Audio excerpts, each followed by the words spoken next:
බෞද්ධ කටයුතු, ඓතිහාසික කටයුතු, ආගමික කටයුතු සම්බන්ධීකරණය කරන්න පිටවල තියෙන අනුකමිටුවේ සභාපති, ඒ වගේමයි ජනගහන වර්ධනය පිළිබඳ මූල්‍ය පද්ධතියක් එක මූල්‍ය පද්ධතියක් රටට ගෙන එන්නේ කෙසේද යන ආකාරය පිළිබඳව පවත්වන අනුකමිටු දෙකේ සම්බන්ධීකාරක විදිහට එතුමා ක්‍රියා කරනවා. අද මේ අවස්ථාවේ අපේ සමාජිකයින් 13 දෙනෙක් හිටියත් බොහෝ දෙනෙකුට එන්න අපහසුතාවක් ලක් වෙලා තියෙනවා. ඔබ දන්නවා රට තුල කොවිඩ් තත්ත්වයක් පවතිනවා. අසනීප තත්ත්වයෙන් පසු වෙන නිසා හා දුරබැහැර සිටින සමාජිකයන් කිහිප දෙනෙකුට වෙනත් රජයේ කටයුතු වලට යෙදෙන්න සිදුවීම නිසා අද පැමිණෙන්න නොහැකි වෙලා තියෙනවා. අපේ සමාජිකයන් අතරින් වෛද්‍ය සුජීව පණ්ඩිත රත්න මහතා ඔහු අද සහභාගී වීමට නොහැකි තත්වයක පසුවන්නේ. ඒ වගේමයි නීතිඥවරුන් 3 දෙනෙක් අපේ සමාජිකයන් අතර සිටිනවා. නීතිඥ සංජය මාරම්බේ මහත්මයා, නීතිඥ ඉරේෂ් සෙනවිරත්න මහත්මයා හා නීතිඥ චන්ද්‍රසේකරන් කරුණාකරන් මහත්මයා. ඔවුන් 3 දෙනාම අද සභාවේ නැහැ. ඒ වගේම අසනීප තත්ත්වයෙන් පසු වෙනවා එරන්ද නවරත්න මහත්මයා. එතුමා තමයි අපේ කාර්යසාධක බලකායේ මාධ්‍ය කටයුතු සම්බන්ධීකරණය කරන්නේ. අසනීප තත්ත්වයෙන් පසු වෙන නිසා එතුමාටත් සම්බන්ධ වෙන්න ලැබුණේ නැහැ. කාර්යසාධක බලකායේ සමාජිකයින් 13 දෙනා අතරින් 6 දෙනෙක් සිංහල නොවන ජාතීන් නියෝජනය කරනවා. එතනින් 3 දෙනෙක් දමිළ භාෂාව කතා කරන දමිළ ජාතිකයන්. යෝගේශ්වරී පත්ගුණරාජා මහත්මිය, එතුමිය නාගරික මන්ත්‍රීවරයා. එතුමිය අද මෙතනට සහභාගී වෙන්න නියමිතව තිබුණත් දැන් මන්දකට කලින් කතා කරලා කිව්වා. එතුමිය මානව හිමිකම් කොමිෂන් සභාවෙත් සමාජිකාවක් විදිහට ක්‍රියා කරනවා. එහි කටයුත්තකට හදිසියේ යෙදෙන්න සිදු වුණු නිසා අද උදෑසන මේ අවස්ථාවට සහභාගී වෙන්න නොහැකි වුණා කියලා. ඒ වගේමයි අයම්පිල්ලේ දයානන්ද රාජා මහතා අපේ කාර්යසාධක බලකායේ සමාජික, වගේම යාපනයේ හින්දු විද්‍යාලයේ හිටපු විදුහල්පතිතුමා, මා කලින් සඳහන් කළ නීතිඥ කරුණාකරන් මහතා කාර්යසාධක බලකායේ සමාජික, වගේම හඳුකර දමිළ ජනතාව නියෝජනය කරමින් කාර්යසාධක බලකායට පත් වුණා.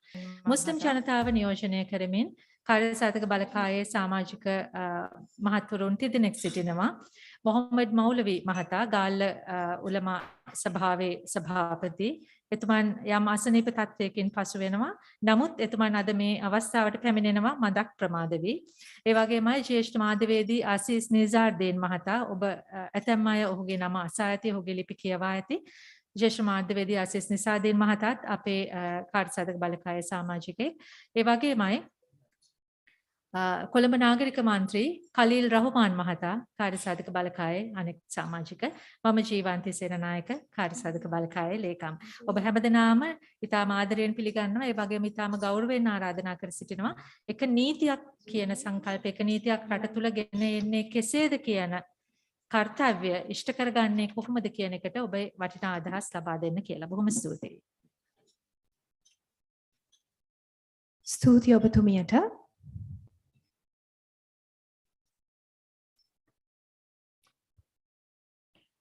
මීළඟට මම ඉතා ගෞරවයෙන් යුතුව ආරාධනා කර සිටිනවා එක රටක් එක නීතියක් සඳහා වූ ජනාධිපති කාර්යසාධක බලකායේ සභාපති රාජකීය පණ්ඩිත අවසරයි පූජ්‍ය ගලගොඩත්තේ ඥානසාර හිමියන්ට උන්වහන්සේගේ අදහස් දැක්වීමට.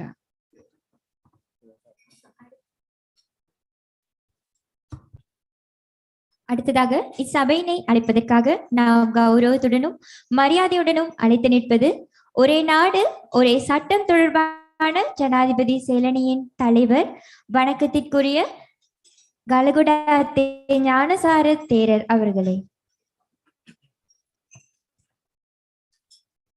ආයිබෝවන් හැම දෙනාටම තුනුරුවන්ගේ සරණ ප්‍රාර්ථනා කරමින් එක රටක් එක නීතියක් පිළිබඳ ජනාධිපති කාර්යසාධක බලකායේ පිහිටවලා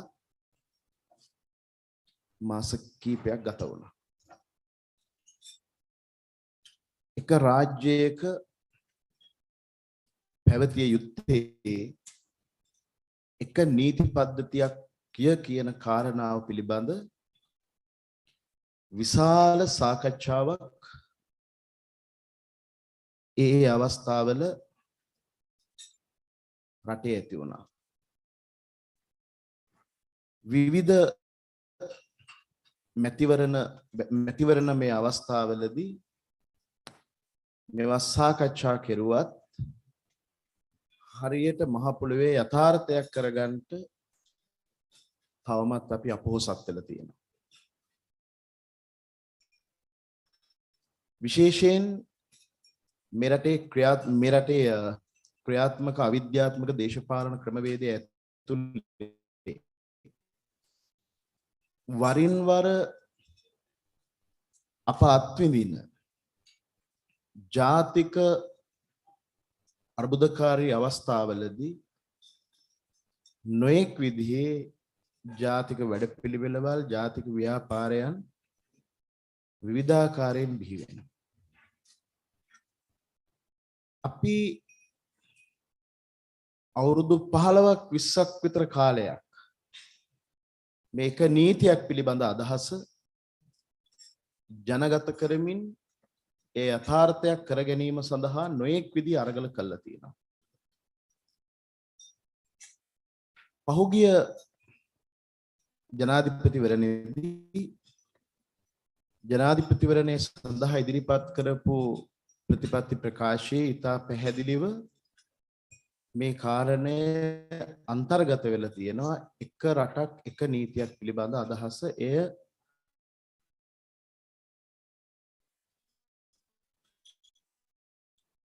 එය ජනවරම ලැබුණොත් යථාර්ථයක් බවට පත් කරනවායි කියලා.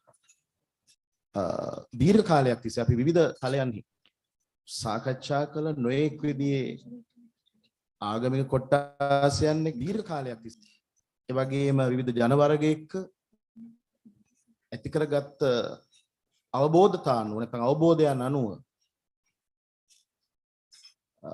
මෙහි තියෙන අවශ්‍යතාවය දැඩිව මතුවෙලා තියෙනවා. නමුත් අවාසනාවකට අපි අත්විඳින්න තියෙන ඇත්ත හරිම අමිහිරි.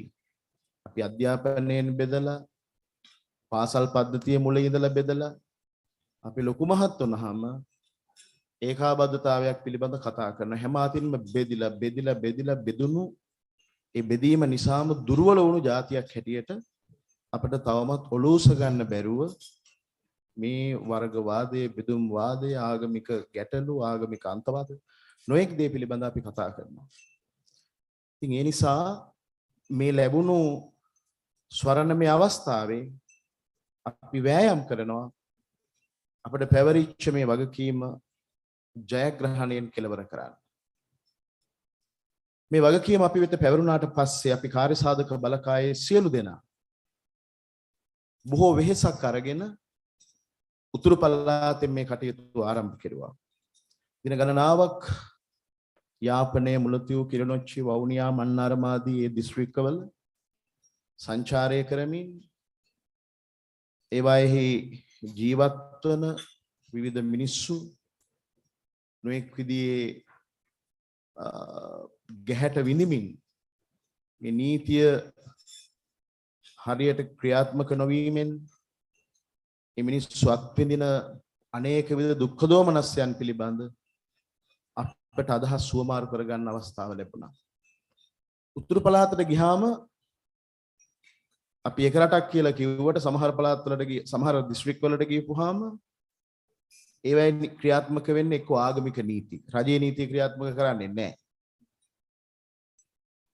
ඒ වගේ බොහෝ ගැටලු උතුරු පළාතෙම වගේ විශේෂයෙන් දමිළ ප්‍රජාවගෙන් ඉදිරිපත් උනේ අපි සංස්කෘතියක් හැරෙට අපේ Hindu සංස්කෘතියට අතිශයින්ම බලපෑම් කරන ආගමික මූලධර්මවාදී කල්ලි පාලනය කිරීම සඳහා නීතියක් ඕන කියන එක.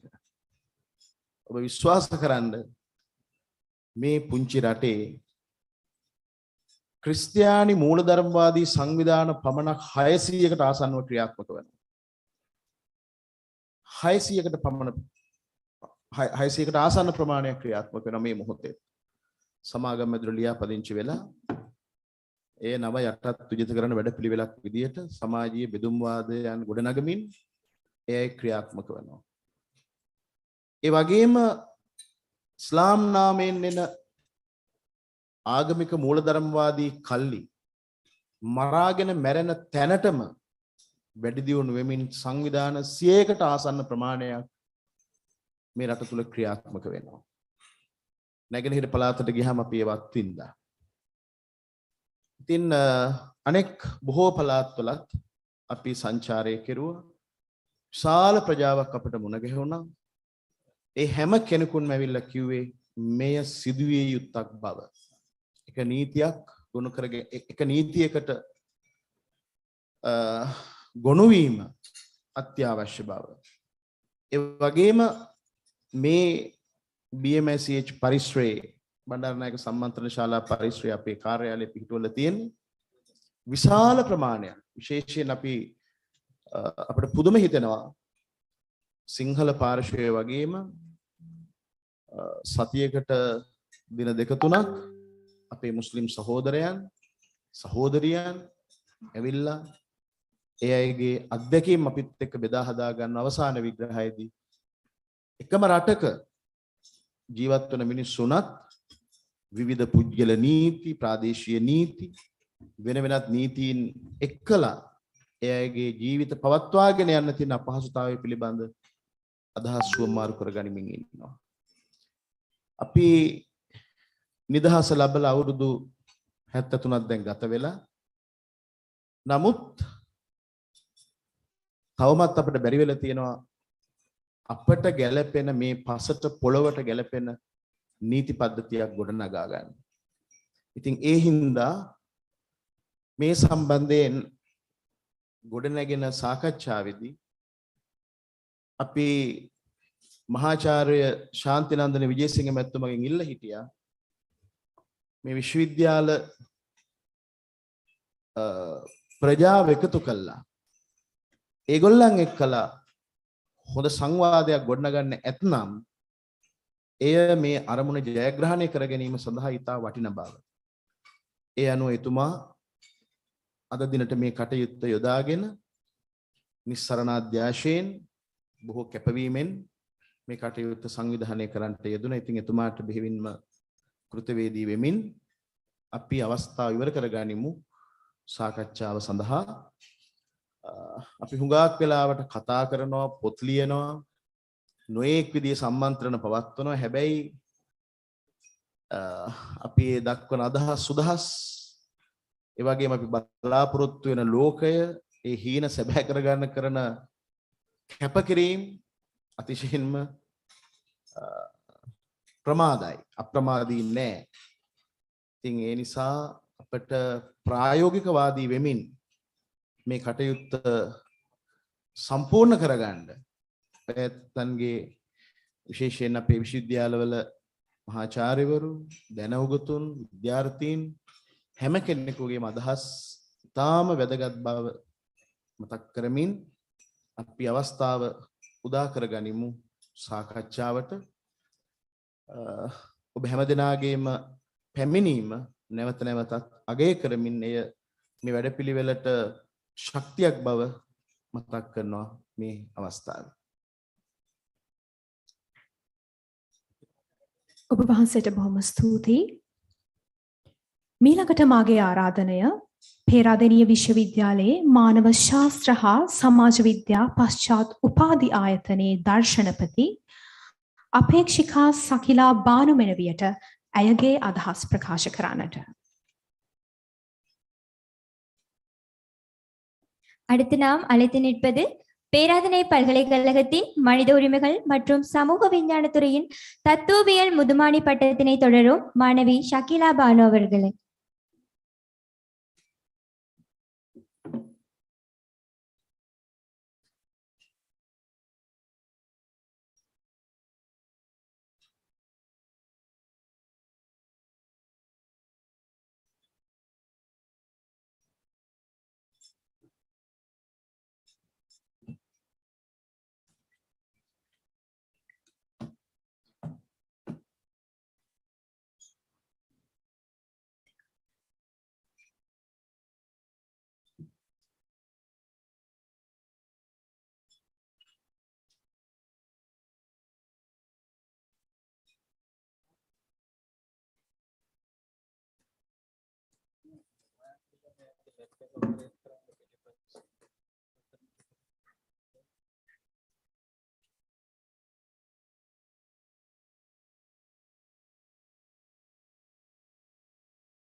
இந்த உரையாற்றலை தொடர்ந்து உங்களுக்கு அந்த உரையாற்றல்கள் அத்தனையும் தமிழில் கேட்க வாய்ப்பு இப்பொழுது கிடைக்கும்.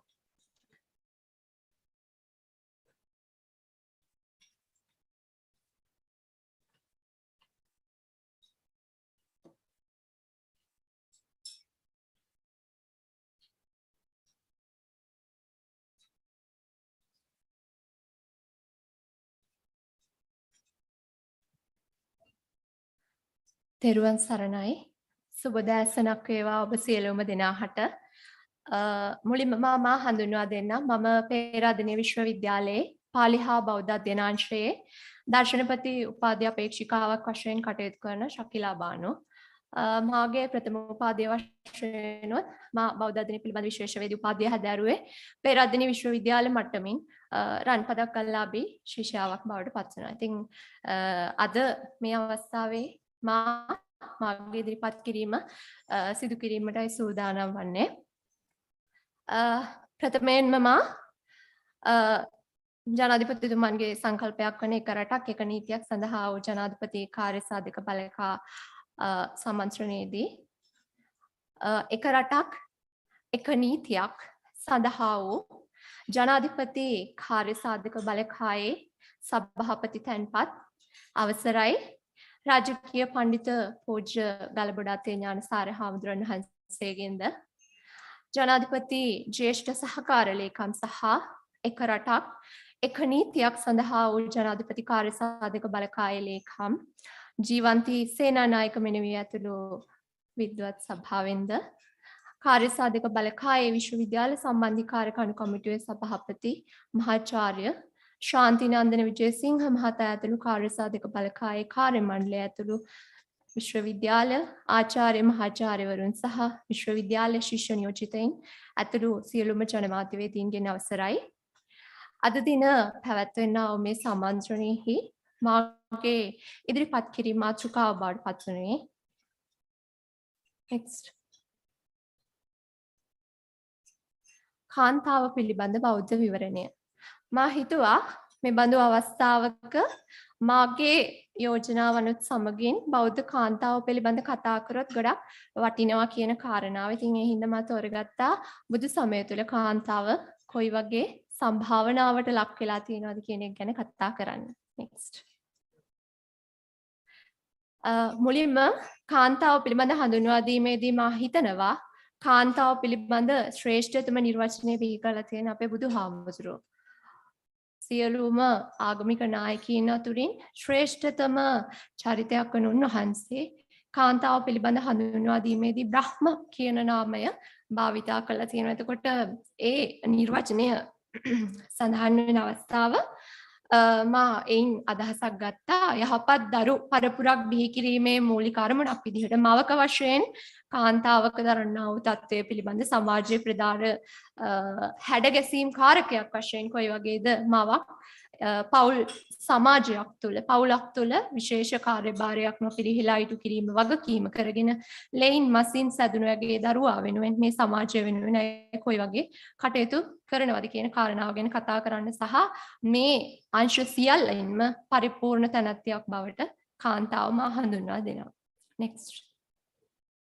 මම අපිට සඳහන් කළා ත්‍රිපිටකයේ තියෙන ඒ සුවිශේෂී නිර්වචනය බ්‍රහ්මාති මාතා පිතරෝ උභාචරියති උච්චරේ ආහුනේයාච පුත්තානං පජාය අනුකම්පක අංගුත්තර නිකායේ තික නිපාතයේ සඳහන් උද්ෘතය තමයි ඔබට දක්වන්නේ බ්‍රහ්මාති මාතා පිතරෝ දරුවන් සඳහා මෙත්තා කරුණා මුදිතා උපේක්ඛා කියන සතර බ්‍රහ්ම විහාර නිරන්තරයෙන් පතුරවන කාන්තාවක් ඇයි. උභාචරියති දරුවන්ට පූර්වාචාර්යවරයෙක් බවට පත්වන්නේ කාන්තාව අම්මා. දුර සිට යමක් ගෙන දීමට සුදුසු තැනැත්ති අම්මා ආහුනේය. පජාය අනුකම්පකා දරුවන්ට දක්වන්නා වූ අසීමිත අනුකම්පාව හේතු කරගෙන අනුකම්පක නාමයෙන් හඳුන්වනවා. ඉතින් මම හිතනවා කාන්තාව පිළිබඳ හඳුන්වා දීමේදී පරිපූර්ණ නිර්වචනයක් විදිහට අංගුත්තර නිකායේ තික නිපාත සඳහන්. next ඉන්පසු කාන්තාව පිළිබඳ කතා කරද්දී කාන්තාව සුවිශේෂී චරිතයක් බව මා සඳහන් කරා.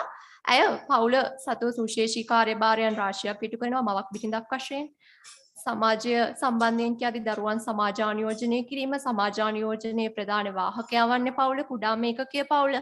ඉන්පසු සංස්කෘතිකමය ආගමිකමය හර පද්ධතීන් සමාජයට දායාද කරන්න මාතෘත්වය කියන තත්වය හරහා නිරන්තරයෙන් උත්සාහ දරනවා. බිරිඳක් සමාජ සේවිකාවක් වශයෙන් නොයෙකුත් භූමිකාවන් කාන්තාව නිරූපණය කරනවා. next කාන්තාව පිළිබඳ බෞද්ධ අදහස ගැන අවධානය යොමු කිරීමට ප්‍රථමව බුදුන් වහන්සේගේ මේ අති උත්තරීතර වූ නිර්මල වූ ධර්මය ඉබේ පහළ වූ ආකස්මික දෙයක් නෙවෙයි. යුගානුරූපීව සංවර්ධනය වෙමින් කාලයත් සමගින් කාන්තාව පිළිබඳ අදහස සංවර්ධනය වුණු ආකාරය අපිට දැක ගන්න පුළුවන්. එහිදී මේ අදහස් පිළිබඳ විමසා බැලීමේදී කාන්තාව පිළිබඳ මූලික අදහස් අපිට හඳුනා ගන්න පුළුවන් වෙන වෛදික යුගයේදී ක්‍රිස්තු පූර්ව 2500ත් 1500ත් අතර කාලයේ වෛදික යුගයේ වශයෙන් හඳුනා ගන්නු ලබනවා. පුරුෂයා හා සමතත්වයේ කාන්තාව අයිතිවාසිකම් භුක්ති විඳපු සමාජ කාලවකවානුවක් විදිහට වෛදික යුගය හඳුනා ගන්න පුළුවන්. එහිදී වෛදික යුගය තුළ ජගන් මාතා වන්දනය මාතෘත්වය පතිවත සශ්‍රීකත්වය යනාදී වූ කාරණා මත කාන්තාව වන්දනාමානයට ලක් වුණා කියලා සඳහන් වෙනවා. බුද්ධි මට්ටමින් පුරුෂයා පරයා යන තරමට ඇය ස්තවිමත් තනත්තියක් බවට පත් වෙලා හිටියා. නමුත් බ්‍රාහ්මණ යුගය වන විට ක්‍රමයෙන් එය වෙනස් වීම වලට තුඩු දෙනවා. කාන්තාව යම්තාක් ඇගේ කායික මානසික ස්වරූපය අනුව යම්තාක් සිරවීමකට ලක් වුණා කියලා සඳහන් කරනවා. ඒ අනුව සඳහන් කරද්දී කාන්තාවට බ්‍රාහ්මණ අර්ථකථන යටතේදී විවිධාකාරයෙන් සමාජ සම්බාධක පැන වුණා. එයින් එකක් විදිහට මා දකිනවා පුත්‍රීනි ජාතා මහතීන චින්තා කසයිව ප්‍රදේයති මහා විතර්කා දත්හා සුකං ප්‍රාජස්සති වාන වේති කන්‍ය පීතෘත්වං කතනම කෂ්ඨං අනුස්මෘති ශ්ලෝකයක් මම කිව්වේ. ඉතින් මේ බ්‍රාහ්මණ යුගයේ වෙද්දී ගැහැණු දරුවෙකුගේ උපත දෙමාපියන්ට මහා කනස්සල්ලක් ගෙන දෙන ශෝකජනක තත්ත්වයක් පරපුරේ විනාශය ගෙන දෙන ශෝක ප්‍රවෘත්තියක් බවට පත් වුණා කියලා සඳහන් වෙනවා. ඇය උත්පත්තියේ සිට කොහොමද වැඩිවිය දක්වා විවාහ කාලය දක්වා ආරක්ෂා කරන්නේ විවාහයෙන් පසුව ඇය විවාහය බිඳගෙන නිවසට පැමිණේදි කියන සංකල්පනාවෙන් යුක්තව ජීවත් වීමට සිද්ධ වුණා කියලා කියනවා. වර්තමානයේදී වර්තමාන සමාජයේ බොහෝ විටක හින්දු මතවාද වගේ නෙමෙයි සමාජීය තත්ත්වය තුළ අද අපේ දෙමාපියෝ අත්විඳින තත්ත්වයක් බවට පත් වෙලා තියෙනවා. අපේ හාමුදුරුවනේ කාන්තාව මේ අත්විඳින දුක්ඛිත තත්ත්වය. කෙසේ නමුත් ක්‍රමක්‍රමයෙන් ආරණ්‍යක උපනිෂද් යුගයන් හරහා බෞද්ධ යුගයේ දක්වා යොමු වෙද්දී කාන්තාවගේ මේ නිර්වචනයන් සමාජීය මට්ටම යම්තාක් දුරට විවිධ ශ්‍රේෂ්ඨයන් ඔස්සේ වෙනස් වීමට ලක් වෙනවා. next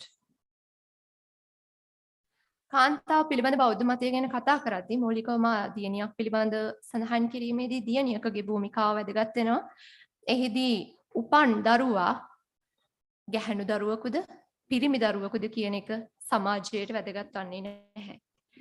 සියලුම දරුවන් යන මතයෙන් කටයුතු කර බුදුන් වහන්සේ සෑම දරුවෙකුම ආමන්ත්‍රණය කිරීමට පාවිච්චි කළේ පුත්තිමා කියන වචනය. පුත්තිමා කියන්නේ පුතා කියන වචනය.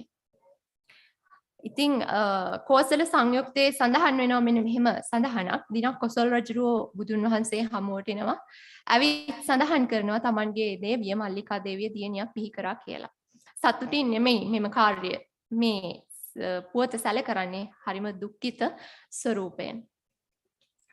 ඉත්තිපිහියේ කච්චයා සේයා පෝස ජනාධිප මේදාවිනී සීලවති සසුදේවා පතිබ්බතා තස්සායෝ ජායති පෝසෝ සූරෝ හෝති දසම්පති තාදිසා සුභගියා පොත්තෝ රජ්ජම්පි අනුශාසති බුදුහාමුදුරුවෝ මෙහෙම උත්තරයක් දෙන්නේ. මොකක්ද කිව්වේ? කාන්තාව පුතෙකු තරම් ශ්‍රේෂ්ඨ විය හැකි. පුතෙකුටත් වඩා ශ්‍රේෂ්ඨ විය හැකි. කාන්තාවක් සිල්වත්ව පතිවත ආරක්ෂා කරමින් පුත්‍ර රත්නයක් බිහි කරත ඔහු රාජානුශාසනාව දක්වා සුදුසුයි කියලා කියනවා. එතකොට වර්තමානයේ මා දකින්න විදිහට කාන්තාවක් මවක් වශයෙන් සම්භාවනීයත්වයට පත් වෙන්න පුළුවන් උසස්ම තැන තමයි මේක.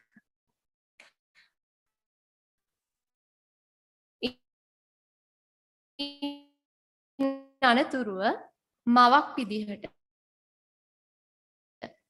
මව යුගයක බුදුන් වහන්සේ මාතා මිත්තා සඛේ ගරේ අම්මා නිවසේ මිතුරිය විදියට හඳුන්වා දුන්නා. දස මාසේ උරේ කත්තා අපේ අම්මට දන ගහලා වඳිනවා. ඒ අපේ බුදුන් වහන්සේ මවක් විදිහට ඇයව සම්භාවනීයත්වයට ලක් කිරීමේ අරමුණ මත මහා මංගල සූත්‍රයේ කියන මාතා පිතු උපට්ඨාන මගුල් කරුණක් විදිහට වසල සූත්‍රයේ සඳහන් කරනවා යෝ මාතරං වා පීතරං වා ජින්න කංගත යොප්පනං පහු සන්තෝන භරති තංජඤ්ඤ වසලෝයති තම් පරාභවතෝ මුකං කියලා ඔය ටිකම කියනවා පරාභව සූත්‍රයේ පිරිහීමේ ලක්ෂණයක් විදිහට. ඉන් අනතුරුව බිරිඳක් විදිහට හුදෙක් කාන්තාව කියන්නේ වර්තමානයේ ඇතැමුන් දකින ආකාරයට හුදෙක් පුරුෂයාගේ කාම සම්භෝගයේ පිණිස හෝ පෞල් සංස්ථාවේ බර අදින්නු පන්තනතියක් නෙවෙයි. පුරුෂයාට හුදෙක් ඔහුගේ කාර්යභාරයන් ඉටු කරගෙන අය පසිකලාමට හේතුවක් අවශ්‍යතාවයක් නැහැ. බුද්ධිමත් කමෙන් විචක්ෂණශීලී හැකියාවින් අය උසස් නම් නිවසේ ගෘහ මූලික තනතුර පවා අය සුදුසු වන බව බුදුන් වහන්සේ දක්වාලනවා. සංවාස සූත්‍රය, කුමාරිකෝවාද සූත්‍රය, සිකාලෝවාද සූත්‍රය, සප්තභරියා සූත්‍රය ආදී නොයෙකුත් බොහෝ සූත්‍ර දේශනාවන් තුළ ත්‍රිපිටක ධර්මය තුළ කාන්තාව වැදගත් ස්ථානයකට ඔසවා තබනවා. පුරුෂයාට ඉටු කළ යුතු යුතුකම් කාන්තාවගෙන් ලබා ගැනීමෙන් අනතුරුව කාන්තාව විශේෂෙහි බැඳී ඉටු කළ යුතු යුතුකම් සමුදායක් බුදුදහමෙහි දක්වනවා. ඇයට ගරු කිරීම, අවමන් නොකිරීම, අලංකාර වස්ත්‍රාභරණ ලබා දීම, ඉසුරු පවරා දීම, අනාචාරයෙන් හැසිරීම පුරුෂයාගේ වගකීම් බවට පත් වෙනවා. කෝසල සංයුක්තයට අනුව මෙම කාන්තාව සතු විය යුතු උතුම් ලක්ෂණ 5ක් සඳහන් කරනවා. පතිපූජිකා, කුලනන්දිනී, ජනරංජනී, වාරාංගනා, බ්‍රහ්මචාරිණී. තම සැමියා දිවිහිමියෙන් පුදන්නේ, කුලය බබලන්නේ, පරිවාර ජනයා සතුටු කරන්නේ. නොයෙකුත් විග්‍රහයන් බුදුන් වහන්සේ දක්වනවා කාන්තාව සම්බන්ධයෙන්. සමාජ සේවිකාවක් වශයෙන් කටයුතු කිරීමේදී බොහෝ විට ඔවුන්දුටුවා කාන්තාව ද්වංගුල පඤ්ඤා කියන නමින් හැඳින්වුවා. දෑංගුලේ නුවණැතියක් විදිහට. නමුත් ඇය සැබවින්ම දෑගුලේ නුවණැතියක් නොවන අතර විචක්ෂණශීලී කතුන්ගේ වැදගත්කම අවස්ථානුකූලව ඉස්මතු වන බව ඔවුන් බුදුන් වහන්සේ දක්වා සිටියා. නසෝ සබ්බේසු ඨානේසු පුරිසෝ හෝති පණ්ඩිතයෝ ඉත්තිපි පණ්ඩිතා හොන්ති තත්ත විචක්ෂණ විචක්ෂණශීලී කාන්තාවන් අවස්ථාවන්ව කටයුතු කරද්දී දක්ෂ විදිහට ඒ අවස්ථාවන් කළමනාකරණය කරන්න සමත් වෙනවා. අපි අහලා තියෙනවා කුණ්ඩලකේසී කතාවස්ව. කුණ්ඩලකේසී ගත්තම කුණ්ඩලකේසී අර මරන්නට අරන් යන සොරා කෙරෙහි ආලයෙන් තමන්ගේ දෙමාපියන් පවා දැඩි කැමැත්තෙන් පොළඹවගෙන එයා විවාහ කරගත්තත් අන්තිමේදී ඒ සොරාගෙන් ඇය මිදෙන්නේ විචක්ෂණශීලී භාවයෙන්. උදාහරණයක් බුදුන් වහන්සේගේ పూర్ව අතීත භවයන් හා බැඳුණු සිද්ධාමයන් ආශ්‍රය නිර්මාණය වෙච්ච කුරුණෑගල යුගයේ නිර්මාණය වෙච්ච ජාතක කතා පොතේ මේ විචක්ෂණශීලී කාන්තාවන්ගේ අගය ගැන කතා කරලා තියෙනවා. එතකොට බෞද්ධ ආభాසයේ ලද සෑම මූලාශ්‍රයකම කාන්තාව සමාජ සේවිකාවක් වශයෙන්ද වෙනත් අංශයන් හිදායකත්වයේ දැක්විය හැකි බුද්ධිමත් තැනැත්තියක් විදිහට හඳුන්වලා දීලා තියෙනවා.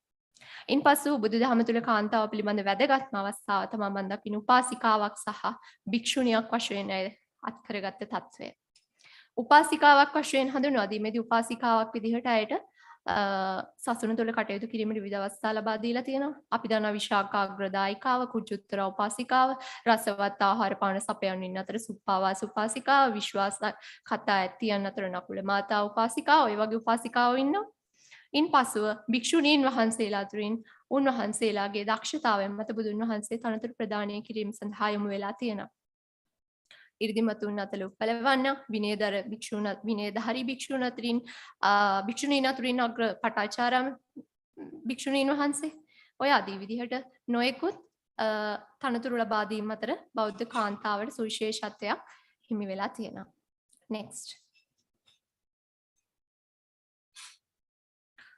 ඒත් සමගින් මා කතා කිරීමට අදහස් කරනවා බෞද්ධ මතවාදය තුළ බෞද්ධ කාන්තාව ඔය වගේ තත්ත්වයක්. ඉස්ලාම් ආගම තුලත් කාන්තාවට සුවිශේෂී ස්ථානයක් වැදගත්කමක් හිමි වෙනවා. නමුත් අපි අවබෝධ කරගන්න අවධාරණය කරගත යුතු කාරණයක් තමයි බුදුදහම කියන්නේ දර්ශනයක්. අපි ආගම බුද්ධාගම කියලා කිව්වට ආගමක ලක්ෂණ නැහැ. නිර්මාණවාදී දෙවි කෙනෙක් නැහැ.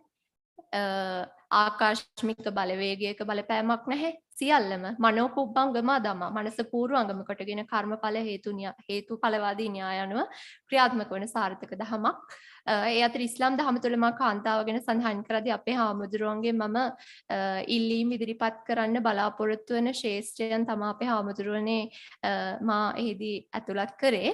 එහිදී පළවෙනි අවස්ථාව විදිහට මා දකිනවා හාමුදුරුවනේ කාන්තා අධ්‍යාපනය ඉස්ලාමීය කාන්තා අධ්‍යාපනය ගැන කියද්දී හාමුදුරුවනේ බොහෝ විටක අපේ ඉස්ලාමීය කාන්තාවන් යොමුවන්නේ බොහෝ විට අපේ දෙමාපියෝ යොමුවන්නේ අපිව ඉස්ලාමීය පාසලකට ඉස්ලාමීය බෞද්ධ සමාජයක් ඉන්න පාසලකට යොමු කරන්න. දැන් මම අධ්‍යාපනය ලැබපු පාසල ගැන කියනවනේ ඇත්තට මම සිංහල බෞද්ධ පාසලකට ගියේ බෞද්ධ පරිසරයක් තුළ තමයි හැදුනේ.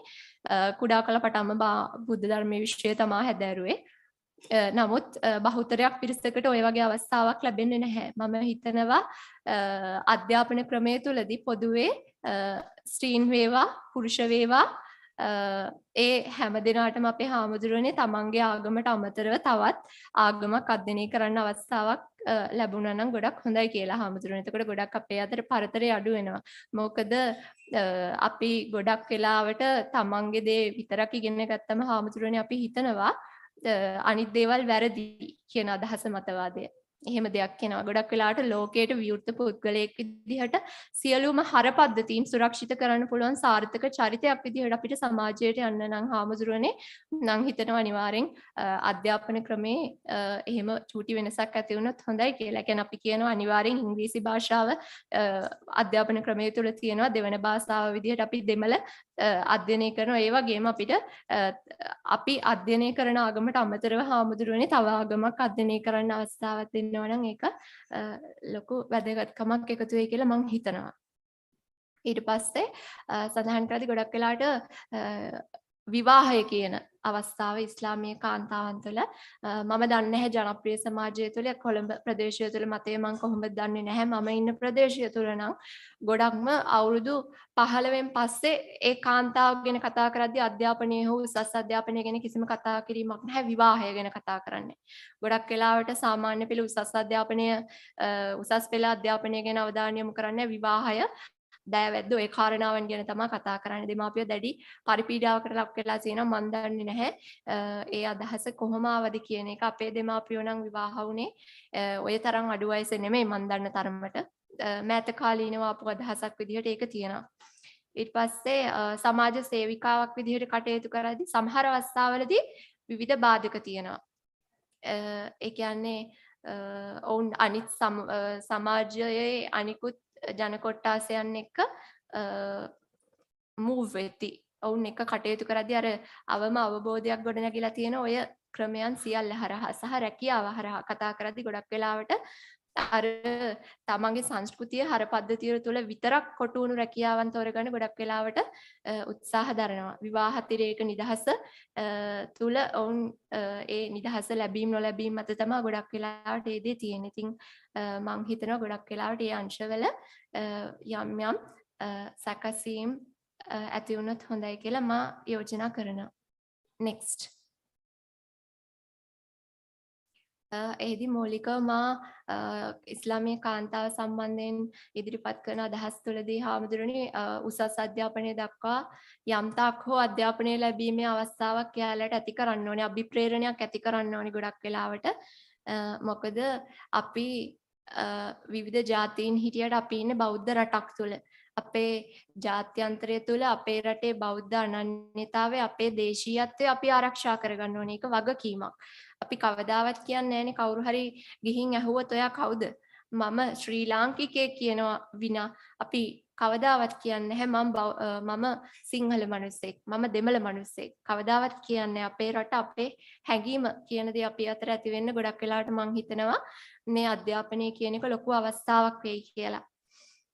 ඉන් පසුව මා දකිනවා මේ විවාහය සම්බන්ධව අවම වයසක් පැනවිය යුතුයි කියන අදහස ගොඩක් වෙලාවට ළමා විවාහය හමුවේ ගොඩක් පරිපීඩාවට පත් වෙලා තියෙනවා. ගොඩක් වෙලාවට පරිණත නොවන වයසක විවාහයක් ඇති වුණාම පරිණත වයස තුළ විවිධ නොගැලපීම් එක්ක සමාජ ගැටලු රාශියක් ඇති වෙනවා.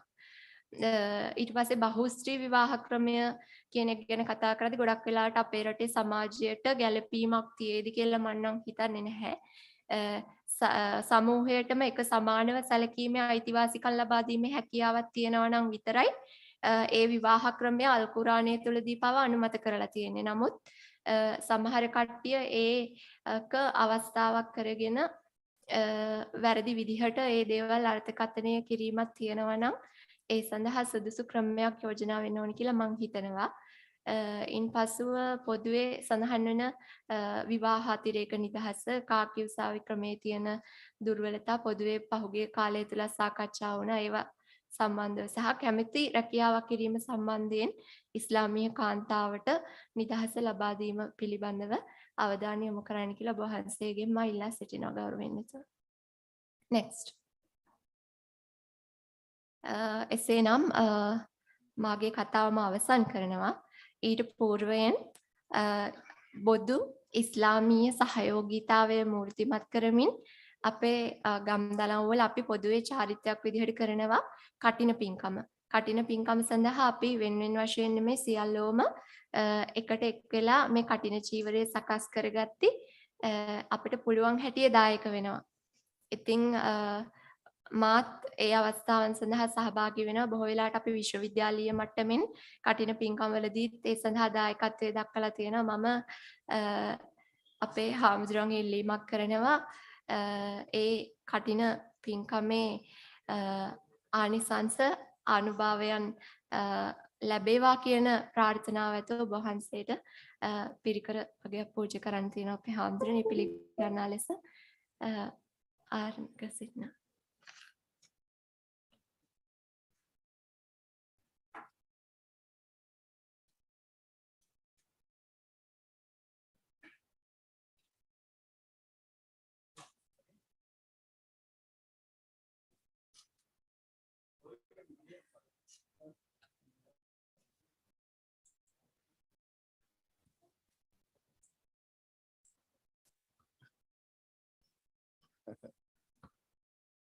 ඒ කලුත් අත්දැකීමක් නේ. පළවෙනි වතාවට මුස්ලිම් කාන්තාවක් අපි පිළිකරක් හම්බ වෙන්නේ.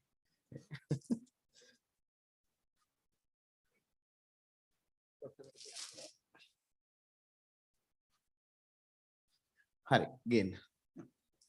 ඔක්කොම අතකේ ඔකේ හිතාගෙන පූජා කරමු නේද?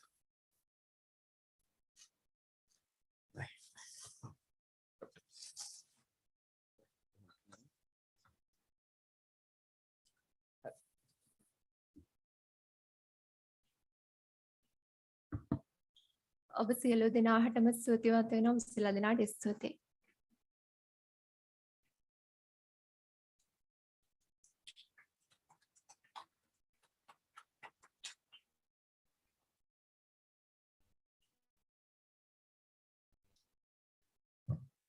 ඒ නවමු අත්දැකීමටත් පින් කටයුත්තටත් සම්මාදන් වෙනවත් සමගම මීළඟට මහජන අදහස් දැක්වීම පිළිබඳ කෙටි වීඩියෝ පටයක් ලැබී තිබෙනවා. අපි එය නරඹමු. බානු ට්‍රාන්ස්ලේට් කරන තැනට යන්න.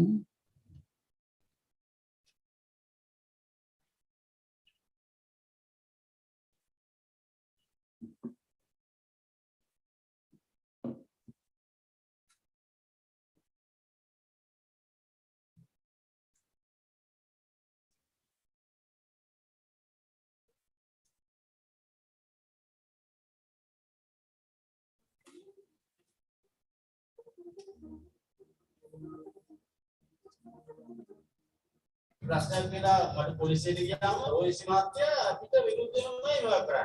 ආණ්ඩුවේ පඩි ගන්න පඩියට වැඩ කරනවා. සීමාත්‍ය ආණ්ඩුවේ පඩි ගන්න විසුද්ධ වැඩ කරනවා. අපේ ඒ සීමාත්‍ය ආණ්ඩුවේ පඩි ගන්න විසුද්ධ වැඩ කරනවා. කාට කියන්නේ කියලා අපි දන්නේ නැහැ.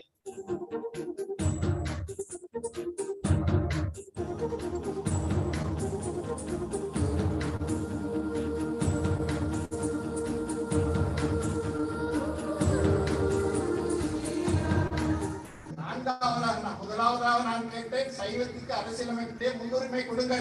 அதை யாப்பனே தாம சிங்கள குருவரியன் ජාතිල අතර තිබෙනා අරුදියක් අඩුතරම් අඩු කරන්න ඕන යාපනයේ භාෂා ප්‍රශ්න විසඳන්න මේ කියන පරිපාලන ක්‍රමයේ සම්පූර්ණ අඩාල ග්‍රාම සේවක සිට දිසාවල දක්වා සාමාන්‍ය ජනයාට නීතිය වෙන්නේ. ඒකට මේ ඉන්න නිලධාරියා උත්සාහ කරන්නේ සිංහල රජය අපිට මොනවක් කරන්නේ නැහැ කියලා පැහැදිලි කරනවා.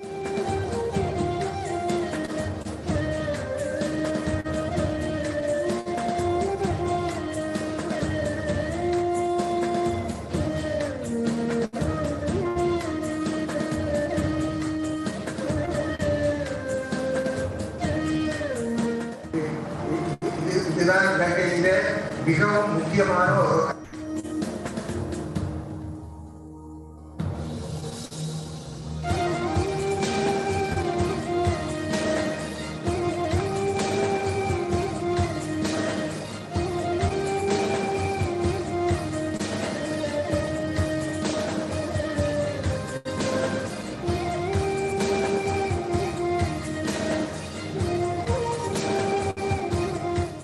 சட்டம், வடக்கில் இருக்கிற தேச வளமை சட்டம் அல்லது கண்டியில் இருக்கிற கண்டியல் சட்டம். අපි හැමතැනම පරිපාලන කටයුතු වලට හිර වෙලා ඉන්නේ. කොටසක් අනුරාධපුර දිස්ත්‍රික්කයට ගන්නවා. කොටසක් මුලතිව්ව. කොටසක් වවුනියා. එතකොට එක ගෙදර টয়ලට් එක ලිඳ නිවස තුන් පැත්තට කැල්ලා දිස්ත්‍රික්ක තුනේ තියෙන අවස්ථා තියෙනවා.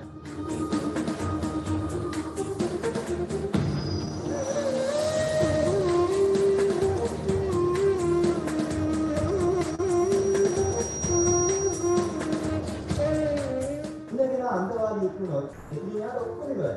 දැන් රාජ්‍යයෙන් කරන්නේ වෙලා තියෙන එක. අපි යෝජනා කරනවා මේ ජාතික ආරක්ෂා සහ ජාතික රැකවරණයක් ඇති ආයතන ප්‍රධාන යාන්ත්‍රික පාලනය කරන කාරණාව.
කලින් සමස්ත ලංකා ජනහිතනම අතර සල්ලි හම්බ කරන අවස්ථාවේ ඒ වේද ටික කරගෙන ගියා. ඒකට කිසිම සොලියුෂන් එක රජය වෙනුවෙන් දීලා නැහැ. මුස්ලිම් අයට මෙහි මඩකලපුවේ දීලා තියෙනවා මුස්ලිම් එඩියුකේෂනල් සෝන් එක. දෙවන ජනතාවත් එක්ක සංහිඳියාව ඇති කරලා මේ වැඩ කරන්න මෙතන අවස්ථාවක් ඇත්තටම නැති වෙනවා. 1979 සමස්ත ලංකා ජනහිතනම මුර්තද් කියලා ආගමික තීන්දුවක් දුන්නා. එහෙම විතරක් කිව්වා නෑ.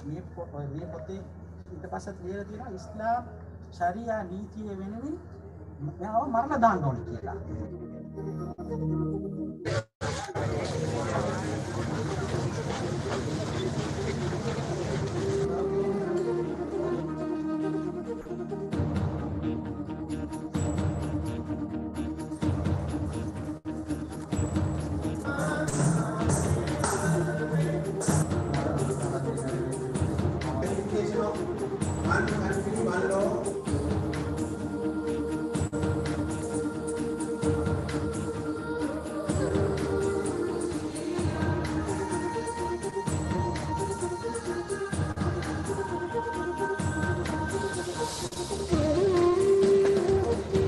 මෙම වීඩියෝ පටයේ දිගුව විවාහ ආහාරය වේලාවේදී ඔබට නැරඹිය හැකි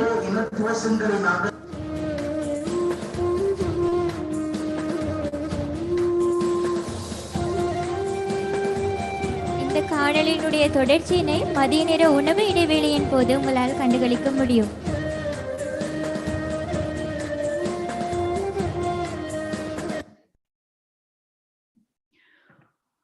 ඔබට පරිවර්තන මෙවලම් අවශ්‍ය නම් ඒවා මෙහි කුටියක තිබෙනවා. එම කුටියේ සිටින පිරිසට අප ආරාධනා කර සිටිනවා එම පරිවර්තන මෙවලම් සමග ශාන්තිනන්දන විජේසිංහ මහත්මයාව හමුවන ලෙස. ස්තුතියි.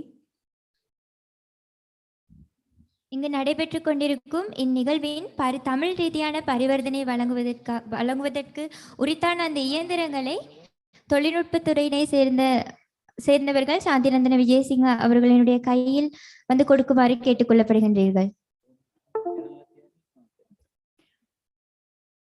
මීළඟට මම ආරාධනා කර සිටිනවා Zoom මාධ්‍ය ඔස්සේ නීතිය හා සෞඛ්‍ය යන මාතෘකාව යටතේ අදහස් දැක්වීමට පේරාදෙණිය විශ්වවිද්‍යාලයේ වෛද්‍ය පීඨයේ වෛද්‍ය පශ්චාත් උපාධි ආයතනයේ අධ්‍යක්ෂක ආචාර්ය සමත් ධර්මරත්න මහතාට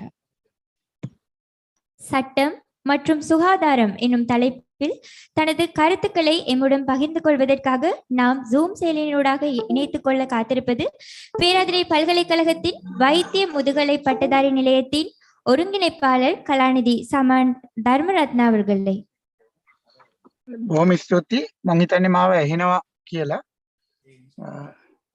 එක රටක් එක නීතියක් සඳහා වූ ජනාධිපති කාර්යසාධක බලකායේ සභාපති තැන්පත් රාජකීය පඬිත ගලබුරත්තේ ඥානසාර හිමියන් ඇතුළු සියලුම කාර්යසාධක බලකායේ සමාජිකයන්ගෙන් අවසරයි. මගේ සහෝදර මහාචාර්ය ශාන්තිනන්දන විජේසිංහ මහතාට මගේ ස්තුතිය මට මේ අවස්ථාව ලබා දීම ගැන. මම මාව හඳුන්වා දීමේදී කිව්වා වගේ මේක මං හිතන්නේ බොහොම සමවන්න ආචාර්ය සමත් ධර්මරත්න මහතා ඔබට ඇරයුම් කරන ඔබගේ වීඩියෝ පටය ක්‍රියා විරහිතයි එය මෙම අවස්ථාව සක්‍රිය කරවන්න කියලා. හා ඔබගේ වීඩියෝ පටය සක්‍රිය කරොත් ඔබ අපට පැහැදිලිව පෙනෙනවා. අනේ මට මේ කෙරුවොත් මේ කනෙක්ෂන් එක යන්න පුළුවන් ඒකයි මම නැතුව කරන්නේ. ප්‍රශ්නයක් නෑ ඔබතුමා කරගෙන යන්න. මට සමා වෙන්න ඕනේ ඊළඟ එක මට සමා වෙන්න ඕනේ මේ අවස්ථාවට මට ශාරීරිකව සම්බන්ධ වීම බැරි වීම ගැන. හැබැයි ඒතකොට මම ඔබතුමී කිව්වා වගේ නීතිය සහ සෞඛ්‍ය ගැන කතා කරන්න තමයි බලාපොරොත්තු වෙන්නේ. ඒකට ප්‍රධාන හේතුව තමයි සෞඛ්‍යයෙන් ගොඩක් වෙලාට නීතිය බලපාන අවස්ථා තියෙනවා. ඒ වගේම නීතියෙන් සෞඛ්‍යයට බලපානවා, සෞඛ්‍යයෙන් නීතියට බලපාන අපේ සමාජයේ රටේ සහ විවිධ ප්‍රදේශවල ගොඩක් වෙලාවට නීතිය දන්න අය අපේ මේ නීතිය ගැන ඉගෙන ගන්න අය කතා කරන අය එච්චර සෞඛ්‍ය ගැන දන්නේ නැහැ වගේම තමයි සෞඛ්‍ය දන්න අය වෛද්‍යවරු සහ සෞඛ්‍ය ක්ෂේත්‍රයේ ඉන්න අය එච්චර නීතිය දන්නේ නැහැ. ඉතින් ඒකින්ද මහාචාර්ය විජේසිංහ මහත්තයා දන්නවා ඇති අපේ විශ්වවිද්‍යාලයේ පවා අපි විවිධ කුටිවල කාමරවල සහ ඊට පස්සේ පීඨවල වැඩ කරනවා තනි තනියෙන් කවදාවත් එක්කව වෙන්නේ නැහැ. ඉතින් මේක මම හිතන්නේ බොහොම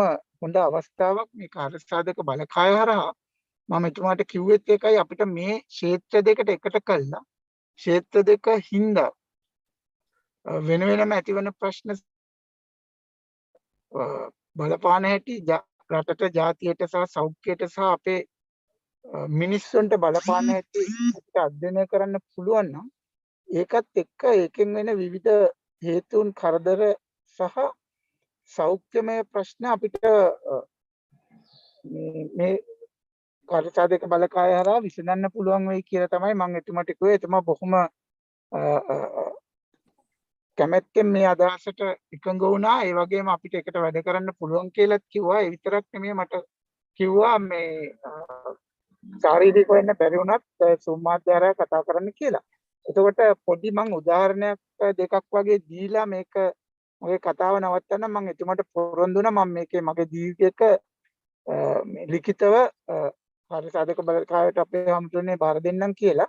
දැන් උදාහරණේ තමයි අපි ගත්තොත් ප්‍රජනන සෞඛ්‍ය ගත්තොත් සමහර වෙලාවට විවිධ ජනමාධ්‍යවල විවිධ ප්‍රදේශවල සහ විවිධ අයගේ ඒක පිළිබඳ තියෙන අදහස වෙනස්. ඒ වගේම සමහර වෙලාවට ඒක අපේ ආගම හින්දා සමහර අපේ ජාතිය හින්දා සමහර වෙලාවට අපේ සෞඛ්‍යය පැත්තෙන් මවක් ගැන මවක් මේ ස්ත්‍රිය ගැන මම හිතන්නේ මම අහලා තියෙන හොඳම හැඳින්වීමක් දුන්නා මට ඉස්සෙල්ලා කතා කරපු මහත්කේ. ඉතින් ඒ වගේ අපි සෞඛ්‍යයෙන් කරන්න හදන්නේ ඇත්තටම මවක් වෙනකොට මවක් වෙන්න ඉන්න ඒව ආරක්ෂා කරන එක. හැබැයි සමහරලාට නීතිය සමහරලාට ඒකට බලපාලා අපේ කාර්ය පවා හරියට කරගන්න බැරි වෙනවා. එක උදාහරණයක් ඇටියට ඒක කියනවා. ඒකින්ද අපිට අපේ හැමදෙන්නේ සහ මහාචාර්ය විජේසිංහ මහත්තයා අපිට මේ කාර්ය සාධක බලකායෙක් හවු වෙලා අපිට මේ දෙක පිළිබඳ පොඩි අධ්‍යයනයක් කළා. දැන් ඔබතුමන්ලා මුළු අපේ හැමදෙකම මුළු රට පුරාම වගේ ගිහිල්ලා තියෙනවා කියලා. ඒකත් එක්කම අපිට ඕනනම් සමීක්ෂණයක් වගේ හරි විවිධ ජනමාධ්‍යවල විවිධ අයගේ මේ පිළිබඳ තියෙන අදහස් විමසලා අපිට ඊට පස්සේ ඇත්තටම ඒ තියෙන ප්‍රශ්න හඳුනාගෙන ඊට පස්සේ අපිට ඒවට විසඳන්න කාර්ය සාධක බලකාය හරහා ඊට පස්සේ අපිට එතනින් එහාට කියලා ජනාධිපතිතුමා ඊට පස්සේ රජය හරහා මේකට අවශ්‍ය දේවල් අපිට කරන්න පුළුවන් කියලා මට ලොකු විශ්වාසයක් තියෙනවා. ඒක තමයි මම මේ කතා කරන්නත් අද කිව්වහම ඒකට එකඟ වුණේ. මම මෙතනින් ඇත්තටම නවතිනවා. මොකද මට ඇත්තටම කියන්න ඕනේ. මොකද මේක මට හිතෙන්නේ අලුත් ප්‍රදේශයක් අලුත් අදහසක් වෙන්න පුළුවන්. මොකද ගොඩක් වෙලාවට අපි එකට කතා කරන එක එකට වැඩ කරන එක හරි අඩුයි. මම ඒකට එකඟ වෙනවා. අපේ හාමුදුරුවෝ එක්ක එතුමා කියපු විදිහට අපි විවිධ ප්‍රදේශවල විවිධ සමහරලාට ගෙවල් ඇතුළට වෙලා විවිධ කොටු මායිම් තුල තමයි වැඩ කරන්නේ. ඉතින් ඒකෙන් අපි ගොඩක් දුර්වල වෙලක් තියෙනවා. එතුමා කිව්වා වගේ අපේ හාමුදුරුවෝ කිව්වා වගේ.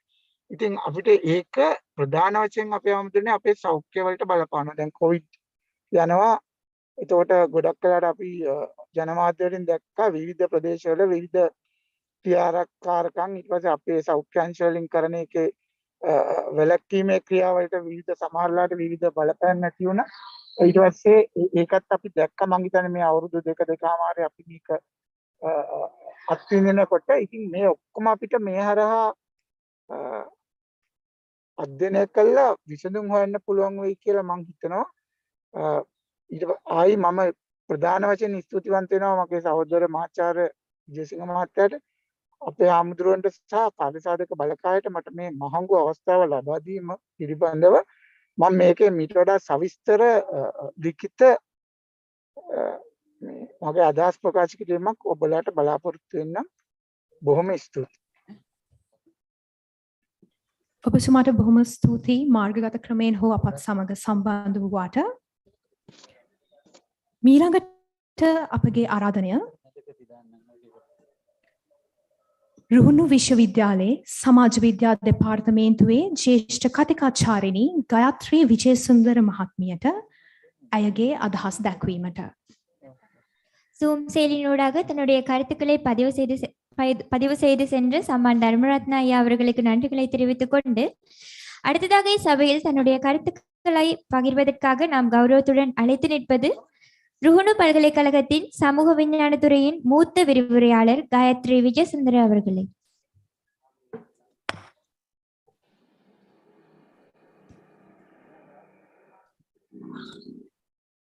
කාර්ය සාධක බලකායේ ස්වාමින් වහන්සේ ඇතුළු විද්වතුන්ගිනොත් අනිකුත් අපේ විද්වතුන්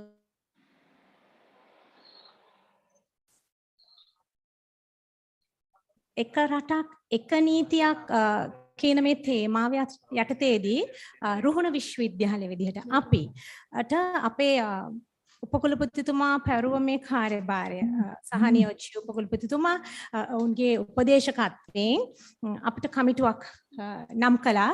අපේ රුහුණු විශ්වවිද්‍යාලය මේ දුන්න තේමාව සහ මේ පිළිබඳ ජනාධිපති කාර්යසාධක බලකායේ ක්‍රියාදාමයට ඉතාම ඉහළින් එකඟ වෙමින් බොහොම අව්‍යාජ ආකාරයෙන් අපිට කමිටුවක් අපේ උපකුලපතිතුමා අපිව නම් කරමින් පත් කළා. ඒ කමිටුවේ නමත් මම කියන්න ඕන සහ විවිධ වූ දෙපාර්තමේන්තු නියෝජනය කරමින් එක දෙපාර්තමේන්තුවක් නෙමෙයි අපි විවිධ ඩිපාර්ට්මන්ට්ස් මේකට සම්බන්ධ වුණා.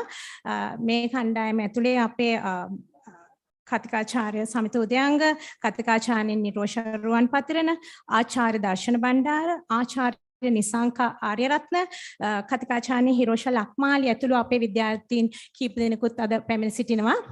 ඒත් විවිධ වූ දෙපාර්තමේන්තු නියෝජනය කරමින්. ඉතින් මේ තේමාව ඇත්තටම මේ හරි ලොකු වටිනාකමක් රටකට. මොකද මම හිතන්නේ මේ වගේ තේමාවක් මේ ලෝකෙ කිසිම තැනකින් උත්පාදනය වුණේ නැහැ. එක රටක් එක නීතියක් කියන මේ තේමාව මම හිතන්නේ චීනයේ මීට සමාන සංකල්පයක් තියෙනවා. one country two systems කියලා. එක රටක් පද්ධති දෙකක් විදිහට චීනයත් හොංකොං වල සිද්ධ වෙන ඒගොල්ලන්ගේ දේශපාලන සහ ආර්ථික ක්‍රියාදාමය ඇතුළතදී පද්ධති දෙකක්. ඉතින් එවැනි සංකල්පයක් විතරයි ලෝකෙ තියෙන්නේ. ශ්‍රී ලංකාවේ තමයි මෙවැනි ආකාරයෙන් එක රටක් එක නීතියක් කියන කාරණය අවධාරණය කරන්න මූලික වශයෙන් අවශ්‍ය පසුබිම් සාධක අපේ ස්වාමීන් වහන්සේ සහ අපේ මහාචාර්යතුමා ඇතුළු සියලු කණ්ඩායම් වලින් සහ සිවිල් ජනතාව බොහෝ කණ්ඩායම් මේ වෙලාවේ අදහස් දක්වලා තියෙනවා. ඉතින් මේ අදහසට මේ තේමාවට රුහුණ විශ්වවිද්‍යාලයේ විදිහට අපි විශාල බර තැබීමක් කළා. ඒ කරපු බර තැබීම තුළ විද්වත් කතිකාවක් මේ සම්බන්ධයෙන් ඇති විය යුතුයි කියලා අපි හිතුවා. අපි කමිටුව කීප වතාවක් සම්බන්ධ වෙමින් එකතු වෙමින් සාකච්ඡා අදහස් විශ්වවිද්‍යාලයේ අනෙකුත් පාර්ශවයන්ගෙනුත් අරගෙන එවැනි යම්කිසි ඉහළ මට්ටමක දෙයක්. මොකද විද්වතුන් හමු වන දිනයක් අද විශ්වවිද්‍යාල නියෝජනය කරන දවස අද. ඉතින් එතකොට අපි මේ අවස්ථාවේ කියන්න ඕන නීති විශාරදයෝ, ඒ වගේ නොයෙකුත් කණ්ඩායම් සහ ශාස්ත්‍ර දේශපාලනඥයෝ, ඒ වගේ නොයෙකුත් කණ්ඩායම් මේ කමිටු විසින් මුණ ගැසී තිබුණා. ඒ යටතේදී විද්වතුන් හමු වෙන දවසකදී විද්වතුන් විදිහට විද්වත් කතිකාවක් විද්වතුන් විදිහට අපිට කිය හැකි කාරණා එක පැත්තකින් අපි විශ්වවිද්‍යාල නියෝජනය කරනවා.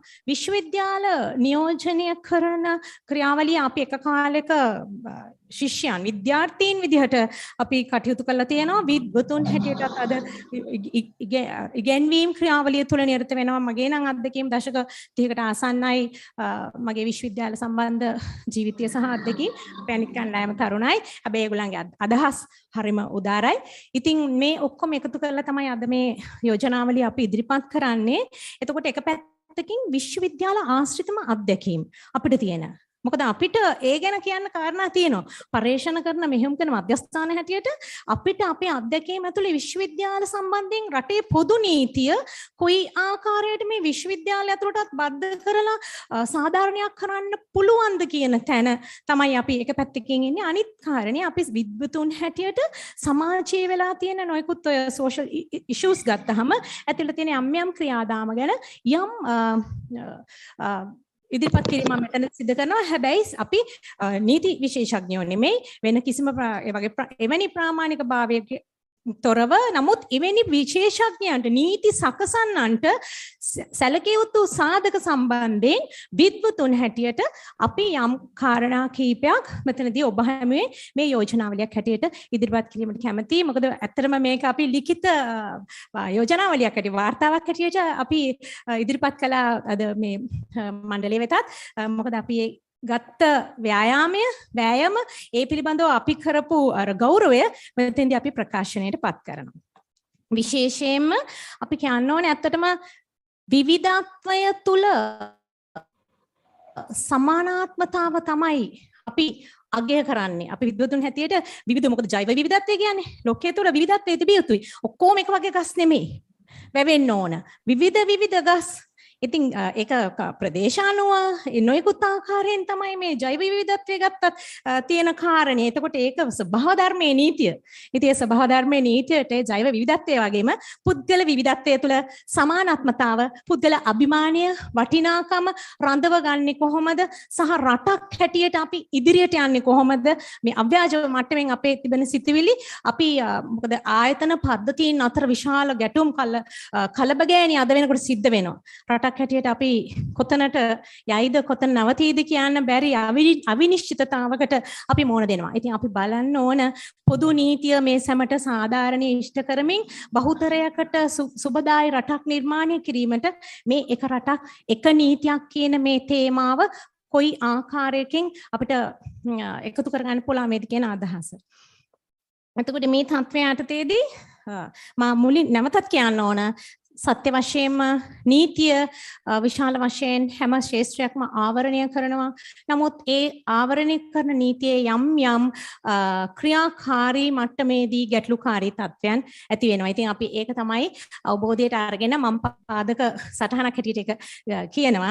ඒ යටතේ මම මූලික වශයෙන් විද්වතෙක් අධ්‍යාපනඥයෙක් විශ්වවිද්‍යාලය නියෝජනය කරන කෙනෙක් හැටියට විශ්වවිද්‍යාලය ඇතුළත අද ඇති වෙලා තියෙන කලබගෑනි සහ පරස්පරතා සහ මේ පද්ධතිය ඉදිරියට මේ යාන්ත්‍රණය යාමේ මේ තියෙන ගැටලුකාරී තත්ත්වයන්ට අපිට පොදු නීතියෙන් ලබා ගන්න පුළුවන් ආවරණය මොකක්ද කියන කාරණය සම්බන්ධව අපේ නිර්දේශ මූලික වශයෙන් මේ විදිහට ඉදිරිපත් කරනවා. එක පැත්තකින් මූලිකව මම කතා කරොත් විශ්වවිද්‍යාල තුළ තියෙනවා විද්‍යාර්ථීන්ගේ ශිෂ්‍යයන්ගේ විවිධ වූ ආගමික සහෝදරත්ව සංගම්. ආගමික සහෝදරත්ව සංගම් තියෙනවා. ඒක ක්‍රිස්තියානි සහෝදරත්වය, බෞද්ධ සහෝදරත්වය, මුස්ලිම් සහෝදරත්වය. එවැනි යම්කිසි ආකාරයකින් ආගමික අදහස් මතවාද නියෝජනය කරන සංගම් තියෙනවා. ඒවා විශ්වවිද්‍යාලයක් වුණාට යම් අර විවිධත්වයනේ. විවිධත්වයේ තුල සමානාත්මතාවයට ඒ කාරණා තියෙන්න ඕන, තිබිය යුතුයි. හැබැයි සමහර විටක මේ සංගම් මගින් මේ සහෝදරත්ව සංගම් මගින් ඔවුන්ගේම කණ්ඩායම් වලට බලපෑමක් කරනවා නම් මේ ඇඳුම විතරයි අඳින්න ඕන, මේ ආකාරයෙන් ඉන්න ඕන කියලා සමහර විද්‍යාර්ථීන්ට, සමහරට ශිෂ්‍යයන්ට වෙන්න පුළුවන්, ශිෂ්‍යයන්ට වෙන්න පුළුවන් මෙවැනි බලපෑමක් කරනවා නම් ඒක පිළිබඳව අපි නැවත සිතා බැලිය යුතුයි. එවැනි තත්ත්වයන්දී සමහර ශිෂ්‍යාවන් වෙන්න පුළුවන් විශ්වවිද්‍යාලයේ හැරදායම් තියෙනවා. මොකද ඕන්ට කැමති ඇඳුමක් විශ්වවිද්‍යාලය තුල අඳින්න පළඳින්න පුළුවන්කම තියෙනවා. නමුත් අර අන්තවාදී මූලධාර්මික අදහස් යටතේදී එවැනි කැමති කෙනෙක් ඉන්නවා නම් කිසිම ප්‍රශ්නයක් නැහැ. මොකද මම දන්නවා අපේ බැචලර්ස් වල මේට අවුරුදු මහ විශාල ගාණක්කට කලින් මම විශ්වවිද්‍යාලයට එන්නේ. එතකොට මුල දශකයේ එතකොට මේ අන්තවාදී තත්ත්වයන් නොමැති වුණත් සමහරලාට පසුව සමහර ආගම්වල ශිෂ්‍යාවන්ට යම් බලකිරීම යටතේ ඕන අකමැත්තෙන් වුණත් උන්ට උන්ගේ අර මේ මූලධර්මික අදහස් යටතේ යම් ඇඳුම් අඳින්න සිද්ධ වුණා. එදා අද තවත් ඒ ක්‍රියාදාමය තවත් ආන්තීකරණයට ලක් වෙමින් යනවා. ඉතින් මෙවැනි තත්ත්වයන් අපිට පුළුවන් නම් නෛතික පද්ධතිය තුල නීති විශාරදයන්ට හෝ රටේ පොදු නීතියේදී මේ අධ්‍යාපනයේදී සැමට සම අවස්ථා ලැබෙන තත්ත්වයේදී ඔවුන්ට ඇඳගෙන එන ඇඳුමේ පවා බලකිරීමක් තොරව නැත්නම් අන්තවාදී මූලධාර්මික තත්ත්වයකින් තොරව ඕන් මේ දේ කරනවා නම් ඒක කිසිම ගැටලුකාරී තත්ත්වයක් නැහැ. නමුත් බලපෑම, බලකිරීම මෙවැනි තත්ත්වයන් වලදී යටපත් වෙනවා නම් හොඳයි. මම මේ යෝජනා කරන්නේ විශ්වවිද්‍යාල විද්වත් ආයතන තුල සිද්ධවන ඒ ක්‍රියාදාමය තුල මේ මූලධාර්මික අදහස් පිළිබඳ තත්ත්වය. එක අනිත් පැත්තෙන් තව කාරණයක් තමයි අද වෙනකොට මේ විශ්වවිද්‍යාලේ මේ රටටත් ප්‍රශ්නයක් වෙලා තියෙනවා මහ විශාල වර්ජන රැලි.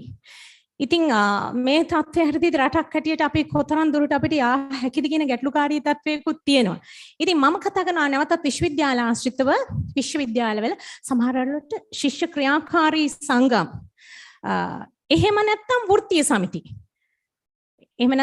සමිති විභාග කාල සීමාව ඉලක්ක කරගෙන කේන්ද්‍ර කරගෙන දඩමීම කරගෙන ඒවැනි තත්ත්වයන් ෆෝකස් කරගෙන මේ කරන වර්ජන තත්ත්වයන් නවතන්න බාහිර නීති පද්ධතියක් අත්‍යවශ්‍යයි කියලා මා හිතනවා. මොකද එහෙම නැතිනම් බහුතරයක් ශිෂ්‍ය ප්‍රජාව හරිම කැමති බහුතරයක් ඊටාම නිදහසේ විශ්වවිද්‍යාලයට ඇවිල්ලා තමුන්ට කැමති ඇඳුම් පැළඳුම් අඳිනවා වගේම නිසි කාලයේදී විභාග වලට මුහුණ දෙමින් ඉක්මනින් මේ විශ්වවිද්‍යාල ජීවිතයට මේ අවසානයක් තබමින් රැකියාවල් වලට යන. නමුත් එහෙම අවස්ථාවක් ලැබෙන්නේ නැහැ. අපේ දරු පරම්පරාවට අපේ විද්‍යාර්ථීන්ට විශාල වර්ජන එහෙම නැත්නම් ඒ වගේ යම් පෙළපාලිය වගේ දේවල් තියෙනවා. මම කියන්නේ මෙවැනි තත්ත්වයන් යටතේදී අර බහුතරයකට අධ්‍යාපනීය අවස්ථා හිම වෙනවා.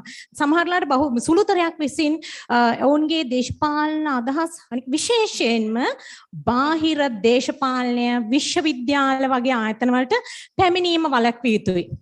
මොකද බාහිර දේශපාලනය ඔවුන්ගේ දේශපාලන අභිමතාර්ථ හෝ එවැනි දේවල් සඳහා භාවිත වුණාට කමක් නැහැ. විශ්වවිද්‍යාල කියන්නේ මේ මහජනයාගෙන් නඩත්තු වෙන ගමේ ඈත කම්කරුවා ගොවියා පවා මේ ගන්න සබන් කෑල්ලෙන් පවා ගෙවනවා මේ අපිව නඩත්තු කරන්න මේ ආයතන. නමුත් මේ ආයතන ගෙනියන්න පුළුවන් කමක් නැහැ බාහිර දේශපාලන මතවාදයන් හින්දා. ඔවුන්ගේ අතකොළු වෙලා අපේ ශිෂ්‍යෝ, ඔවුන්ගේ දඩබීම කරගෙන අපේ ශිෂ්‍යෝ ඔවුන්ගේ දේශපාලන ගමන යනවා. මම දන්නවා මගේ විශ්වවිද්‍යාල මම ඉගෙන ගත්ත කාලවල හිටපු ශිෂ්‍ය නායකයෝ අද ඇමතිවරු. ඒකයි. ඉතින් මම නම් හැමදාම මම මගේ පෞද්ගලික අත්දැකීම මගේ ශිෂ්‍යයන් එක්ක බෙදා හදා ගන්නවා. අපි හැමදාම කාගේවත් අතකොළුවක් පමණයි යන කෙනා ශිෂ්‍යයන්ගේ කර්මතින් ගමන යනවා. මේ වැඩේ නතර කරන්න ඕනේ කීප දෙනෙක්ගේ අභිලාෂය යටතේදී අභිමතාර්ථය යටතේදී විශ්වවිද්‍යාල ශිෂ්‍යෝ මේක බාහිර දේශපාලනයේ විශ්වවිද්‍යාල තුලට ඇවිල්ලා මේ විශ්වවිද්‍යාලය අපිට හොඳ ගමනක් හොඳ සාධනීය ගමනක් පෞද්ගලික විශ්වවිද්‍යාලයේ අතින් යාලා ගමන යනවා අපේ රාජ්‍ය විශ්වවිද්‍යාලයට ප්‍රශ්නයක් වෙලා. ඒකින්ද මේ ප්‍රශ්නය තේරුම් අරගෙන බොහෝ කාලයක් තිස්සේ මේ උග්‍ර වෙන ප්‍රශ්නය තවත් මේක ඔඩු දුවමින් පිළිකාවක් බවට පත් වෙන මේ තත්ත්වයෙන් විශ්වවිද්‍යාල ඉක්මනින් මුදවා ගන්න ඕන මේ දරුවන්ට නිදහසේ තමන්ගේ අධ්‍යාපන කටයුතු කරලා ඉක්මනින් විශ්වවිද්‍යාලයෙන් පිට වෙන ක්‍රමයට නීති පද්ධතියෙන් හෝ ආවරණයක් සැලසිය යුතුයි. එවැනි තත්ත්වයන් සෑම අවස්ථාවකම දේශපාලනඥයින් උනත් ඔවුන්ගේ යම්කිසි වාසි හෝ යම් දේශපාලන වාසිතාවක් භාවිත කිරීම කනගාටුදායක තත්ත්වයක් විශේෂයෙන්ම රටේ.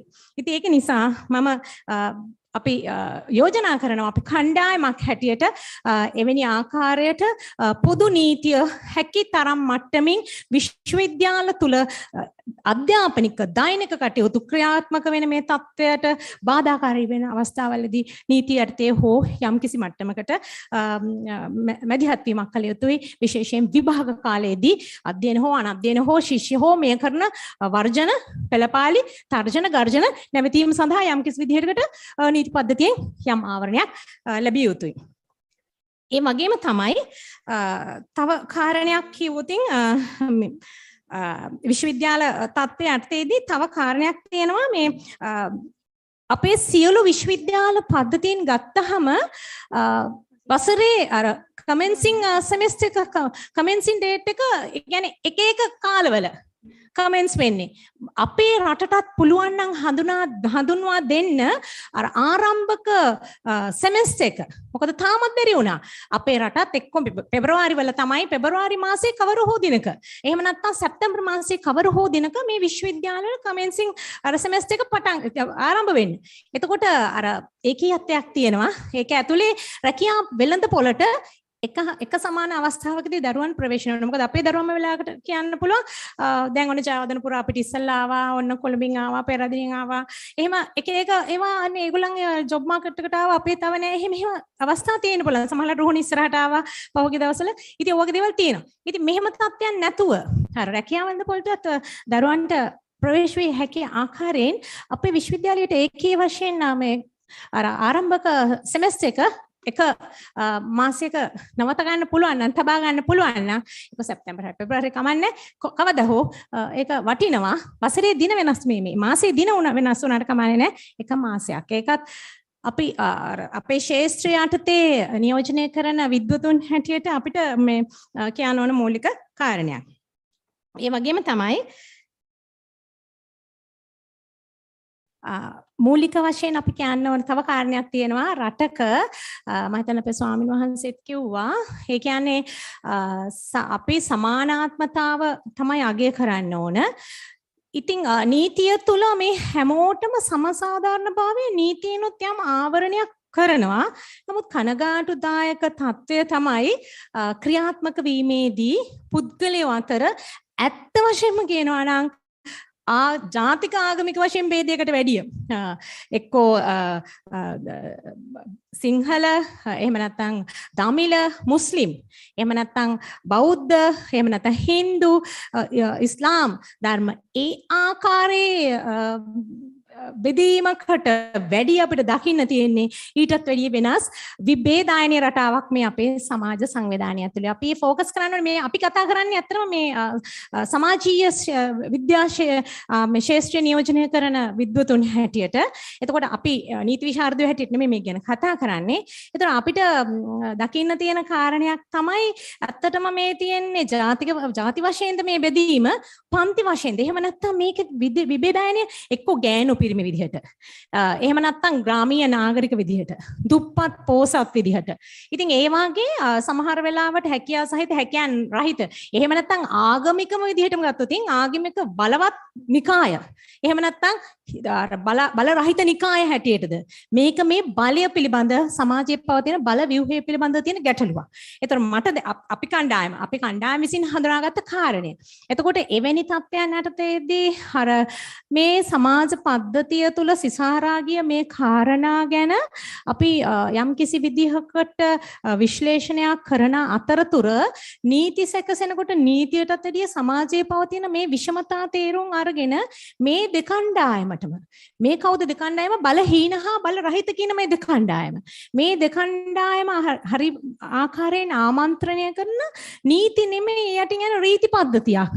ඒකේ ආකල්පමය පද්ධතියක් ආකල්පමය රාමුව හදාගන්න ක්‍රමවේදයක්. සැබෑ සහෝදරත්වයේ පිළිබඳ හැඟීම් ඇති වෙන ක්‍රියාවලියක්. අපි විසින් ඒ කියන්නේ ඒකට මම හිතනවා නීති විශාරදයෝ වගේම අනිත් ඔය සමාජීය විද්‍යා ශාස්ත්‍රයෙන් නියෝජනය කරන කණ්ඩායම ඉන්න ඕන මේ ආකල්පමය රාමුව හදන්නේ කොයි ආකාරයකටද කියන තත්ත්වයටද අපි අර නීති ඉදිරියේදී සමානභාවය තිබුණත් සමාජීය වශයෙන් තියෙන මේ විභේදායනය මේ වෙනස තිබෙන තාක්කල් අපිට සාධාරණ සමාජයක සාධාරණය එහෙම නැත්නම් සමානාත්මතාවය යුක්තියුක්තභාවය අපිට හිමිවීම පිළිබඳව ගැටලුකාරී තත්ත්වයන් ඇති වෙන්න පුළුවන්. ඒ තත්ත්වයේ යටතේ තමයි ඇත්තටම කියනවා නම් අර සමාජයේ පුද්ගලයාට සිවිල් පුරවැසියාට අර හැම ඕනම අවස්ථාවකදී යම් සේවා පහසුකම් ලබා ගැනීමේ හැකියාව ලැබෙන්නේ. එහෙම නැතුව අර ඕන්න පද්ධතිය ඇතුළට අන්තර්ග්‍රහණය කරගන්නව විනා අර එළියට විසිකලා දාන. ඒ කියන්නේ එවැනි තත්වයකට යන්නේ නැතුව, ඒ කියන්නේ බහැර කිරීම නෙමෙයි තල්ලු ඇද ගැනීමේ න්‍යායක් තියෙනවා. ඇද ගන්නා ක්‍රමවේද නැතුව තල්ලු ඇති කිරීමේ ක්‍රමයන් තියෙනවා නම් තල්ලු කළ විසිකලා දාලා එපා වෙන රට එපා වෙන රට දාලා යනවා මේක වැඩන්නේ. එහෙම හිතන තත්වයට වෙන කම්ම තල්ලු කරන මේ තත්වේ නැවතීමේ තිත තැබිය යුතුයි. ඒ සඳහා නීතිය පමණ නෙමෙයි නීතිය තවදුරටත් මට හිතෙනවා සක්‍රියම තියෙන එක නීතිය බලාත්මක වීම සහ ඒ සඳහා පුද්ගල ආකල්ප පද්ධතීන් සහ තව ක්‍රමවේදයන් මේ තුලට අන්තර්ග්‍රහණය විය යුතුයි. ඒකින්ද මේක නීති විශේෂඥයෝ විතරක්වත් එහෙම නැත්නම් ආරක්ෂක අංශ නියෝජනය කරන අයවත් තනි දේශපාලනඥයාටත් නෙමෙයි ඊට වැඩි කණ්ඩායමක් මේ සඳහා එකතු වෙලා උරදීලා කරදීලා යන්න ඕන තත්ත්වයක් කියලා තමයි අප විසින් හඳුනා ගන්න ලබන්නේ. ඒ වගේම එතකොට ඒ තත්ත්වයට යටතේම තව කාරණයක් තියෙනවා අපේ රටක තියෙන අභ්‍යන්තරයේ තියෙන කාරණා තමයි බල සම්බන්ධතා නැත්නම් ඥාති සම්බන්ධතා නැත්නම් මිත්‍ර සම්බන්ධතා. ඉතින් එතකොට මෙවැනි තත්ත්වයන් මේ නිල බල තන්ත්‍රය තුළ ක්‍රියාත්මක වෙන තාක්කල් අපිට සමසාධාරණය යහපත යුක්තියුක්ත භාවය ඉෂ්ට වෙන්නේ නැති වෙයි. එතකොට අපි හිතිය යුතු දැකිය යුතු වෙනස් කළ යුතු කාරණා ගොඩක් මේ අවස්ථාවේ තියෙනවා. මොකද අද අපි තමයි මේ අවස්ථාවේ වැඩිහිටි පරම්පරාව. ඒ වගේම අපි තමයි මට හිතෙනවා මේ අවස්ථාවේදී ඊළඟ කණ්ඩායමට අර බැටන් එක හරියට දෙන්න ඊළඟ කණ්ඩායම අපිට හදාගන්න පුළුවන් වෙන ඉහළ විද්වත් කණ්ඩායම වෙන්නේ අපි. ඉතින් අපි ඇදේට යන්නේ නැතුව අපි කෙලින් ගිහිල්ලා පැටවුන්ටත් හරියට යන්නේ කිව්වොත් තමයි ගමන යන්නේ වෙන්නේ. නැත්තම් හැමෝම ඇදේයයි අතීතෙත් ගියා අදත් යයි හෙටත් යයි. හෙට යන ගමනවත් අපි වැළැක්විය යුතුයි. මෙන්න මේ අපේ සමාජ සන්දර්භයේ ඇතුලේ තියෙන විභේදායනයන් එහෙම නැත්තම් මේ කියන ගැටලුකාරී තත්ත්වයන් හරියටම ඉලක්ක කරලා ඒවා හරියට මඳුනාගෙන ඒවා සඳහා විසඳුම් නීතියෙන් විතරක් නෙමේ රීතිමය වශයෙන් තවත් යාන්ත්‍රණයක් අර සේෆ්ටි net එකක් ආරක්ෂක ජාලයක් මේ ඇතුලේ හදලා සකස් කරගත්තොත් අපිට මේ අවස්ථාවෙන් රටක් ජාතියක් හැටියට ඉදිරියට යෑමේ හැකියාව පවතිනවා.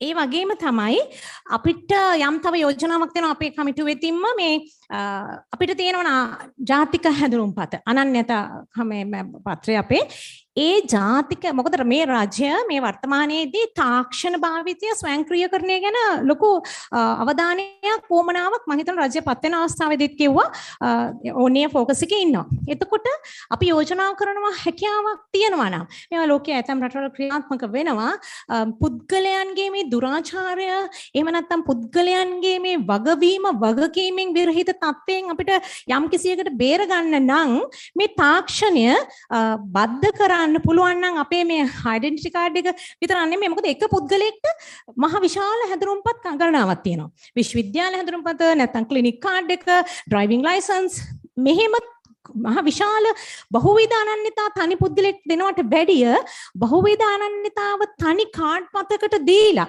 ඒ කාඩ් පත ඇතුලේ මේ පුද්ගලයාගේ ක්‍රියාකාරකම් ඇතුලේ අර ක්‍රෙඩිට්ස් යාට සමහරලාට ඔහු කරන වැරදි ඩ්‍රයිවිං ඔෆෙන්ස් එකක් වෙන්න පුළුවන් ඒ වගේ තැන් අවස්ථාවකදී ඔහුට යම් ලකුණු අඩුවීමක් කරන ක්‍රමයක් හදන්න පුළුවන් නම් මිනිස්සුන්ට වගකීම පිළිබඳ මොකද අද වෙනකොට ශ්‍රී ලාංකේය සමාජයේ තියෙන ලොකුම ප්‍රශ්න තමයි සමාජ වගකීම් පිළිබඳ තියෙන තත්ත්වය නිතා විශාල වශයෙන් බැහැර වෙලා තියෙනවා මිනිස්සු මුදල් පස්සේ හඹා යනවා තමුගේ ආත්මාර්ථය පස්සේ තරඟකාරීව යනවා නමුත් පුද්ගලයන් ගෙන් ලැබිය යුතු ගුණධර්ම සමාජ හරපද්ධතියට වටිනාකම් කිසිම කෙනෙක් ළඟ දැන් දෙන්නේ නැති වෙමින් යනවා මේ තත්ත්වයට අපිට මේ තාක්ෂණය බද්ධ කරලා අපිට පුළුවන් නම් අර වගේ කාඩ් සිස්ටම් එකක් හරි හඳුනලා මොකද එක පුද්ගලයා එක අවස්ථාවේදී අර එක පුද්ගලයාව හැම තැනින්ම එයාගේ තියෙන කනෙක්ෂන්ස් ටික එක පතකින් හඳුනා ගන්න පුළුවන් නම් අපිට මේ හැංගි නටන අර වෙස් වගේ හොර වැඩ නතර කරන්න පුළුවන් රටක් ජාතියක් හැටියට. අන්න අපිට මේ වගේ හැකියාවක් තියෙනවා නම් එක අතකින් අපිට යම්කිසි ගමනක් යන්න පුළුවන් අර යාන්ත්‍රීකරණ ස්වයංක්‍රීය තාක්ෂණික භාවිතය මෙතනට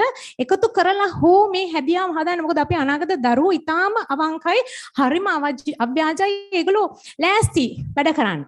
නමුත් අපේ මේ තියෙන ක්‍රමේදී ඒ දරුවෝත් හතරම මම මුලා වෙලා වැඩිහිටියට අපි දුකවත් දෙන්නේ නැති හින්දා වෙන්න පුළුවන්. ඉතින් ඒ නිසා අපිට පුළුවන් නම් මේ gaps fill කරන්න නීතියේ තියෙන ආවරණයන් හරියට ලබා දෙමින් ඒ වගේම මේ තාක්ෂණික තත්ත්වයන් අපිට එකට බද්ධ කරමින් යම් කිසි මට්ටමක සාධනීය ක්‍රියාවලියකට යන්න පුළුවන්.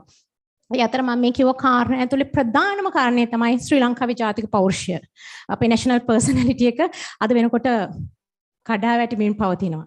ඉතින් ඒ தත්ත්වය තමයි අපිට අර වගවීම සමාජ වගකීම ගැන අපිට හරියම අඩු මට්ටමේ අපිට ලොකු හොඳ බර පොදියක් නැහැ. හරි සැහැල්ලුවක් බලනකොට තියෙන්නේ මේ වගවීම් සාංගන්දී. ඉතින් එවැනි தත්ත්වයන්ට මේ එක රටක් ඒ තේමාව එකක් තමයි එක නීතිය අනිත් එක රටක්. එක රටක් කියන්නේ ඒක ජාතික පෞරුෂය. මේ ජාතික පෞරුෂයට අපි ඔක්කොම එකට එකතු වෙන්න ඕන. අපි අනුන්ව පාව දෙන, වගකීමෙන් නිදහස් වෙන, කිසිම ආකාරයකින් වග කියන්න ලෑස්ති නැති, තමුන්ගේ ආයතනය තුළ තමුන්ගේ යුතුයකම් ඉෂ්ට කරන්න අකමැති. මේ වාගේ ඒක එන්න ඕන ඉහළ සිට පහළට. ප්‍රධානියාගේ සිට පහළ සිට නිලධාරියා දක්වාම මේක ගලා යන්න නම් ඉතාම හොඳ ආදර්ශ සපයන නායකත්වයන් සහ සීලු ආයතනවල ඉහළ මේ හැඟීමක් සහිත පුද්ගලයන් වැඩ කළ යුතුයි ක්‍රියා කළ යුතුයි ඒ තුලින් තමයි අපිට එක රටක් තේමාවට එන්න ජාතික පෞරුෂය හොඳ මට්ටමින් නක් ගන්න පුළුවන් වෙන්නේ මේ ජාතික පෞරුෂය බිඳ වැටීම අපිට අනාගතයේදී අපේ ශ්‍රී ලාංකීය අනන්‍යතාව කොහොමද කියලා රෝකෙට කියන්න නැති වෙමින් අර කියන්නේ දුර්ලභ වඳ වීගෙන යන ජාතියක් බවටපත් වෙනවා කියලා අනිවාර්යෙන් ඒ වඳවීමේ තත්වයට අපිට මුහුණ දෙන්න සිද්ධ වෙනවා. අපි හරි ආකාරයෙන් මේ අවස්ථාවේදී අපි සතු සමාජ වගකීම අවබෝධ නොකර ගත්තොත් අද වෙනකොට අපි ඉන්න මේ විද්වත් කණ්ඩායම් විසින් මේ සඳහා කොයි ආකාරයෙන් හෝ නීතිය විතර නෙමේ යම් කිසි මට්ටමකට අර මම කිව්වා තව ආරක්ෂිත ජාලයන් රීතියනොත් එකමුත් කරමින් අපි ඊළඟ પરම්පරාවල් වලට ආදර්ශ දෙමින් ජාතිය උසස් කර තැබීමේ කාර්යය අපි කරට ගත යුතුමයි. මේක ප්‍රධාන කාරණයක්. ඒ අන්තතේදී ඇත්තම කියනවා නම් තව කාරණයක් තමයි අර මම කිව්ව මේ කාරණා අනිත් අපි කියනවා දේශපාලනඥයන්ට අපි ඇඟිලි දික් කරනවා. එහෙම නැත්නම් අපි ආරක්ෂක අංශ වලට ඇඟිලි දික් කරනවා.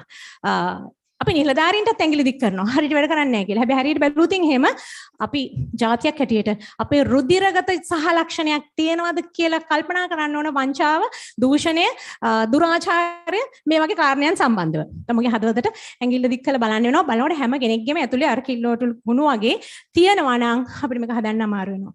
ඉතින් එවැනි තත්ත්වයන් යටතේ අපි අවබෝධ කරගන්න ඕන මේ සහලක්ෂණීය ජාතික සහලක්ෂණයන් නම් ඒක වෙනස් කරමින් අපි ඊළඟ ඉන්න අනාගත පරම්පරාව හොඳ තැනකට ගෙනියන්න. මේ ළමයි හරිම අව්‍යාජයි.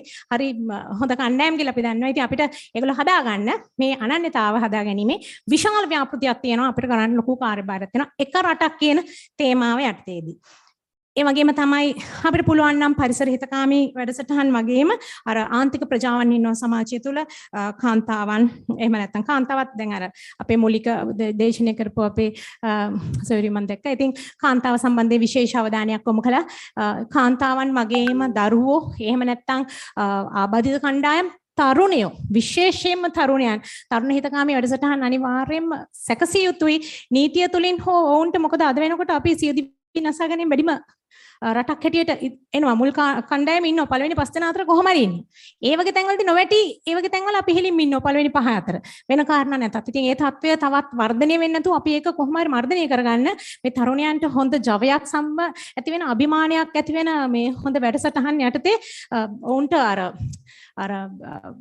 පීඩාවන්ට ඔරොත්තු වෙන මානසිකත්වය සහිත අනාගත තරුණ කණ්ඩායමක් අපි හැදිය යුතුමයි. ඉතින් ඒකත් මෙතනදී අවධාරණය කරනවා. මොකද මේ තරුණ හිතකාමී කණ්ඩායමක් අපිට ඔවුන්ට අර පීඩාවට ඔරොත්තු දෙන දරුවෝ ටිකක් අපිට හදාගත්තොත් අපිට අනාගත ගමනක් තියෙයි. එහෙම නැත්නම් අපේ වැටෙන කාලය ළඟ අපිට එන බව තමයි අපි තේරුම් ගන්න ඕන. ඒ වගේම තව කාරණයක් තමයි අතරම අර අපේ මැතිවරණ ක්‍රියාදාමය ඇතුලේ වුණත් ස්ලෝගන්ස් එනවා. අර අපි ශ්‍රී ලාංකිකයෝ කියලා මැතිවරණ කාලේදී සුළු ජාතිකයින් සියලු දෙනාම අපේ කට්ටිය සහෝදර කණ්ඩායම් කියලා අපි ඕන්න වැළඳගත්තට මැතිවරණයෙන් පස්සේ අතහැරලා දානවා. ඉතින් එවැනි තත්ත්වයන් වලට යනකොට වෙන්නේ අව්‍යාජත්වයෙන් තොර අර පුද්ගලියෝ රවටන ක්‍රියාදාම වලින් වෙන්නේ අර ජාතීන් අතර සහෝදරතාවය ආදරය සහෝදරත්වය යන වෙනුවට වෛරය ඇතිවීම විභේදයන ඇතිවීම හැමදාම අපිව ඒක සමහරවිට දුගී ගොවියාටත් වෙනවා සුළු ගොවියාටත් වෙනවා ඒ වගේම සුළු ජාතියටත් වෙන්න පුළුවන් ඒකින්ද අර එම කණ්ඩායම් අදාළ අවස්ථාවේදී බිල්ලට ගැනීමෙන් සහ ඒගොල්ලන්ව ස්ලෝගන් එකට අරගෙන පස්සේ අමතක කර දැමීමේ ක්‍රියාදාම නැවතෙන්න ඕන අනික ඉතාම අගය කරනවා අපි මේ වැඩසටහනේ ඔය එක රටක් එක නීතියක් කියන අදහසින් එන්නේ මේ සියලු දෙනාටම සමසාධාරණභාවය අන්න එවැනි වැඩසටහන් මේ වගේ වැඩසටහන් වලින් අවසානයේ ප්‍රතිඵලයක් ජනතාවට දැනෙන දෙයක් ඉතා ඉක්මනින් දීම සඳහා කටයුතු කළ යුතුයි මොකද ඒක එතකොටයි ඒක සාර්ථක වෙන්නේ මේ කරපු ක්‍රියාවලියේ සාර්ථකත්වයටත් අතර මේ ආදර්ශමත් මේ වැඩසටහනට අපි සුබපතනවා ඒ වගේම මේක හොඳ ආදර්ශයක් වේවා කියලා ප්‍රාර්ථනා කරන අපේ රටේ සියලුම කණ්ඩායම් වලට. මේ මගේම තව කාරණා කීපයක් මට කියන්න තියෙනවා මේ ඒක තමයි නීතිය ඇතුලේ පොඩි අපි නීති විශාරදයෝ නෙමෙයි. හැබැයි අපි සමාජීය විද්‍යා ශාස්ත්‍රය නියෝජනය කරන අය හැටියට අපේ අධ්‍යයන පරීක්ෂණ වලින් ලබාගත් කාරණා යටතේ අපිට තියෙන එවිඩන්ස් යටතේ මේ කියන්නේ නීතියේ අර සමහර වෙලාවට පොඩි නිශ්ශබ්ද කතා නොකරන හිදසක් පවතින තැන් තියෙනවා. ඒක අපිට මොකුත් හදන්න පුළුවන් කමක් නැහැ. නමුත් මේ අවස්ථාවේදී නීතිය තුලින් පොදු නීතියේදී ඒ අදාළ තැන් ફોකස් කරලා අදාළ විශාරදයෝ මේ සම්බන්ධයෙන් තමුගේ අවධානය යොමු කරනවා නම් වටිනවා. එකක් තමයි ගබ්සා නීතිය. ගබ්සා නීතිය ඇත්තටම නීතිගත කළ යුතුයි මවට හානියක් වෙන අවස්ථාවේදී පමණක් නෙමෙයි සමහර වෙලට ළමා මේ ස්ත්‍රී දූෂණයට ලක් වෙලා සමහරට අවිවාහක මවක් ළමා මවක් හැටියට සමාජය තුළ විශාල සමාජ කැලලකට ලක් වෙන කණ්ඩායමක් වෙනවා කාන්තාවෝ අපි අධ්‍යයන වලින් මේ සාමාන්‍ය නීතියෙන් උනත් ඔබ සාමාන්‍ය තත්ත්වයට ඔබ දන්නවා ඇති ඉතින් එවැනි තත්ත්වයන් යටතේදී මේ ගබ්සා නීතිය විශේෂයෙන්ම යම් කිසි මට්ටමකට අර ඇබ්නෝමැලිටි එකක් තියෙන කලලයකටත් එවැනි කලලයක් මොකද මවට ඒකට අවස්ථාව දිය යුතුයි මෙවැනි අසාමාන්‍යතා සහිත කලලයකින් උපදින ලබන දරුවන් නිසා ඒ දරුවයි විශේෂයෙන් පවුලේ මවයි මහා විශාල දුකකට පත් වෙනවා. මෙවැනි තත්ත්වයන් සමහර විටක ආගමික බලකිරීම හෝ එවැනි තත්ත්වයන් යටතේදී නීතියක් හැටියට එන්න බලාත්මක කිරීමේ තත්ත්වයට ලොකු මේ බලපෑම එල්ල වෙනවා. විශේෂයෙන්ම ආගමික තත්ත්වයන් යටතේදී එවැනි තත්ත්වයන් පිළිබඳව ආගමික බලාධිකාරයට තියෙන අවස්ථාවට වඩා මේ සමාජය තුළ මේ කාන්තාවන් දරුවන් මේ නිසා මොහොන පාන තත්ත්වය අවබෝධ කරගනිමින් හැකියාව පවතිනවා නම් අනිවාර්යයෙන්ම ගබ්සා නීතිය මේ අවස්ථාවේදී නීතිගත කළ යුතුයි කියන අදහස අපේ කණ්ඩායම විසින් දරනවා. ඒක විශේෂයෙන්ම එම පුද්ගලයන්ට ඇති වෙන මේ සමාජ කැළලින් මුදවා ගැනීම සඳහා සමාජය තුළ ඇති වෙන විශාල පීඩාවන්ගෙන් ඔවුන් මුදවා ගැනීම සඳහා ඒ වගේම නීතියේ තව පොඩි හෙදස් තියෙන අවස්ථාවක් කියනවා මේ විවාහ වෙන්න පුළුවන් අපේ රටේ අවුරුදු 18 වුණාට ලිංගික කටයුතු සඳහා කැමැත්ත අවුරුදු 16යි ලැබෙනවා. මෙතන ලොකු ગેප් එකක් එනවා. මේ 16යි 18යි අතර. නීතිය නිශ්ශබ්ද අවස්ථාවක්. එතනදී මොකද්ද සමහරලාට ස්ත්‍රී දූෂණයක් වුණත් සමහරලාට එහෙම නැත්නම් යම් කිසි විදියකට යම් දැරියක් යම් පුද්ගලෙක් අතින් දූෂණයට ලක් වෙලා හොය එයාව විවාහ කරගැනීමේ තත්ත්වයේදී 18 වෙනකම් මේ ගෑල්ලමට ඉන්න වෙනවා. මේ පිළිබඳ යම් කතිකාවක් තියෙනවා. අන්නේ ඒ පිළිබඳවත් නීතිය තුල යම් බලාත්මක වීමක් තියෙනවා නම් අපි ඒ ගැන අවධාරණය කරනවා. ඒ වගේම තමයි ස්ත්‍රී දූෂණය ගැන. ස්ත්‍රී දූෂණයන් පිළිබඳව උසාවියේදී ප්‍රශ්න අහන වෙලාවලදී කාන්තාව ඒ දරුවා ඒ දැරිය නැවත නැවත දූෂණයට ලක් වෙන කියන කතාව පවතින නිසා ස්ත්‍රී දූෂණ නඩු වෙනම රූම් එකක උසාවිය තුළම යම් කිසි විදියකට කාන්තාවට ගෞරවය ලැබෙන ආකාරයෙන්ම ඒ කටයුතු සිද්ධ විය යුතුයි කියන යෝජනාවක් අපේ තියෙනවා. ඒ වගේම තමයි පොලිස් ස්ථානවලත් කාන්තාවන්ට පැමිණිලි දෙන්න ගියමත් ඔය ප්‍රශ්නේ ඉදිරිපත් කිරීමේදී තියෙනවා. කාන්තා පොලිස් නිලධාරීන් ඉතාම අඩුයි පැමිණිලි සටහන් කරගන්න අවස්ථාවවලදී. ඒකෝට කාන්තාවන් මොහොන පාන යම් අර පීඩාවන් තියෙනවා.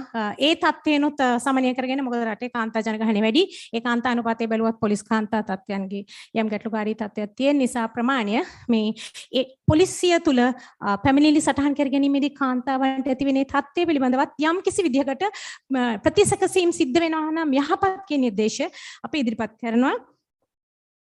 ඒ අන්තයේදී අපි කියනවා මේ නීතිය සියලු දෙනා නීතියට පහරින් සිටිය යුතුයි. නීතියෙන් ඉහළට කිසිම කෙනෙකු සිටිය නොයුතුයි කියලා. මොකද එවැනි තත්ත්වයන් යටතේදී නීතිය අවභාවිත වීමේ සම්භාවිතාව වැඩි වෙනවා. ඉතින් එම නිසා නැවත නැවතත් නීතිය යටතට අපි නීතිය සුරතට අපි සියලු දෙනා තබමින් නීතිය අභිභවනය කරන එක පුද්ගලයෙක්ටවත් ඉර නැතබිය යුතුයි කියන යෝජනාව අපි ඉදිරිපත් කරනවා.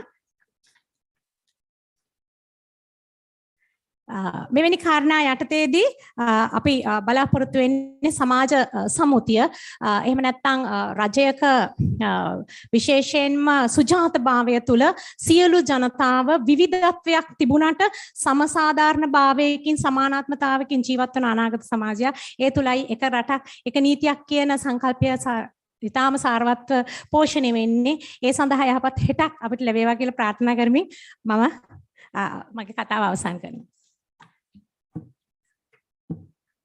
ඔබතුමියගේ වටිනා අදහස් හා යෝජනාවලට බොහොම ස්තුතියි.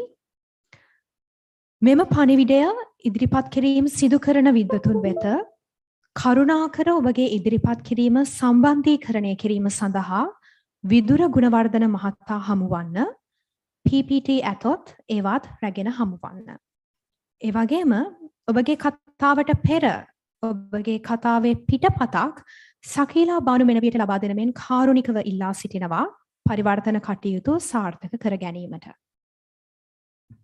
உரையினை நிகழ்ச்சி சென்றவர்களுக்கு நன்றிகளை தெரிவித்துக் கொண்டு இந்நிகழ்வில் உரை நிகழ்த்த காத்திருப்பவர்கள் தங்களுடைய கையில் ஏதேனும் ஆவணங்கள் இருப்பின் அதனை பரிவர்த்தனை செய்யும் இடத்தில் கையளிக்குமாறு கேட்டுக்கொள்ளப்படுகின்றீர்கள். காரணம் அது பரிவர்த்தனை செய்வதற்கு இலகுவானதாக இருக்கும். அதே சந்தர்ப்பத்தில் எதிர்வரும் நிகழ்வில் உரை நிகழ்த்த காத்திருப்பவர்கள் தொழில்நுட்ப ரீதியான ஏதேனும் உதவிகள் தேவை என்றால் விதுர குணவர்தனவை நாடுமாறு கேட்டுக்கொள்ளப்படுகின்றீர்கள்.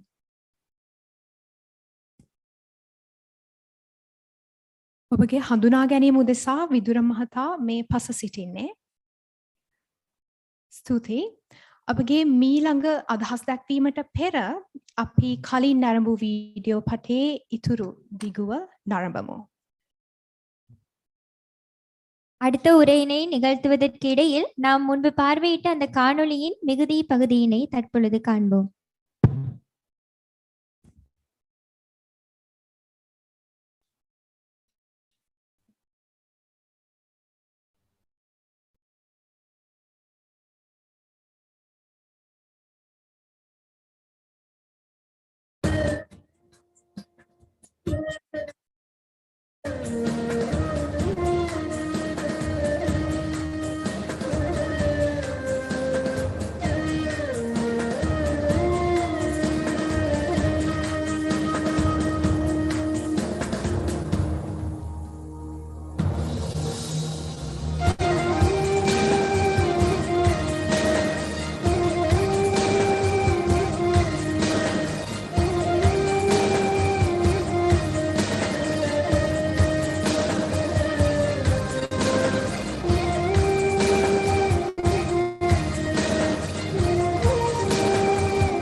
අනවසරේ බැඳී ඉඳන් ආම්පත් වල පිළිත් කියනකොට සත්තුන්ට අවලින වෙනවා කියන්නේ. මම ජීවිත දෙපාර්තමේන්තුවේ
අපිට තවත් ඇසකින් බලන්න පුළුවන් ක්‍රමයක්.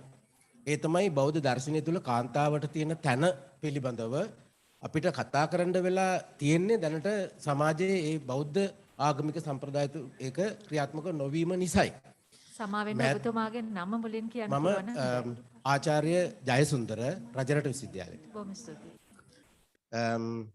පසුගිය දශක ගණනාවක් 1980 වගේ කාලේ ඉඳලා ලෝකයේම කාන්තා සමතන පිළිබඳව සාකච්ඡාවක් ව්‍යාප්ත වෙලා තිබුණා.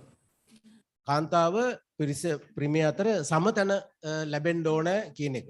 ඒකට බොහොම ලෝක ව්‍යාපාරය යනවා කාන්තා සමතන පිළිබඳව. ඇත්ත වශයෙන්ම මේ දැන් බෞද්ධ ක්‍රමයට අනුව එහෙම නෙමෙයි කාන්තාවට තියෙන ඒ ඊට වඩා විශේෂ ස්ථානයක් පිළිබඳව සාකච්ඡා කරන්නේ. දැන් මේකට ස්වාමින්වහන්සේ දැන් ඒ බෞද්ධ දර්ශනය තුළින් පෙනෙන දේවල් ලෝකයට ඉදිරිපත් කරන්න පුළුවන් විදිහේ දර්ශනයක් මතුවලා තිනවා 2000න් පස්සේ. මම කියන්නේ බෞද්ධ දර්ශනය තුළ ඒ අවශ්‍ය දේ තියෙනවා තමයි අපිට ළඟට ලෝකයට පෙන්වීමට අවශ්‍ය කරන දර්ශනයක් ලෝකයේ තුලින් බිහි වෙලා තියෙනවා. දැන් කතා කරන්නේ කාන්තා සමාහිතය ගැන නෙමෙයි ස්ත්‍රීත්වය පිළිබඳව ෆෙමිනිසම් කියලා එක හඳුන්වන්නේ ස්ත්‍රීත්වය. එතකොට ස්ත්‍රීත්වය තුළ කාන්තාව හඳුනාගන්නේ ඇයගේ තියෙන සියලු විභවතාවයන් සමග. ඒ අනුව පුරුෂයාට තියෙන විභවතාවයන් සහ කාන්තාවට තියෙන විභවතාවයන් වෙනස් වශයෙන් හඳුනා ගන්නවා. ඒ ස්ත්‍රීත්වය කියන සංකල්පයේදී කොච්චර දුරට යනවද කියනවා නම් ඒක ඇත්තටම මේ ජීව විද්‍යාත්මක කාන්තාව කියනවට වඩා සමාජ මනෝවිද්‍යාත්මක තත්වයක කාන්තාව හඳුනා ගැනීමක්. ඉතින් ඒ නිසා මේ බෞද්ධ දර්ශනය තුළ කියන කාරණා අපි මේ ලෝකයට ප්‍රකාශ කිරීමේදී අපිට ඔය ස්ත්‍රීත්වය කියන පදනම සහිත දර්ශනය භාවිතා කරන්න පුළුවන්කම තියෙනවා. බොහොම ස්තුතියි. බොහොම ස්තුතියි. සුළු නිවැරදි කිරීමක් මෙතෙක් දැක් වූ අදහස් සම්බන්ධයෙන් යෝජනා වලට අමතරව මේ එක රටක් එක නීතියක් කියන සංකල්පය සම්බන්ධයෙන් ඔබගේ අදහස් හා යෝජනා කෙටි කාලයක් විනාඩි 3ක වගේ කාලයක් ගෙන ඔබගේ අදහස් ප්‍රකාශ කරන්න පුළුවන්. සුබ මධ්‍යහ්නයක් Vinayaka හඳුරන්නේ.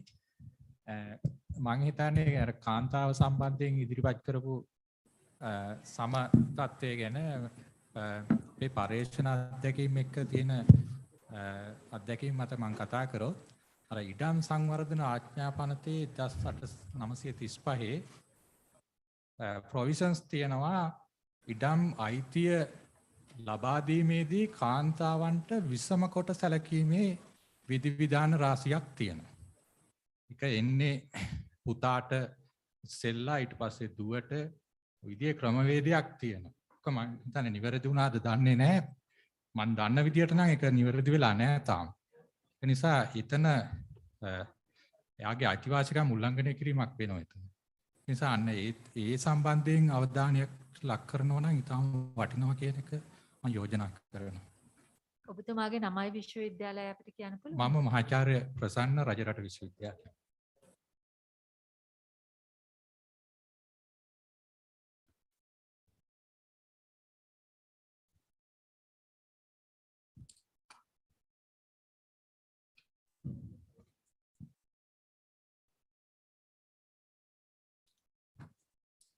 Good morning. Most respected Reverend Kalagode Ate Janasardere, the Chairman, Presidential Task Force for One Country, One Law. Our team, we are coming from Southeastern University of Sri Lanka. Actually, the idea of one country, one law is remarkable in remaking the idea of one nation. The recent past history of our country is witnessing the need for the recognition of one country, one law. It is indeed a welcome attempt to build the nation. Our team from Southeastern University of Sri Lanka, we discussed something. We are proposing the following recommendation for the proposed one country, one law project. Actually, we did give much focus on the contents to be included in the law. However, we have given much focus on the surrounding environment of the law. Accordingly, we propose following 5 things to be considered in the mission towards one country, one law. The first recommendation is construction of one identity, one common Sri Lankan identity. The identity is a crucial factor in rebuilding the nation. Identities of our country was actually constructed based on the religious revival of the country during the British era. At that time, it had some fruitful results and led to the independence of the country. However, in long run, it has divided the common identity of our country, polarized Sri Lankan communities in religious line. So we have to construct or build a common Sri Lankan identity. That is very vital for the rebuilding of the nation. In our experience, most of our countries of the world succeeded several difficulties and communal crises by means of building a common identity for their own country. So we have to focus on the construction of a common Sri Lankan identity. We believe our younger generation are ready to accommodate a common Sri Lankan identity. That is our first recommendation. The second recommendation is education sector. We have to focus on education sector. The reformation in the education sector is much needed thing. When we make reformation in the education sector, we should give much focus on things that are nurturing extremist ideologies, our young children. We may think about the commencement of basic law and comparative religion as two different subjects for school children. There is a widespread lack of understanding of law among our people. I participated in several research projects, and our finding reveals that the most of us don't have proper understanding of the basic law of the country. That is a big problem. It is dangerous for the country. So we have to give proper understanding about the law among our people. The further, we propose multiculturalism or social harmony related courses should be commenced and related activities should be promoted in higher education sector. We have to empower the knowledge of our people in terms of law and religion. That is very important, comparative religion. That is very important things we have to consider. The third recommendation is law, the creation of law. I'm a political science lecturer. As a political science lecturer, a political science researcher, the fundamental principle of the rule of law, the fundamental principle of the theory of rule of law is that law is common for all, regardless ethnicity, religion, caste, sex, and so on. This principle should be adopted and followed in every situation. All the laws should be brought into one umbrella. We have a different law. We should bring all the law under one umbrella. The common law could be accommodate salient features or significant features of private laws followed by Sri Lankan communities. Law enforcement mechanism should also be strengthened. The court system should also be extended. We can merge some court system into Sri Lankan court system. For example, the quasi-court. The government has recently extended police service. It is a good move. Sure, when we make laws, we should consider two aspects. One is that the content of the law, which content we should accommodate. The second one is the implementation mechanism. Actually, we have a good system, but in the implementation is the problem. That is a major problem in our country. Fourth recommendation is de-radicalization. Radicalization is a big problem.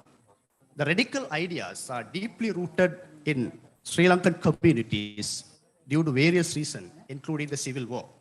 So the radicalization process should be initiated, especially youth radicalization, de-radicalization is needed one. We can think about the methods and means in which way we can de-radicalize our younger generation to rebuild the nation. Our fifth recommendation is secular state. The new constitution. We are thinking about the new constitution. When we formulate a new constitution, we should focus on the secular state or the principle of secular state. The secular state is a realistic solution for the formation of a common identity. The core idea of law is based on the secular principle. However, all religious beliefs, we have a rich religious beliefs and cultural practice. We have to protect all the religious beliefs and cultural tradition to have a disciplined or just society. Our religiously wealthy customs and tradition are significant. We have to mind these things also. Now, I would like to conclude my small presentation. So we have to think about the above suggestion when we make a one law for all Sri Lankan. The task force has initiated an inclusive approach while inviting different opinions from multiple stakeholders. So this type of approach is very vital in making such a visionary one country, one law project. Okay, thank you very much. Name, please. Can we have Fauser. your name, please? Yeah, අහින්දික විශ්වවිද්‍යාලයේ Professor M.B.M. Fauser.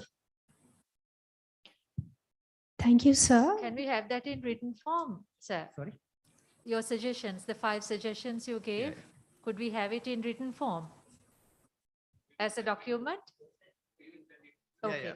We will send. Thank you very much. Just prepare the report. We will send it later. Okay. Thank you, sir.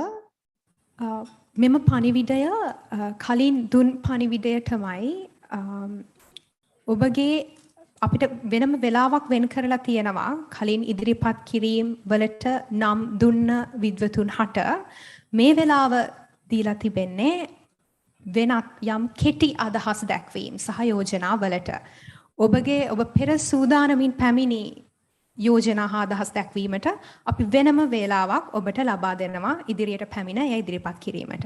ස්තුතියි. ஒரு முக்கிய அறிவித்தல், அதாவது தற்பொழுது உங்களுக்கு வழங்கப்பட்டிருக்கும் நேரம் இதுவரை நேரமும் இங்கு முன்வைக்கப்பட்ட விடயங்கள் தொடர்பான விடயங்களை சுருக்கமாக உங்களுடைய கருத்துக்கள் கூற வேண்டும் என்பதற்காக ஒவ்வொரு பல்கலைக்கழகத்திற்கும் உரிய நேரத்தில் உங்களுக்கான நேரம் வழங்கப்படும். அப்பொழுது உங்களுடைய முன்வைப்புகளை நீங்கள் முன்வைக்கலாம்.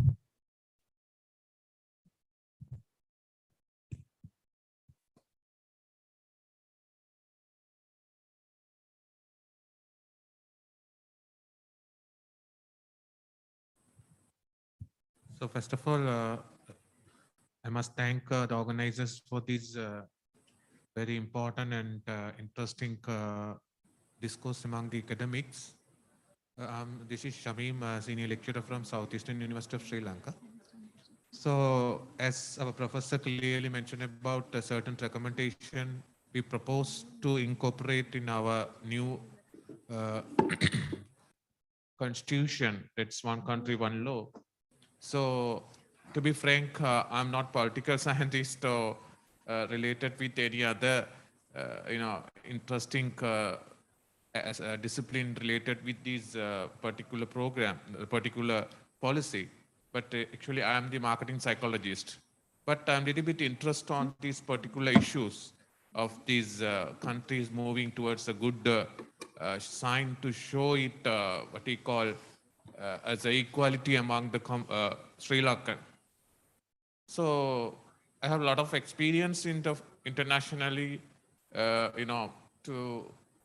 to learn about this international culture, international religions, and all other things. So I'm very happy about the previous speeches about we are moving towards a good, good position to our country. So my ambition is we need to develop a very good harmony life, peaceful life to our country. I'm pretty sure this all, I just observe this all progress. It's a good sign to us to create a good, nice, beautiful country in near future. So the purpose of my presentation, I mean the short opinion is, I must thank you very much, say thank you very much to organizers, especially our chairman and secretary and other organizers for this type of great opportunity. Thank you very much, sir.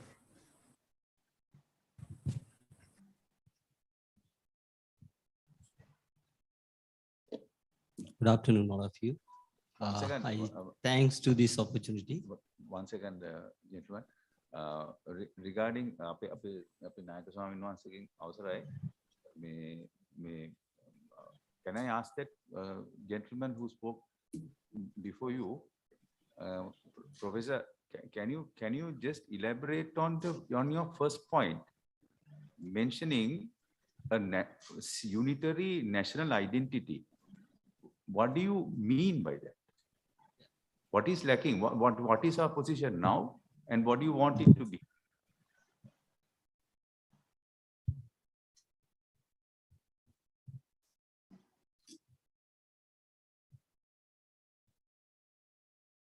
Okay. Yes. Thank you for asking the question. You are asking about the common identity. Yeah? Yes. Yeah. The common identity in Sri Lanka, our people are divided religiously based on religion or language. That is a recording in progress. People are thinking on religious based or language based. That is creating some unwanted issues. In our birth certificate, we are putting the which ethnicity, name of the ethnicity. That is creating some troubles. In some application or some registration form, students, people are mentioning some type of name, Sri Lankan Muslims, so Sri Lankan Tamils, or Sri Lankan Sinhalese. I think all people should write down Sri Lanka. That is very important. But in India, people start thinking about in such line. They are calling themselves as Indians. It's a common identity. In US, US peoples are themselves accepting the common identity, US identity, US people. So we have to think about we religiously we can different from each other, but as a Sri Lankan, as an identity, as a one nation, we should think about Sri Lankan. All are Sri Lankan identity.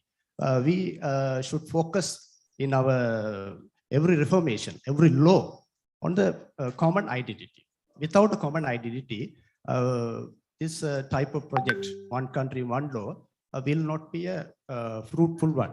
So that is very important thing, or very important, very basic principle of the law is common identity. Okay, thank you. So you're suggesting that that we call ourselves instead of ethnicity as Sri Lankan. Yeah, yeah. And religion to be whatever the religion they are having. Okay. Is that your suggestion? Okay, thank you. This is a solution of the ethnic crisis also. The one identity is the solution of the ethnic crisis of Sri Lankan ethnic crisis also.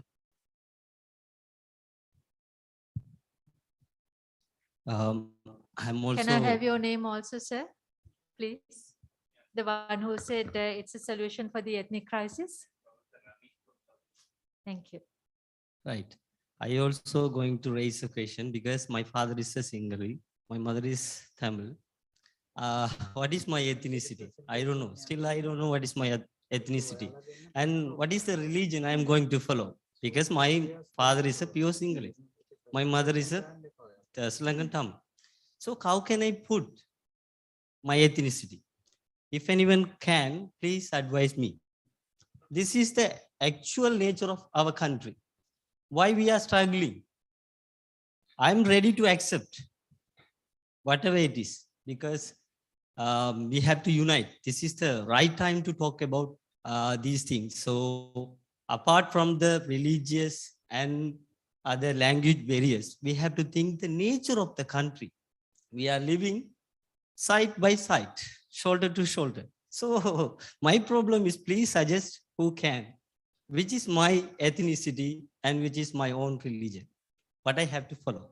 This is the question. If you can answer, if we find the answer, we can make one country, one law, we can go way forward. Thank you.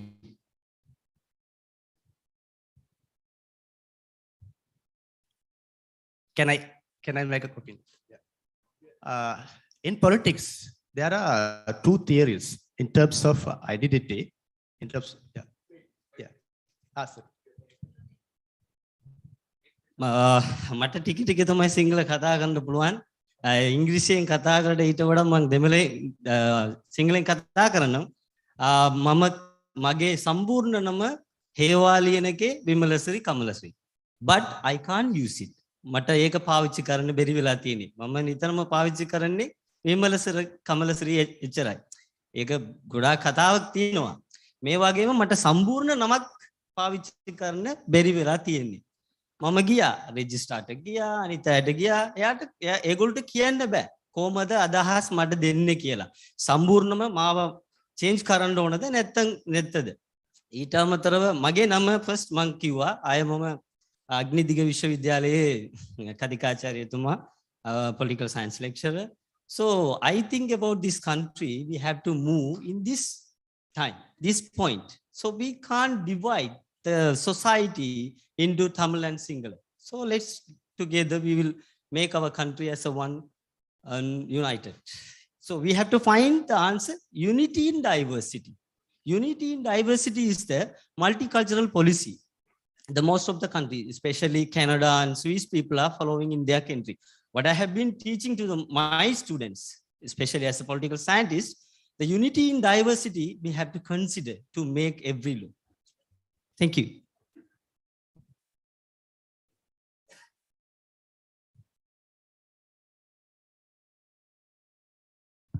If everyone can, before you give out your suggestions, if you can identify yourself by name and by the university, that will be very helpful. Thank you. This is Sivakaran, represent from University of Jaffna. Actually, during this discourse, I highly appreciate the Professor Fawzan recommendation. One of the mainly important issues in the Sri Lanka is the identification. So actually we are divided based on our, I think the ignorance. First of all, before that, we are thinking about we are Sri Lankan. First of all, in my opinions, that we should be as a human, right? The human means as a reasonable man who should able to think about in a rational ways that what is going on in our countries. So whether it's right or wrong, our thinking, our mental capacity, our mental thinking should be fair.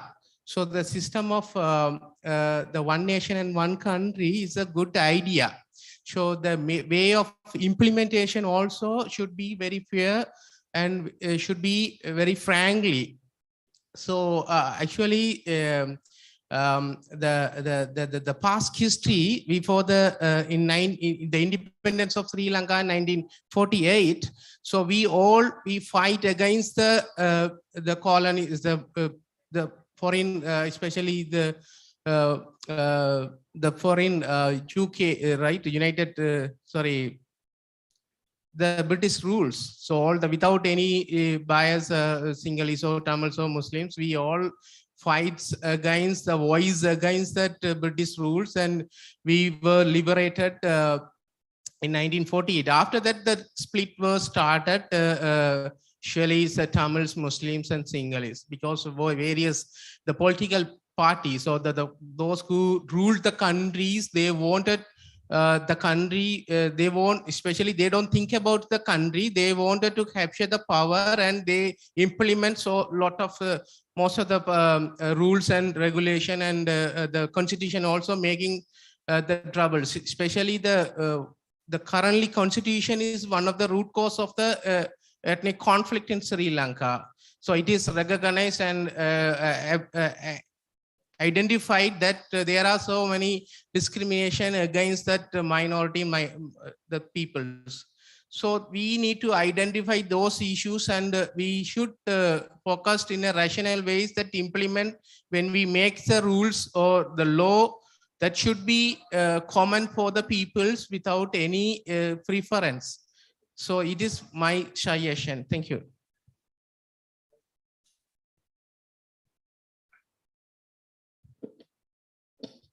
Can I make a clarification, please, with regard to what you said?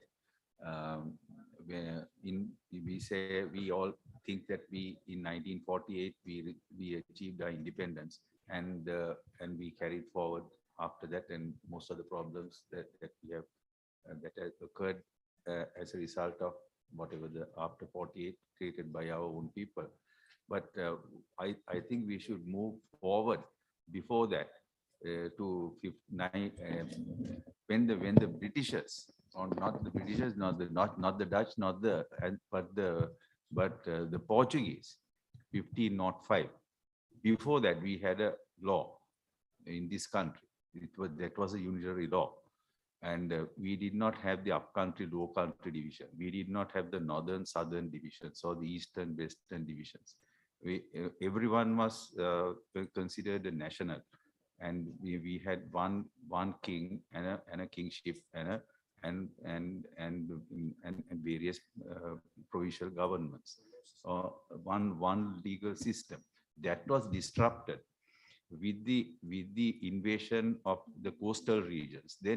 Then Portuguese had their own laws. The Sinhalese law disappeared in those areas that they occupied, and the Portuguese law was the main law. When the Portuguese left, the Dutch came. The Dutch government was in control of Jaffna at that time, and the Malabari people in Jaffna, who came from the Coromandel coast, that is the Kerala area, they were here doing business because there was no division between Sri Lanka and India at that time. And this Desavalami law was given to them, to the Malabari people, to for their whatever their activities in the original law says Jaffna Patnam, right? And then the same Dutch people gave the Muslims the Muslim law again for the same reason, because within their Dutch law there was no provision for the Muslims to have their own legal system, and these merchants who were here were provided with, again by the Dutch government, another Dutch law, and the remaining the central portion of the country was still in the hands of the Sinhalese, and that Sinhalese law remained as the upcountry law. So now, after the Britishers left, they divided the country more in terms of various the so-called immigrant Indians came, the laborers from the southern India came. So there was a whole mix of people, and they left an identity for each and every person. That's what we are carrying forward. Now that is what we need to address, and the various ethnicities that you're talking about is all because of that. The Sri Lankan identity or the Sinhalese identity was all we integrated together.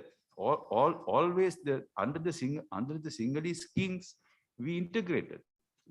There are people from China, there are people from the Malay coast, from the Indians. We also, everyone integrated under the king. So there is one law which was disrupted by various invasions. So that's the problem we are discussing today. And these divisions, that is geographical divisions, everything is all created by so we need to have an open mind, as you say. So let's go for a national unitary identity and a unitary law that we are talking about, without thinking in terms of the so-called ethnicities that we are discussing. Thank you very much.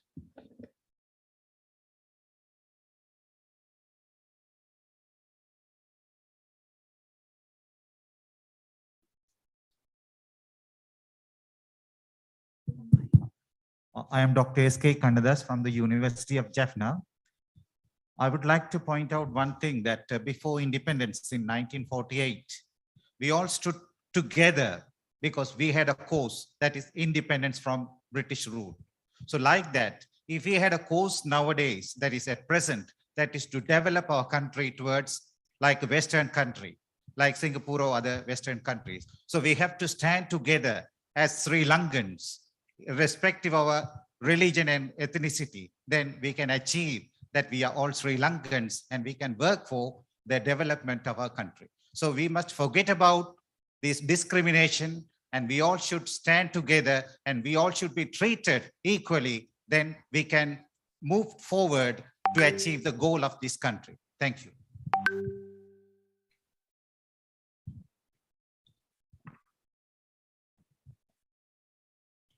Thank you, sir.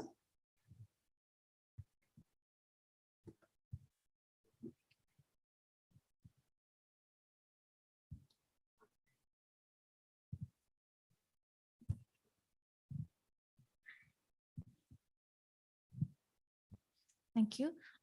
මම දුල්ෂානි මාටිනස් මම උපාධි අපේක්ෂකයෙක් විදිහට රෝහණ විශ්වවිද්‍යාලය නියෝජනය කරනවා. අපිට ඒ කියන්නේ අනාගතේ ඉන්න පරපුරක් විදිහට අනාගතේ වරගන්න ඉන්න පරපුරක් විදිහට මට කියන්න තියෙන්නේ ලෝකේ යාවත් කාලීන වෙනවා. මේ වෙනකොට එක තැනක ලෝකයේ සිස්ටම් එකක් නැවතිලා නැහැ. ශ්‍රී ලංකාවත් යාවත් කාලීන වෙනවා. ඒ යාවත් කාලීන වෙන ලෝකයේත් එක්ක අපේ නීතිය යාවත් කාලීන නොවෙනවා නම් නීතිය එක තැනක තියෙනවා නම් අපිට එක රටක් එක නීතියක් කියන එක ගේන්න බෑ. අපි තවමත් අපේ දික්කසදන අඩුවක් ගියාට පස්සේ අන්තිමට අපි කතා කරන්නේ ගිහිල්ලා මේක රැජිනගේ යටතේ තියෙන නීතිය යටතේ තමයි අන්තිමට ලෝ එක ගිහිල්ලා අන්තිමට නවතින්නේ. එහෙම තියෙනකොට අපි කොහොමද අපේ ලංකාවේ තියෙන සෝෂල් ඉෂුව එකකට නැත්නම් ලංකාවට පොදු වෙච්ච නීතියකට ලංකාවේ පොදු වෙච්ච ගැටලුවකට අපි උත්තරයක් හොයන්නේ. අපි අපේ නීතිය යාවත් කාලීන කරන්න ඕනේ. පළවෙනි එක. දෙවෙනි කාරණය තමයි අධ්‍යාපනය ලබා දෙන්න ඕනි කියලා කතා කරන්නේ. ඒක ලබා දෙන්න ඕනේ මුහුකුරා ගිහිල්ලා යෞවනත්වයට පත්වෙච්ච මිනිස්සුන්ට කලින් ප්‍රී ස්කූල් වල එහෙම නැත්නම් පෙර පාසල්වලදී. එතනදී අපි කරන්නේ අයන්න ආයන්න උගන්වන එක නම් ABCD උගන්වන එක නම් එතන පොඩ්ඩක් එක ප්‍රශ්නයක් තියෙනවා.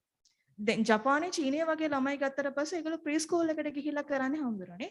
ඒ ළමයිට කියලා දෙන්නේ අනිත් කෙනාට ගරු කරන්න. පාර පයින්නකොට ආච්චි කෙනෙක් සිය කෙනෙක් දැක්කොත් එයාව එක්කගෙන ගිහින් පාර පන්නන්න. ඒක තමයි උගන්වන්නේ. හැබැයි අපි ළමයිට උගන්වන්නේ අපේ අධ්‍යාපන රටාව තුළ තියෙන්නේ පුංචි කාලේ ඉඳන් එක වසරේ ඉඳන්ම මොන්ටිසෝරි කාලේ ඉඳන්ම තියෙන තරංකාරී අධ්‍යාපන රටාවට හුරු කරලා කැම්පස් එකට ඇතුල් කරගන්න විදියක් තමයි අම්මලා ළමයා කුසේ ඉද්දිම කල්පනා කරන්නේ. ඊට වඩා අපිට පුළුවන් නම් අධ්‍යාපනය ඔය කියන ප්‍රී ස්කූල් එක තැන ඉඳන්ම හදන්න ළමයාව නීතියකට යටත් කරලා. නීතිය කියන්නේ බල කිරීම. ළමයාව යට කරලා තියන්න ඕනේ.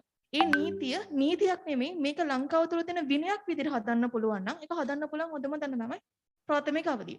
ඔතනින් ඉඳන් තමයි අපේ ලංකාව තුළ නීතිය ක්‍රියාත්මක වීම සඳහා අවස්ථාව නැත්නම් අඩිතාලම බේස්මන්ට් එක හැදෙන්න ඕනේ. ලෝකෙ කොහෙවත් රටක මම ඉපදෙනකොටවත් මගේ අම්මා තාත්තා ඉපදෙනකොටවත් කිසිම කෙනෙක් නැහැ ලේබල් එකක් ගහගෙන එළියට එන. ඔය ලේබල් එක ගහන්නේ සංස්කෘතිය හා සමාජය විසින්.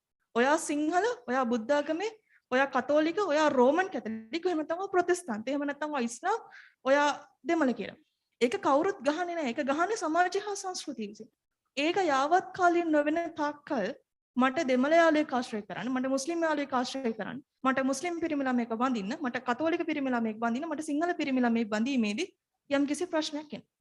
මට පල්ලියේදී මම කතෝලික, මම මුස්ලිම් සිංහල කෙනෙක්ව බැන්දොත් මට කවදාවත් මගේ පූජාව සම්පූර්ණයෙන් මට ලැබෙන්නේ නැහැ. ඒක හදලා තියෙන්නේ සංස්කෘතිය විසින්. ඒක හදලා තියෙන්නේ ආගම විසින්. ඇයි එහෙම දෙයක් ලංකාව තුළට ගෙනල්ලා ඒක වාර්ගීකරණ අරුබුදයක් කරා ගෙන යන්නේ. ඒක නැති කරන්න පුළුවන් වෙන්නේ මගේ පළවෙනි යෝජනාව ඕක අපි අධ්‍යාපනයේ පුංචි තැන ප්‍රාථමික අවධිය ඉඳන් හදමු. එතකොට අපිට පුළුවන් වෙනවා ඒක අපිට නීතිය විසින් නිර්මාණය කරන්න පුළුවන් නම් නීතිය මගින් අපිට නිර්මාණය කරන්න පුළුවන් නම් අපිට පුළුවන් වෙනවා ඒක ඇතුලේ තියෙන ගැටලුකාරී තත්ත්වයන් අනාගතයේ වර්ධනය වෙන එක අඩු කරන්න. බොහොම ස්තුතියි.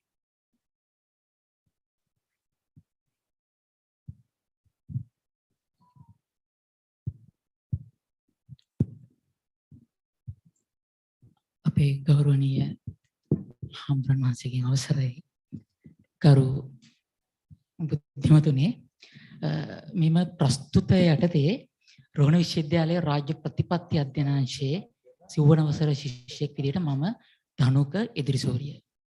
අපේ හඳුන්නේ සාකච්ඡාවට එද්දිත් සාකච්ඡාව තුලත් මම සටහන් කරගත්ත සුවිශේෂී ඉල්ලීමක් මේක සාකච්ඡා වුණා. නමුත් මේක ගැඹුරින් අධ්‍යයනය කළ යුතුයි සංවේදී කාරණාවක් නිසා. පළවෙනි යෝජනාව තමයි ශ්‍රී ලාංකික සුජානනයට සුජාතත්වයක් ලබා දෙන්න ඕන. ශ්‍රී ලාංකික සුජානනයට සුජාතත්වයක් ලබා දෙන්න ඕන. මේක පිළිබඳ අපි දකිනවා 1994 ඉඳලා මේ දක්වා සෑම දේශපාලන යාන්ත්‍රණයක් තුළම යෝජනාවලින් තුළ සාකච්ඡා වුණා. නමුත් එහි ක්‍රියාවලියේ තියෙන ඌනතාවයක් නිසා අවිච්ඡින්න යෝජනාවකට සීමා වෙලා තියෙනවා. මේ ක්‍රියාවලියක අත්‍යවශ්‍යතාවයක් අවශ්‍යයි. ඒක නිසා මේ යෝජනා කරන එක රටක් එක නීතියක් කෙටුම්පත් තුළ ශ්‍රී ලාංකිකත්වය ඇති විය යුතු ප්‍රවේශයක් රාජ්‍ය ප්‍රතිපත්තිකරණයට සම්ප්‍රේෂණය කරන්න ඕන පළවෙනි එක. දෙවෙනි එක ඔබට මට හොඳ මාතෘකාවක් මේක කොෆි එකක් බොන වෙලාවක තේ එකක් බොන වෙලාවක සංഭാෂණයක් වෙලාවක කාලය ගත කරන්න මාතෘකාවක් විදියට. බිම් මට්ටමේ ඉන්න ජනතාවට මේක සම්ප්‍රේෂණය වෙන්නේ කොහොමද? අපි දකිනවා ප්‍රතිපත්තියක් ක්‍රියාත්මක කරද්දී ප්‍රවේශයන් බිම සිට ඉහළටත් ඉහළ සිට පහළටත් අත්‍යවශ්‍යයි. බිම් මට්ටමේ ඉන්න ජනතාවත් ඉහළ සිටින ජනතාවත් අතර මේ ප්‍රතිපත්තිමය එළඹුම් සම්පාදනය කරන ජනතාවත් අතර නොකැඩෙන සම්බන්ධතාවයක් ඇති කරන්න. ඒ සම්බන්ධතාවය කොයි වගේද කියලා නීති රීති පද්ධතියක් තුළින් තහවුරු කරන්න ඕන. එහෙනම් බෞද්ධවාදය කියන්නේ මොකක්ද කියලා අපි කවුරුත් කතා කරනවා. අපේ හාමුදුරනේ අපි ගිහින් ඇහුවොත් බෞද්ධවාදය මොකක්ද කියලා බිම් මට්ටමට උත්තරයක් නැහැ. ඩයස්පෝරාව මොකක්ද කියලා ඇහුවොත්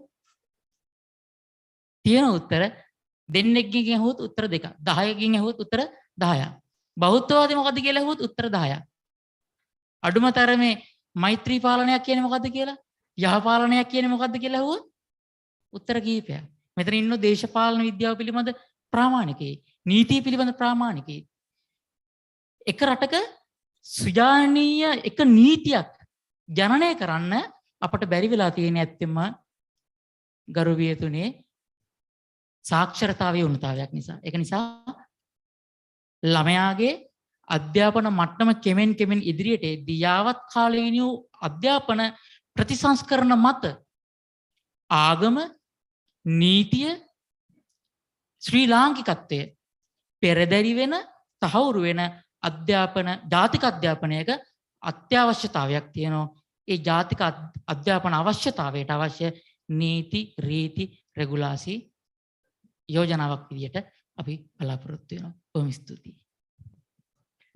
බොහොම ස්තුතියි ඔබ සමගේ අදහස් යෝජනාවලට අප නැවතත් ඔබට වේලාව දෙනවා මේ සඳහා.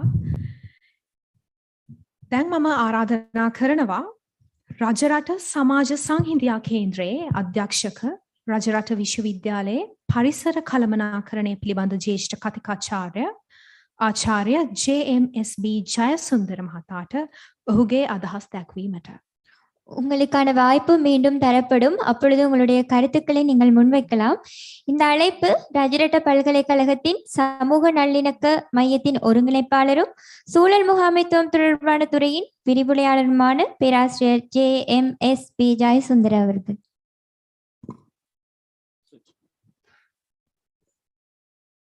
සුබ මධ්‍යාහ්නක් වේවා. ගරුතර ස්වාමීන් වහන්සේගෙන් අවසර සියලුම විද්වතුන්ගෙන් ජනාධිපති බලකායේ කණ්ඩායමේ සහ විශ්වවිද්‍යාල ප්‍රතිපාදන කොමිසමේ විශ්වවිද්‍යාල ආචාර්යවරුන්ගේ සහ සිසිසියන්ගේ සියලු දෙනාගේම අවසරයි.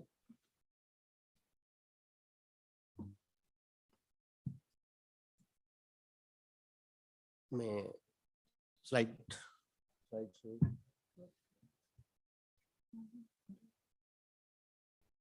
Slide show එක දාන්න. Opinion for one country, one law.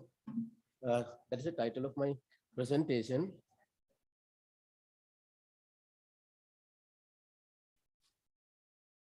No, not that one. Opinion for one country, one law is presentation in the desktop.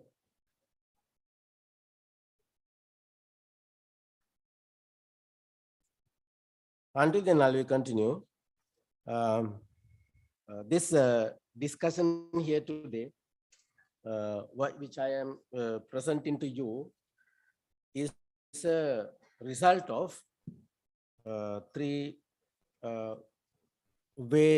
process of collecting data.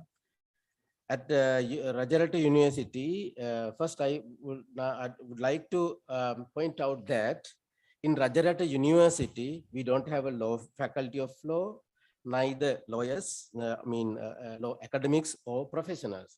So therefore, we are presenting today opinions related to, yes, next slide, please. Related to the disciplines that we are representing at Rajaratnam University. Therefore, it is not a professional law discussion here. During the course, I invited through the website all the university community to communicate to me any interested parties and also send a letter to all faculties to represent. Then I discussed with the individual to receive opinions. Next slide, please. This is the process that I have collected for this presentation. Yes.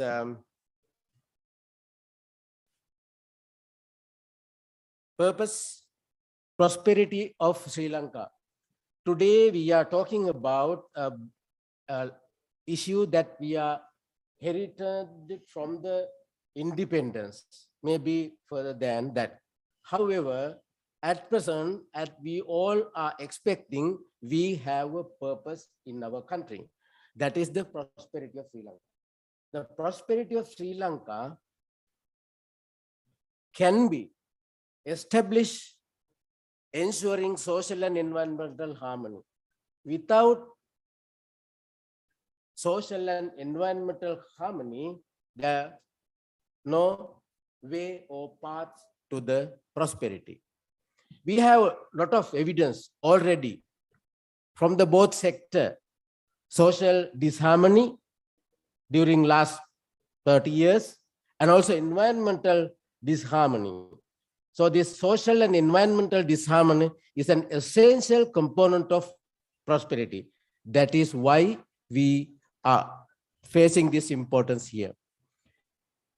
And also ensure it is need to ensure sustainability of cultural heritage.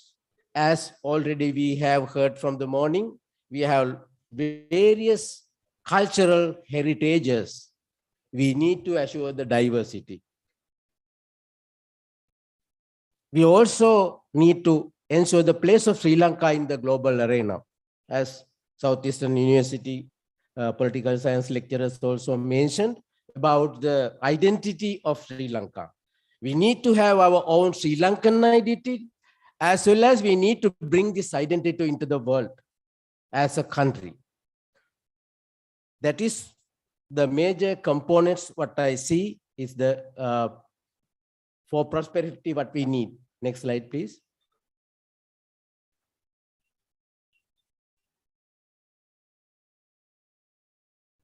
One country, one law. The present resistance. Hearing from today morning here, we have very good, nice words towards this initiation. We much appreciate this initiation. All university community is with this appreciation of this initiative. However, in future endeavors, we need to consider what are the resistance, what we have to think as challenges and facing. Sri Lanka, one law, many problems. R.M. Radhakrishnan, Indian journalist. It's a Times article. One country, one law. The Sri Lankan state's hostility towards Muslim groups deeper. Alan Keenan. Sri Lankan church opposes government's one country, one law plan of one law plan, with Vatican news stuff. So we need to consider these kind of resistances. There may be resistances that we didn't hear today here, but inside we have resistances as well as outside. Next slide, please. Yeah. Already from the beginning, the morning, we heard about we need a change. That change usually we call our thinking pattern. Change is our thinking pattern. Need for paradigm shift. Establishing Sri Lankan law. We have herited from traditional and transplanted various kind of laws that Professor presented its history. So we need to establish Sri Lankan law.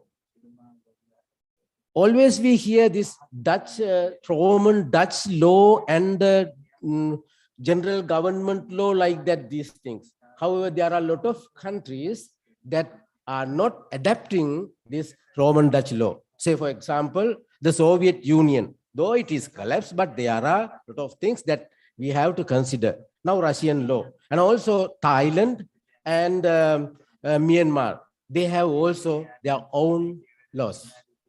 So we need Sri Lankan law. Shift from feudal thinking to civilized Sri Lankan nation. I don't need to elaborate this because many of you have already presented, especially the students said about this equality of people.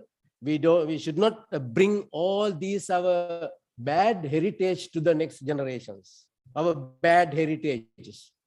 Because of our bad heritages, we had a lot of problems. So therefore, we did not pass this into to the next generations. So we need to shift from the feudal thinking of various seclusion into the nation and the religious backgrounds. But this, as I've already mentioned, the conservation and conservation of these cultural heritages should be to ensure diversity. Eliminate extremist actions destructing harmony. Yes, it is also required. Many we have experienced during last couple of years, various kind of resistance. We need to eliminate this for achieving the prosperity through this paradigm shift. We need to take basis from proven value systems like various religious philosophies and indigenous and transplanted law. Indigenous laws that names of them were presented, Telsavalami or Candian or like that. So this indigenous and transplanted law, that is Roman, Dutch and British system with the ecocentric approach. That is the concept I am going to introduce you today. We need to have this ecocentric approach. Next slide, please. Ecocentrism for harmony. The principle that all cultures, religious and ethnic communities can agree. Ethos ecocentric concept means harmony with the society, harmony with the environment. So in Buddhism and all maybe other religions have sufficient value systems to nurture this new law.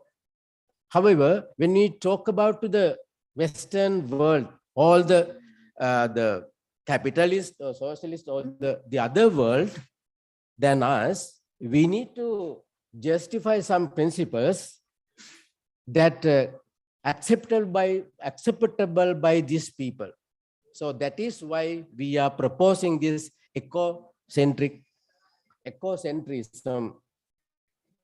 Otherwise, as you saw already, we have some allegations that some Buddhist is trying to do this like that. We can achieve these things to ecocentrism because ecocentric thinking, ecocentric philosophy, almost everything supported by all the good ideas from all religions, including Buddhism. That ecocentric philosophy ensures social and environmental harmony, ensures sustainability of nations. Not only the prosperity, we have to assure sustainability for many years ahead. And also combines collectivism principles with the competitive approach. Little bit, I think I need to explain what is it, ecocentrism. If you provide me the time, in the history of world history, we had industrial revolution, 1750, and afterwards industrial revolution. And we understand, the world understand we can do everything. Therefore, that philosophy was called that technocentric philosophy. Technocentric. Technicality is the major component that deciding all other things. Technocentric philosophy. But after Rachel Carson in America, chemist proved that these chemicals will kill the world. After that, world eye opened and start thinking of that technocentrism is failed. We are destroying the world for our own self-centric thinking. And there's another philosophy that is the world is captured whole the world is anthropocentrism, where the man is in the center. Man is in its center. All the world is provided for the people. The world, the fish in the sea for the use of people. All the animals are there in the use of the people. So this is called anthropocentric. We know that in Sri Lanka, there were a lot of discussions regarding cruelty to animals. This is because of this anthropocentrism. Opposing these two, technocentrism and anthropocentrism, comes ecocentrism. That the principle, we are also part of the ecosystem. Man is a part of the ecosystem, and this ecocentric philosophy provides the center is the ecosystem in the center. That doesn't mean we don't need any technology. We have to live in the forest. No, it is only the center. People will live. We can use the resources, but this ecocentric philosophy is the only sustainable philosophy in future. But it is very strong statement that in future, because if we remember the development, global agreement in the development concept from 2000 to 2015 was Millennium Development Goals. That is achieving only the economic objectives. Then from 2015 to 2030, we are now implementing Sustainable Development Goals. This is the global agenda that all are agreed. What will happen after 2030? That is what we have to address. In future, world come into the point of ecocentrism. Next slide, please. Yes, last one. Many things related to this slide already you have presented. Elongated process of dispute resolution. Land dispute for 40 years, handed over to one lawyer, and during the course, his son become a lawyer, and father handed over the case to the son, and he married, and now the case is handled by the son's wife. 40 years. During this course, all the victims, 10 victims, and out of them, 8 victims died. So that is our efficiency of law enforcement today. Public properties are at risk. Always eyes open when the media make a case. Otherwise, anyone can do anything in the forest until it make an issue. The third one, no adherence to some laws, traffic law. So therefore, law enforcement is also required. I think last. Next. Thank you very much. Thank you so much, sir. හොඳයි මේ වෙලාව අප වෙන් කරලා තිබෙන්නේ දිවා ආහාරය සඳහා ඔබට මිනිත්තු 30ක කාලයකින් නැවතත් දිවා ආහාරය ලබාගෙන මෙතෙන්ට පැමිණෙන්න කියලා ආරාධනා කරනවා. දිවා ආහාරය ලබා ගන්න ඒ හා සම්බන්ධීකාරක පිරිසක් මෙතෙන්ට පැමිණ තිබෙනවා. ඒ මහත්මයාට නැගිටින්න පුළුවන් නම් මෙතන ඉන්නවා නම් ඔහු කසුන් ඩයස් මහත්මයා ඔහු ඔබව කැඳවාගෙන යයි දිවා ආහාරය ලබා ගන්නා ස්ථානයට. வினாடி 30කින් தற்பொழுது மதிய உணவு இடைவேளை வழங்கப்பட இருக்கின்றது. உங்களுக்கான மதிய உணவுகள் ஏற்பாடு செய்யப்பட்டிருக்கின்றது. ஆகவே சென்று 30 நிமிடத்தில் மீண்டும் இவ்விடத்திற்கு வருமாறு கேட்டுக்கொள்ளப்படுகின்றீர்கள். 1:35ට පස්වරු 1:35ට මෙතනට පැමිණෙන ලෙස ඔබ සමගින් ඉල්ලා සිටිනවා. බොහොම ස්තුතියි.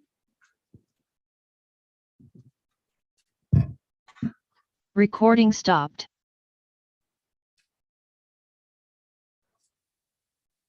ගරුතර ස්වාමීන් වහන්සේගේ අවසරයි. පළමුවෙන්ම මම කියලා හැඳින්වීමක් කරන්න. මම අවුරුදු 40ක් එනවද? අධිකාරී කරා. ඒ කියන්නේ මේ අවුරුදු 40ම විනිශ්චයකාරවරු ළඟම වැඩ කරලා අවුරුදු 40 අන්තිමට මහනුවර මහාධිකරණ රෙජිස්ට්‍රාර්වරයා වශයෙන් විශ්‍රාම ගියා. අවුරුදු 40ක් සේවක. මේ අවුරුදු 40 තුල හාමුදුරනේ මට හුඟක් අත්දැකීම් ලැබුණා. තමුන්නාන්සේගේ කොමිෂන් එක පත් කරයි කියලා දන්නවා කොහෙටිය මට පළවෙනිම හිතුනේ තමුන්නාන්සේ ඇවිල්ලා මම මගේ අත්දැකීම් තමුන්නාන්සේට කියන්න ඕනේ. එහෙම දෙයක් කරන්න ඕනයි කියලා මට හිතිලා තමයි මම තමුන්නාන්සේ ළඟට ආවේ. මගේ රාජකාරී කරගෙන ඇවිල්ලා අන්තිමට මම විශ්‍රාම ගියේ මේ සුප්‍රීම උසාවියේ විනිශ්චයකාර සෝසා මහත්තයා ඇති කරපු මේ මානව හිමිකම් කොමිෂන් එක ඇති කරලා තමයි. මම දැන් මහනුවරට බාරව හිටියේ. එතකොට මට ෆැමිලි කීපයක්ම ආවා. ආවෙන් පස්සේ ඒ ෆැමිලි මම විභාග කරලා යනකොට තමයි මට මේ දැනුනේ ආමුදුනේ මේ මුස්ලිම් නීතිය කියලා මුස්ලිම් මැරේජ් ඇන්ඩ් ඩිවෝර්ස් ඇක්ට් කියලා නීතියක් ඇවිල්ලා ඒ නීතිය අනුව කාති උසාවි ආරම්භ කරලා තියෙනවා. කාති උසාවියට ගියා නම් ඒතර නඩු අහන්න ආමුදුනේ මේ අනිත් උසාවි වල නඩු අහන්න ක්‍රමයට නෙවෙයි. බොහොම කනගාටුදායක දෙයක්. ඒ කියන්නේ ඒ විනිශ්චයකාරවරයා නීතිඥවරයෙක් නෙවෙයි. තමුන්නාන්සෙත් දන්නවා උසාවි වල පරිපාටිය දන්නවා. ඒ කියන්නේ procedure. the criminal procedure code, the civil procedure code එක එක දඬු නීති සංග්‍රහය තියෙනවා. එතකොට සිවිල් නඩු විධාන සංග්‍රහය තියෙනවා. අපරාධ නඩු විධාන සංග්‍රහය තියෙනවා. ඒ සංග්‍රහය අනුව ඒ නීති අනුව තමයි නඩුවක් අහන්න පුළුවන්. නීතිඥ මාත්‍ය කොතන ඉන්නවා? ඒ මාත්‍යයක් දන්නවා. ඒක කියන්නේ ඒ නීති අනුව සමහර ලියකියවිලි තියෙනවා ඉදිරිපත් කරන්න බැරි ඒවා. සමහර ඒවා තියෙනවා ඉදිරිපත් කරන්න පුළුවන් ඒවා ඔක්කොම දන්නේ නීතිඥ මාත්‍ය. ඒ නිසා විනිශ්චයකාරවරයෙක් නීතිඥවරයෙක් වෙන්න ඕනේ. කාති උසාවියේ ඉන්නේ විනිශ්චයකාරවරයා නීතිඥවරයෙක් නෙවෙයි. විශ්‍රාමලත් ඉස්කෝල මාත්‍යෙක්. ඒ දෙමළ ඉස්කෝල මාත්‍ය. ඒ මන්ත්‍රීලා දෙමළ විතරයි දන්නේ. සිංහලවත් හරියට දන්නේ නැහැ. මං කතා කරන විදිහට සිංහල කතා කරන්න බෑ. එහෙම බැරි මිනිසුන්ට ඔය තනතුරු දීලා හරිම අසාධාරණ දෙයක් වෙන්නේ ඔය කාති උසාවියේ. හරිම අසාධාරණයක් වෙනවා කාති උසාවියේ. ගෑනු ළමයාට මොනවද දෙන්නේ? දැන් පොලිස් උසාවිය ගන්න නීති විරෝධී ලෙස ගබ්සා කරන්න ගෑනු ළමයෙක්ව අපි මහේස්ත්‍රාත් අධිකරණයේ නඩුව දානවා. එතකොට ඇවිල්ලා තාත්තා කවුද කියලා එයා පිළිගත්තොත් අපි මේ නඩත්තු මුදලක් නියම කරනවා. ඒක ගෙව්වේ නැත්තම් මාසයක් ගෙවුවේ නැත්තම් මාසයක් දානවා බෝගම්බර. අද හිරියට දාපු හැටි හෙට උදේ ඇවිල්ලා කවුරු හරි සල්ලි බඳලා විඤ්ඤාණය ගන්න. මුස්ලිම් ගෑනු ළමයාට ඒක නෑ. ඒ අර්මිනියක් කාටි මේ නියම කරනවා ගානක් මාසෙට. ඒ මිනිහා 7-5ක්වත් ගෙවන්නේ නෑ. ඒ මිනිහා මේ රටින් මුදිලා පිටරට මේ මතපෙට ඉගර පැනලෙනවා. ඒ විදිහට ඒකට අසාධාරණයක් වෙනවා මුස්ලිම් මිනිස්සුන්ට ඔය කාටි උසාවියෙන් උඟා. ඒ නිසා මම තමුන්නාන්සේගෙන් ඉල්ලන්නේ තමුන්නාන්සේ නිර්දේශ කරන්න කාටි උසාවිය අහෝසි කරලා ඒ නඩු මහේස්ත්‍රාත් අධිකරණයට දාන්න. කාටි උසාවිය අහෝසි කරන්න. සම්පූර්ණයෙන්ම අහෝසි කරන්න. ඒ කියන්නේ නඩත්තු නඩු ඉල්ලලා මහේස්ත්‍රාත් අධිකරණයට නඩුව දාන්න ඕනේ. නඩත්තු maintenance case. You call that the maintenance case and file it in the magistrate court. එතකොට ඔය කාටිටයි මහේස්ත්‍රාත්තුමාටයි සම නීති බලය තියෙනවා කියලා 56 NLR ගෆූර් vs කුටිලාන් නඩුව 56 වෙනි නව නීති වාර්තාවේ ගෆූර් මේ මහනුවර උසාවියෙන් ගිය නඩුවක් ගෆූර් සහ කුටිලාන් එදිරිය ඒ කියන කුටිලාන් ගෆූර් එදිරිය ඔය දෙන්න අතර ගිය නඩුවේ ශ්‍රේෂ්ඨ අධිකරණය තීරණය කරලා තියෙනවා කාටිටයි මහේස්ත්‍රාත්ටයි සමාන බලය තියෙනවා කියලා. ඒ නිසා දැන් නීතිය වෙනස් කිරීමක් මෙතන ඇති වෙන්නේ නැහැ. ඒ කියන්නේ තමුන්නාන්සේලා නිර්දේශ කරොත් මේ නඩත්තු නඩු මුස්ලිම් නඩත්තු නඩු කාටි උසාවිය අහෝසි කරලා මහේස්ත්‍රාත් උසාවියට දැම්මනම් නීතියේ වෙනස් කිරීමක් කරන්න ඕනේ නැහැ. ශ්‍රේෂ්ඨ අධිකරණය දැනටමත්ම 56 වෙනි නව නීති වාර්තාවේ කුටිලාන්ත ඉදිරියව ඔය නඩුවේ ඒ තීන්දුව දීලා තියෙනවා. That is established law. You need not bring in new laws. අලුත් නීතියක් ගේන්න ඕනේ නැහැ. ඒක තියෙනවා පොතේ තියෙනවා. දැන් මොකද පොතේ තියෙනවා. ඒ මහනුවර උසාවියෙන් ගිය නඩුවක්.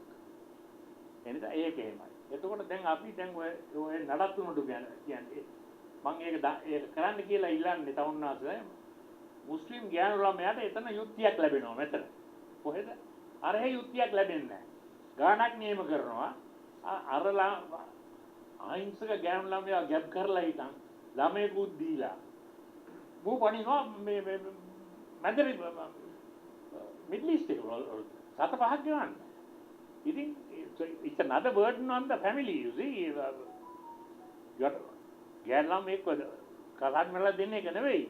තවත් ළමයිකුත් එක්ක තමුන්ගේ දුව නලගන්න වෙලා කියනවා දෙමපියන්ට. දැන් මගේ පවුලෙත් ඒක වෙලා තියෙනවා. ඒක කියන්න මම. එහෙම වෙනවා. ඉතින් ඒ නිසා කරුණා කරලා හාමුදුරනේ නිර්දේශ කරන්න. ඔය කාටි උසාවිය අහෝසි කරලා මහේස්ත්‍රාත් අධිකරණයට ඒක දාන්න කියලා. ඒ නඩත්තු නඩු සම්බන්ධයෙන් මම කියනවා. දැන් මම දික්කසාර ගැන මම එන්න පස්සේ. එතකොට දික්කසාර දැන් අපේ නෝනලා කියන්නේ මොකද්ද? දිස්ත්‍රික් උසාවියට දික්කසාර නඩුවට අපට යන්න බෑ. ඒ අවුරුදු ගාණක් යනවා නඩුවක් ඉවර වෙන්නේ. මම රෙජිස්ට්‍රාර් වරයෙක් වශයෙන් පළපුරුදු ඇති රෙජිස්ට්‍රාර් වරයෙක් වශයෙන් අවුරුදු 40 මම තමුන්නාන්සේලට කියන්නම්. දිස්ත්‍රික් උසාවියේ කවදාකවත් දික්කසාර නඩුව දිග්ගැසෙන්නේ නැහැ. ඒකට අපි ප්‍රමුඛතාවයක් දෙනවා. We give priority to divorce cases. Divorce case එක ආවනම් දිස්ත්‍රික් උසාවියට ඒ කියන්නේ දික්කසාර නඩුවක් දිස්ත්‍රික් උසාවියට ආවනම් විනිශ්චයකාරතුමා කියන්නේ මොකද්ද? දෙවියන් මාන්සේ මේ දෙන්නව එකට දාලා තියෙනවා. මම මොනවටද ඒක වෙන් කරන්නේ? ඒ නිසා නීතිඥ මහතුරුන්ට කියනවා ඔයා කතා කරන්න දෙපැත්තට කතා කරලා මේක සමාදාන කරලා දාන්න බලන්න. දෙවියන් මාන්සේකට දාපු එක මම බෙදන්න කැමති නැහැ. හැම දිස්ත්‍රික් විනිශ්චයකාරවරයෙක්ම කියන්නේ I do not want to put apart whom God has decided to put together. දිව්‍යන් වහන්සේ එකට දාලා තියෙන දෙන්නා වෙන් කරන්න අපි කැමති නැහැ. ඒ නිසා කතා කරලා පුළුවන් නම් සමාදාන කරන්න මම 3 මාසයක් කල් දෙනවා කිය. අපි එතකොට 3 මාසයක් කල් දීලා දික්කසාද නඩුව අඩ ගන්නවා මොකද සමාදානද නැහැ.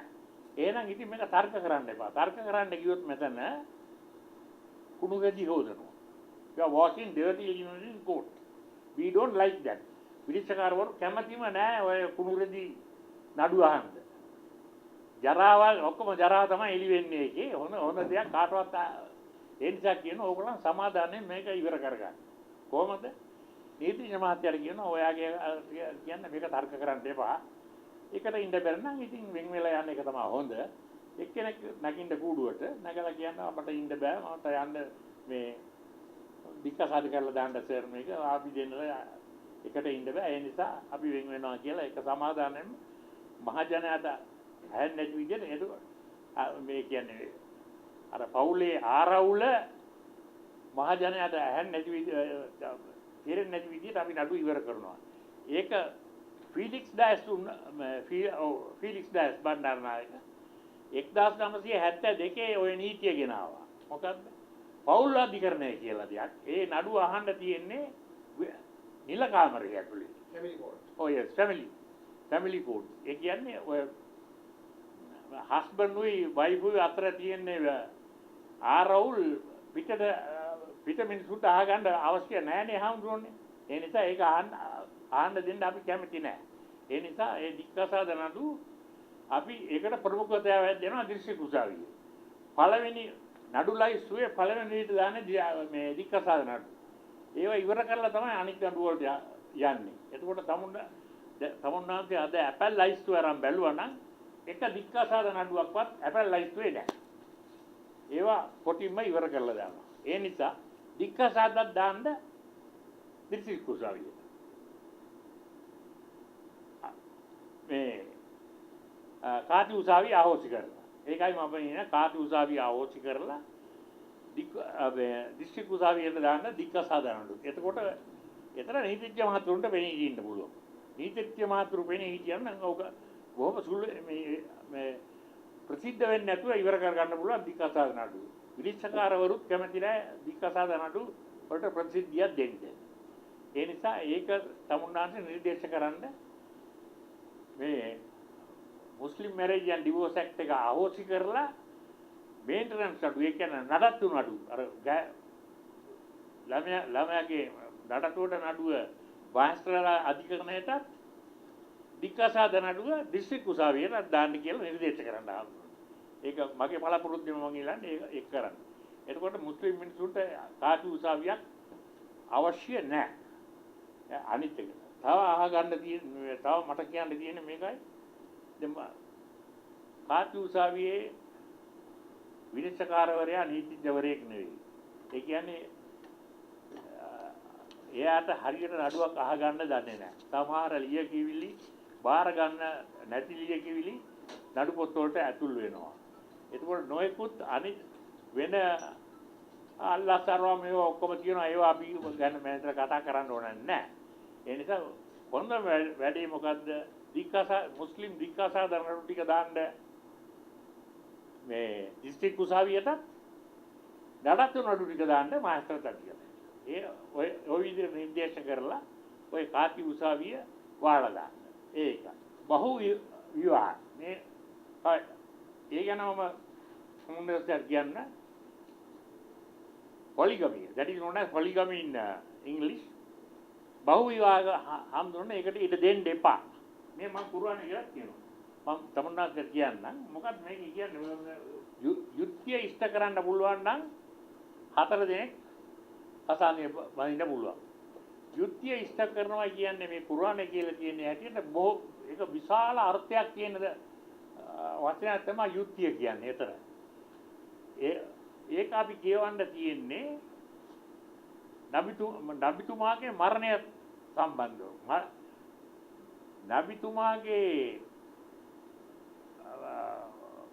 මරණය එන්නේ ඉස්සර ආයිෂා නාහි ඒ කියන්නේ නබිතුමාගේ භාර්යාව ආයිෂාට කියලා තිබුණා මගේ ශරීරයේ හොදනකොට මගේ පිරිමියංග කාටවත් හරි පෙන්වන්න එපායි කියලා.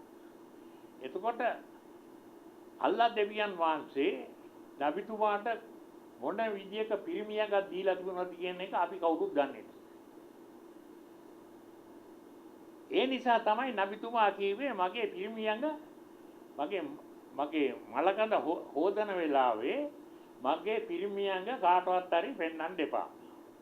ඒ නිසා ආයිෂා නායහි ඒ කියන්නේ එයාගේ භාර්යාවම නබිතුමාගේ පිරිමියංග නාවන වෙලාවේ එතුමිය ඒක වහලා දැම්මා. වහලා කාටවත් හරි බලන්න දුන්නේ. ඒක උඩ තමයි අපි කල්පනා කරන්න තියෙන්නේ. ඒ නිසා තමයි එයාට එක ගෑණියකට වඩා ගෑනු 4 දෙනෙක් ඉඳලා තියෙන පුළුවන්. නමුත් ඒ ශක්තිය අනිත් පිරිමින්ට දීලා නැහැ දෙවියන් වහන්සේ. ඒකයි එහෙම කියලා. ඒ නිසා ප්‍රසාදයෙන් බදින්න පුළුවන් එක්කෙනයි. ඒ නිසා මේකේ කියලා තියෙන්නේ marry only one කියලා. එකම පොත. ඒ නිසා මේ එහෙම නීතිය ඒක සමුන්නාංශේ නිර්දේශ කරන්න බහු විවාහ නීති විරෝධී. ඒක මම සමුන්නාංශිකේ ගිහිල්ලා ඒක කරන්න කියලා. ඒ පුරාණ තියෙනවා තමයි. පුරාණ තිබුණාට ඒක මේ අනුගමනය කරන්න බෑ හාමුදුරුවෝ දැන් තියෙන්නේ. නීතිය අනුව. ඒ නිසා ඒක එහෙම කියන. තව මට කියන්න තියෙනවා මෙතන. කීපදියක්. Abolish polygamy, ban all jamaats. All the may පුරාණෙම කියලා තියෙනවා ඉස්ලාම් ආගමේ කොටස් බෙදා ගන්න එපා. අර ජමාත් මේ ජමාත් අර තබ්ලිග් ජමාත් මේක ජමාත් ඔය ජමාත් ඔය ඔක්කොම ඉස්ලාම් ආගමේ තහනම් කරලා තියෙනවා. පුරාණේ තහනම් කරලා තියෙනවා. 6 වෙනි ඡේදය. පුරාණේ 6 වෙනි ඡේදයේ 11 වෙනි වාක්‍යයේ කරලා තියෙනවා ආගම කොටස් වශයෙන් කොටස් වලට බෙදා ගන්න එපා උඹලා. ඒ තියෙන්නේ Don't divide the religion into sects. SECTS.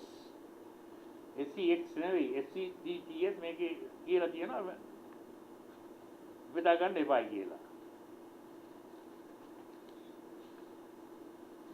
11 වෙනි ඡේදය මේකේ තියෙනවා. ඒ නිසා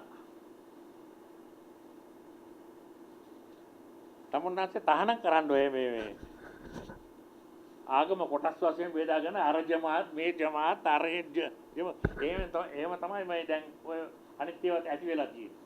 ඒක තමයි ඉස්ලාම් පුරාණේ තහනම් කරලා තියෙන දේ.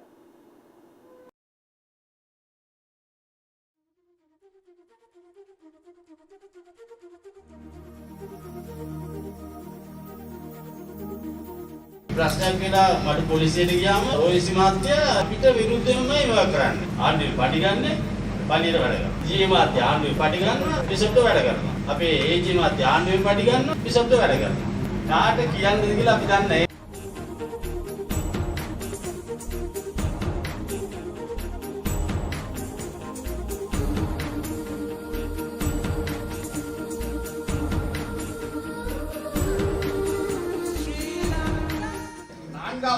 முதலாவதாக நான் கேட்டேன் சைவத்துக்கு அரசியலமைப்பிலே முன்னுரிமை கொடுங்கள். அதை யாப்பனே தாම සිංහල ගුරුවරයෙක් ජාතින් අතර දිවන්නාව අරුදියක් අඩුතරම් අඩු කරන්න ඕන නම් යාපනයේ භාෂා ප්‍රශ්න පිළිසඳන්න මේ තියෙන පරිපාලන ක්‍රමයේ සම්පූර්ණ අඩාල ග්‍රාම සේවක සිට දිසාවලි දක්වා සාමාන්‍ය ජනයාට නීතිය දෙන්නේ. ඒකට මේ ඉන්න නිලධාරියා උත්සාහ කරන්නේ සිංහල රජය අපිට මොනවක් කරන්නේ නැහැ කියලා පැහැදිලි කරනවා.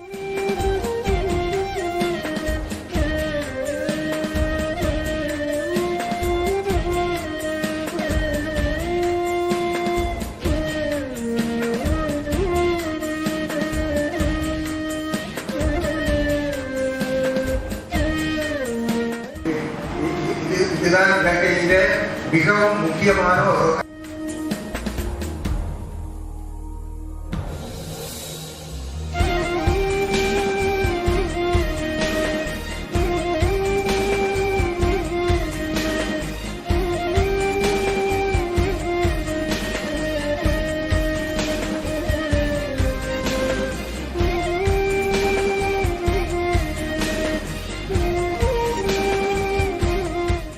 சட்டம் வடக்கில் இருக்கிற தேச வளமை சட்டம் அல்லது கண்டியில் இருக்கிற கண்டிய சட்டம். අපි හැමතැනින්ම පරිපාලන කටයුතු වලට හිර වෙලා ඉන්නේ. කොටසක් අනුරාධපුර දිස්ත්‍රික්කයට කරනවා. කොටසක් මුලතිව්වට. කොටසක් වවුනියාවට. එතකොට එක ගෙදර টয়ලට් එක ළිඳ නිවස තුන් පැත්තට කැඩලා දිස්ත්‍රික්ක තුනේ තියෙන අවස්ථා තියෙනවා.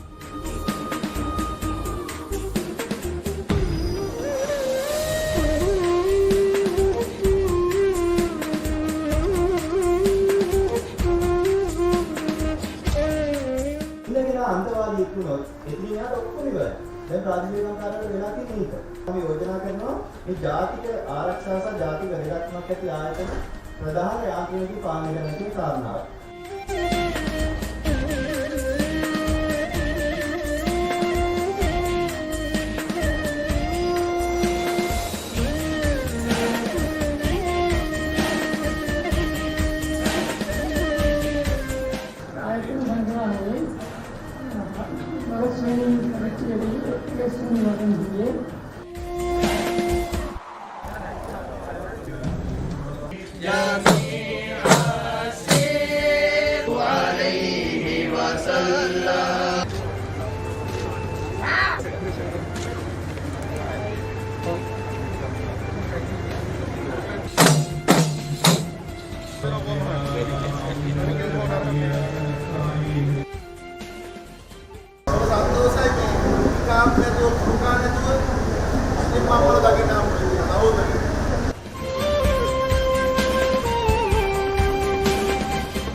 කලින් සමස්ත ලංකා ජනහිතනම සල්ලි හම්බ කරන අවස්ථාවේ ඒ වෙලට ටික කරගෙන ගියා. ඒකට කිසිම සොලියුෂන් එක රජය වෙනුවෙන් දීලා නැහැ.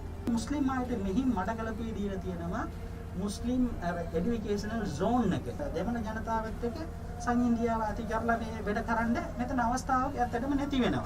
1979 සමස්ත ලංකා ජනහිතනම මුර්තද් කියලා ආගමික තීන්දුවක් දුන්නා. එහෙම විතරක් කිව්ව නෑ. මේ පොතේ ඊට පස්සෙත් ලියලා තියෙනවා ඉස්ලාම් ශරියා නීතිය වෙනුවෙන් මෙයාව මරලා දාන්න ඕනේ කියලා.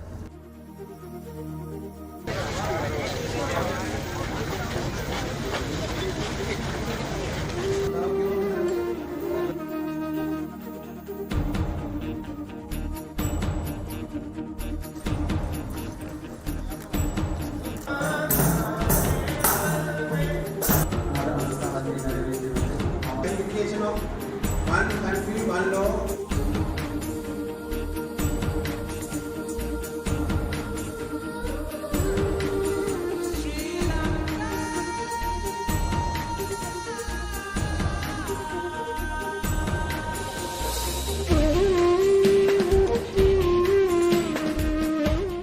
அந்த சிறு மாறுதலுக்கு மத்தியில் படிக்கின்ற பொழுதே இனத்துவசங்களை நாங்கள்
අවසරේ බැඳී ඉඳන් ආම්පත් වල පිළිත් කියනකොට සත්‍යන්ත අවහිර වෙනවා කියනවා. මම ජීවිත පාරමිතිය අඩු පැවරුවා 2010 අවුරුදු 12 30 දෙනෙක් යන සිටිනවා. ඊට උපදෙස් නැහැ කියකේ මේගොල්ලෝ කාල ගන්නවා.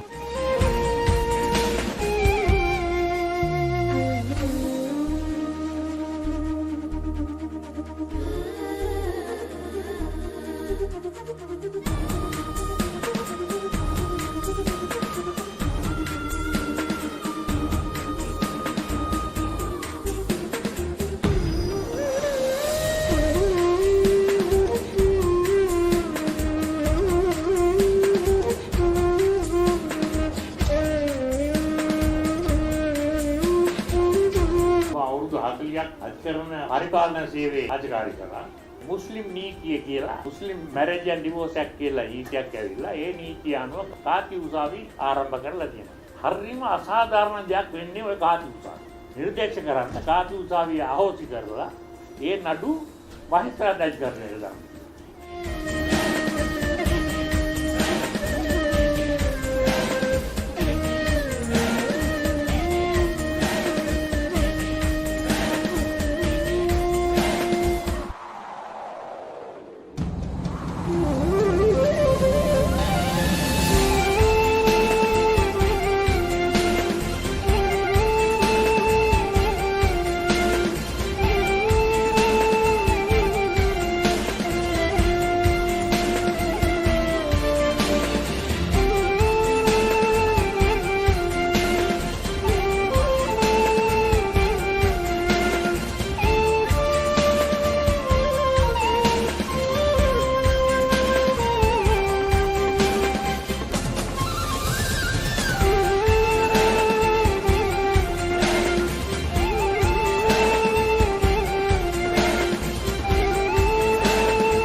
එතනින්ම මෙයන්ට හිටලානවා මේතන බන්ධ කරන්න සත්‍යයක් තිබෙනවා මේ ජනාධිපති රූලට.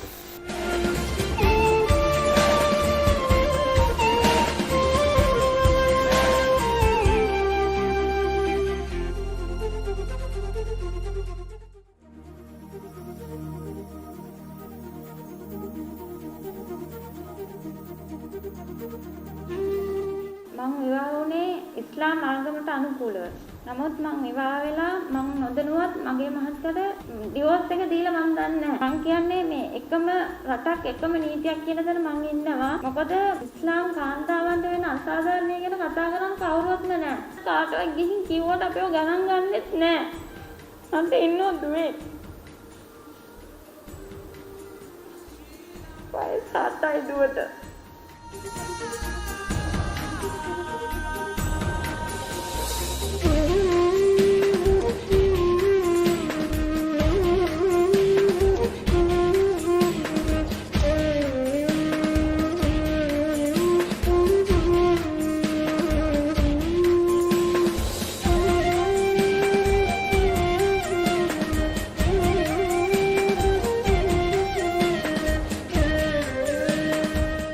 මේක තමයි අපිට ලැබිලා තියෙන ස්වර්ණමය අවස්ථාව. මේක අපිට තනියෙන් කරන්න පුළුවන් එකක් නෙමෙයි. අපි කවුරුත් එකට එකතු වුණොත් අපේ අරමුණු ජයග්‍රහණයෙන් කෙලවර කරගන්න පුළුවන්. අපෙන් පස්සේ එන දරු පැටවුන්ටවත්. අපි මේ අත්විඳින දුක්ඛ දෝමනස්යන් අත් නොවිඳින්න ඒ වැඩපිළිවෙල හදමු කියන කාරණාව මතක් කරනවා. බුද්ධියුණතා තැනැත්තෙකුට Tamanට වෙන අසාධාරණයක් ගැන හරි අයිතිවාසිකමක් ගැන කතා කරන්න තරම් හැකියාවක් නැහැ. ඒ නිසා තමයි දැන් මම මගේ දරුවා ඒ තාත්තේ දරුවෙක් නිසා මම නියෝජනය වෙන්නේ එතන. එතනම තියෙනවා ඒගොල්ලන්ට වෙන අසාධාරණයකදී. අපි හිතමුකෝ දැන් බුද්ධිවන්ත දරුවෙක් ගෑන් ළමෙක් හරි පිරිමි ළමෙක් හරි අපහරණයට ලක් වුණා කියලා. එතකොට ඒ වෙනුවෙන් එයාට අයිති දීපලක් හරි මේ අයුතු විදියට වෙන කෙනෙක් කියන්නේ එයාගේ උරුමයක් පැහැර ගන්නවා කියලා. එතකොට ඒ සඳහා ඒ යාන්ත්‍රණයක් නැහැ නීතිමය වශයෙන්. දැන් අපි යෝජනා කරනවා මොකක් හරි රාජ්‍යයේ මැදිහත් වෙච්ච මොකක් හරි යාන්ත්‍රණයක් සකස් වෙන්න කියලා මේ විශේෂයෙන් බුද්ධිවුණතා ඔනේ ආබාධිතයගේ අයිතිවාසිකම් වෙනුවෙන් ඒ තැනකදී ඉදිරිපත් වෙන කැපකරු නිකන් බාරකරු වගේ දෙයක්. සමහර එක දෙමව්පියන්ටම දෙන්න ඕනේ කියලා අපි කියන්නේත් නෑ. දෙමව්පියත් උනොත් අසාධාරණ ලක් වෙනවා. ඒතකොට ඒ විශේෂයෙන්ම අදහස් ප්‍රකාශ කරගන්න බැරි බුද්ධිවුණතා සහිත අය සම්බන්ධව යම් මැදිහත් වීම රජයෙන් අවශ්‍යයි. දැන් අපිට මේකෙන් ගන්න පුළුවන් උදාහරණයක් ඇමරිකා වර්ජිනියා උසාවියේ ඇට්කින්ස් වර්ස් වර්ජිනියා කියලා ගහපුවම එනවා පිටු 30 40 ගානක මේකක්. ඒකෙදි නඩු විභාගයේදී නඩු තීන්දුවක් දීලා තියෙනවා රජයට සහ ප්‍රජාවට වගකීමක් තියෙනවා දිවි ඇතිතෙක් බුද්ධිවලතා මේ මන්දමානසික අය රැක බලා ගන්න සහ ඒගොල්ලන්ට සේවාවන් පහසුකම් සපයන්න කියන්නේ. ඒක ජාත්‍යන්තර වශයෙන් කියන්නේ නඩු තීන්දුවකම අපිට ඒක තියෙනවා. ඉතින් ඒක අවශ්‍යයි. අනිත් එක තමයි බුද්ධිවලතා තැනත්තාට ජීවත් වෙන්න තියෙන අයිතිය. ඒ කියන්නේ ඒගොල්ලෝ මේ පුද්ගලිය හැටියට සංවර්ධනය වෙන්න ඕනේනේ. අඳපුටු මේස වගේ කියන්නේ අනිත් අයට පරිහරණය කරන්න පුළුවන් දෙයක්. නැත්නම් අප පින්කමක් කරගන්න තියෙන කොට්ටාසියක් හරි නැත්නම් Tamanට ඕන විදියට එහාට මෙහාට කරන්න පුළුවන් දෙයක් වෙන්න බෑ. එහෙමනම් ඒ අධ්‍යාපන අයිතියේදී අපි වැඩිම අවධානයක් දෙන්න ඕනේ මේ දරුවා පුද්ගලයෙක් හැටියට සංවර්ධනය වෙන්න ඕනේ. ඒ කියන්නේ පුද්ගලික ජීවිතයක් ඇති කරගන්න. එතෙන්දි පුහුණුව කියන එක ඕන වෙනවා. එතකොට මේ පුහුණුව සඳහා දැනට අධ්‍යාපන අමාත්‍යාංශයේ තියෙන විශේෂ අධ්‍යාපන ඒකක ඒකදී දැන් අපි මේ ස්වාමීන් වහන්සේ උදාහරණයක් ගත්තොත් බස්නාහිර පළාතේ තියෙනවා 1310ක් පාසල්. හැබැයි 150ක විතරයි විශේෂ අධ්‍යාපන ඒකක තියෙන්නේ. ඒ කියන්නේ දරුවා පාසලට උචිත දරුවෙක් හැටියට සකස් කිරීමේ ඒ යාන්ත්‍රණය ක්‍රියාත්මක වෙන ඒ කියන්නේ ක්‍රමෝපාය පන්ති කාමර හැටියට සලකන විශේෂ අධ්‍යාපන ඒකක තියෙන්නේ මේ 1310ක් පාසල් වලින් 150කට විතරයි. ඒ කියන්නේ මේ අනිත් පාසල් 1160ක්ම ප්‍රතික්ෂේප කරලා තියෙනවා මේ දරුවා පාසලට ඇතුළත් කරගන්න සකස් කරගන්න. එතන අපි යෝජනා කරන්නේ විශේෂයෙන් බුද්ධි ගුණතා සහිත දරුවන් පාසලට විතරක් නෙමෙයි සමාජයට උචිත පුද්ගලයෝ බවට සකස් කරන්න අවශ්‍ය කරන පුහුණුව. ඒකට රජයේ මැදිහත් වෙන්න ඕනේ අධ්‍යාපන දෙපාර්තමේන්තුව මැදිහත් වෙනවා මීට වඩා. අපි 1970 ඉඳන් අපිට වසර දැන් 50ක් වෙනවා 1971 තමයි විශේෂ අධ්‍යාපන අමාත්‍යාංශයේ විශේෂ අධ්‍යාපන ශාඛාව ආරම්භ කරන්නේ. අපි 72 දී එකඟතාවය පළ කරනවා දිවිපැවැත්ම සඳහා ඉගෙනුම කියන සංකල්පයට ජාත්‍යන්තර වශයෙන්. දැන් වසර 50ක් ගත වෙලා තියෙනවා මේ දරුවන්ගේ විශේෂ අධ්‍යාපනය සම්බන්ධව. හැබැයි වසර 50ටම බස්නාහිර පළාතේ බලන්න කල්පනා කළ 1310ක් පාසල් වල 150කට වඩා පාසල් වල මේ දරුවෝ පිළිගන්න තැන හැදිලා නැහැ. ඒ නිසා අපි යෝජනා කරනවා විශේෂ පාසල් ආකෘතිය මීට වඩා හොඳින් කළමනාකරණය කරගත්තොත් හොඳයි කියන එක අර දැන් තියෙන සාමාන්‍ය පාසලට දරුවෝ ඇතුළත් කරගන්න ඕනේ කියන අදහස ඇතුලේ විශේෂ පාසල් අධෛර්යමත් කරනවා. හැබැයි අපේ තියෙන බස්නාහිර පළාතේ තියෙනවා විශේෂ පාසල් 11ක්. ඒ විශේෂ පාසල් 11 2011ක් මේනකොට ශිෂ්‍යයෝ ඉගෙන ගන්නවා. 2011ක්. මේ විශේෂ මේ 11 ඇතුලේ. හැබැයි මුළු බස්නාහිර පළාතේම මේ ඔය ඒකකවල ඉන්නේ ශිෂ්‍ය සංඛ්‍යාව 1310යි.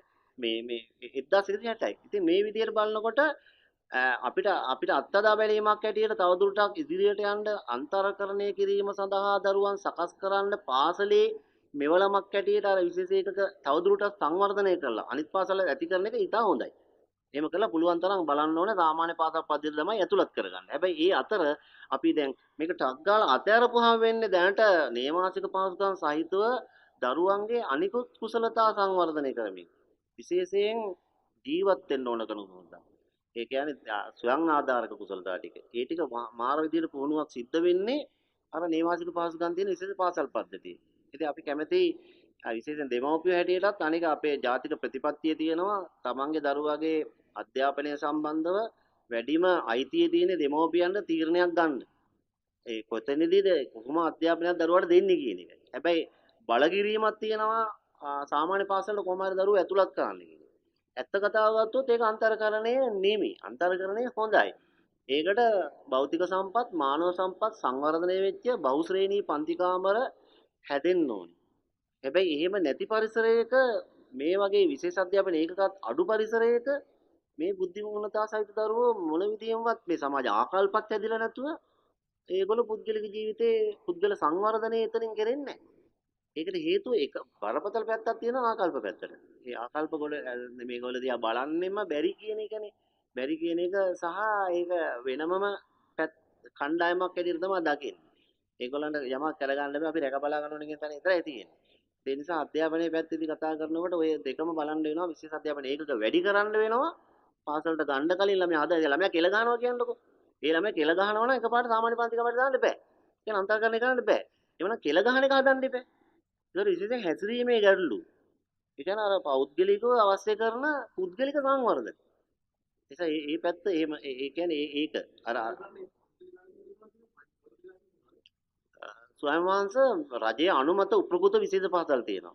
1948 ඉංග්‍රීසි භාෂා උපකෘත පාසල් ලියාපදිංචි 50 යටතේ එහෙම තියෙනවා. එතකොට මේ පාසල් වැඩේ තියෙන්නේ මේ පාසල් වලට අනුග්‍රහය අඩුයි හේතුව දැන් අපේ ඉන්න නිලධාරීන් බලන්නේ ගොඩක් වෙලාවකට අර ජාත්‍යන්තර වශයෙන් තියෙන සංකල්පම හරියටම අතරැස් කරගන්නනේ.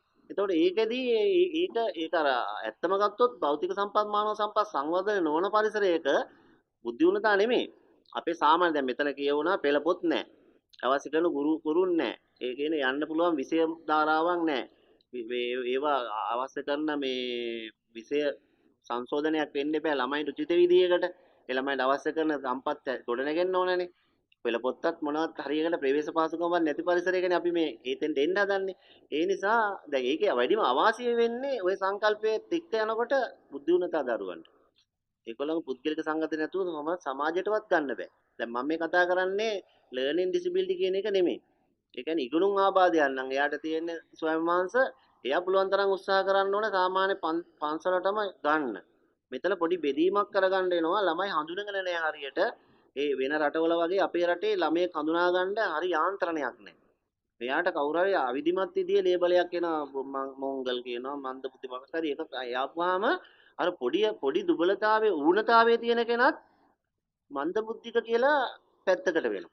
දැන් ඇල්බර්ට් අයින්ස්ටයින් ඩා වින්චි වගේ ලෝකේ ශ්‍රේෂ්ඨ කීර්තිමත් හොඳ දාර්ශනික පුද්ගලයෝ ඔය ඉගෙන ගන්න බෑ කියලා ඔය ලේබලය ඇතුලේ පැත්තකට වුණා. හැබැයි ඒගොල්ලෝ ඉගෙන ගන්නවා සෙමින් හරි. ඒගොල්ලන් ක්‍රමයක්. ඉතින් සිසුන් ඉගෙන ගන්න ක්‍රම 16ක් විතර තියෙනවා. එක්ක සමහර කෙනෙක් තර්කාංගික බුද්ධිය තියෙන්න පුළුවන්. සමහර කෙනෙක් ගවේෂණාත්මක බුද්ධියක් තියෙන්න පුළුවන්.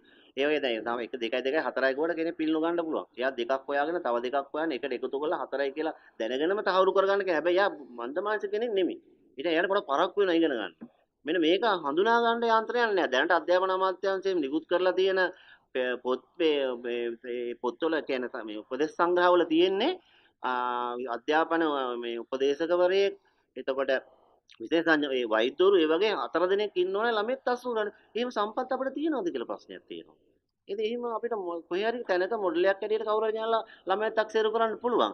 හැබැයි පාසල් පද්ධතියට හෝ සමාජයට දැන් දරුවෙක් ඉපදුනහම එයා තක්සේරු කරගන්න ওই විශේෂඥ වෛද්‍යවරුයි ඔය 4 දෙනෙක් එකතු කරලා තක්සේරු කරන්න එහෙම බෑ. ඊට වඩා සරල විදිහේ මොකක් හරි යාන්ත්‍රණයක් ගොඩනගන්න වෙනවා. ඉතින් ලෝකේ දියුණු රටවල් වල තියෙනවා විශේෂ පාසල් ආකෘතිය බොහොම ශක්තිමත් විදියට. ඒවයේ දැන් සලමංකා ප්‍රකාශනයේ වගන්තිය හරියට මතක නැහැ. සලමංකා ප්‍රකාශනයෙන් ප්‍රාදි කරලා තියෙනවා විශේෂ පාසල් කියන එක ඉතා හොඳින් භාවිතා කරන්න පුළුවන් මේ ආබාධ සහිත අය ඒගොල්ලන්ගේ පෞද්ගලික අධ්‍යාපන සංවර්ධන වලට සම්පත් මධ්‍යස්ථාන හැටියට. ඉතින් ඒ නිසා මෙන්න මේ ගැන පොඩි අපි කැමති යෝජනා කරන්න.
එක ரට එක நீதியர் என்கின்ற கருப்பொருளின் கீழ் ஜனாதிபதியினால் நியமிக்கப்பட்டிருக்கின்ற ஜனாதிபதி செயலணியின் உறுப்பினர்கள் கௌரவ உறுப்பினர்கள் இங்கே வருகை தந்திருக்கின்றார்கள். இந்த உறுப்பினர்களில் එක රටක් එක නීතියක් පිළිබඳ ජනාධිපති කාර්ය සාධක බලකාය සභාපති ගලගොඩ අපේ ඥානශාලාවේ හිමියන් අවසරයි. ඒ වගේම එතුමා සමග මේ ශ්‍රේණියට පිවිසි සිටින සේවකයන් ගාමත ආදරයෙන් ගෞරවයෙන් පිළිගන්නවා. මේ මෙතේ වේදිකාවට ආරාධනා ගලගොඩ අපේ ඥානශාලාවේ සිද්ධ ආමතුලා කවදාවත් මෙහි ආවද? ඒක ඇත්ත අපිට දුකයි. අස්ක්‍රිය හරි මල්වත්ත හරි වෙන කොහෙත්ම අපිට ප්‍රසිද්ධ හාමුදුරුවෝ මේ පැත්තේ එන්නත් නැහැ. අපි ඒකට ආරාධනා කරන්නත් නැහැ. ඒ වගේ දිග එකක් තියෙනවා. ඒක අපි අඩු කරන්න ඕනේ. ඒක එකක්. අනිත් එකක් තමයි මේ එක රට එක නීතියක් කියන්නේ සාමාන්‍ය සූක්ෂම වලින් කතා කරපු කතාව එකක් තියෙනවා. ලංකාවේ ඉතිහාසය වලින් අපි බලනවාට අර ඒ මේ මතය තුළ අපිට ගොඩාක් සාම්ප්‍රදායික කටයුතු තිබ්බා. කටයුතු ඒවා තිබ්බා.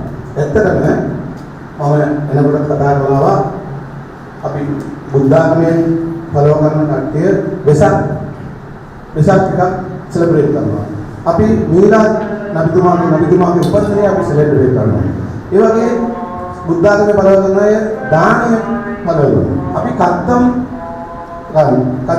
ඒක දෙනවා දුන්නේ නැති වුණාගේ නැත්නම් තාත්තලගේ අම්මලගේ කත්තම එහෙම අපි දෙනවා. ඊට පස්සේ අර පන්සල වලින් දෙන දානය වගේ අපිට කන්දූරි තිබ්බා. ඒ වගේම අපිට ගොඩාක් ඒවා එහෙම තිබ්බා. කිරියම්මා දානය තිබ්බා සිංහල ප්‍රදේශ වලින්, මුස්ලිම් ප්‍රදේශ වලින්. ඒකට අපි ගොඩාක් ඒවා ඒක තිබ්බා. ඒ වගේ තලපාතිය තිබ්බා. ඒ වගේ ගොඩාක් එක විදියටම ගොඩාක් සාම්ප්‍රදාය වැඩකට තිබ්බා. ඒක නැති වුණා. ඒවත් අපි ඉදාගෙන මේ වැඩකටයුතුට අපි සහයෝගය දෙන්න ඕනේ. අනිත් එකක් තමයි මේ ප්‍රදේශ වලින් ඉන්න මිනිසුන්ගේ අදහස් ටිකක් හාමුදුරුවෝ කියන්න ඕනේ කියලා අපි මේක ඕගනයිස් කරලා තියෙනවා. ඒ හින්දා මේ ආයතනයේ ගොඩාක් අය තරුණ අය ඉන්නවා. ඒ වගේ සීනියර්ස් කට්ටිය ඉන්නවා. මේ වැඩකටයුතු අපි අරගෙන යනකොට අපිට ගොඩාක් පොඩි ඒවා ප්‍රශ්න තිබ්බා. ඒ තිබ්බට අපි මේ කටයුතු අරගෙන ඉල්ලලා තියෙනවා. අනිත් එකක් තමයි ලංකාවේ ඉතිහාසය අපි බලනකොට අපි සිංහල මුස්ලිම් එකට ඉඳලා තියෙනවා. හැම ජාතියෙම එකට ඉඳලා තියෙනවා. අපි සරදියෙත් එක්ක මමලි මරකාල හිටියට ඒ වගේ ගොඩාක් ඉතිහාසය තියෙනවා. අපි මහයුනේ රජතුමාට කුංජලි මරකාල උදව් කරා. අපේ ගමේ තමයි තියෙන්නේ සාහුල් හමීද් වලිඋල්ලාහගේ සියාරම එකක්. අපි කඩකරපල්ලියට යනවා. ඒ කඩකරපල්ලිය කියන්නේ ඉන්දියාවේ ඉඳලා ආපු සාහුල් හමීද් වලිඋල්ලාහගේ සියාරම එකක් තියෙනවා. ඒ සාහුල් හමීද් වලිඋල්ලාහගේ ගෝලය තමයි කුංජලි මරකාරලා වෙලා මහයුනේ රජතුමාට උදව් කරපු කට්ටිය. ඒ වගේ ඉතිහාසයේ දිගටම අපි එකට ඉඳලා තියෙන්නේ. ඊට පස්සේ ආපෝ සමහර චින්තනාව වෙන වැඩකටයුතු වෙන අජෙන්ඩාවලින් තමයි අපි දුරට ගිහිල්ලා තියෙන්නේ. ඒ හින්දා ඒවත් නවත්තලා අපි මේ වැඩකටයුතු වලින් අපි එක නීතියකට හරි එක රට විදියට හරි අපේ වැඩකටයුතු කරන්න ඕන. අනිත් එකක් තමයි අපි හිතන විදියට අපේ රිලිජන් අපේ සාම්ප්‍රදාය වැඩකටයුතු එකතු වෙලා අපි මේ වැඩ කටයුතු කරන්න ඕනේ කියලා අපි හිතුවා. ඒ හින්දා තමයි මේ අරගෙන කරලා තියෙන්නේ. අපේ ගමේ ඉන්න අයගේ ප්‍රශ්නේ කතා කරන කට්ටිය විලා තියෙනවා. යාළුවා අනිත් එයාලගේ ප්‍රශ්නේ එහෙම කියලාද ඊට පස්සේ ඒ ෆන්ක්ෂන් එකේ ඒ අදහස් අරගෙන අන්තිමට ආන්දෝලනයේ කතාව පවත්වන්න පුළුවන්. Senior lecturer of the university and the Sufi scholar Ustad Safanis Maulid. Most of us participating today at this event of discussion from Almune are belonging to different political and socio-economical backgrounds. Those we collectively share one prime objective in our mind. Coexistence is our prime objective. We unanimously agree on three fundamental principles. Number one, any effort to ensure the coexistence creates all differences have to be held high and supported to the best of our ability. Number two, past errors of leaders and civilians should not be considered obstacle to the future nation building. In other words, no more blaming, but lesson to be learned to shape their beautiful Sri Lanka. Number three, focusing on the future of Sri Lanka should overtake all other businesses of individuals and institutions. Dear distinguished members of Presidential Task Force, especially the Venerable Monk, recent statement made by the respected monk gave us a glimpse of what one country, one law means. The monk clearly said that one country, one law will accommodate all laws that are beneficial to the country and the people at large. He explained that some provision in the existing private laws will also be absorbed into the proposed one law of Sri Lanka.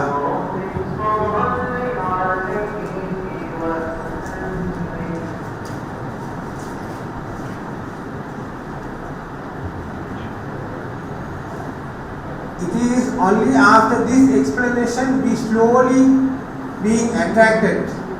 We slowly being attracted towards the concept of one country, one law, and we felt the need for our participation also in this endeavor. Inclusiveness in our understanding inevitably warrants active participation in all, participation of all Sri Lankan belonging to all ethnicity and religion. We strongly believe the participation of Muslim as Sri Lankan community has a very big role to play in the nation building process. All of us participating in this event today are from Colombo, a well-known historical city of unity. I wish to draw the attention of the Presidential Task Force, which is now being entrusted with the sacred duty of ensuring the application of one country, one law in the country, to look into the unfair demand for a separate division based on ethnicity from within the present Colombo municipality. Our humble opinion is that administration units must be carved out geographically and not ethnically. We believe the distinguished members of the Presidential Task Force will also share the same opinion. We believe respected senior citizen of Colombo, Nazir will brief the task force about their controversy in detail in a short while. I conclude this welcome note with a warm welcome again to all distinguished members of the Presidential Task Force. Additionally, and most importantly, I wish to express sincere gratitude to the Venerable Nyansara monk for advocating all along in favor of the right of the burial during the forced cremation. Thank you, Venerable Sir, and thank you all. අපි කතා කරනවා එකම රටක් එක නීතියක් පිළිබඳව අපි කතා කරනවා. නිදහසෙන් පස්සේ 1978 වසරේදී අපි ආණ්ඩුක්‍රම ව්‍යවස්ථාවක් හදුවා. ඒ ආණ්ඩුක්‍රම ව්‍යවස්ථාව එළියට ආවේ පස්සේ 1963 දී ජාතීන් අතර ගැටලුවක් පටන් ගත්තා. අවුරුදු 5ක්වත් අපි නිදහසින් ජීවත් වෙන අවස්ථාව දුන්නේ නැහැ ඒ ව්‍යවස්ථාව. ඊට පස්සේ අවුරුදු 30ක් යුද්ධේ 2009 අවසන් වෙනකොට මම එක වචනයක් කිව්වා වෙලමුළුවට ගිය අවස්ථාවේ මම එකක් කිව්වා නිදහස් යුද්ධ නැති රටක් පාලනය කරන්න එක්ස්පීරියන්ස් නැති අය ඉන්න පාර්ලිමේන්තුවේ.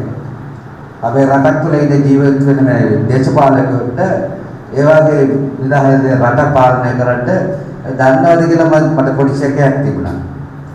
නිදහස් රටක් පාලනය කරන්න කොහොමද කියලා ඒගොල්ලන්ට තේරුන්නේ නැහැ. මොකක් හරි ඇති වෙනවා අනාගතයේ කියලා මට පොඩි සැකයක් තිබුණා මගේ ඒක හෙලි කරා. ඒක මම පොඩක් බය වෙලා හිටියේ.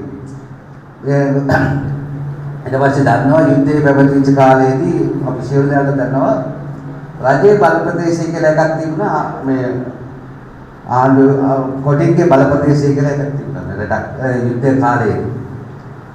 උතුරු නැගෙනහිර පැත්තේ ඔබතුමාලා බලනකොට මුස්ලිම් අය ජීවත් වෙච්ච අර ප්‍රදේශයක් වල තමයි හැමදාම හිටියේ. අනිත් ප්‍රදේශවල යන්න බැරි වුණා ඒක. ඒ නිසා ඒ තරම් උදව්වක් කරපු මිනිසුන් තමයි. ඉතිහාසයේ බලනකොට මුස්ලිම් ජනතාව මේ රටට හානි කරන්නේ නැතුව ජීවත් වෙච්ච ජන කොටසක්. මේ අනාවද ඉදාස් පාර්ලිමේන්තු පැවැත්විච්ච සාරංග සිද්ධියේ හරි දුකයි අපිට මේ එකම රටක් එක නීතියක් කියලා කතා කරනකොට පොඩි සැකයක් තිබුණා මේක මුස්ලිම් ජනතාව ඉලක්ක කරගෙන මොන හරි කරනවද නැද්ද කියලා තමයි අපිට තිබුණ සැකයක්. ඒක තමයි ඔබතුමාට මම කියන්නේ පැහැදිලි කියන්න ඕනේ. නිසා අපිට මේ දේශපාලන පක්ෂය නායකයෝ කියන කතාවට තමයි අපි වැඩිම අවස්ථාව දෙන්නේ. බුද්ධිමත් පිරිසක් කියන කතාවට අපි පත්‍ර වලින් මුල් පිටුවේ නිවුස් එක දාන්නේ නැහැ. කවුරු හරි දේශපාලන මොනවා හරි කිව්වොත් ඒකට මුල් පිටුවෙන් දානවා. ඒ වෙලාවට තමයි අපිට බය වෙන්නේ අපි. මම එකක් කියන්නද කැමති එකම රටක් එක නීතියක් කියන කතා කරනකොට දුබායි වලින් හොඳ එක්සැම්පල් එකක් තියෙනවා. ඔබ දන්නවද දුබායි වලින් රටවල් 200ක ඉඳලා කට්ටියක් ඇවිල්ලා එහි නිදහස් ජීවත් වෙන රටක්. මේ වගේ දේ පාලනය කරන්න මිනිස්ටර් ඔෆ් ටොලරන්ස් කියලා මිනිස්ටර් කෙනෙක් ඉන්නවා. ඒකම ඉඳලා ඒගොල්ලෝ පාලනය කරනවා. ඒ අමාත්‍යාංශ හරහා මමත් වැඩ කරා. මම ඒව අවුරුද්දකටම අපි වැඩ කරනවා ඒ අමාත්‍යාංශයත් එක්ක ඉන්ටර්නැෂනල් ටොලරන්ස් ඩේ කියලා එකක් UN ඩික්ලෙයාර් කරන්න ඕන කියලා මමත් අත්සන් කරලා නැත් එක්ක. පොඩ උදාහරණයක් තියෙනවා අපිට ඕගොල්ලෝ මේ සභාවට ඕන නම් මට උදව්වක් කරන්න පුළුවන්. අපි මේ බලාපොරොත්තු වෙන්නේ මේ කණ්ඩායම පොඩ්ඩක් පැහැදිලි කරන්න ඕනේ මේක කොහොමද මොකද්ද ඔයගොල්ලෝ කරගෙන යන්නේ ගන්න උත්සාහ කරන එක පොඩ්ඩක් පැහැදිලි කරන්න ඕනේ. අපි දැනකට ඉන්නවා මේ දේශපාලන පක්ෂ නායකයන් කියන කතාව විතරයි. ඒ නිසා මේ කාර්ය සභාපතිතුමා ඉන්න මේ අනිත් එක ඔක්කොම මෙම්බර්ස්ලා ඉන්න මේ වෙලාවේදී ඔබතුමාට මම ඉල්ලීමක් කරනවා මේක පොඩ්ඩක් පැහැදිලි කරන්න. අපි මුස්ලිම් ජනතාව මේ ලංකාවේ ජීවත් වෙනවා ගොඩක් කලබල නැතුව තමයි ජීවත් වෙන්නේ. අදත් අපිට ප්‍රශ්නයක් නැහැ. දේශමය ප්‍රතිවර්ණේ නැත්නම් අපිට ප්‍රශ්නයක් නැහැ. ඉලෙක්ෂන් එනකොට විතරයි අපිට තියෙන ප්‍රශ්න. ඒ නිසා මම අනිත් අයට අවස්ථාව දෙන්න ඕනේ. වෙන දවසක කතා කරන්න පුළුවන් නම් මම ටිකක් විස්තර ටිකක් කියන්න පුළුවන් කියලා මම මගේ කතාව අවසන් කරනවා. මේ විස්තර අපේ කට්ටියටදී පැහැදිලි කරා. එතන නේද සතුනේ ඔබ වහන්සේ මොකක්ද කතා කරේ? ඔබ වහන්සේ මතක් කරලා ඕන අර ඒ සිද්ධේ අපි කතා කරනකොට මුස්ලිම් මිනිහට සම්බන්ධ නැහැ කියලා ඔබ වහන්සේ කිව්වා මොකක්ද වුනේ කියලා. අර තාජවලට මොකක්ද වුනේ ඒක වෙන ව්‍යාපාරයකට කියලා. මම ඉල්ල එතන කතා කරනවා මම කලින් ට්‍රේඩර්ස් ඇසෝසියේෂන් යුනියන්ගේ සභාපති. ඉතින් අපි මම සිංහලෙන් කතා කරන නිසා මම අපි මුස්ලිම්ලා වහන්සේ අනිත් එක අපි කරනවා වල කරුණාව ඉතින් ලංකාවේ තියෙන තත්ත්වය ලෙජිස්ලේෂන් ප්‍රෙසිඩන්ට් නිසා මම රටේ ඉන්නේ 25 countries I have visited. කොහොමද මගේ සුන්දර රට.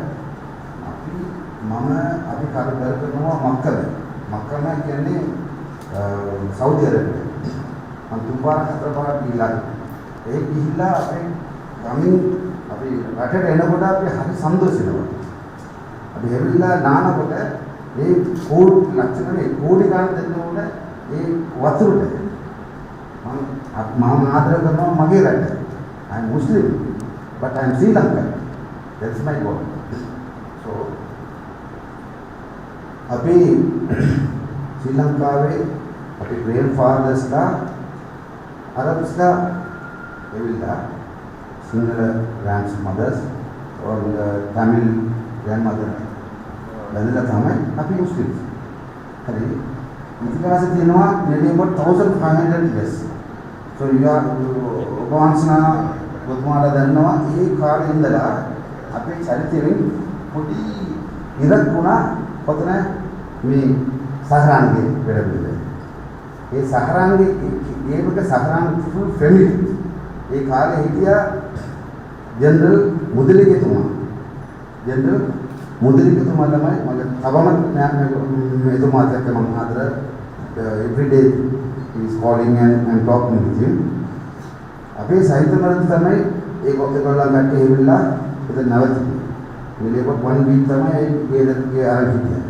ඉන්ෆර්මේෂන් දුන්නේ කවුද? අපේ කටි තමයි දුන්නේ. අපේ කටි දීලා ඒ කාලේ පොඩි මම කියන්න ඕන. ඒකට අපි ග්‍රීන්ෆීල්ඩ් එන්න ලැබුණා. වෙලිවෝරියන් ඒක විලේජ් වගේ. ඒක සොනාමි වික්ටිම්ස් තමයි ඉන්නේ කොහොමද දුප්පත්ලා. ඒගොල්ලෝ හැවිලා බැලුවා මෙතන පොඩි කට්ටිය එනවා කනවා වාහන යනවා. ඒකට පොඩ්ඩක් සතුටුයි. දැන් GS මහත්තයාට ඉන්ෆෝමේෂන් දුන්නා මෙතන පොඩි වෙන විදිහේ යනවා කියලා. දැන් GS එවිලා බලනකොට එතන පොඩ්ඩක් අපි ඊට පස්සේ ආමිට ඉන්ෆර්මේෂන් දුන්නා. ඒ වෙලාව මම පොයින්ට් එකට එන්නම්. ඒ වෙලාව ඔබ වහන්සේ දන්නවා කිලෝ 10ක් හාල් බෑගුව. ඒ හාල් බෑගුව පොරවල 500 පොළ. 5000 පොළ. අරන් දීලා දුප්පත් මිනිහට දුන්නා. අපි බේරගන්න මේ ඒගොල්ලන් වාහන ස්ටාර්ට් කරලා යන්න හැදුවා. ලොකු අර පිටේ දාලා ඕම දාලා යන්න නැතුව ඒගොල්ලන්ගේ නැවතුවා. හරිද? එහෙනම් යුද්ධ කාලේ නියමිතවට අවුරුදු 30කින් මේ ප්‍රසාවාදී ප්‍රශ්න ඉවරකමිට වුණා අපේ රටේ නිලධාරීන්. But nearly about 30 within 30 days සහරාන්ගේ ප්‍රශ්නේ ඉවර වුණා. හරි. මම පොයින්ට් එකට එන්නම්. අපි බිස්නස් කොමියුනිටි අපි ඔක්කොමලා මුස්ලිම්ස්ලාට එකක් තියෙනවා. ඒක අපේ පැත්තට වැරදි තියෙනවා. මුස්ලිම්ස්ලාට ගොඩාක් රටේ මුස්ලිම්ස් කට්ටිය ගිහිල්ලා බිස්නස් කරා. ඒක සමහර රට තමයි මේගොල්ලෝ යුද්ධ කරලා ගත්තේ. ඊට පස්සේ ඒගොල්ලෝ බිස්නස් කරන විදිය බලලා ඕගොල්ලෝ තමයි ආණ්ඩු පාලන කරන පොදුමිනියා කියලා නිකන් දුන්නා. යුද්ධ නැතුව. ඒ Spain also that same history තියෙනවා. අපි ඒ වගේම කල්මුනේ තියෙන කල්මුන ප්‍රසිද්ධ නැහැ. 1887 සුද්ධා කාලේ ඉඳලා අපේ හාමුදුරුවෝ වහන්සේ කියන්න පුළුවන්. ඒ කාලේ ඉඳලා Muslims Kalmuni 1887. I have the old document on. ඒ කාලේ ඉඳලා Kalmuni is not only Muslim town. Muslims ඉන්නවා, family ඉන්නවා, Sinhalese ඉන්නවා, burgersලා ඉන්නවා. අපිට ආඩම්බරයි මේ කවුනේ Kalmuni multi ethnic town. We are not calling or we are not claiming that Muslim town. We are happy. We are happy that Atamuri කියනකොට 100% Muslims. අකරපති කියනකොට 100% Muslims. සමන්දර කියනකොට ඒ විදිහ. කල්පනා එමෙන්න. මෙතන we are majority here. Our market especially Kalpana market. Kalpana market I think මම කියන්න පුළුවන් ලංකාවේ තියෙන ප්‍රසිද්ධ ඔක්කොම බඩු තියෙන ඔක්කොම මිල කොළඹට වඩා අඩුයි. Fresh goods. That same that Kalmuni town also. අඩු මේ සිංහල කට්ටිය කියන්නේ අම්පාරේ ඉඳලා කට්ටිය ඉඳලා මෙහෙ තමයි බඩු ගන්න. දැන් මේ කොරෝනා පස්සේ වහන්සේ මම පැහැදිලි කරන්න ඕන අර පොඩි බටා ලොරි තියෙනවා. ඒ කතාව තියෙනවා වෙන ඒරියාවට යනවා නම් ඒක බෙදලා බිස්නස් කරන්න බෑ අපේ කට්ටිය තමයි. ඒ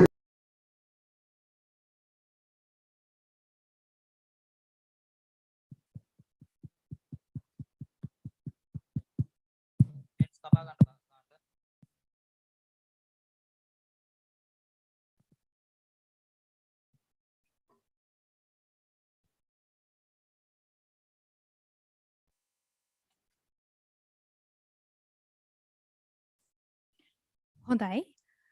Zoom තාක්ෂණය ඔස්සේ නිසා අපි මදක් වෙලාවුන්ට ලබා දෙමු. එතකං මම දැන් ආරාධනා කරන්නේ වයඹ විශ්වවිද්‍යාලයේ කර්මාන්ත කළමනාකරණ දෙපාර්තමේන්තුවේ ජ්‍යෙෂ්ඨ කතිකාචාර්ය අසංක පල්ලේගෙදර මහතාට ඔහුගේ අදහස් දැක්වීමට.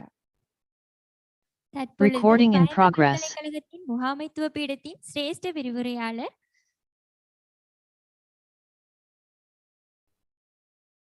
அசங்க பல்லேகெதிர அவர்களை கௌரவத்துடன் அழைக்கின்றோம்.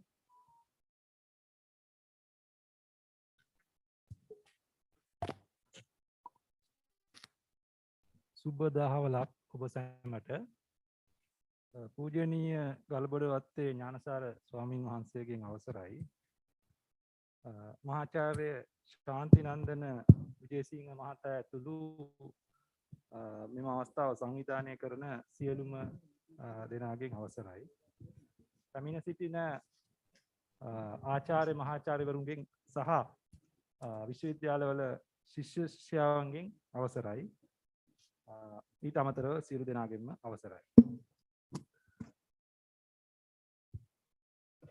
එක රටක් එක නීතියක් සඳහා වන ජනාධිපති කාර්යසාධක බලකායේ මෙම වැඩසටහනට අද දින වයඹ විශ්වවිද්‍යාලය නියෝජනය කරමින් මම සහභාගී වෙනවා. මම වයඹ විශ්වවිද්‍යාලයේ කර්මාන්ත කළමනාකරණ අධ්‍යයන අංශයේ ජ්‍යෙෂ්ඨ කතිකාචාර්ය අසංක පල්ලේගෙදර. ඊට අමතරව මම වයඹ විශ්වවිද්‍යාලයේ බාහිර කටයුතු ඒකකයේ සම්බන්ධීකාරක වශයෙන් කටයුතු කරනවා. එම නිසායි ඇත්තටම මේ අවස්ථාවට මාහට අවස්ථාව ලැබුණේ. ඇත්තටම මම මේ විෂය පිළිබඳව නීතිය හෝ සමාජ විද්‍යාව පිළිබඳ ආචාර්යවරයෙකු නොමයි. මගේ විශේෂ ක්ෂේත්‍රය ප්‍රධාන වශයෙන් ආර්ථික විද්‍යාව. ඊට අමතරව මම දැනට කර්මාන්ත කළමනාකරණ අධ්‍යයන අංශයේ සේව කරන නිසා මෙම විෂයේ ප්‍රාමාණික දැනුමක් මාහට නොමැති වුණත් සාමාන්‍ය පුරවැසියෙකු ලෙස එක රටක් එක නීතියක් කියන තේමාව සෑම දිනකටම වැදගත් වෙන නිසා ඒ සඳහා ඇති මගේ අදහස මම ප්‍රකාශ කිරීමට කැමැතියි. මුලින්ම එක රටක් එක නීතියක් කියන මෙම කතිකාවත ඇත්තටම අපේ රටේ දිගු කාලයක් තිබුණු කතිකාවතක් නොවේයි. ඇත්තටම මෙය විශේෂයෙන්ම සඳහන් කළ යුතුයි පසු අවුරුදු 3කට පෙර ඇති වුණු පාස්කු ප්‍රහාරයත් සමග තමයි ඇත්තටම සාමාන්‍ය ජනතාව සහ පොදු ජනතාව අතර මේ සම්බන්ධයෙන් කතිකාවතක් ඇති වුණේ. ඒ නිසායි තමයි ඇත්තටම ජනාධිපතිවරණ වේදිකාව තුලත් සියලුම දේශපාලන වැඩ කටයුතුවලදී මෙම කතිකාවත ඇත්තටම නිර්මාණය වුණේ. මම හිතන්නේ ඒක තමයි මෙවැනි කාර්යසාධක බලකායක් පිහිටුවීමට ජනාධිපතිතුමාට සිදු වී. ඇත්තටම මෙවැනි වැඩසටහනක් හෝ මෙවැනි ජනාධිපති කාර්යසාධක බලකායක් පිහිටුවීම මගින් සාක්ෂාත් කර ගැනීමට බලාපොරොත්තු වන්නේ මම හිතන්නේ අප සියලු දෙනාටම ජීවත් වීමට සාධාරණ ලෙස ජීවත් වීමට නීති පද්ධතියක් ලබා කර දීම. ඒ සඳහා මගේ ප්‍රධාන වශයෙන් මගේ යෝජනා සහ අදහස් කියනවා නම් මම මුලින්ම කියන්න කැමතියි සැමට එක නීතියක් නම් ජාති ආගම් වලින් තොරව ස්ත්‍රී පුරුෂ භාවයෙන් වෙනසක් සිදු නොකරන නීති පද්ධතියක් අප රට තුළ ස්ථාපනය කළ යුතුයි. ඊට අමතරව මිනිසුන්ගේ ප්‍රභූවරුන් සහ දේශපාලනඥයන්ට වෙනස් කොට නොසලකන පොදු ජනතා සියලු දෙනාටම එකසේ සලකන නීති පද්ධතියක් සකස් කළ යුතුයි. මම හිතන්නේ අපේ රටේ මහජනතාව අතර ලොකු කතාබහක් ඇති වෙලා තියෙනවා. පොඩි මිනිහට එක නීතියකුත් ලොකු මිනිහට තව නීතියකුත් කියන කාරණේදී. මෙවැනි ජනාධිපති කාර්යසාධක බලකායක් මගින් සැමට එක නීතියක් යන මාතෘකාව යටතේ මෙම අලුත් නීති පද්ධතියක් හෝ එවැනි කතිකාවතක් නිර්මාණය කිරීමෙන් මම හිතන්නේ හැමෝම බලාපොරොත්තු වෙන්නේ හැමෝටම එක වගේ සලකන හැමෝටම එක වගේ පිළිපැදිය හැකි නීති පද්ධතියක් රට තුළ ස්ථාපනය වීම දැකීමයි. ඒ සඳහා ඇති බාධා වශයෙන් මම දකින්නේ ප්‍රධාන වශයෙන් අධ්‍යාපනඥයෙකු වශයෙන් මට පෙනී යන ප්‍රධාන දුර්වලතාවයක් තමයි අපගේ පාසල් පද්ධතිය. අපගේ පාසල් පද්ධතියේ විශේෂයෙන්ම පොඩි කාලයේ සිටම ළමයින්ගේ බෙදීම් වර්ධනය වෙන ආකාරයෙන් තමයි පාසල් පද්ධතිය හැදිලා තියෙන්නේ. මම හිතන්නේ ඒක නිර්මාණය වුණේ සුදු ජාතිකයන් විසින් ඔවුන්ගේ මිෂනාරි අධ්‍යාපනය ක්‍රමය ලංකාව තුළ ස්ථාපනය කර අවස්ථාවේදී තමයි ಜಾති ભેද, ආගම් ભેද, ස්ත්‍රී පුරුෂ ભેද වශයෙන් වෙන්නුණු පාසල් අධ්‍යාපන ක්‍රමයක් අප රට තුළ ස්ථාපනය කරන ලද්දේ. නමුත් මම හිතන්නේ අපි ඉදිරියට යා යුතු නම් මෙවැනි වෙන් වශයෙන් ළමයින් අධ්‍යාපනය කරන අධ්‍යාපන පද්ධතියකින් මිදී විශේෂයෙන්ම සියලු දෙනා එක්ව සියලු දෙනා කුඩා කාල සිටම එක්ව තමන්ගේ ආගම් ಜಾති ભેද නොසලකා සියලු දෙනාම එකමුතුව අධ්‍යාපනය ලබන අධ්‍යාපන පද්ධතියක් අප රට තුළ ක්‍රියාත්මක විය යුතුයි.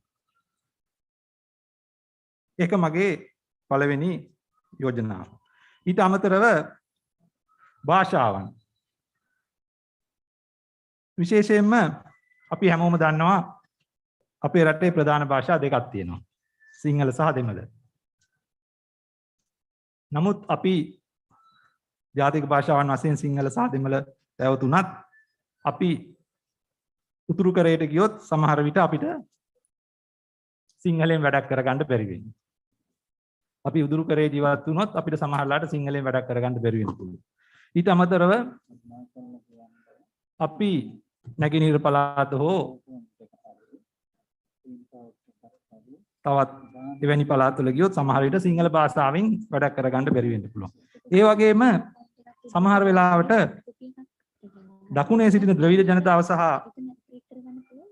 මුස්ලිම් ජනතාව ද්‍රවිඩ භාෂාව කතා කරන ජනතාවට සිංහල භාෂාව නොදැනීම නිසා සමහර වෙලාවට ප්‍රශ්න වලට මුහුණ දෙන්න සිදු වෙනවා. විශේෂයෙන්ම කාර්යාලයේ වැඩ කටයුතු සහ ඔෆිෂියල් විශේෂයෙන් කාර්යාලීය වැඩ කටයුතු කිරීමේදී භාෂා ප්‍රශ්නය අපිට ප්‍රධාන වශයෙන් පැන නගිනවා. ඒ නිසා භාෂා ප්‍රශ්නය විසඳීම සඳහා විශේෂයෙන් අපි කටයුතු කළ යුතුයි මා යෝජනා කරනවා. ඉන් අනතුරුව මගේ තවත් යෝජනාවක් තමයි භාෂණයේ නිදහස. මම හිතන්නේ ඒ සම්බන්ධයෙන් අපේ කතිකාවත තුළ වැඩි යමක් සඳහන් වුණේ නැහැ. නමුත් freedom of expression නැත්නම් භාෂණයේ නිදහස හැමෝටම ලැබිය හැකි නීතිමය රාමුවක්, නීති පද්ධතියක් අප රට තුළ ස්ථාපිත විය යුතුයි. තවත් ප්‍රධාන කාරණාවක් තමයි සියලුම දෙනාටම සියලු ආගම් සහ ජාතීන්ටම එකසේ සලකන මම කලිනුත් ප්‍රකාශ කළා වගේ කාර්යාලවල සහ රජයේ කාර්යාලවල සහ එවැනි ආයතනවල රාජ්‍ය ආයතනවල එකසේ සලකන නීති පද්ධතියක් ක්‍රියාත්මක කළ යුතුයි. මම හිතන්නේ දැනටත් අපේ රටේ ඒ දේවල් තිබෙනවා. නමුත් ක්‍රියාත්මක කිරීමේදී යම් ගැටලුකාරී තත්වයන් පැන නගලා තියෙනවා.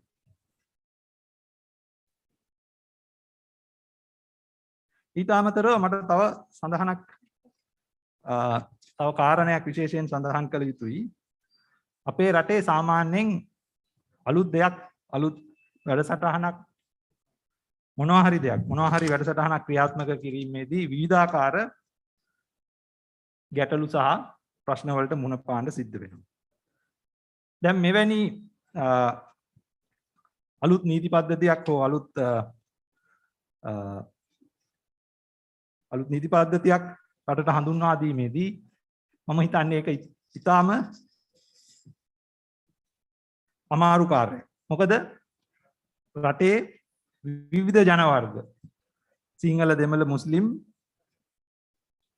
බර්ගර් සියලුම ජන වර්ග ජීවත් වෙන නිසා මෙවැනි කටයුත්තක් කිරීමේදී ඊටාම ප්‍රවේශම්කාරී ලෙස සෑමෝගෙම අදහස් ලබාගෙන මෙවැනි කතිකාවත් තුලින් මම හිතන්නේ බලාපොරොත්තු වෙන්නේ මේ දෙයයි. ප්‍රධාන ජනතාවගේ අදහස් පමණක් ලබා නොගෙන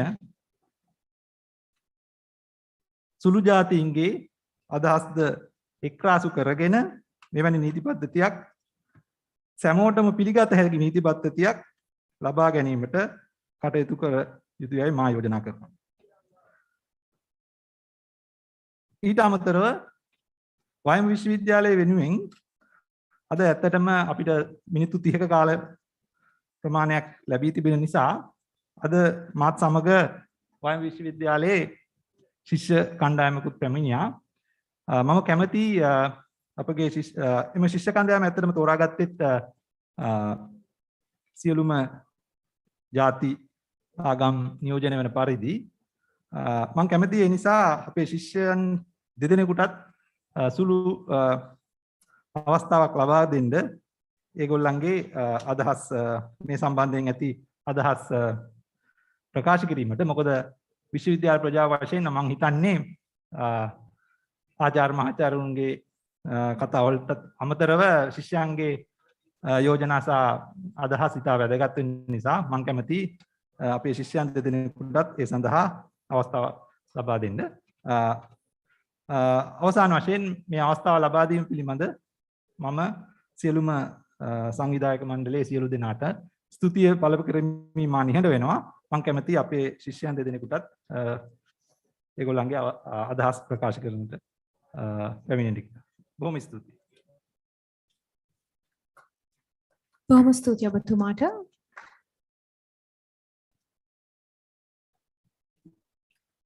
Good afternoon to all. I would like to start with in relation to the introduction speech given here.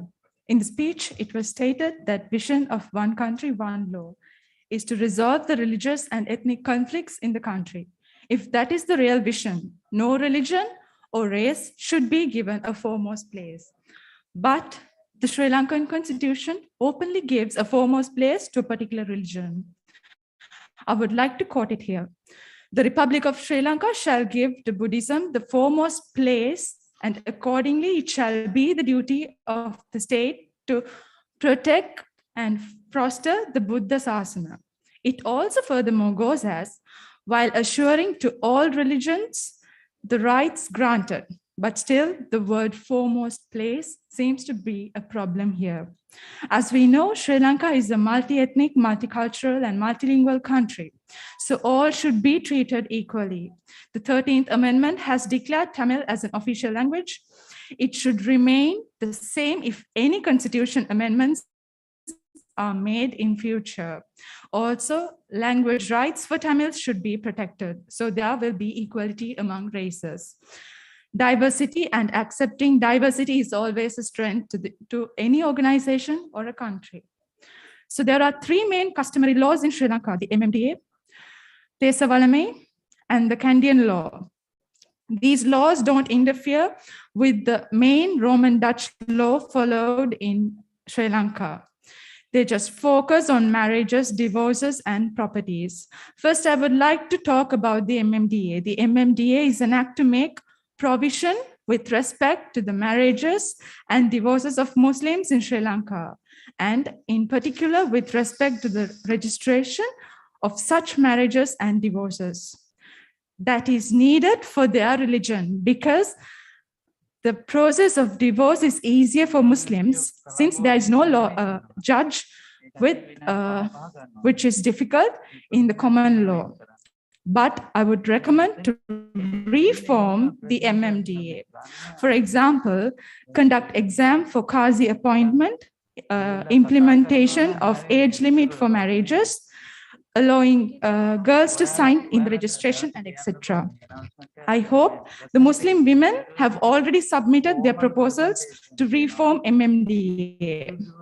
It would be more welcomed if you pay attention to them. Next, the Tesa Valami law is applicable mostly for property, inheritance, and marriage.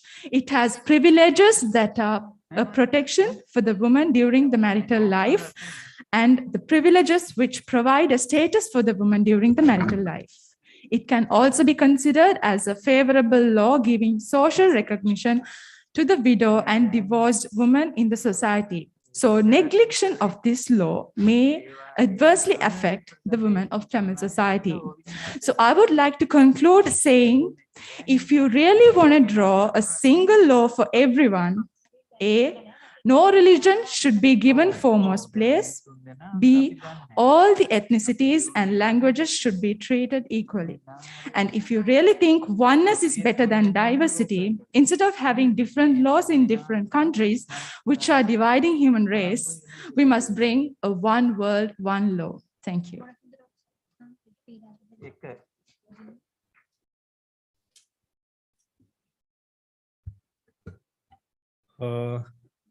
Let me introduce myself first. So I am Yashel Dilai, third year undergraduate of Faculty of Agriculture and Plantation Management of Wayambin Institute of Sri Lanka.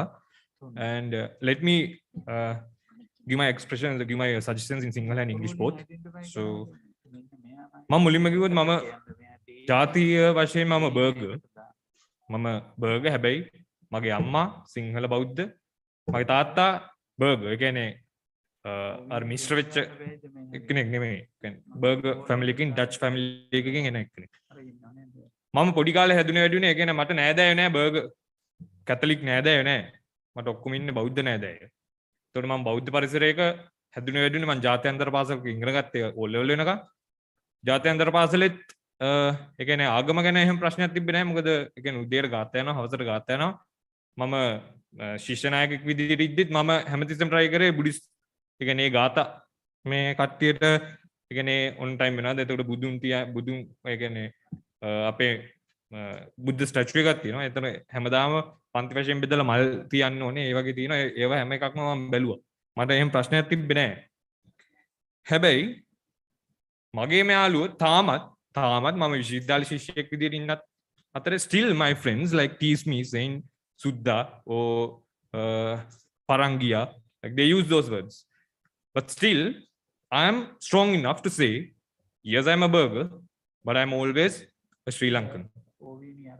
Yes, I'm a burger, but I'm a Sri Lankan. මම හැමතිස්සෙම කියන්නේ ඒක ඒ කියන්නේ එයාලා එහෙම කියද්දි මට හරි ගෞරවයක්. මොකද මට අර අපි නෝමල් භාෂාවෙන් කියන අර ගැම්මෙන් කියන්න පුළුවන් මම ශ්‍රී ලාංකිකයෙක් කියලා. මට හැම අවස්ථාවෙම මට හම්බ වෙනවා chance එකක් මම ශ්‍රී ලාංකිකයෙක් කියලා කියන්නේ. ඒකත් එක්ක මම දකින දෙයක් තමයි රුණු විශ්වවිද්‍යාලයේ මගේ සහෝදරේ එක වෙලාවක කිව්වා සමාජයේ ඇතුළත ලෝ ගැන, ඒ කියන්නේ නීතිය ගැන හැමෝටම අයිඩියා එකක් දෙන්න ඕන කියලා. ඒ කියන්නේ මම සජෙස්ට් කරනවා විශ්වවිද්‍යාලවලත් පාසල් වලත් ලෝ කියන සබ්ජෙක්ට් එකක් විදිහට ලෝ හැමෝටම උගන්වන්න පුළුවන් නම් ඒක ඒ කියන්නේ බේසික් ලෝ, ඒ කියන්නේ බේසික් අඩුම අයිඩියා එකක් දෙන්න පුළුවන් නම්. මොකද මමත් දකින ලොකු ප්‍රශ්නයක් තමයි ශ්‍රී ලංකාවේ මිනිස්සුන්ට නීතිය කියන එක සමහරක් අය දන්නවා, නීතිය කියන එක සමහරක් අය දන්නෙත් නැහැ. හැබැයි නීතිය කියන එක අර උමනාව ඒ කියන්නේ එහෙම කිසිම තැකීමකට ලක් කරන්නේ නැති ප්‍රශ්නයක් තියෙනවා ලංකාවේ. එතකොට ඒක නවත්තන්න හැමෝටම නීතිය කියන එක ඉගෙනුවා නම් එයාලට අයිඩියා එකක් තියෙනවා that we should abide by the rules and regulations and the law of the country කියන එක. සහ මගේ දෙවෙනි කරුණ, මම කරුණු හතක් තියෙනවා. දෙවෙනි කරුණ සාමාන්‍යයෙන් මම දකින විදිහට traditions become law. law එකක් ඇති වෙන්නේ, ඒ කියන්නේ නීතියක් ඇති වෙන්නේ සමාජයේ ඇතිවන අවශ්‍යතාවයක් හෝ like laws are made because of a need or a cause of the society. එතකොට ඒක හැමදෙස්සම මිනිස්සු අතරින් එන දෙයක්. මිනිස්සු වෙනුවෙන් සමාජ සාධාරණත්වයේ සාමය රැකීමට ඒවට තමයි නීතියක් ඇති වෙන්නේ. මම නීතිය ගැන කිසිම දෙයක් දන්නේ නැහැ. මම කෘෂිකර්ම පීඨයේ ශිෂ්‍යෙක්. මම නීතිය ඉගෙන ගන්නත් නැහැ. ඒකට මම අපේ සර් කිව්වා වගේම සිවිල් වැසියෙක් විදියට මම මේ කතා කරන්නේ. එතකොට මිනිස්සු like people should be conscious and not practice discrimination at any cost or word, like verbally or any action. So මම ඒක මම මේ අද ඇවිල්ලත් මම මේ දැක්කයි ඩිස්ක්‍රිමිනේෂන් එක වෙනවා. සමා වෙන්න හාමුදුරනේ සමා වෙන්න මේ හැමෝම ඉන්න තැන මේක කිව්වට අපිට ආපු මුල්ලම තැන බෞද්ධ සංස්කෘතිය සහ බෞද්ධයා සහ කාන්තාව කියන ගැන ස්පීච් එකක් ගියා පටන් ගාව. හැබැයි එතන මේ මෙනෙවිය කියනවා ලෝකේ ආගමික නායකයන් අතර ප්‍රධාන සහ සුවිශේෂීම චරිතය බුදුන් වහන්සේ කියලා. එහෙම අපිට විශේෂ කොට සලකන්න බෑ. මොකද අපි ආගම් ගොඩක් මිනිස්සු. අපිට එහෙම විශේෂ කියලා සලකන්න බෑ. ලංකාවේ yes in Sri Lanka that's the majority, that's the major religion, yes true, but ඒකෙන් අනිත් අයගේ හිත් රිදීමකට පත් වෙන අනිත් අයව ඩිස්ක්‍රිමිනේට් වෙනවා කියන එක කට්ටිය ඔළුව වල නැති එක තමයි මේ ඇත්තටම ප්‍රශ්නේ මිනිස්සුන්ගේ අතර. so ඒක හදන්න මිනිස්සුන්ගේ අතරට ඒ කියන්නේ මිනිස්සුන්ට හිතන්න දෙන්න ඕනේ. මේම මේ කියන්නේ දැන් අපි පොඩි කාලේ අපි වුණත් කියන්නේ දැන් ඔයා සෙල්ලම් කරන කියන්නේ මොකක් හරි අනිත් ළමෙක්ට ගැහුවොත් අම්මලා තාත්තලා කියන්නේ මොකද්ද? ඔයා මේම හිතනවා නම් කියන්නේ ඔයාට හිතන්නකෝ ඔයාට ඒක වුණොත් ඔයා මොකද කරන්නේ කියලා. අර ඒ වගේ දැන් මේතන දැන් මට කිසි ප්‍රශ්නයක් නැහැ එහෙම කියන එක මට මගේ හිත රිදීමක් ඇතිලා නෙමෙයි. ඒ වුණාට මම කියන්නේ අර සමාජ සාධාරණයක් කියන්නේ one country one law කියන තැනදී like we should abide by all those rules and there should not be any discrimination verbally or in act. So ඒකයි and මම මගේ බැච් එකේ ඉන්නවා නීති ශිෂ්‍යයෙක් නීති විද්‍යාලේ ඉන්න ශිෂ්‍යයෙක් මම එයාගෙන් මම කරුණු ටිකක් හොයාගෙන ආවා සමම දකින්න දෙයක්. There are two words as constitutionalism and the rule of law. ලංකාවේ සමහරක් නීති පද්ධති ඒ කියන්නේ නීති පද්ධති සමහරක් නීති තියෙනවා like they are strong enough but මිනිස්සු අතරට ගියාම ඒක ඇත්තටම වැඩක් නැහැ. ඒ කියන්නේ මිනිස්සු ඒක පාවිච්චි කරන්නේ නැහැ, මිනිස්සු ඒක පිළිපදින්නේ නැහැ.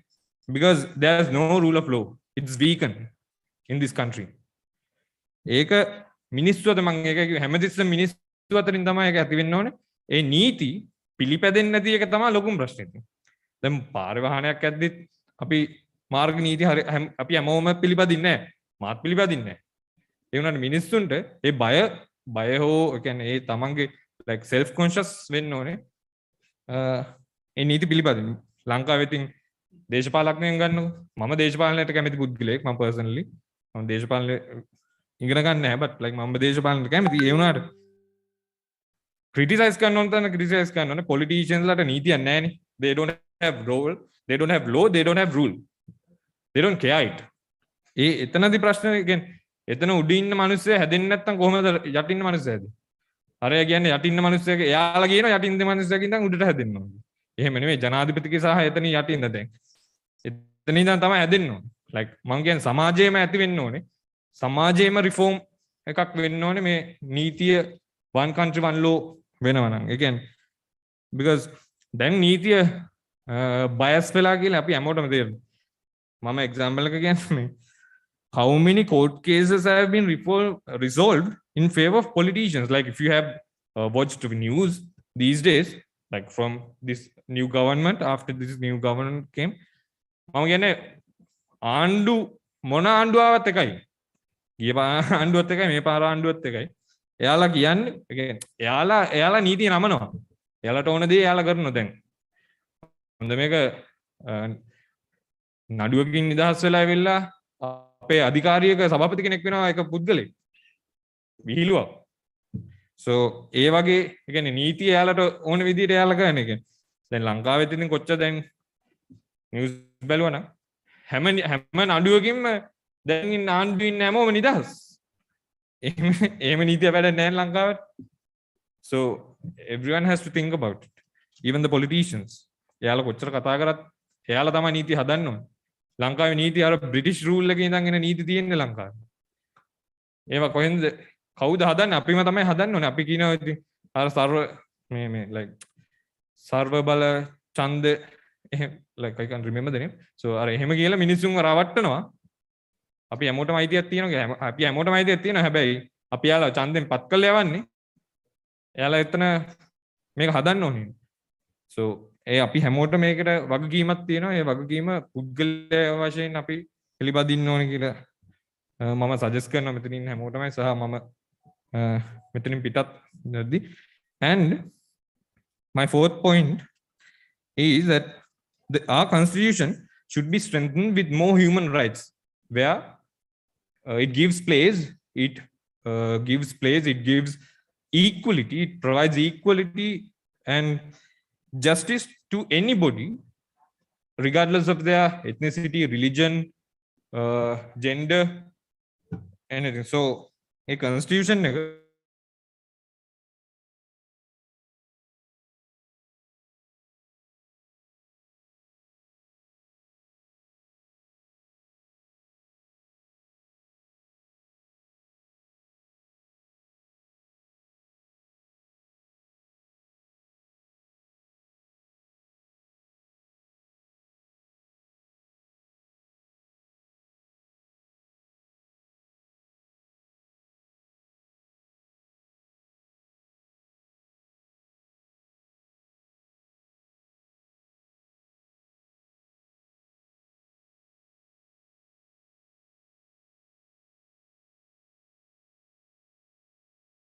Recording stopped.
ප්‍රශ්නයක් වෙලා මඩු පොලිසියට ගියාම ඔයසි මාත්‍ය අපිට විරුද්ධවමයි වැඩ කරන්නේ. ආණ්ඩුවේ පටි ගන්න පඩියට වැඩ කරනවා. ජී මාත්‍ය ආණ්ඩුවේ පටි ගන්නවා බිෂප්ට වැඩ කරනවා. අපේ ඒජී මාත්‍ය ආණ්ඩුවේ පටි ගන්නවා බිෂප්ට වැඩ කරනවා. කාට කියන්නද කියලා අපි දන්නේ නැහැ.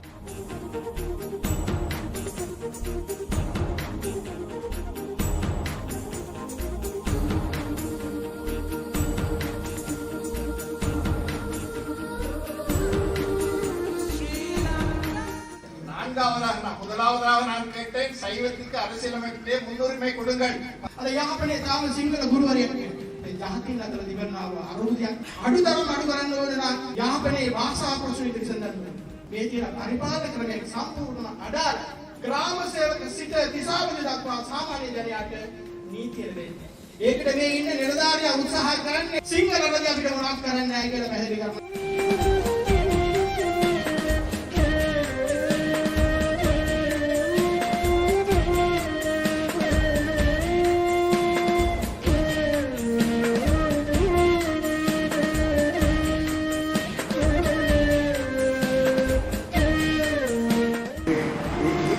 இதுதான் இலங்கையிலே மிகவும் முக்கியமான ஒரு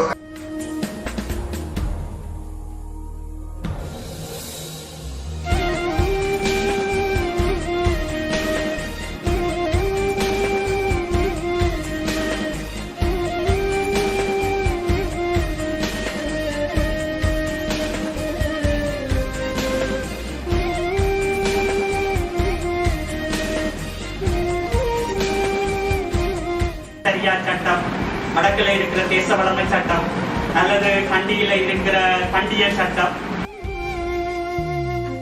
අපි හැමතැනින්ම පරිපාලන කටයුතු වලට හිර වෙලා ඉන්නේ. කොටසක් අනුරාධපුර දිස්ත්‍රික්කයට ගන්නවා. කොටසක් මුලතිව්වට, කොටසක් වවුනියාවට. එතකොට එක ගෙදර টয়ලට් එක ලිඳ නිවස තුන් පැත්තට කැල්ලා දිස්ත්‍රික්ක තුනේ තියෙන අවස්ථා තියෙනවා.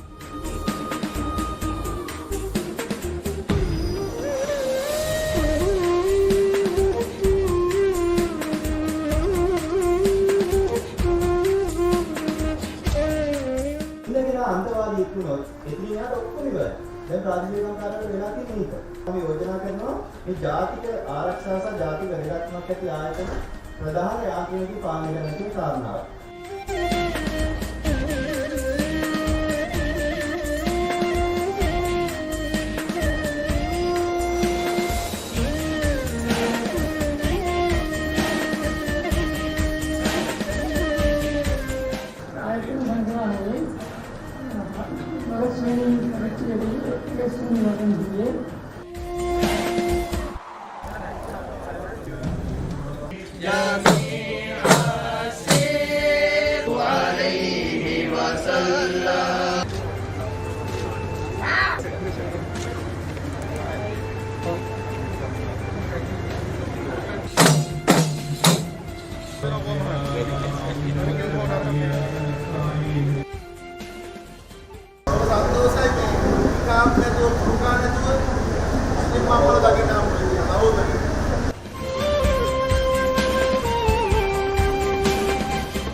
හලාල් එක කලින් සමස්ත ලංකා ජනහිතනම අතර සල්ලි හම්බ කරන අවස්ථාවේ ඒ වෙල ටික කරගෙන ගියා. ඒකට කිසිම සොලියුෂන් එක රජය වෙනුවෙන් දීලා නැහැ. මුස්ලිම් අයට මෙහි මඩකලපේ දීලා තියෙනවා මුස්ලිම් එඩියුකේෂනල් සෝන් එක. දෙමළ ජනතාවත් එක්ක සංඉන්දියාව ඇති කරලා මේ වැඩ කරන්න මෙතන අවස්ථාවක් ඇත්තටම නැති වෙනවා. 1979 සමස්ත ලංකා ජනහිතනම මුර්තද් කියලා ආගමික තීන්දුවක් දුන්නා. එහෙම විතරක් කිව්ව නෑ. මේ පොතේ ඊට පස්සෙත් ලියලා තියෙනවා ඉස්ලාම් ශරියා නීතිය වෙනුවෙන් මෙයාව මරලා දාන්න ඕනේ කියලා.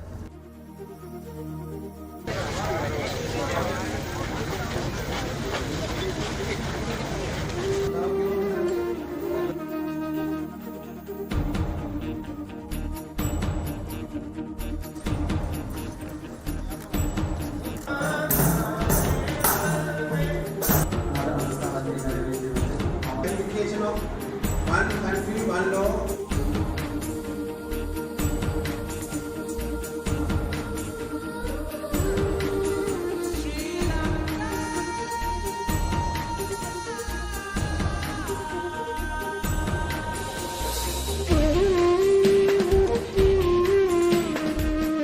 அவ்வாறு அந்த சிறு மாறுதலுக்கு மத்தியில் படிக்கின்ற பொழுதே இனத்துவ சிந்தனை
පාසලේ බැඳී ඉඳලා ආම්පත් වල පිළිත් කියනකොට සත්තුන්ට අවහිර වෙනවා කියනවා. මම ජීවිත පාසලේ අඳු පැවරුවා 2010 අවුරුදු 12ක් තිස්සේ ඉන්ටර්නෙට් එකේ යම් සිටිනවා. නීතිපති උපදෙස් නැහැ කියකේ මේගොල්ලෝ කාල ගන්නවා.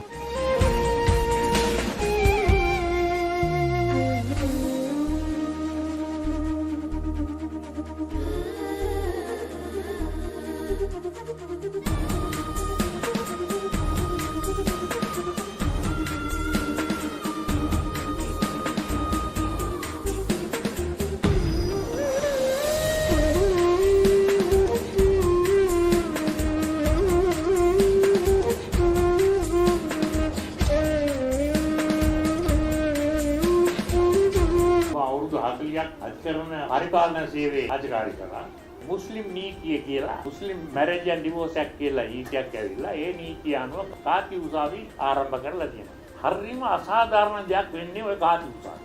නිර්දේශ කරන්න කාති උසාවිය අහෝසි කරලා ඒ නඩු මහේස්ත්‍රාත් අධිකරණයට දානවා.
එතනින්ම මේකට හිස්ලානවා මේතන බන්ධ කරන්න සත්‍යයක් තිබෙනවා මේ ජනාධිපතිවරුන්ට.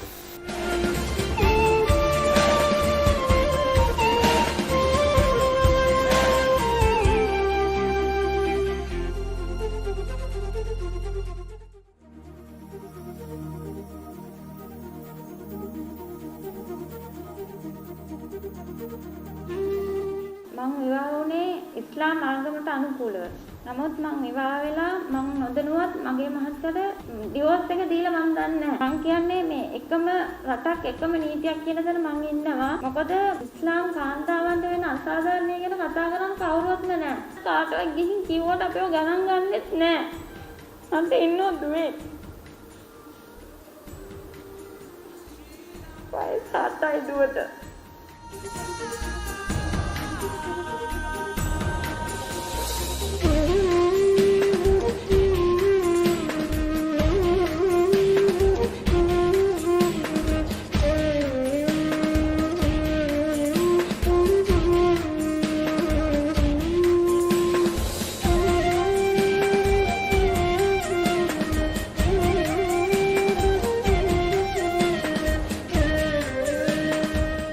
මේක තමයි අපිට ලැබිලා තියෙන ස්වර්ණමය අවස්ථාව. මේක අපිට තනියෙන් කරන්න පුළුවන් එකක් නෙමෙයි. අපි කවුරුත් එකට එකතු වුණොත් අපේ අරමුණු ජයග්‍රහණයෙන් කෙලවර කරගන්න පුළුවන්. අපෙන් පස්සේ එන දරු පැටවුන්ටවත්. අපි මේ අත්විඳින දුක්ඛ දෝමනස්යන් අත් නොවිඳින්න ඒ වැඩපිළිවෙල හදමු කියන කාරණාව මතක් කරනවා.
අර මේ පොඩි මේවේක තිබ්බා බත් ටිකක් ඉතුරු වෙලා හිටන් අර මේ ප්ලාස්ටික් කෝප් එක මම ඒක වත් කරගෙන ඉතාව.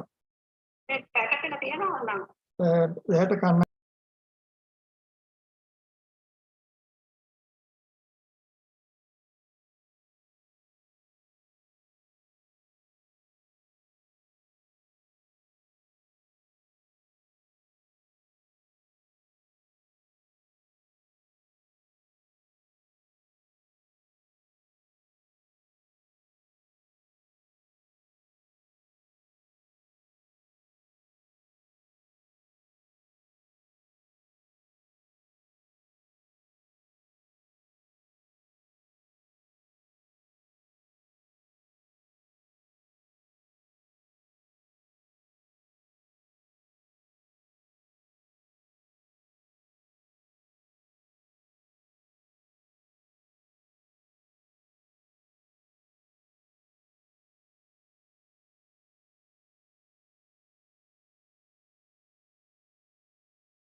ප්‍රශ්නයක් කියලා මඩු පොලිසියට ගියාම ඔයසි මාත්‍ය අපිට විරුද්ධවමයි මේවා කරන්නේ. ආණ්ඩුවේ පඩි ගන්න පඩියට වැඩ කරනවා. ජී මාත්‍ය ආණ්ඩුවේ පඩි ගන්නවා බිෂප්ට වැඩ කරනවා. අපේ ඒජී මාත්‍ය ආණ්ඩුවේ පඩි ගන්නවා බිෂප්ට වැඩ කරනවා. කාට කියන්නද කියලා අපි දන්නේ නැහැ.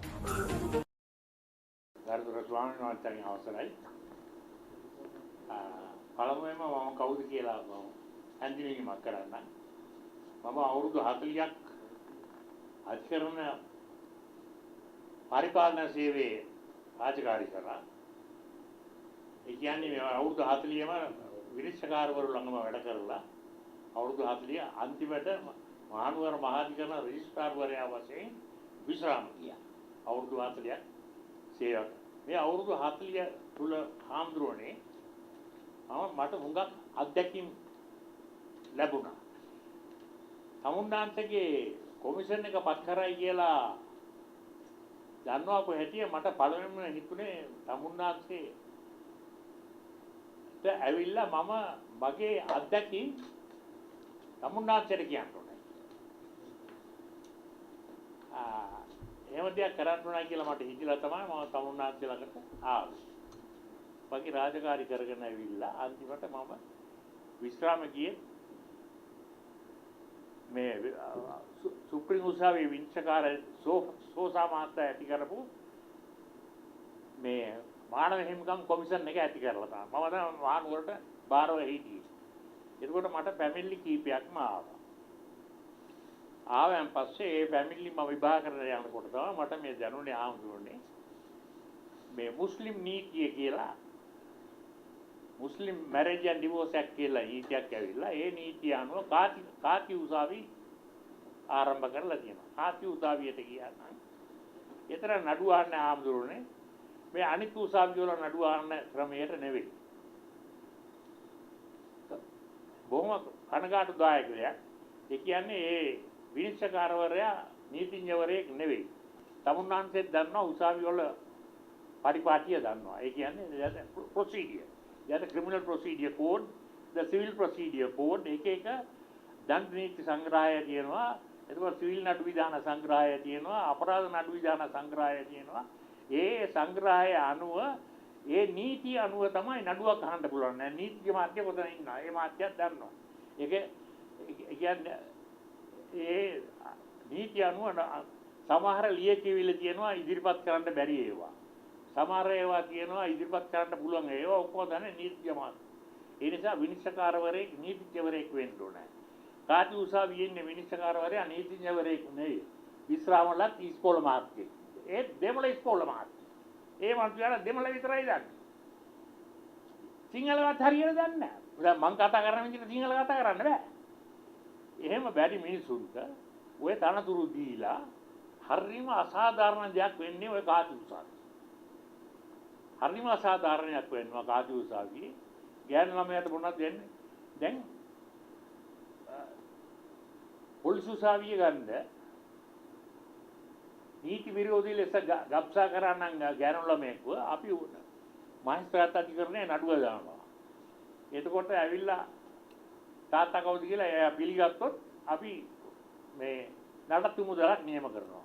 ඒක ගෙව්වේ නැත්තම් මාසයක් ගෙවුවේ නැත්තම් මාසයක් දරන බෝගම්බර. අද හිරියට දාපු හැටි හෙට උදේ ඇවිල්ලා කවුරු හරි සල්ලි බඳලා විනියය ගන්න. මුස්ලිම් ගෑනු ළමයාට ඒක නෑ. ඒ අර්මිනියක් කාටි මේ නියම කරනවා ගානක් මාසෙට. ඒ මිනිහා 7-5ක්වත් ගෙවන්නේ නෑ. ඒ මිනිහා මේ රටින් මුත් දිනලා පිටරට මේ මැදපෙරළි ඉකට පැනලෙනවා. ඒ විදිහ ඒකට අසාධාරණයක් වෙනවා මුස්ලිම් මිනිස්සුන්ට ඔය කාටි උසාවියෙන් උඟ. ඒ නිසා මම තමුන්නාන්සෙන් ඉල්ලන්නේ තමුන්නාන්සේ නිර්දේශ කරන්න කාටි උසාවිය අහෝසි කරලා ඒ නඩු මහේස්ත්‍රාත් අධිකරණයට දාන්න. කාටි උසාවිය අහෝසි කරන්න. අහෝසි කරන්න. සම්පූර්ණයෙන්ම අහෝසි කරන්න. ඒ කියන්නේ ජඩත්තු නඩු ඉල්ලලා මහේස්ත්‍රාත් අධිකරණයට නඩුව දාන්න ඕනේ. නඩත්තු maintenance case. You call that the maintenance case and file it in the magistrate court. එතකොට ඔය කාටිටයි මහේස්ත්‍රාත්තුමාටයි සම නීති බලය තියෙනවා කියලා 56 NLR ගෆූර් versus කුටිලාන් නඩුව 56 වෙනි නව නීති වාර්තාවේ ගෆූර් මේ මහනුවර උසාවියන්ගේ නඩුවක් ගෆූර් සහ කුටිලාන් එදිරි ඒ කියන කුටිලාන් ගෆූර් එදිරි ඔය දෙන්න අතර කියන නඩුවේ ශ්‍රේෂ්ඨ අධිකරණය තීරණය කරලා තියෙනවා කාටිටයි මහේස්ත්‍රාත්ටයි සමාන බලය තියෙනවා කියලා. ඒ නිසා දැන් නීතිය වෙනස් කිරීමක් මෙතන ඇති වෙන්නේ නැහැ. ඒ කියන්නේ තමුන්නාන්සේලා නිර්දේශ කරොත් මේ නඩත්තු නඩු මුස්ලිම් නඩත්තු නඩු කාටි උසාවිය අහෝසි කරලා මහේස්ත්‍රාත් උසාවියට දැම්මනම් නීතියේ වෙනස් කිරීමක් කරන්න ඕනේ නැහැ. ශ්‍රේෂ්ඨ අධිකරණය දැනටමත්ම 56 වෙනි නව නීති වාර්තාවේ කුටිලාන්ත ඉදිරියව ඔය නඩුවේ ඒ තීන්දුව දීලා තියෙනවා. That is established law. You need not bring in new laws. අලුත් නීතියක් ගේන්න ඕනේ නැහැ. ඒක තියෙනවා පොතේ තියෙනවා. දැන් මොකද පොතේ තියෙනවා. ඒ මහනුවර උසාවියන්ගේ නඩුවක්. එනිසා ඒක එහෙමයි. එතකොට දැන් අපි දැන් ඔය නඩත්තු නඩු කියන්නේ මම ඒක කරන්න කියලා ඉල්ලන්නේ තවුන්නාසලා මුස්ලිම් ගෑනු ළමයාට එතන යුක්තියක් ලැබෙනවා මෙතන. කොහෙද? අරහේ යුක්තියක් ලැබෙන්නේ නැහැ. ගානක් නියම කරනවා. අරලා අහිංසක ගෑනු ළමයා ගැබ් කරලා හිටන් ළමයෙකුත් දීලා. මෝ පණිනවා මේ මැදරි මිඩල් ඊස්ට් එක වල 7-5ක් ගෙවන්න. ඉතින් it's another burden on the family, you see. ගෑනු ළමයෙක්ව කසාද මෙලා දෙන්න එක නෙවෙයි. තවත් ළමයිකුත් එක්ක තමුන්ගේ දුව නලවන්න වෙලා කියනවා දෙමපියන්ට. දැන් මගේ පවුලෙත් ඒක වෙලා තියෙනවා. ඒක කියන්න මම. එහෙම වෙනවා. ඉතින් ඒ නිසා කරුණා කරලා හාමුදුරනේ නිර්දේශ කරන්න. ඔය කාටි උසාවිය අහෝසි කරලා මහේස්ත්‍රාත් අධිකරණයට ඒක දාන්න කියලා. ඒ නඩත්තු නඩු සම්බන්ධයෙන් මම කියන්නේ. දැන් මම දික්කසාද ගැන මම එන්න පස්සේ. එතකොට දික්කසාද දැන් අපේ නෝනලා කියන්නේ මොකද්ද? දිස්ත්‍රික් උසාවියට දික්කසාද නඩුවට අපට යන්න බෑ. ඒ අවුරුදු ගාණක් යනවා නඩුවක් ඉවර වෙන්නේ. ඒක සම්පූර්ණ අසත්‍යයක්. මම රෙජිස්ට්‍රාර් වරයෙක් වශයෙන් පළපුරුදු ඇති රෙජිස්ට්‍රාර් වරයෙක් වශයෙන් අවුරුදු 40 මම තමුන්නාන්සලට කියන්නම්. දිස්ත්‍රික් උසාවියේ කවදාකවත් දික්කසාද නඩුව දිග්ගැසෙන්නේ නැහැ. ඒකට අපි ප්‍රමුඛතාවයක් දෙනවා. We give priority to divorce cases. Divorce case එකක් ආව නම් දිස්ත්‍රික් උසාවියට නේ කියන්නේ දික්කසාද නඩුවක් දිස්ත්‍රික් උසාවියට ආව නම් විනිශ්චයකාරවරයා කියන්නේ විනිශ්චයකාරතුමා කියන්නේ මොකද්ද? දෙවියන් වහන්සේ මේ දෙන්නව එකට දාලා තියෙනවා. මම මොනවටද ඒක වෙන් කරන්නේ? ඒ නිසා නීතිඥ මහතුරුන්ට කියනවා ඔයා කතා කරන්න දෙපක්ෂට කතා කරලා මේක සමාදාන කරලා දාන්න බලන්න. දෙවියන් වහන්සේ එකට දාපු එක මම බෙදාන්න කැමති නැහැ. හැම දිස්ත්‍රික් විනිශ්චයකාරවරයෙක්ම කියන්නේ I do not want to put apart whom God has decided to put together. දිව්‍යන් වහන්සේ එකට දාලා තියෙන දෙන්නව වෙන් කරන්න අපි කැමති නැහැ. ඒ නිසා කතා කරලා පුළුවන් නම් සමාදාන කරන්න මම 3 මාසයක් කල් දෙනවා කිය. අපි එතකොට 3 මාසයක් කල් දීලා දික්කසාද නඩුව අඩ ගන්නවා මොකද සමාදානද නැහැ. එහෙනම් ඉතින් මේක තර්ක කරන්න එපා. තර්ක කරන්න ගියොත් මෙතන කුණු ගැදි හොදනවා. You are washing dirty linen in court. We don't like that. විනිශ්චයකාරවරු කැමතිම නැහැ ඔය කුණු රෙදි නඩුව අහන්න. ජරාවල් ඔක්කොම ජරාව තමයි එළි වෙන්නේ ඒකේ. හොඳ දෙයක් කාටවත් ඒ නිසා කියන ඕගොල්ලෝ සමාදානයෙන් මේක ඉවර කරගන්න. කොහොමද? නීතිඥ මහත්තයාට කියනවා ඔයාගේ කියන්නේ මේක තර්ක කරන්න එපා. ඒකට ඉන්න බැරි නම් ඉතින් වෙන් වෙලා යන්න එක තමයි හොඳ. එක්කෙනෙක් නැගින්න කූඩුවට නැගලා කියනවා අපට ඉන්න බෑ මම යන්න මේ දික්කසාද කරලා දාන්න සර් මේක අපි දෙන්නවා එකට ඉන්න බෑ ඒ නිසා අපි වෙන් වෙනවා කියලා ඒක සමාදානෙන් මහජනයාට හැන් නැති විදිහට ඒක මේ කියන්නේ අර පවුලේ ආරවුල මහජනයාට හැන් නැති විදිහට තේරෙන්නේ නැති විදිහට අපි නඩු ඉවර කරනවා. ඒක ෆීලික්ස් ඩයස් බණ්ඩාරනායක 1972 ඔය නීතිය ගෙනාවා. මොකද්ද? පෞල් අධිකරණය කියලා දෙයක්. ඒ නඩුව අහන්න තියෙන්නේ නිල කාමරය ඇතුලේ. Family code. ඔය ෆැමිලි කෝඩ්. ඒ කියන්නේ ඔය හස්බන්ඩ් උයි වයිෆ් උයි අතර තියෙන්නේ ආරවුල් පිට මිනිස්සුන්ට අහගන්න අවශ්‍ය නැහැනේ හම්දුන්නේ. ඒ නිසා ඒක ආන්න දෙන්න අපි කැමති නැහැ. ඒ නිසා ඒ දික්කසාද නඩු අපි ඒකට ප්‍රමුඛතාවයක් දෙනවා දිස්ත්‍රික් උසාවියේ. පළවෙනි නඩු ලයිස්තුවේ පළවෙනි විදිහට දාන්නේ මේ දික්කසාද නඩු. ඒව ඉවර කරලා තමයි අනිත් නඩු වලට යන්නේ. එතකොට තමුන්නාන්සේ අද ඇපල් ලයිස්තුව අරන් බැලුවා නම් එක දික්කසාද නඩුවක්වත් ඇපල් ලයිස්තුවේ නැහැ. ඒවා කොටින්ම ඉවර කරලා දානවා. ඒ නිසා දික්කසාදක් දාන්න දිස්ත්‍රික් උසාවියේ. මේ කාති උසාවිය අහෝසි කරලා. ඒකයි මම කියන්නේ කාති උසාවිය අහෝසි කරලා දිස්ත්‍රික් උසාවියට දාන්න දික්කසාද නඩු. එතකොට එතන නීතිඥ මහතුරුන්ට වෙණී ඉන්න පුළුවන්. නීතිඥ මහතුරු වෙණී කියන නම් ඔක බොහොම සුළු මේ ප්‍රසිද්ධ වෙන්නේ නැතුව ඉවර කර ගන්න පුළුවන් දික්කසාද නඩු. විනිශ්චයකාරවරුත් කැමති නැහැ දික්කසාද නඩු වලට ප්‍රසිද්ධියක් දෙන්න. ඒ නිසා ඒක තමුන්නාන්සේ නිර්දේශ කරන්න මේ මුස්ලිම් මැරේජ් ඇන්ඩ් ඩිවෝස් ඇක්ට් එක අහෝසි කරලා මේන්ටනන්ස් නඩු ඒ කියන්නේ නඩත්තු නඩු අර ළමයාගේ නඩත්තුවට නඩුව වාස්ත්‍රාල අධිකරණයටත් දික්කසාද නඩුව දිස්ත්‍රික් උසාවියට දාන්න කියලා නිර්දේශ කරන්න ආවා. ඒක මගේ බලාපොරොත්තුම මම ඉල්ලන්නේ ඒක කරන්න. එතකොට මුස්ලිම් මිනිසුන්ට කාති උසාවියක් අවශ්‍ය නැහැ.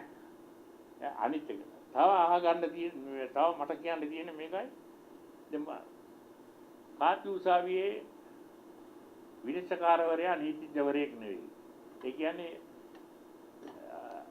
එයාට හරියට නඩුවක් අහගන්න දන්නේ නැහැ. සමහර ලියකියවිලි බාර ගන්න නැති ලියකියවිලි නඩු පොත් වලට ඇතුල් වෙනවා. එතකොට නොයෙකුත් අනිත් වෙන අල්ලාහ් මේව ඔක්කොම කියනවා ඒවා අපි ගැන මෑතර කතා කරන්න ඕන නැහැ. ඒ නිසා හොඳ වැඩේ මොකද්ද? මුස්ලිම් දික්කසාද නඩු ටික දාන්න මේ දිස්ත්‍රික් උසාවියට නඩත්තු නඩු ටික දාන්න මාස්ටර් තත්තියට. ඒ ඔය විදිහට නිර්දේශ කරලා ඔය කාති උසාවිය වාලා දාන්න. ඒක බහු විවාහ මේ ඒ ගැනම මුන්දස්තර කියන්න polygamy that is known as polygamy in English. බහු විවාහ හම්දුනේ ඒකට ඉඩ දෙන්න එපා. මේ මම කුර්ආනේ කියලා කියනවා. මම තමුන්නාට කියන්නම් මොකක්ද මේක කියන්නේ යුද්ධය ඉෂ්ට කරන්න පුළුවන් නම් 4 දෙනෙක් කසානේ වඳින්න පුළුවන්. යුද්ධය ඉෂ්ට කරනවා කියන්නේ මේ කුරානේ කියලා තියෙන හැටියට බොහෝ ඒක විශාල අර්ථයක් කියන වචනයක් තමයි යුද්ධය කියන්නේ. ඒතර ඒක අපි කියවන්න තියෙන්නේ නබිතුමාගේ මරණය සම්බන්ධව. නබිතුමාගේ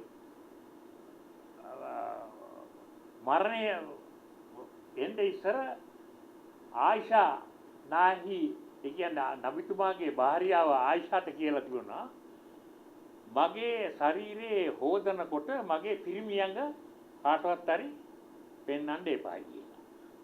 එතකොට අල්ලා දෙවියන් වහන්සේ නබිතුමාට මොන විදියක පිරිමියඟක් දීලා තිබුණාද කියන එක අපි කවුරුත් දන්නේ නැහැ. ඒ නිසා තමයි නබිතුමා කිව්වේ මගේ පිරිමියඟ මගේ මලකඳ හොදන වෙලාවේ මගේ පිරිමියඟ කාටවත් හරි පෙන්වන්න එපා. ඒ නිසා ආයිෂා නාහි ඒ කියන්නේ එයාගේ භාර්යාවම නබිතුමාගේ පිරිමියඟ නාවන වෙලාවේ එතුමිය ඒක වහලා දැම්මා. වහලා කාටවත් හරි බලන්න දුන්නේ.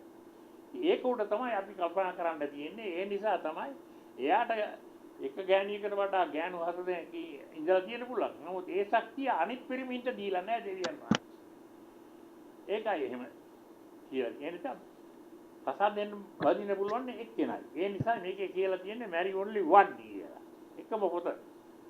ඒ නිසා මේ එහෙම නීතිය ඒක සමුන්නාංශේ නිර්දේශ කරන්නේ බහු විවාහ නීති විරෝධී. ඒක මං සමුන්නාංශිකේ ගිහිල්ලා ඒක කරන්න කියලා. ඒ පුරාණ තියෙනවා තමයි. පුරාණ තිබුණාට ඒක මේ අනුගමනය කරන්න බෑ හාමුදුරුවෝ දැන් දීලා. නීතියනෝ. ඒ නිසා ඒක එහෙම කියන. තව මට කියන්න තියෙනවා මෙතන. ඊපදියක්. Abolish polygamy, ban all jamaats. All the may කුරානෙම කියලා තියෙනවා ඉස්ලාම ආගමේ කොටස් බෙදා ගන්න එපා.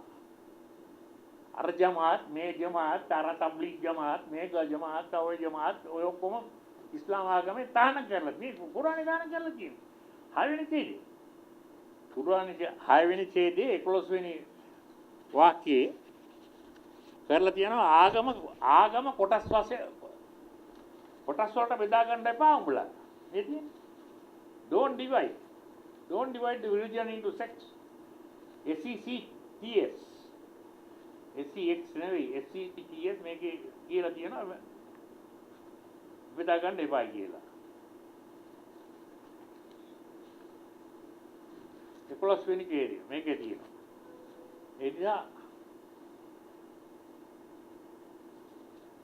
තමුන්නාසේ තහනම් කරන්න ඔය මේ ආගම කොටස් වශයෙන් බෙදාගෙන අර ජමාත් මේ ජමාත් අර එහෙම තමයි මේ දැන් ඔය අනිත් ඒවාත් ඇති වෙලා තියෙන්නේ.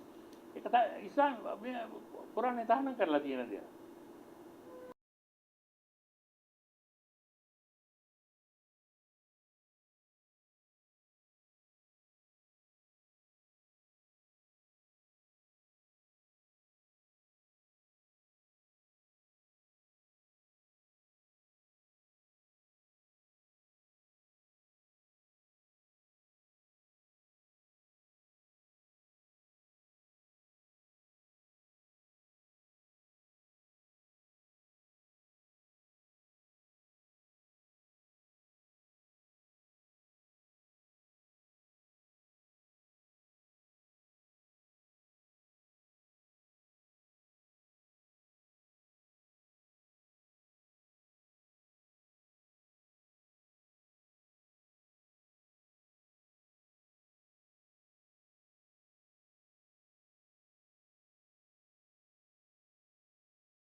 Recording in progress.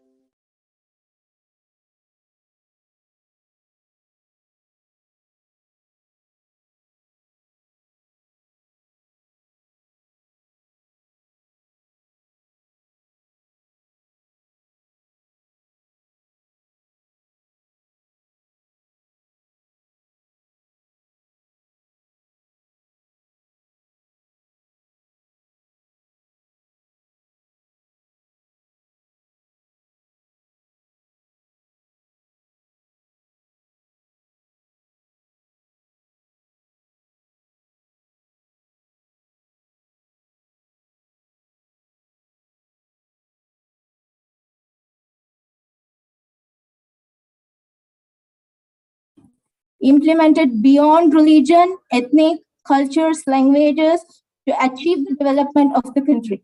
And people have to sense the happiness after implementing this law. And that is a must.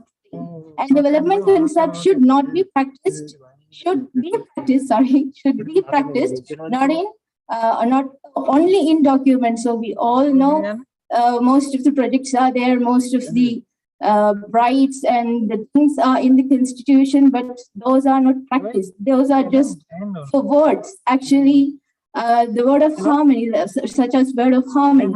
In Sri Lanka, the harmony is not in practice. We all have to agree it. It's in word. So as like that. And next slide is development perspective. I told you about the development perspective. When we are looking to the development perspective, we have to consider the core values of development perspectives. There are 3 types of core values: basic needs, self-stream, and freedom. These things are expected to consider when you are implementing the one country, one law concept. And when we are talking about the development perspective, in earlier stages before this, the development is only discussed by the economists about the economic development only. But now, in these days, nowadays, we can see most of the socialist and anthropologists, health psychologists, geographers, and other sectors also. They are expecting their own sectors development. So these things also should be considered. Next slide. No, previous slide. Okay, sorry. Okay, resource allocation. This is also one of my subject matter, resource allocation.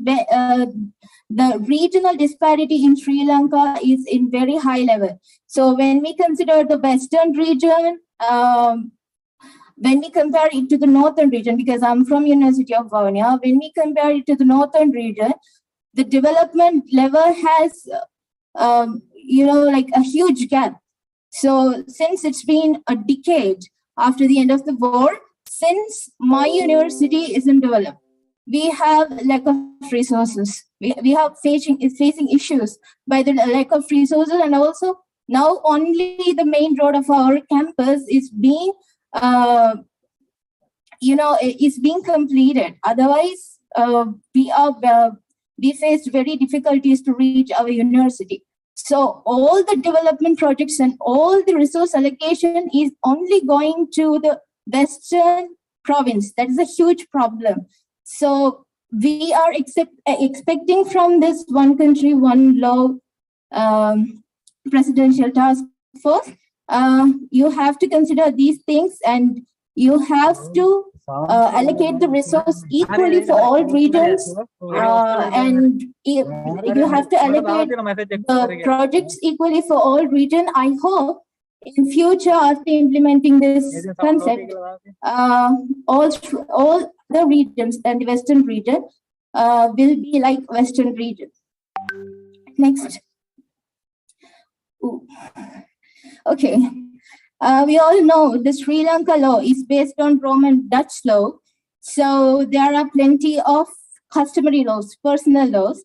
So they include the Desavalame law, or the collection of the customs of the Malabar inhabitants of Jaffna, the Jaffna Matrimonial Rights and Inheritance Ordinance, the Muslim Marriage and Divorce Act, the Muslim Interstate Succession Ordinance, the Canadian Marriage and Divorce Act, the Canadian Succession Ordinance, and the Canadian Matrimonial Rights and Inheritance Ordinance. Then there is the Mukwa law, which governs the fisherman community, especially in Bedikro. So, our President, Honorable Gotabaya Rajapaksa, all these things needs to go. But there is a fear, right? There is a fear that the personal law will be ignored after the implementation of this one country, one law. So I hope, and my university hope, you will take a fair approach on these topics. And next slide. Excuse me, miss. Yes, that's it. All right. Yeah, that's it. And my final suggestion is, it's a great thing to bring about changes to the existing laws. So we consider it is necessary to bring about changes in the laws to suit the needs of the time. So we are encouraging this Presidential Task Force for One Country, One Law. Thank you so much. Thank you, Miss.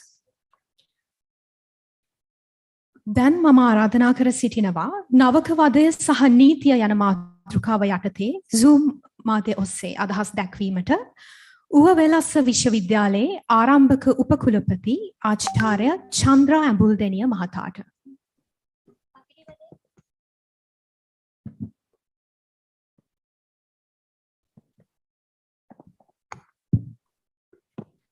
பகிடிவதை மற்றும் சட்டம் தொடர்பான தலைப்பில் zoom செயலியூடாக கருத்துக்களை பகிர்ந்து கொள்ள ஊவவெல்லச பல்கலைக்கழகத்தின் துணைவேந்தர் கலாநிதி சந்திரா அமுதனி அவர்களை வரவேற்கின்றோம்.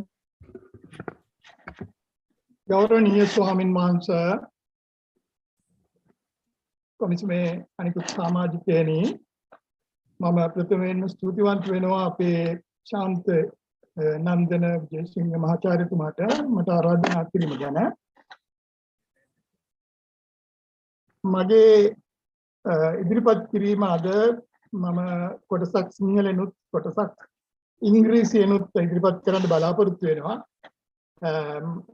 අද මේ එක රටක් එක නීතියක් සම්බන්ධයෙන් මම ඉදිරිපත් කරන්න යන්නේ අපේ සංවර්ධනයට ඉතාමත්ම වැදගත් සම්පතක් වන මිනිස් සම්පත හදා ගැනීමේදී අපේ රට මුහුණ පාලා තියෙන විශාල අර්බුදයක්.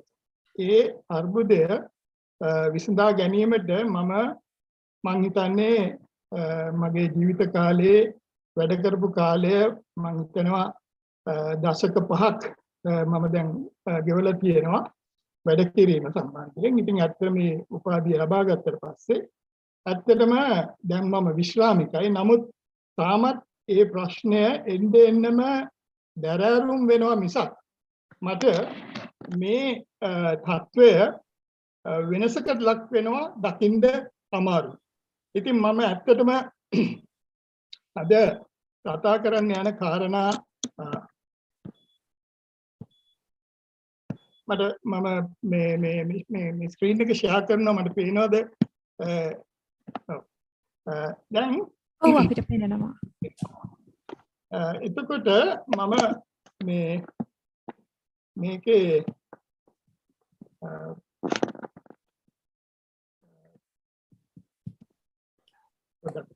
මේක අතුරුව ගන්න. එතකොට මම මේ කියන්න උත්සාහ කරන්නේ අපේ මිනිස් සම්පත වර්ධනය කර ගැනීමේදී මට නොයෙකුත් අවස්ථාවල මේ රටේ වාණිජ්‍ය කර්මාන්ත කෘෂි ක්ෂේත්‍රවලට සම්බන්ධ වෙලා ආයතන මට්ටමේ ප්‍රධාන විධායකයෙක් හැටියට කටයුතු කරන්න වසර 30ක විතර කාලයක් ලැබිලා තියෙනවා. ඒ වගේම වසර 20ක කාලයක් විතර මම විශ්වවිද්‍යාල කිහිපයකම ප්‍රධානියෙක් හැටියට කටයුතු කරලා තියෙනවා. ජාත්‍යන්තර මට්ටමේ ඒ වගේම ලංකාවේ මට ආරාධනා කරා ඌවවෙල්ලස්ස විශ්වවිද්‍යාලය නිර්මාණය කරලා දෙන්න කියලා මේ රටේ අධ්‍යාපනයේ තියෙන ප්‍රශ්න වලින් තොරව ඒක නිර්මාණය කරලා දෙන්න කියලා. දැන් මේ අවස්ථාවේදී ප්‍රධානම කාරණයක් මට දැක ගන්න ලැබිච්ච කාරණයක් තමයි මේ හැම විශ්වවිද්‍යාලයකම 2005 වර්ෂයේ ගත්තාම මම 2005 වර්ෂයේ තමයි UOLS හදන්න පටන් ගත්තේ. එතකොට ලංකාවේ අධ්‍යාපන පද්ධතියේ විශාල ප්‍රශ්න තිබ්බා. ඒ කියන්නේ පරිපාලන පැත්තේ ප්‍රශ්න තිබ්බා. එතකොට ශිෂ්‍යයන්ගේ පැත්තේ විශාල ප්‍රශ්න තිබ්බා. ශිෂ්‍යයන්ට සැපයුම් කරපු පහසුකම් වල ගොඩක් ප්‍රශ්න තිබ්බා. ඔය අතරෙදිම මට එක අවස්ථාවකදී සහභාගී වෙන්න ලැබුණා ශ්‍රී ජයවර්ධනපුර විශ්වවිද්‍යාලයේ ශිෂ්‍යයෙකු 2002 වසරේදී ඝාතනය වුණා. ඒ ඝාතනය වුණේ ඒ දරුවා නවක වදයට විරුද්ධව කතා කරපු නිසා. ඒ කතාව ඔබ හැම කෙනෙක්ම වගේ දන්නවා ඇති කියලා මම හිතනවා. විශේෂයෙන්ම මේ අපේ ආචාර්යවරු ඒ වගේම ඊට පස්සේ ඒ ශ්‍රී ජයවර්ධනපුර විශ්වවිද්‍යාලයේ තවත් ළමයෙක්ව ඝාතනය වුණා. ඊට ටික දවසකට පස්සේ ඒ අර ඝාතනය වෙච්ච ළමයාගේ විරුද්ධ පැත්තේ ළමයාගේ පිරිස ගිහිල්ලා තවත් ළමයෙක්ව ඝාතනය කරා. දැන් මේ තත්වයට ඒ නවක වදය වැටලා තියෙනවා. වැටලා තියෙනවා කියන්නේ වෙන මොකද නිසා නෙමෙයි, මේක පවත්වාගෙන යාමට මේ රටේ එක කණ්ඩායමක් බොහෝ දුරටම උත්සාහ කරන බව මට හැමතිස්සෙම පේන්න තියෙන කාරණයක්. ඒකෙන් අරමුණු කරගෙන තියෙනවා කියලා මට හිතෙනවා. ඒක කරුණු කාරණා පැහැදිලි කරගෙන යනකොට මට තේරෙනවා මේ අපේ මිනිස් සම්පත පුරවල් කිරීම. නැත්තම් මානසිකව මන්ද බුද්ධික කිරීම. ඒ අයගේ මනස සෝදාපාලුවකට ලක් කිරීම. දැන් මේ සම්බන්ධයෙන් මම දන්න මේකේ කරුණු කාරණා අනුව මේ අපි හැම ළමයෙක්ටම දෙනවා knowledge, attitude, skills and adaptability කියලා කාරණා. මේ ඒගොල්ලන්ගේ competency framework එකට අදාළ වෙන කාරණා කීපයක්. ඒ කියන්නේ cognitive, affective, psychomotor and mindset කියන මේ ප්‍රධාන domains develop කරන්න නැත්නම් සංවර්ධනය කරන්න තමයි අපි විශ්වවිද්‍යාල තුල ක්‍රියාකාරකම් ඇති කරේ. ඉතින් ඇත්තටම මේ ක්‍රියාකාරකම් වල සාර්ථකත්වය අනුව විශ්වවිද්‍යාල වලින් පිට වෙන දරුවන් ඒ අයගේ ඇත්තටම රැකියාවක් අරගෙන ඒ රැකියාව සාර්ථකව කරන්න, එහෙම නැත්නම් ව්‍යවසායකයෙක් වෙන්න, ඒ වගේ අවස්ථාවක යන්නේ මේ දරුවන්ට බොහොම ශක්තියක් ඇති වෙනවා. ඉතින් දැන් විශ්වවිද්‍යාල තුල මේ රැග් කරන කණ්ඩායම කරගෙන යන දේවල් මම පොඩ්ඩක් ඉදිරියේදී දැන් ඉදිරිපත් කරන්න. මොකද අපිට ලැබුණා අවස්ථාවක් මේ අද විශ්වවිද්‍යාල පද්ධතිය 2015 ඉඳලා 2021 දක්වා විශ්වවිද්‍යාල වලින් නවක වදය නිසා විශ්වවිද්‍යාල අධ්‍යාපනය හැරගිය ශිෂ්‍යයන් කණ්ඩායමක් පිළිබඳව අපිට ඒ දරුවන්ට සරණක් වීමට අවස්ථාව ලැබුණා. ඒ ලැබුණේ ඒ වකට අධ්‍යාපන ඇමති වෙලා හිටියා අපේ බන්දුල ගුණවර්ධන ආචාර්ය බන්දුල ගුණවර්ධන මැතිතුමා. එතුමා තමයි මේ කණ්ඩායම මේ අපොයින්ට් කරේ. ඉතින් ඇත්තටම මේ අපිට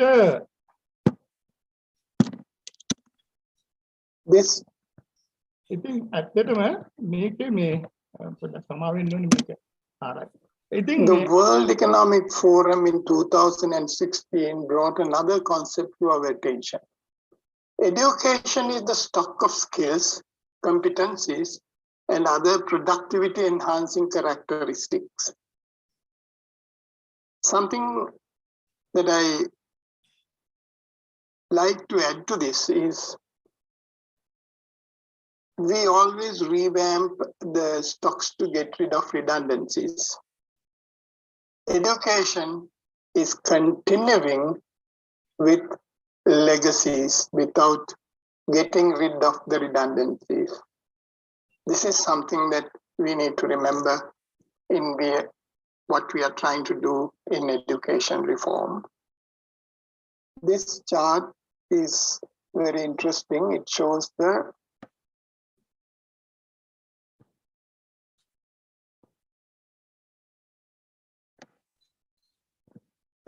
මේ chart එක දිහා බැලුවාම ඔයගලන්ට කාටත් පේන්න ඕනේ මෙතන තියෙනවා අපේ ආර්ථික ප්‍රධාන ක්ෂේත්‍ර තුනම කෘෂි කර්මාන්ත සහ සේවා ක්ෂේත්‍ර තුන. දැන් මේ ක්ෂේත්‍ර තුනේ බලන්න කෘෂි කර්මාන්තයට යෙදිලා ඉන්නවා 27ක් අපේ වැඩ කරන ජනතාව. එතන ආර්ථිකයට දෙන දායකත්වය 7.7%. එතකොට කර්මාන්ත ක්ෂේත්‍රයේ යෙදිලා ඉන්නවා 127ක් වැඩ කරන ජනතාව. ඒකේ දායකත්වය 27.9%.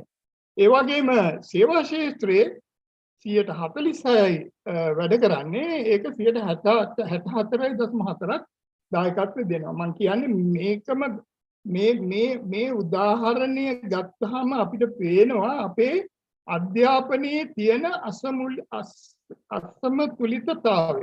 ඇත්තටම බලන්න අපි කොයිතරම්නම් කෘෂි කර්මාන්තය පිළිබඳව මේ රටේ මේ දවස්වල විශාල සංවාද තියෙනවා.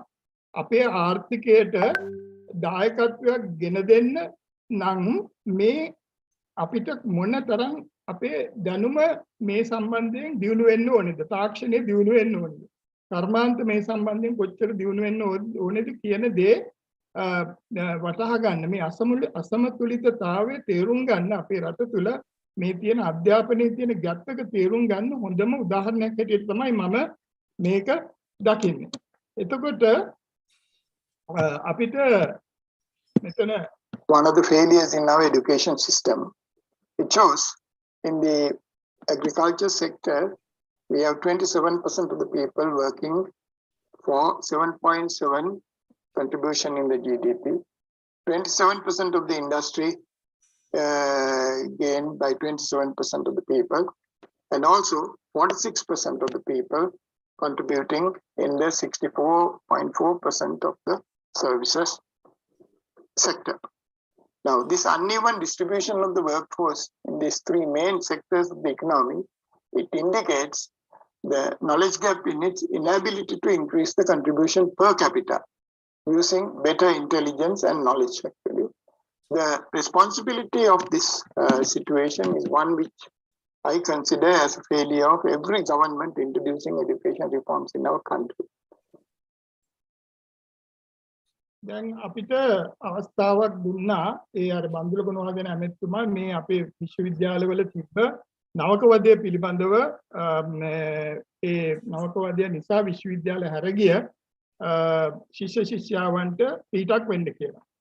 මම ඉදිරියේදී කරුණු සම්බන්ධයෙන් කතා කරන්නම්. ඒ කණ්ඩායමේ හිටිය අපේ සලීම් මාර්ෂූප් අපේ ශ්‍රේෂ්ඨාධිකරණ විනිශ්චයකාරතුමා, එතකොට අපේ ජනිතා ලියනගේ ජ්‍යෙෂ්ඨ මහාචාර්ය එතුමිය උපකුලපතිනියක් වෙලා ඉඳලා දැන් ඇම්බැසඩර් කෙනෙක් වෙලා ඉන්නවා. ඒ වගේම මේ වෙනරබල් ප්‍රොෆෙසර් මාගම්මන පඤ්ඤානන්ද හාමුදුරුවෝ හිටියා. රෙවරන් ඩොක්ටර් බෙනෙට් චාන්ත ෆර්නෑන්ඩෝ හිටියා. ඒ වගේම සීනියර් ප්‍රොෆෙසර් මගේම සහෝදර වයිස් චාන්සලර් කෙනෙක් නාරද වර්ණසූරිය හිටියා. එතකොට මම හිටියා. ඊළඟට ප්‍රශාන්ත ලාල් ඩියාලිස් කියලා අපේ තවත් ප්‍රෙසිඩන්ට් කවුන්සිල් කෙනෙක් හිටියා. ඉතින් another aspect in the university system that is one of the most Mahatma to the knowledge gap. සමාවෙන්න ඔබට තව විනාඩියක කාලයක් ලබා ගත හැකි.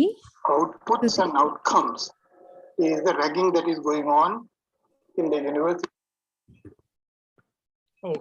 දැන් මට මේ තව විනාඩියක කාලයක් දෙනවා කියලා කිව්වේ මේ මම ඇත්තටම මේ උදේ ඉඳලා 9 ඉඳලා හිටියා මේ ඔයගලන්ගේ මේ සිද්ධ වෙන සිද්ධි ටික දිහා බලාගෙන මට බොහොම ඉතාම වටිනා හැඟීමක් ආවා. මොකද මේ දැනුවත් කිරීමකුත් සිද්ධ වුණා මේ අපේ one country one law එක රටක් එක නීතිය සම්බන්ධයෙන් ග්‍රහණ ක්‍රියාවලිය සම්බන්ධයෙන් ඉතින් ඇත්තටම මට කියන්න තියෙන්නේ මේකයි මේ වාර්තාව ඔය rag relief committee වාර්තාව මම ඒක ඔබ තුමන්ලට ඉදිරිපත් කරන්නම් ඒ ඉදිරිපත් කරපුවාම කරුණාකරලා ඒකේ තියෙන කාරණා ගැන දෙවිදියකට බලන්න.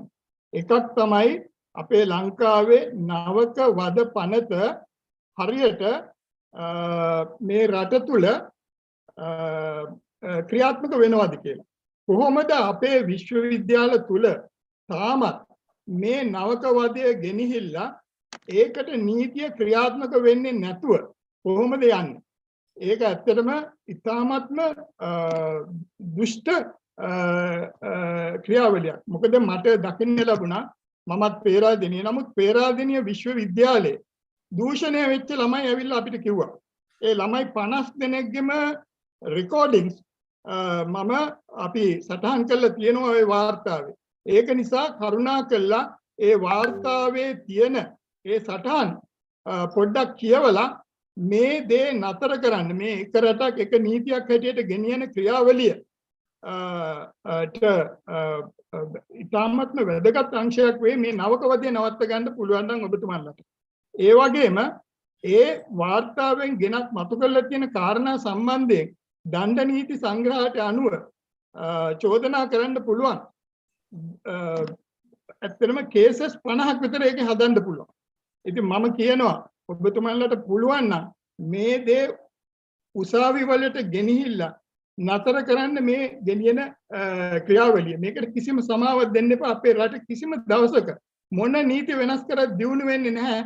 මේ ජාතික විශ්වවිද්‍යාල පද්ධතියේ ඒ වගේම තාක්ෂණ විශ්වවිද්‍යාලවලත් ඒ වගේම තාක්ෂණ ආයතනවලත් මේ රජයෙන් පාලනය කරන හැම ආයතනයකම තියෙන නවක වදේ නවත්ත ගත්තේ නැත්නම් ඒකෙන් මොට කරලා එළියට එවන ළමයි ඇත්තටම ඒ ළමයින්ට රජයේ රැකියාවක් නොතිබ්බනම් වැඩි දෙනෙක්ට රජයේ පිහිට නැත්නම් ජීවත් වෙන්න ක්‍රමයක් නැහැ. ඒක නිසා මම යෝජනා කරන්නේ කරුණාකරලා ඒ වාර්තාව ඉල්ලගන්නේ නැත්නම් මම මේ වාර්තාව ඉදිරිපත් කරන්නම් ඔබතුමන්ලට ඒක අරගෙන කරුණාකරලා මේ දේ ඒ ආකාරයෙන් කරන්න. මොකද ඒක ඉතාම වැදගත් කාරණයක් හැටියට මම ඉදිරිපත් කරනවා. මට අවස්ථාව ලබා දීම ගැන මම අපේ ශාන්ත නන්දන අපේ මහාචාර්යතුමාට ස්තුතිවන්ත වෙනවා. ඩොක්ටර් අපේ හාමුදුරුවොත් කියනවා ඒ වාර්තාව අපිට ලබා දෙන්න කියලා. අපි ඔබතුමාට BMICH එකේදී කන්සල්ටේෂන් එකකට අවස්ථාව දෙනවා. ඒ වාර්තාව අපිට ලබා දෙන්න ලෙස අපි කාරුණිකව ඉල්ලා සිටිනවා. බොහොම ස්තුතියි. මීළඟට අදහස් විමසුමට මම ආරාධනා කර සිටිනවා කොළඹ විශ්වවිද්‍යාලයේ නීති පීඨයේ පීඨාධිපති ආචාර්ය සම්පත් පුංචිහේවා මහතාට මහාචාර්ය වසන්ත සෙනවිරත්න මහතාට මහාචාර්ය සර්වේස්වරන් මහතාට එවැගේම ජ්‍යෙෂ්ඨ කතිකාචාර්ය MAM ஹக்கீம் மகத்தாட்ட. அடுத்து கருத்துக்களை வழங்குவதற்காக நாம் வாய்ப்பினை கொழும்பு பல்கலைக்கழகத்திற்கு வழங்குகின்றோம்.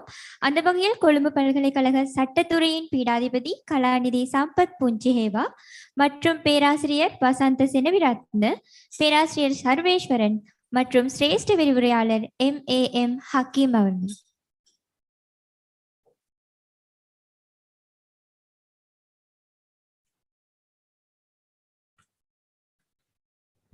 සිල්දනාගම අවසරයි ගෞරවනීය නායක ස්වාමීන් වහන්සේ ප්‍රමුඛ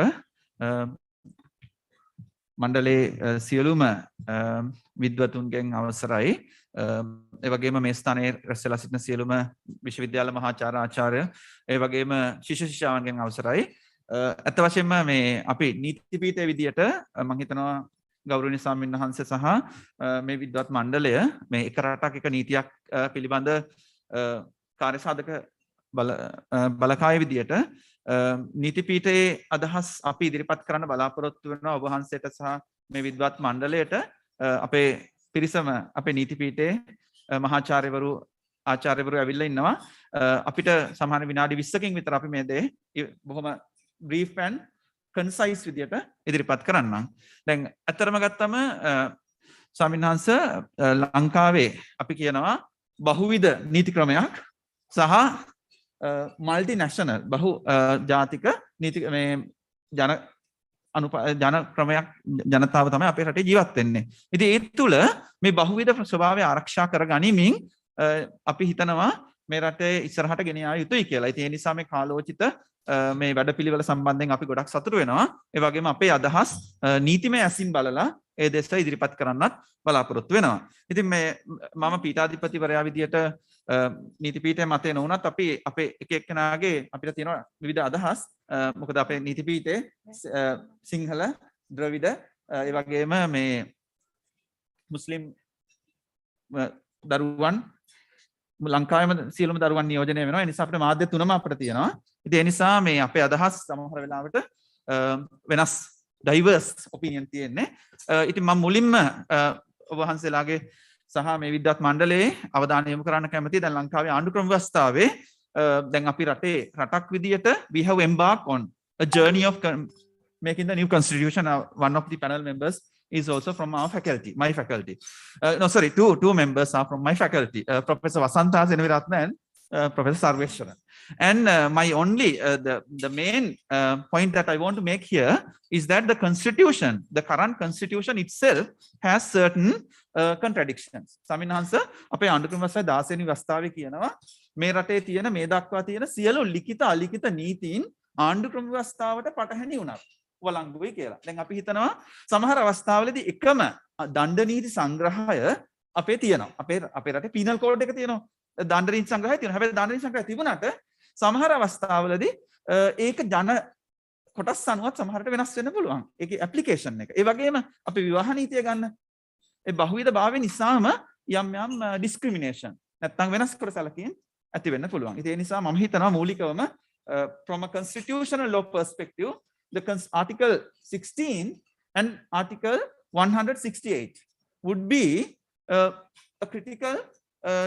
critical provisions in consideration of one country, one nation, because we need to protect the fundamental principles of the Constitution by eradicating or getting rid of these provisions. මේ ආණ්ඩු ක්‍රම ව්‍යවස්ථාවට පටහැනි නීති උනත් වළංගු වෙන්න පුළුවන් ප්‍රතිපාදන දෙක. ඒක මූලික වශයෙන් මට කියන්න පුළුවන්. ඒ වගේම අපිට වෙන රටවල් වලින් ආදර්ශ ගන්න පුළුවන්. හැබැයි මෙතනදී ස්වාමීන් වහන්සේ අදහස් දෙකක් තියෙනවා. එකක් තමයි අපි බහුවිධ ස්වරූපය ආරක්ෂා කරගනිමින් කොහොමද එක නීතියක් විදියට යන්නේ සහ අනිත් පැත්තට අපිට බහුවිධ ස්වරූපය තියාගෙන ඒ කැරක්ටර් එක ඒ ස්වභාවය තියාගෙන අපිට පුළුවන් ද අර උල්ලංඝනයන් අවම වෙන විදියට නීතියක් හදන්න. ওই ප්‍රවේශම් දෙකෙන් වෙනත් දකුණු අප්‍රිකාව වගේ රටවල් දකුණු අප්‍රිකාව මේ වගේ උත්සාහයන් කරලා තියෙන වගේ ගොඩක් රටවල් තියෙනවා. මම හිතනවා මගේ මහාචාර්යවරු ආචාර්යවරුට මේ පිළිබඳව බොහොම රිච් අයිඩියාස් බොහොම සාරවත් අදහස් තියෙන්න පුළුවන්. මම එතුමන්ලට ආරාධනා කරනවා. ඒ වගේම කොළඹ විශ්වවිද්‍යාලයේ අපේ මහාචාර්ය නිර්මාල් රංජිත් දේවසිංහ මහත්මයාත් පැමිණ සිටිනවා. ඒ නිසා අපි අපේ අදහස් ඉක්මනින් කෙටියෙන් ඉදිරිපත් කරන්න. අවසරයි.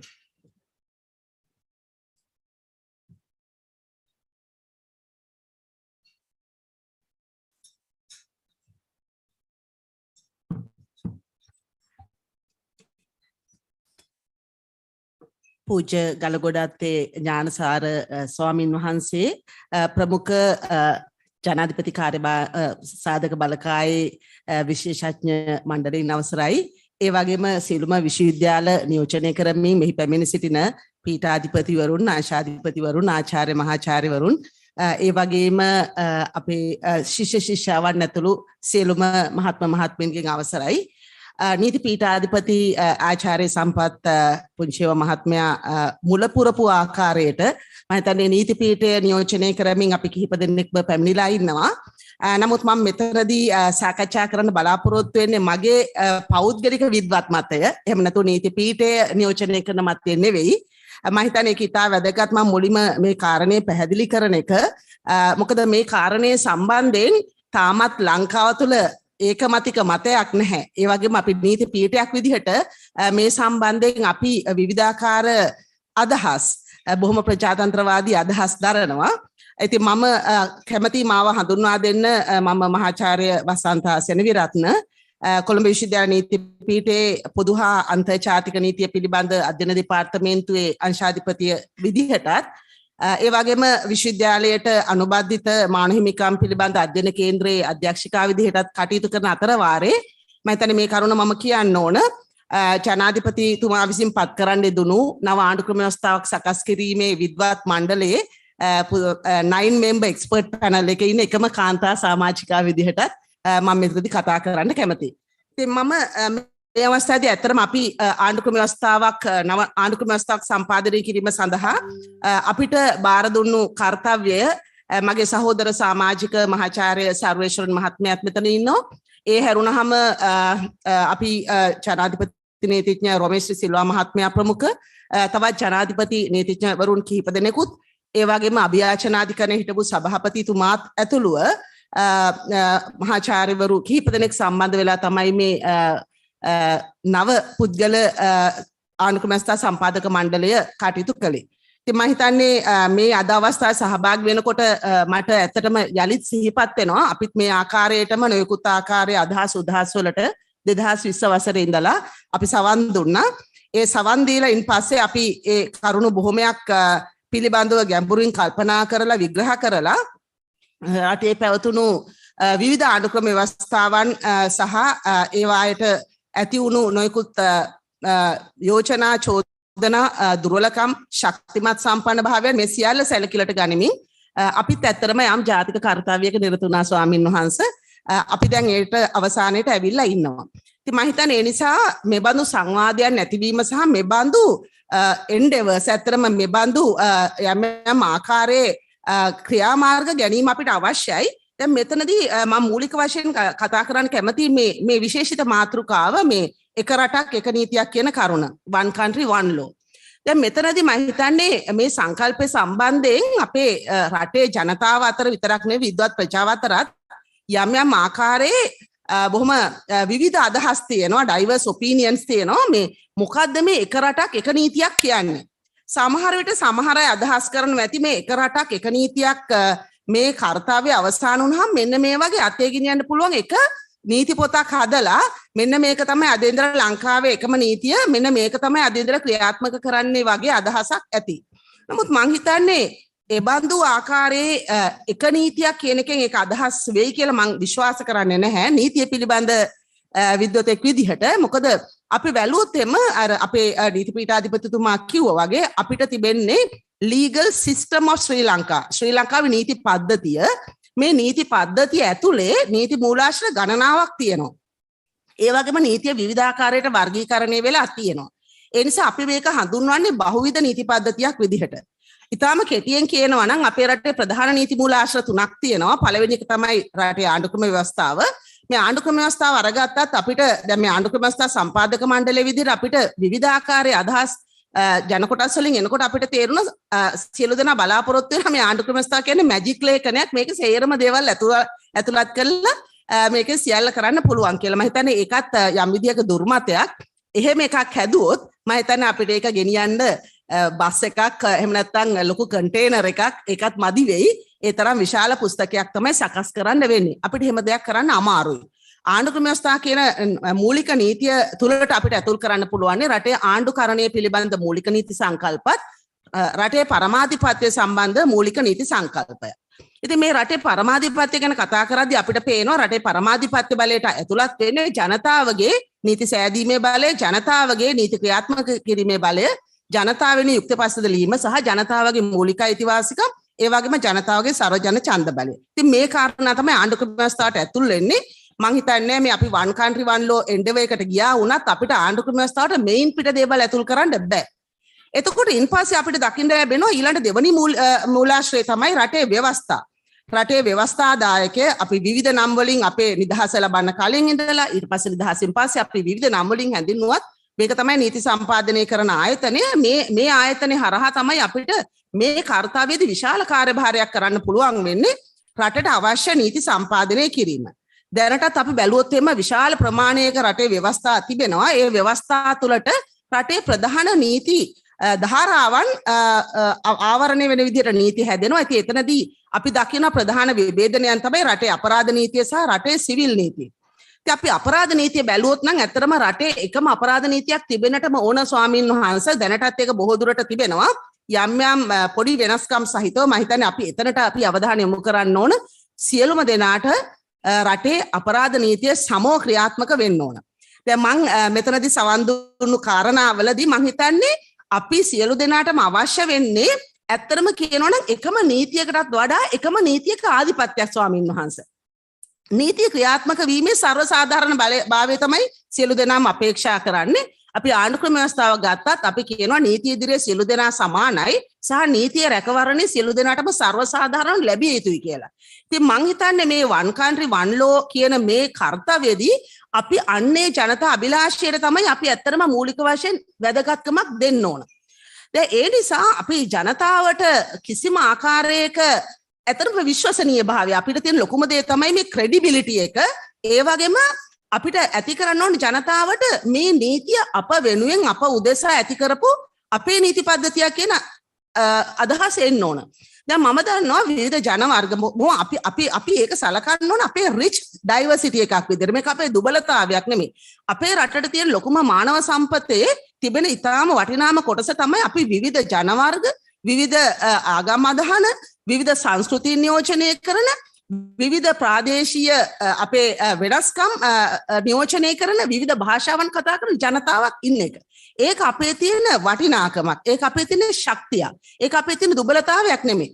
අපේ දුබලතාවය ඇති වෙලා තියෙන්නේ ඒ ජන වර්ග එකහු කරලා මේ සියලු දෙනා අතර තිබෙන සමානාත්මතාවයේ සහයෝගය සහ මේ සියලු දෙනාගේම ශක්තිය එක තැනකට දිනා ගන්න තියෙන අපොහොසත්භාවය. ඒ නිසා මම හිතන්නේ අන්න එතරම්ට තමයි අපි මේ එකම රටක් එකම නීතියක් කියන මේ කාර්යවේදී අවධානය යොමු කරන්න ඕන. අපි ආණ්ඩුක්‍රම ව්‍යවස්ථා සම්පාදක මණ්ඩලයේ විදිහට අපි මේක ගැඹුරින් සලකා බැලුවා. මොකද කිසිම ජන කොටසකට කොයිම අවස්ථාවකදී අපි මහ ජාතිය නැත්නම් අපි සුළු ජාතිය, අපි වෙන් වූ ජාතියක්, අපි අඩුවෙන් අයිතිවාසිකම් ලබන කොටසක්, එහෙම නැත්නම් අපිට වැඩියෙන් අයිතිවාසිකම් වරප්‍රසාද ලැබෙනවා කියන ආකල්පයේ අදහස තිබෙන තාක් දුරට ස්වාමීන් වහන්සේ මේ one country one law කියන කාර්යයට අපි කොච්චර මහන්සි වුණත් ඇත්තටම අපිත් අවුරුදු දෙකක් මහන්සි වුණ නිසා අපි දන්නවා මේක ප්‍රායෝගිකව ක්‍රියාත්මක කරගන්න බැරි වුණොත් මේ අපි ගත කරන කාලයත් ඇත්ත වශයෙන්ම අපරාධේ අහක යනවා. ඉතින් ඒ නිසා අපි බලන්න ඕනේ මේ සියලුම ජන කොට්ටාශ වලට රිදෙන්නේ නැතුව. මොකද අපි බොහොම රිදුණු ජනතාවක් ඉන්න රටක්, අපි බොහොම බෙදී වෙන් වුණු ජනතාවක් ඉන්න රටක්, සටන් කරපු ජනතාවක් ඉන්න රටක්. දැන් මේ දේවල් යම් ප්‍රමාණයකට සමනය වෙලා තියෙනවා. නමුත් අවසානටපත් වෙලා නැහැ. තුවාල ගොඩක් තියෙනවා. there are several wounds. මේ තුවාල සනීප කරන එක ලේසි නෑ. ඒ නිසා අපි මේ තුවාල සනීප කිරීමේදී ප්‍රධාන දේ තමයි සමාජ සාධාරණත්වය. social equity and social justice. සමාජ සාධාරණත්වය සහ සමානාත්මතාවය කියන දේ අපි මේ one country one law system එක ඇතුලේ අපිට උදා කරගන්න බැරි වුණොත් මං හිතන්නේ අපි අස්තමත් ජාතියක් බවට ඇතරමපත් වෙනවා. ඒ නිසා අපි මේ සියලුම ජන කොටස් වලට සමාන ගෞරවයක් ලැබෙන විදිහට, මොකද අපි human dignity කියන එක තමයි අපි නීතියේදී ඉතාම වැදගත් දෙයක්. human survival උත් ඕන. අපි ජීවත් වෙන්න ඕන. ඒ වගේම ගරුත්වයෙන් ජීවත් වෙන්න ඕන. අපි සියලු දෙනාම එක ජන කොටසක් විදිහට අපිට කටයුතු කරන්න තියෙන්න ඕන. ඉතින් ඒකත් එක්කලා මම අදහස් කීපයක් ප්‍රකාශ කරන්න කැමතියි. දැන් ගොඩාක් අදහස් පළ වුණා. ඉතින් අපේ නීති පීඨයේ අපේ ආචාර්ය මණ්ඩලයේ තව කරුණු කතා කරන්න ලෑස්ති වෙලා ඉන්නවා. ඉතින් අපිට ફોකස් කරන්න තියෙන දේ තමයි මේ නීති ආධිපත්‍යය කොහොමද සර්ව සාධාරණ ලෙස සෑම ජන කොට්ටාශයකටම එක හා සමානව උඩ සිට පහළට සහ පහළ සිට උඩට. මොකද අපි කියනවා මේ නීතියේදී මේ vertical application එකක් හරියන්නේ නැහැ. සිරස් application එකක් හරියන්නේ නැහැ. මේක නීතිය කියන දේ අපි අපේ තියෙන ඕනේ horizontal application එකක්. අපි මේක යන්න ඕන තිරස්ව. ඒ කියන්නේ අපි සියලු දෙනාටම එක platform එකක එක වටිනාකමක් එක අගයක් සහිතව කටයුතු කරන්න ලැබෙන්න ඕන. අන්න ඒකයි මම හිතන්නේ මේ නීතිය ක්‍රියාකාරීත්වයේදී අවශ්‍ය වෙන්නේ. දැන් මෙතන ගැටලුව තියෙන්නේ අපිට ආණ්ඩුක්‍රම ව්‍යවස්ථාව තියෙනවා, නොයෙකුත් අනපනක් තියෙනවා, ඊළඟට රටේ අධිකරණ තීරණ හරහා සකස් වුණු නීතීන් තියෙනවා. මේවා මූලික මූලාශ්‍ර. හැබැයි ඒ හැරුණාම අපිට විදේශීය නීතින් ගොඩකින් ලැබුණු ආభాෂයන් තියෙනවා. නිදසුනක් විදිහට ගන්නවා නම් අපිට රෝමලන්දේසී නීතියේ ආభాෂය ඉතාම දැඩි ලෙස ලැබිලා තියෙනවා. අපි රටේ පොදු නීතිය විදිහට අපි හඳුන්වනවා. නමුත් මේ රෝමලන්දේසි නීතිය ඊට පස්සේ පැමිණුණු ඉංග්‍රීසි නීතිය බලපෑම් ඇති වෙලා තියෙනවා. මොකද අපි රෝමලන්දේසි නීතිය ක්‍රියාත්මක කරේ ඉංග්‍රීසි අධිකරණ පද්ධතියත් තුළ. ඉතින් මේ මෙතනදී ලොකු සම්මිශ්‍රණයක් වෙනවා. ඉතින් මේවා සේරම විදේශීය නීති. ඒ නිසා අපි ඇත්තටම මේ අපි යනවා නම් අපි මේ විදේශීය නීතින් සමහරවිට අපිට ගැලපෙන්නේ නැහැ. ඒතර මේ විදේශීය නීතින් තුලට අපි අපේ ස්වදේශික භාවයක් ඇති කරගන්න ඕන. අපි අපේම ජනතාවගේ අභිලාෂයන් අපේ ජනතාවට සර්වසාධාරණ ඉෂ්ට වෙන විදිහේ නීති පද්ධතියක් කරා යනකොට සමහරට අපිට මේ රෝමලන්දේසි නීතියේ සංකල්ප අරගෙන තවදුරටත් අපිට ඒවා දේශීය කරගන්න පුළුවන්. ඉංග්‍රීසි නීතියේ සංකල්පයන් දේශීය බවට පත් කරගන්න පුළුවන්. දැන් අපි ශ්‍රේෂ්ඨාධිකරණයේ සිට මහේස්ත්‍රාත්ාධිකරණයේ ප්‍රාථමික අධිකරණ දක්වා තියෙන මේ අධිකරණ ධූරාවලිය තේරාවලියම විදේශීය දෙයක්. ඉතින් අපිට ගොඩක් කල්පනා කරන්න දේවල් තියෙනවා. නීති පද්ධතිය විතරක් නෙමෙයි අපේ අධිකරණ පද්ධතිය. නමුත් මම ඊටාම කෙටියෙන් කියනවා නම් අපිට අවශ්‍ය වෙන්නේ මොකද්ද? මූලිකම කාරණය තමයි මේ ඩිස්ක්‍රිමිනේටරි ලෝ සයින් කරන්න ඕන මේ නීති පද්ධතිවල. යම් කිසි නීතියක් තියෙනවා නම් යම් ජන කොට්ටාශයකට හෝ ජන කොට්ටාශය වෙන්න පුළුවන්, යම් ජන කොට්ටාශයකින් සීමිත ප්‍රමාණයකට වෙන්න පුළුවන්. සමහරට යම් නීතියක් ඇතුළේ ඉන්න ළමුන්ට කාන්තාවන්ට වැඩිහිටියන්ට ඒ හරහා අසාධාරණයක් වෙනවා නම් විෂමතාවයකට ලක් වෙනවා නම් මුලින්ම අපි අවධානය යොමු කරන්න ඕන දේ තමයි මේ ඩිස්ක්‍රිමිනේටරි ලෝස්. එහෙම නැත්නම් විෂමතාවයන් සහිත නීති ඉවත් කිරීම. ඊළඟ දේ තමයි නීතිය නිශ්චිතතාවය ඇති කිරීම. certainty of law. ඒක හරි වැදගත්. නීතිය නිශ්චිත වෙන්න ඕන. එහෙම නැත්නම් අපිට අවිශ්වාසයක් ඇති වෙනවා. අද යනකොට එක නීතියක්, හෙට යනකොට තව නීතියක්. ඒක වෙන්න බෑ. ඒ නිසාම තමයි අපි අර අධිකරණ පූර්ව නිදර්ශන ඉහළ අධිකරණ දීපු තීන්දුව අපි අනුගමනය කළ යුතුයි කියලා කාරණේ කියන්නේ ඒකයි. මොකද නීතිය නිශ්චිතතාවය. හැබැයි අපි ඒකට නීතිය නිශ්චිතතාවය ආරක්ෂා කර ගැනීම සඳහා අර ඩිස්ක්‍රිමිනේටරි ලෝස් පවත්වාගෙන යන්න ඕනේ. අපි හැමනම් ඒවා යලි සලකා බලලා බොහොම ප්‍රබුද්ධ මනසකින් ඒවා අඩුපාඩුකම් තියෙනවා නම් අපි ඒවා ඉවත් කරලා සාකච්ඡාමය මාර්ගයකින් ඒවා ඉවත් කරන්න ඕනේ. අනිත් එක තමයි awareness of law. නීතිය දැනගන්න ඕනේ. මම ඉතාම සතුටුයි මට අහන්න ලැබුණා මේ නීතිය අධ්‍යාපනය තුළට නීතිය ඇතුළත් කිරීම. දැන් ස්වාමීන් වහන්සේ මේ වෙනකොට පුරවැසි අධ්‍යාපනය කියලා විෂයක් තියෙනවා. ජාතික පාසල් පද්ධතිය 6 7 8 9 10 6 7 8 9 වසරවල දරුදැරියන්ට මේක අනිවාර්ය විෂයක්. ඒතර මේ පුරවැසි අධ්‍යාපනයේ තුලදී දැන් මමත් මේ කාර්යාලයට සම්බන්ධ ජාතික අධ්‍යාපන ආයතනය තුල නීතිය ඊටාම සරලව. මොකද ළමයා තමයි හොඳම යම ගෙනියන්න හොඳම කැරියර්. මොකද ළමයා ගෙදරට යනකොට දෙමව්පියොත් බලනවා මොකද්ද මේ ළමයා ඉගෙනගෙන එන්නේ කියලා. ඒ නිසා මම හිතන්නේ ඉස්සර මේ ප්‍රජාචාරය වගේ විෂයන් තිබුණා. සෑම පුරවැසියෙක්ම අනිවාර්යෙන් දැනගත යුතු නීති කාරණා දරුවා හරහාවත් දෙමව්පියන්ට සමාජයට යන්න ඕන. මොකද අපේ පූර්ව නිගමනයක් තියෙනවා නීතිය නොදැරීම සමාජ කරුණක් නෙවෙයි කියලා. හැබැයි කොතනකවත් අවස්ථාවක් දීලා නැහැ නීති ඉගෙන ගන්න.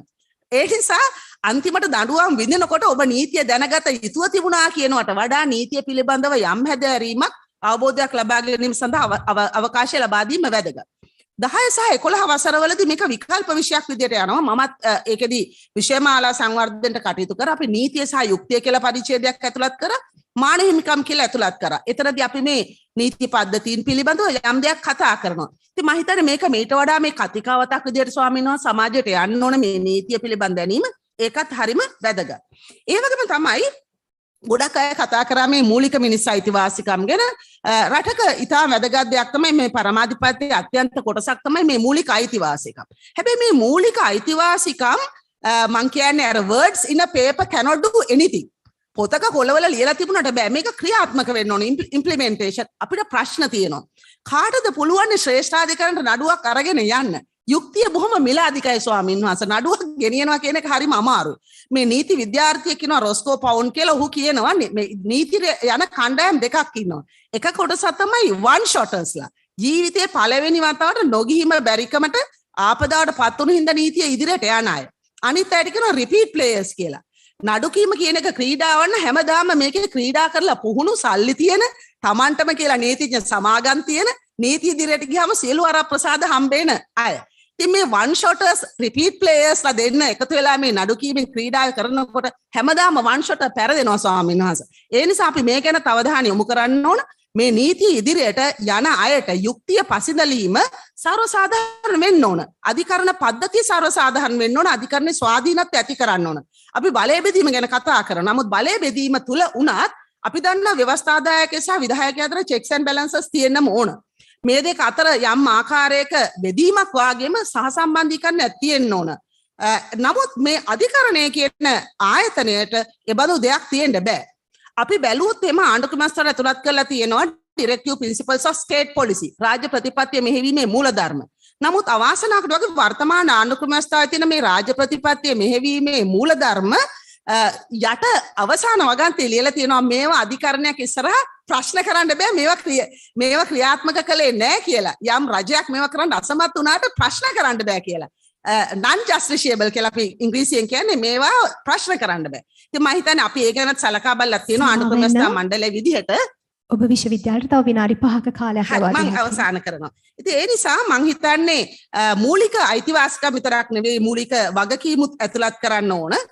ඒකත් එක්කලා මම හිතන්නේ අපේ අනිකුත් ආචාර්ය මණ්ඩලය බොහෝ අදහස් ඉදිරිපත් කරන්න බලාපොරොත්තු වෙන නිසා මම අවසානටපත් කරන්න. නමුත් මම හිතන්නේ අපි ඕන වෙලාවක නීති පීඨයේ විදිහට ස්වාමීන් වහන්සේ සූදානම් ඔබ වහන්සේලාගේ මේ ජාතික කාර්යයට අපිට පුළුවන් විදිහට මොකද අපි මේක සලකන්නේ අපේ කාර්යයක් විදිහට නීති පීඨයේ විදිහට අපි ඕනෑම අවස්ථාවක සූදානම් අපිට අවශ්‍ය විදිහට අපි දන්නා තරමින් අපිට පුළුවන් විදිහට අපේ දැනුම බෙදා ගන්න. බොහොමත්ම ස්තුතියි මේ අවස්ථාව අපිට ලබා දුන්නාට.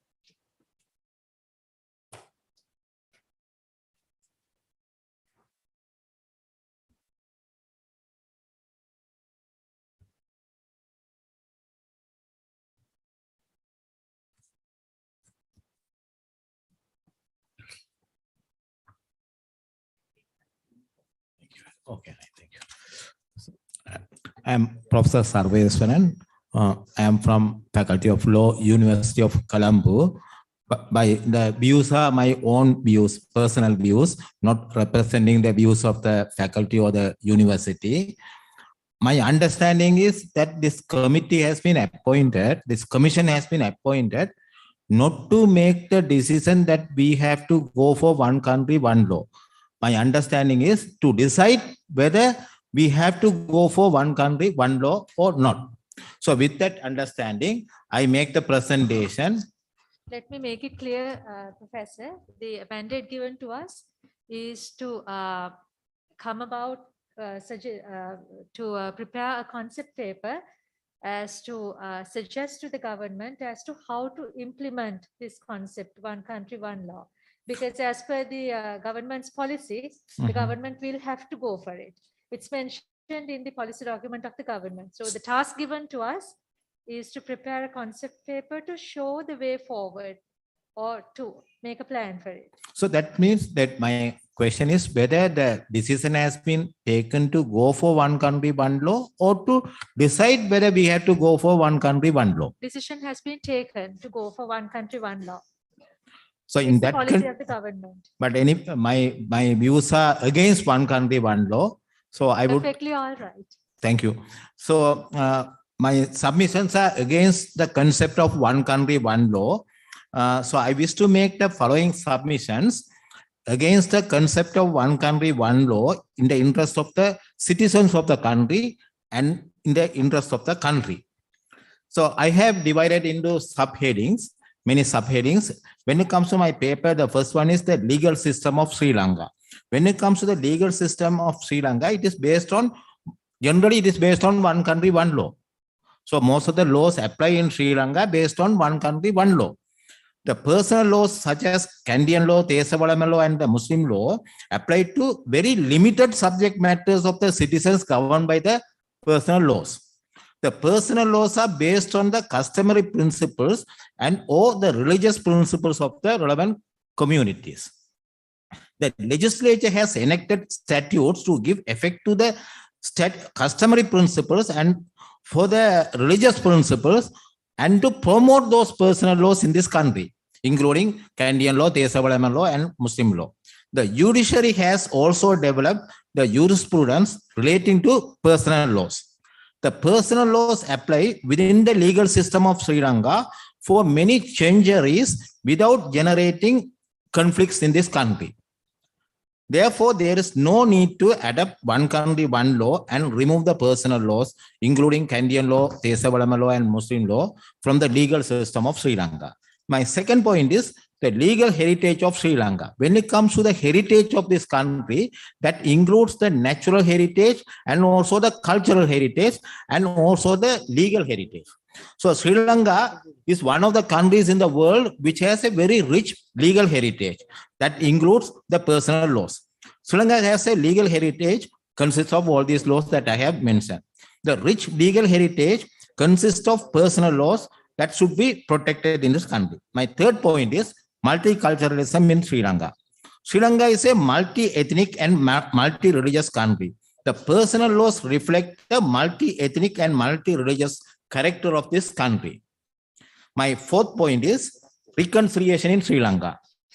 Any attempt to repeal the personal laws without the consent of the relevant community would contribute to emergence of unnecessary conflicts in this country. Such attempt would affect ethnic and religious reconciliation in the country. My next point is violation of the Constitution. When it comes to Article 14(1)(e) of the Constitution, which provides freedom for religious practices by every citizen. So the these personal laws are based on their religious practices. So then if we are going for one country, one law, it requires two-thirds in parliament to pass such law. For Article 14(1)(f) of the Constitution provides freedom to promote own culture. The promotion of own culture also includes promotion of their own personal laws. If we repeal the personal laws, then it may adversely affect promotion of own culture. The next one is introduction of one country, one law would violate, therefore, the provisions of the Constitution, which may need two-thirds majority to be passed in Parliament. Then my next point is the foremost place to Buddhism in the Constitution. One country, one law implies one country, one citizen, and one law. The Constitution itself does not recognize one country, one citizen, and one law. Article 9 of the Constitution provides that the state shall provide foremost place to Buddhism. So if we say one country, one citizen, one law, the Constitution should not provide any priority to any religion, including my religion, Hinduism. So it should provide equal right to all religions and all the people who follow all these religions. Article 9 of the Constitution, therefore, is contrary to the concept of one country, one law. My next point is Prevention of Terrorism Act and the Tamil prisoners in Sri Lanka. One country, one law should be applied with regard to the existing statutes applicable to all communities. Many Tamil prisoners arrested under the Prevention of Terrorism Act languished in the prisons for 10 to 15 years without conclusion of their trials. When it comes to the leaders of the LTT, some leaders of the LTT have become ministers about 10 years ago. But the people who bought Thosai and Bada for the LTT are in the prisons without conclusion of their trials for 10-15 years. And also the sad part of it, even recently, about 4 days ago, one person has been released by the court after being in the prison for 12 years for lack of evidence. So that means there are so many cases like that. So if we go for one country, one law, first we have to implement the laws that we have already with the concept of one country, one law. So when it comes to many prisoners, the prisoners were released after lack of evidence, because of lack of evidence, after being in the prison for many, many years. And also the government has given public amnesty to those who participate in the insurgencies in the South in 1971 and also during the period of 1987 and 1990. I am not against the amnesty given to those people who have participated in the insurgencies. So can I have 2 more minutes? Okay, I will. And also my friend also he will also have time. Okay, then I will finish. Okay, then I will take about 2-3 minutes and okay. I'm not against the amnesty given to the people who have participated in the insurgencies in 1971 or during the period of 1987 or 1990. But based on the concept of one country law, the same amnesty should be given to the Tamil prisoners who have been arrested under the PTA. They should be released unconditionally. The next one is amendments in the personal laws. If necessary, the statutes relating to personal laws could be amended as Professor Vasanta Senawatana said. But I would say the suggestion for the amendment should come from the community to which the personal laws apply. So the next one is misconception about Thesavalama law.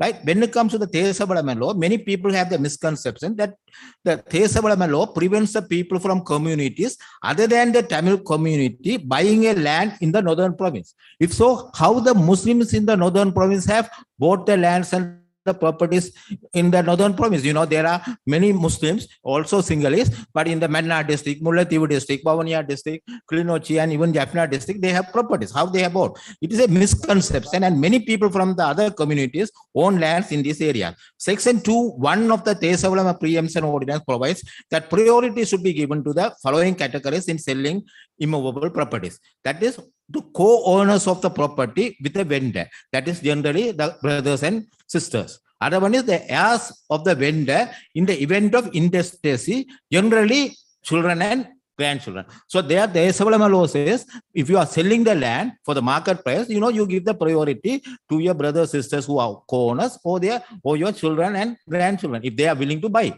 Otherwise, you can sell it to anyone. But it is practiced in other parts of the country also as an unwritten law. It is, you know. So the next point is, therefore, in the other parts of the country also, this practice exists as an unwritten law. The ordinance strengthens the family bonds and the relationship and prevents conflicts within the family. This is a good concept, actually. I would say we had to borrow this concept to the other laws also. If any, finally, the conclusion: Sri Lanka already has many problems, including the ethnic and religious conflicts and economic crisis. Introducing one law and one country is unnecessary in my view. Introducing one country and one law would cause more conflicts and more problems in the country. There are many other areas that require law reform for economic and social development in this country. So we have to focus on those aspects first. Thank you very much. These are my personal views, not representing the views of the Faculty of Law or University of Colombo. Thank you for the opportunity. Thank you.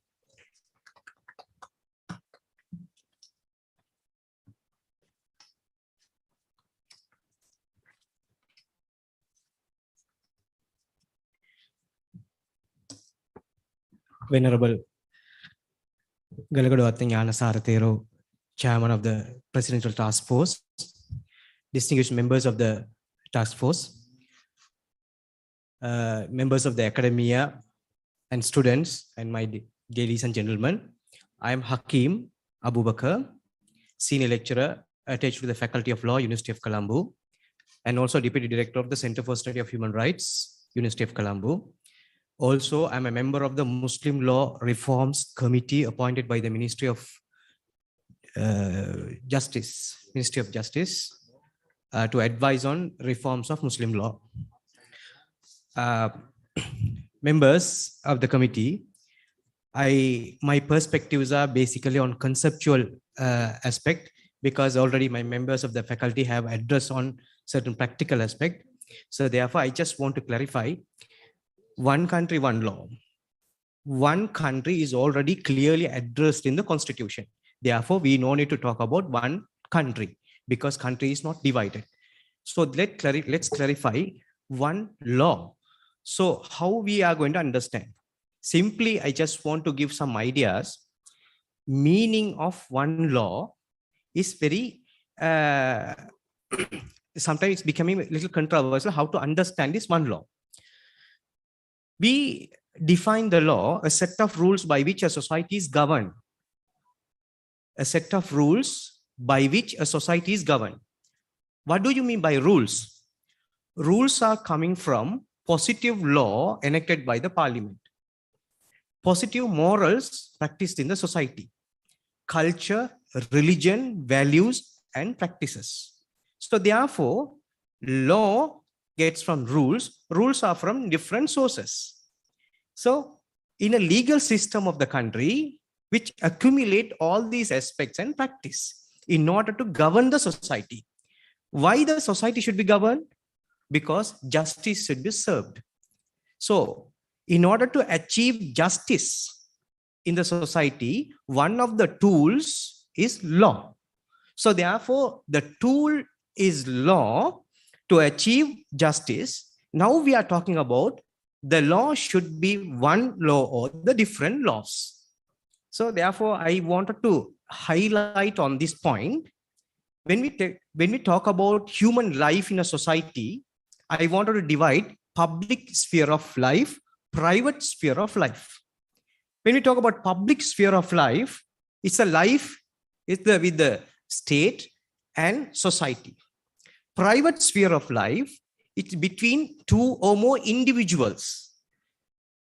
When we talk about public sphere of life, there should be one law to govern all. When we talk about private sphere of life is more influenced or supported by culture, religion, values, and morals, and their cultural other practices. So therefore, when we try to regulate their private sphere of life by one law, there will be a issue. One issue. What is the issue? I just want to highlight an American Anthropological Association very clearly stated that there is no uniform culture. There is no universal culture in the world. Therefore, you cannot achieve universal principles to govern the human conduct. So therefore, how we can diverse society can be uniformed into the private or personal life aspects. So that's a challenging. So therefore, I want to highlight another important aspect. Indian Constitution. Indian Constitution Article 44 is talking about uniform civil code for the citizens. That is part of the directive principles of the Indian Constitution. For the last 65 years, distinguished members, for the last 65 years, Indian authorities are working hard to make a uniform civil law for Indian citizens. So now here we call one country, one law. In India, they call uniform civil law, civil code for all Indian citizens. They are working on that. But fortunately, Indian judiciary is so vibrant and they are taking the role and they are changing the laws. They are interpreting very strongly. I can quote several examples. We can talk about triple talaq case. And there are temple case and so many in other judgments. Indian Supreme Court so strong on ensuring this one country, one law or uniform civil law. So therefore, my final submission in the to address the committee, the task force, we wanted to achieve justice. So therefore, law is one of the tools to achieve justice. One country, one justice should be achieved through different laws. That should be our ambition. Thank you.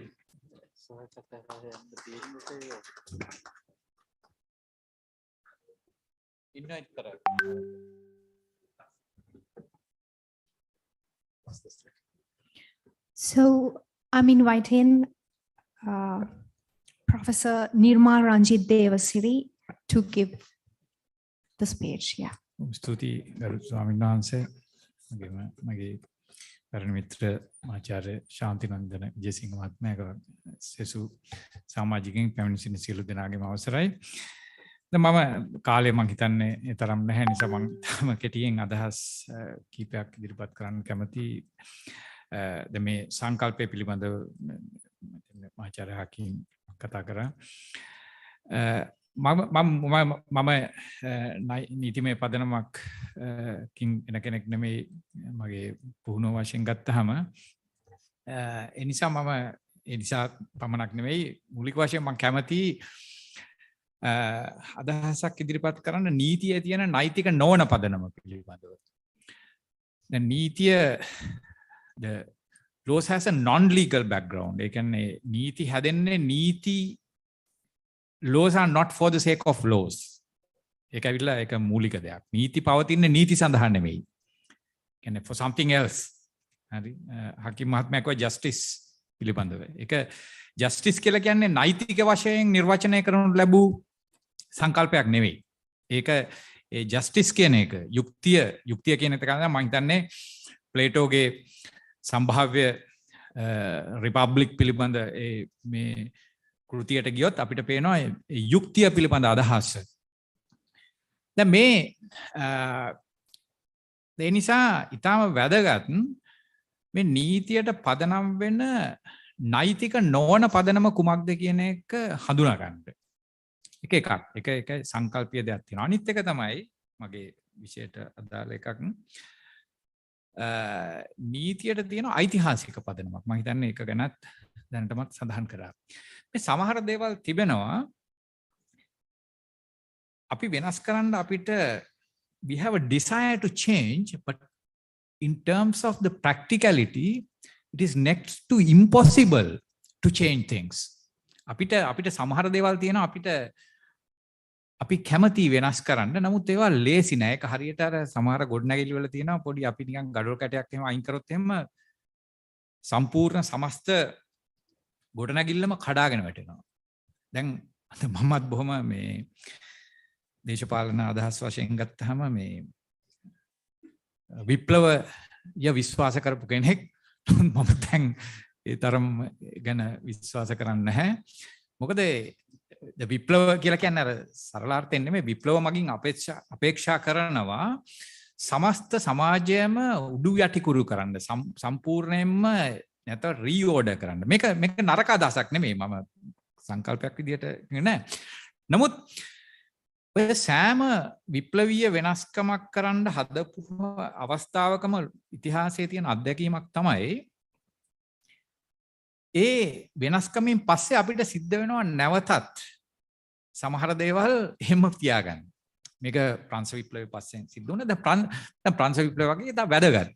නමුත් ඒ සමහර දේවල් ඉෂ්ට වෙන්න සත වර්ෂ එකමාරක් විතර ගියා.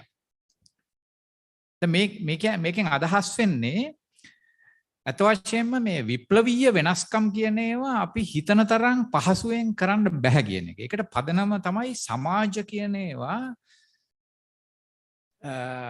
වසර දහස් ගණනාවක් සමහරට ඊටත් වඩා කාලයක් තිස්සේ විකාශය වෙච්ච දේවල්. මේවා තියෙනවා අපේ මිනිස් මානස සකස් වෙලා තියෙන ආකාරය ගත්තත් මේකේ සාමාන්‍යම සමහර මනෝවිශ්ලේෂකයන් විදිහට අපි හිතමු අපේ තියෙනවා අවිඥානික දේවල් පවා. මේවා සමහරවට දැන් මේවා අපි දන්නේ නැතුව සමහර දේවල් අපිට උඩින් අර මේක හරියට අර අයිස්බර්ග් එක වගේ අපි උඩ ඒ අයිස්බර්ග් එකේ තියෙන අර ටිප් ඔෆ් දි අයිස්බර්ග් එකේ තියෙන ටිප් එක උඩ දිහා බලලා සමහර දේවල් අපි ඒක දිහා බලපුවාම අපිට නොඑක් අභිලාෂ එනවා. මේක වෙනස් කරන්න හොඳයි, මේක වෙනස් කරන්න හොඳයි, මේව වෙන්න ඕනේ. එහෙම තියෙනවා. නමුත් අපි ඒවා සමහරලාවට ඒවා වෙනස් කරන්න ගියාම ඒක ලේසි නෑ. මම එක උදාහරණයක් කියලා මම නවත්තන්නම්. ආචාර්ය කොලිනාඩ් සිල්වා අපි කිසිම ප්‍රශ්න විරහිතව ලංකාවේ නෛතික ශාස්ත්‍රයේ දැවැන්තෙක්. සාය වගේම ඔහු ඊටාම දැඩි විප්ලවවාදියෙක්. ඔහු ලංකාවේ විකරපු ඊටාම තියුණු විප්ලවවාදියෙක්. දැන් ඔහුට පැවරුණු එක කාර්යයක් තමයි 1972 සහ ඔහු 1972 ව්‍යවස්ථාවේ නිර්මාතෘවරයා. ඒක ගැන මම කියන්න යන්නේ. ඔහුට පැවරුණු ඔහු ඉතා වැදගත් ඔහුගේ ව්‍යවස්ථාව සහ ඊළඟට ඔහු වැවිලි කර්මාන්ත මම හිතන්නේ වැවිලි කර්මාන්ත. ඔහු තමයි ඉඩම් ප්‍රතිසංස්කරණ භාරව තිබුණේ. ඔහු කියපු දෙයක් තමයි ඔහු කිව්වා ඒ කාර්යය පැවරුණාට පස්සේ අපි සෑහෙන කාලයක් දේශපාලන වශයෙන් උද්ඝෝෂණය කරා මේ වතු ජනසතු කරලා මේවා ඉඩම් පවරලා මේ සාමූහික දේපල ක්‍රමයක් ඇති කරා. නමුත් දැන් මට මේක ගත්තාම තේරෙනවා මේ වචන පොඩ්ඩක් වෙනස් වෙන්න ඉඩ තියෙනවා. මේක ලේසි වැඩක් නෙමෙයි. දැන් අන්න ඒ වගේ දැන් මම අත වශයෙන්ම මම මේ උත්සාහයට පක්ෂද විපක්ෂද කියන එක මම හිතන්නේ ඒක අදාළ නැහැ. දැන් මම ඔබගේ අවධානය යොමු කරන්න කැමති දේ තමයි අපි ටිකක් ඔළුවෙන් සමහරලාට අපි ප්ලෑන් කරලා බලන්න පුළුවන්. දැන් මේ වගේ එකක් අපි කොහොමද ඉම්ප්ලිමන්ට් කරන්නේ? ඇයි මෙහෙම එකක් තියෙන්නේ? දැන් සමහරලා දේවල් වෙනස් කරන්න ඉස්සෙල්ලා අපි අහන්න ඕන දෙයක් තමයි ඇයි මේ දේ මෙහෙම තියෙන්නේ? මං හිතන්නේ ඕනම සම්ප්‍රදායන් පවතින දේ කියන්නේ අපි කියනකොට ටයිම් ටෙස්ටඩ් කියලා. දැන් සමහර ටයිම් ටෙස්ටඩ් ඒ කියන්නේ කාලය විසින් පරීක්ෂාවට ලක් වෙච්ච දේවල් මං හිතන්නේ ලේසියෙන් අපිට වෙනස් කරන එක ලේසි නැහැ. ඉතින් මේ නිසා ඔය නීති රීති වගේ දේවල් වුණත් දැන් මං හිතන්නේ අපේ ආණ්ඩු ක්‍රම ව්‍යවස්ථාව වෙනස් කරන්න සෑහෙන කාලයක් උත්සාහ කරන ගොඩක් අය. නමුත් ඒක ලේසි වැඩක් නෙමෙයි. මම හිතන්නේ මගේ මිත්‍ර මහාචාර්ය වසන්ත සෙනවිරත්න මේ කමිටුව උනත් ඉස්සරහට තේරුම් ගනි මේක හිතන තරම් ලේසි වැඩක් නෙවෙයි කියන එක. ඒ නිසා මගේ යෝජනාව තමයි අන්න ඒ පැත්ත මේ අයිස්බර්ග් එකේ තියෙන යට විශේෂම මේකේ තියෙන පාදම ඊටාම මේකේ තියෙන ඊටාම අපේ තියෙන පුරුදු කාලයක් තිස්සේ බිහිවෙච්ච ඒවා අපේ නිකන් සවිඥානයේ නැති අපේ එළියට එන්නේ නැති අපේ අවිඥානය බවට පත්වෙච්ච මෙවැනි දේවල් මම හිතන්නේ මගේ මිත්‍ර මහාචාර්ය විජේසිංහ ගැන හොඳ අවබෝධයක් තියෙනවා මම හිතන්නේ මෙන්න මේ පැත්ත ගැන මම ඔබගේ අවධානයට යොමු කරන්න කැමතියි බොහොම ස්තුතියි බොහොම ස්තුතියි මේ ආරාධනය යාපනය විශ්වවිද්‍යාලයේ නීති අධ්‍යනාංශයේ සහකාර කතිකාචාර්ය ஷாரண்யா சம்மிதம்பி මෙනවියට අදහස් දැක්වීමට அடுத்த வாய்ப்பினை நாங்கள் யாழ்ப்பாண பல்கலைக்கழகத்திற்கு வழங்குகின்றோம். அந்த வகையில் யாழ் பல்கலைக்கழகத்தின் சட்டம் நீதித்துறையின் உதவி விரிவுரையாளர் சரண்யா சாமிதம்பி அவர்களை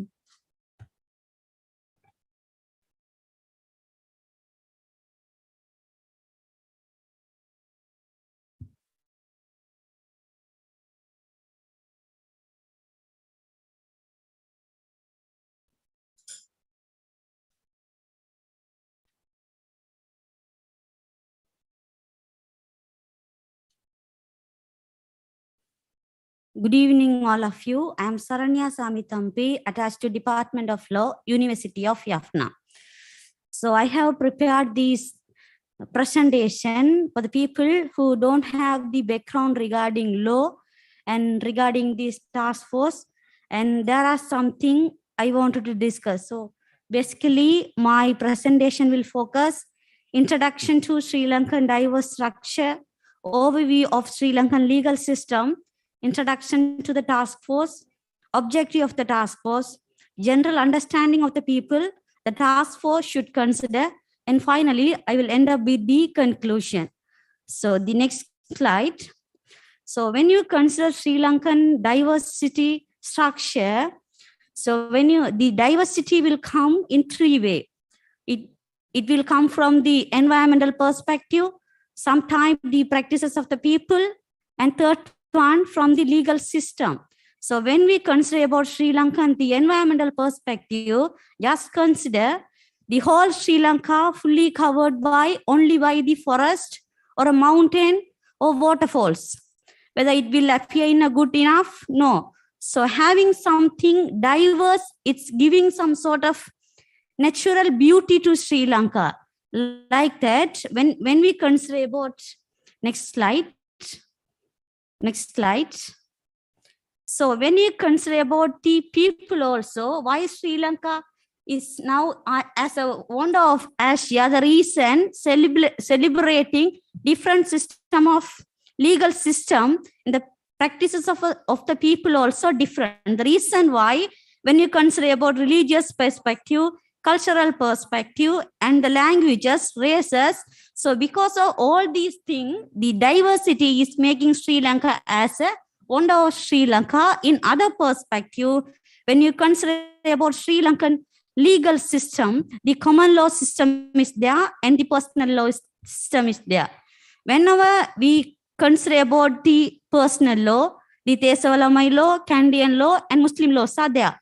If there is any gap only, the Roman Dutch law will have the application over the personal laws.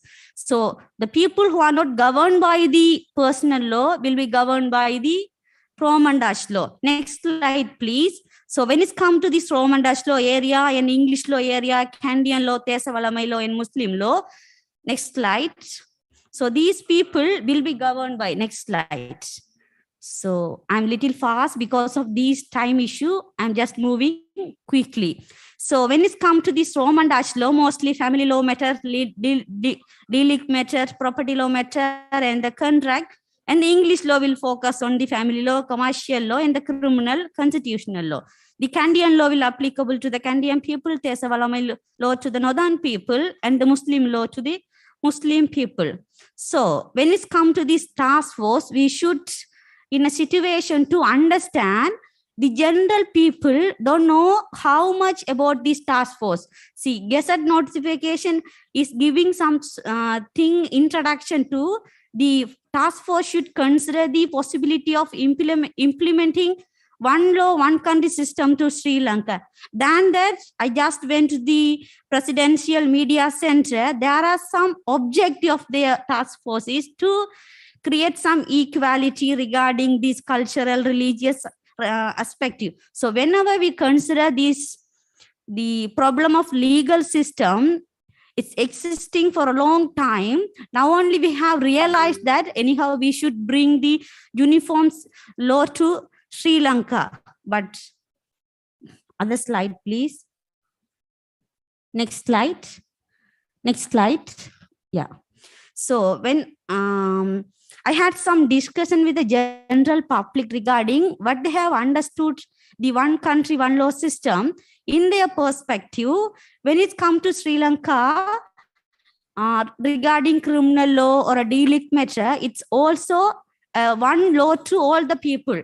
So they are considering the civil matter, particularly marriage, adoption, maintenance, divorce, all these sector each community is practicing in different way. The Kandyan people is contracting their marriage in a different way. Muslim people is contracting their marriage in a different way. So the Tesavalame people will sometime they will come to the general law. So when it's come to their private law sector, which means the private life of them, so when it's come to that, their perspective is the general people's perspective is that they are going to, the government going to enact the one uniform civil law system. So this is the perspective of the general public. The government going to give the one civil law system which is going to applicable to the whole people. So in this perspective, the next slide. So there are something we are giving the recommendation to the task force. First thing, the task force should consider the necessity of bringing uniform law to Sri Lanka. So when is there any necessity to bring the uniform law to Sri Lanka, how they are going to bring the content and the implementation of that law also they should consider. Then when you are touching the personal law of the people, you should consider about the value of the law, each and every personal law and their practices, because when you consider about the personal law, for a long time they have following as a norm, and the custom after that only it became as a law according to the jurisprudential view. So all these things you should think when you are touching the personal law of the people. So when you are consider about the each and every personal law, what the thing you are going to do for the Muslim people, the Kandyan people who are following the Kandyan law, and the Tesawalamai people. So how you are going to give some validation under the one country, one law system, all these things you should focus. Finally, how you are going to address the diversity nature of Sri Lanka through this one country, one law system. Next slide. So when it's come to this one country, one law task force, you have two choices. First one is the final slide. So when it's come to this one country, one law task force, you have two choices. First one is when you are touching the aspirations of the people. So if you are giving some sort of validation to the personal law of the people, the results of your task force will be good. But when you are touching the people aspirations without giving validation to the personal law of the people, then that is the violation of the aspirations of the people, and that will go against the sovereignty of the people. So it's good enough to getting the permission of the, asking the opinion of the people is different from getting the permission of the people is different. So getting the permission of the people is more important than getting the opinion of the people. Thank you. Thank you, madam. මේ ආරාධනය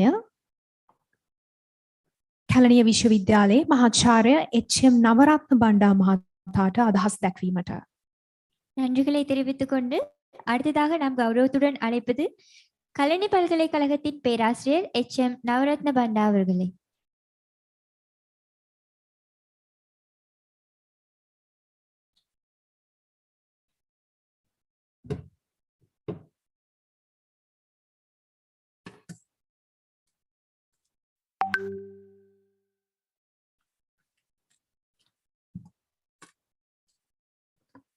මහාචාර්යතුමා කතා කරන්න කලින් මම විනාඩියක් ගත්තට කමක් නැද්ද? කමන්නේ. බොහොම ස්තුතියි. There was a concern raised by Ms. Samithambi, who spoke previously. I just want to make a certain fact clear, Sharanya. Now you said something about the difference between getting the permission of please sit. Just to make, trying to make a clarification. Getting the permission of the people and getting the ideas or suggestions of the people, there's certainly a difference. But this task force was established under the presumption that the people have given permission to bring about one law, because that was in the manifesto, election manifesto of His Excellency the President when he contested the election, and that was approved by the majority of the people, and that became the policy document of the government. And this bringing about one law is embedded there, it's mentioned there. So that is how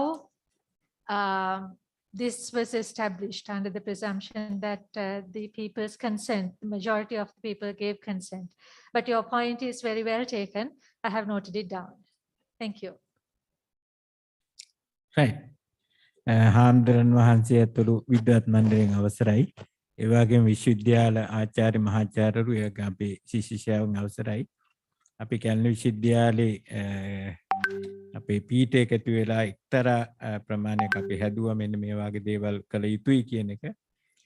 පළවෙනි එක ඒ ටිකම ඉදිරිපත් කරන්න.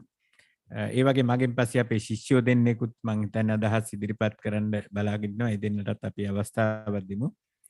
පළවෙනි එක තමයි මගේ යෝජනාව අපිට මේ අධ්‍යාපනය සඳහා බොදු භාෂා මාධ්‍යයක් ඇති කිරීම කියන එක. දෙවෙනි එක තමයි ආගමික හා භාෂාමය පදනමින් බෙදෙනු පාසල් ක්‍රමය හොසි කිරීම. ඒතර විෂයන් කීපයට පමණ සීමා වූ රැකියා විමුඛ තත්ත්ව වෙනස් කර සියලුම විෂයන්ට රැකියා ලැබෙන තත්ත්වයක් ඇති කිරීම. ඒතර රැකියා ලබා දීමේදී ප්‍රමිතීන් නීතිගත කිරීම. එතකොට වෙළඳ කලාපය තුළ සේවක අයිතිවාසිකම් අධීක්ෂණ තත්ත්වයට ඉහළ නැන්වීම. පොලිසිය හරහා සිදුවන අකටයුතුකම් වලට එරෙහිව ගත හැකි නීතිමය තත්ත්වයන් ඇති කර ඒවා ප්‍රසිද්ධ කිරීම. හදිසි නීති රෙගුලාසි නම් පාලනයකට ලක් කිරීම.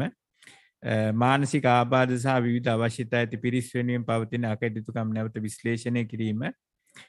නව ආගමික ස්ථාන ඇති කිරීම පිළිබඳ නීති පැනවීම. දිස්ත්‍රික් සියල්ල තුළ සමාධ්‍යාපනය අයිතිය තහවුරු කරමින් ඉසත්කෝ මගින් සිදුවන සීමා කිරීම ඉවත් කිරීම.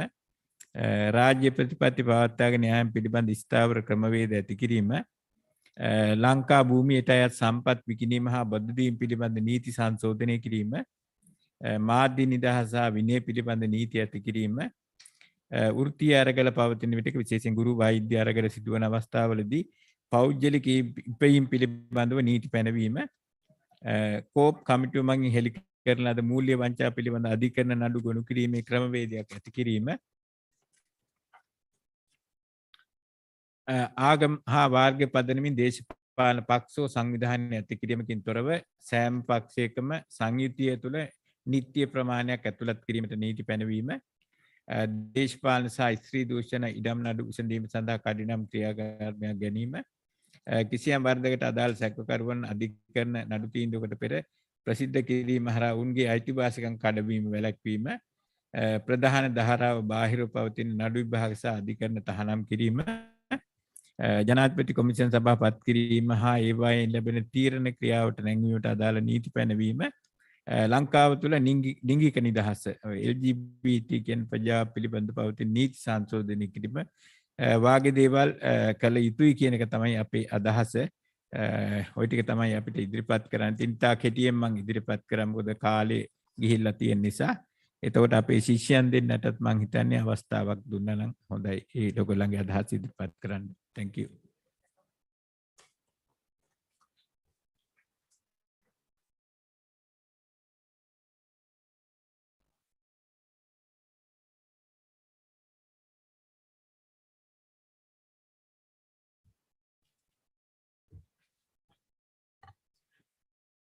පින්වත් ගලබඩත්තේ ඥානය අපේ ස්නායක ස්වාමීන් වහන්සේ ඇතුළු ජනාධිපති කාර්ය සාධක බලකායේ සියලුම නියෝජිත මහතුරුන්ගෙන් වගේම අද දිනේදී මෙතන පැමිණලා සිටින සියලුම විද්වත් ඔබ සියලු දෙනාට අවසරයි.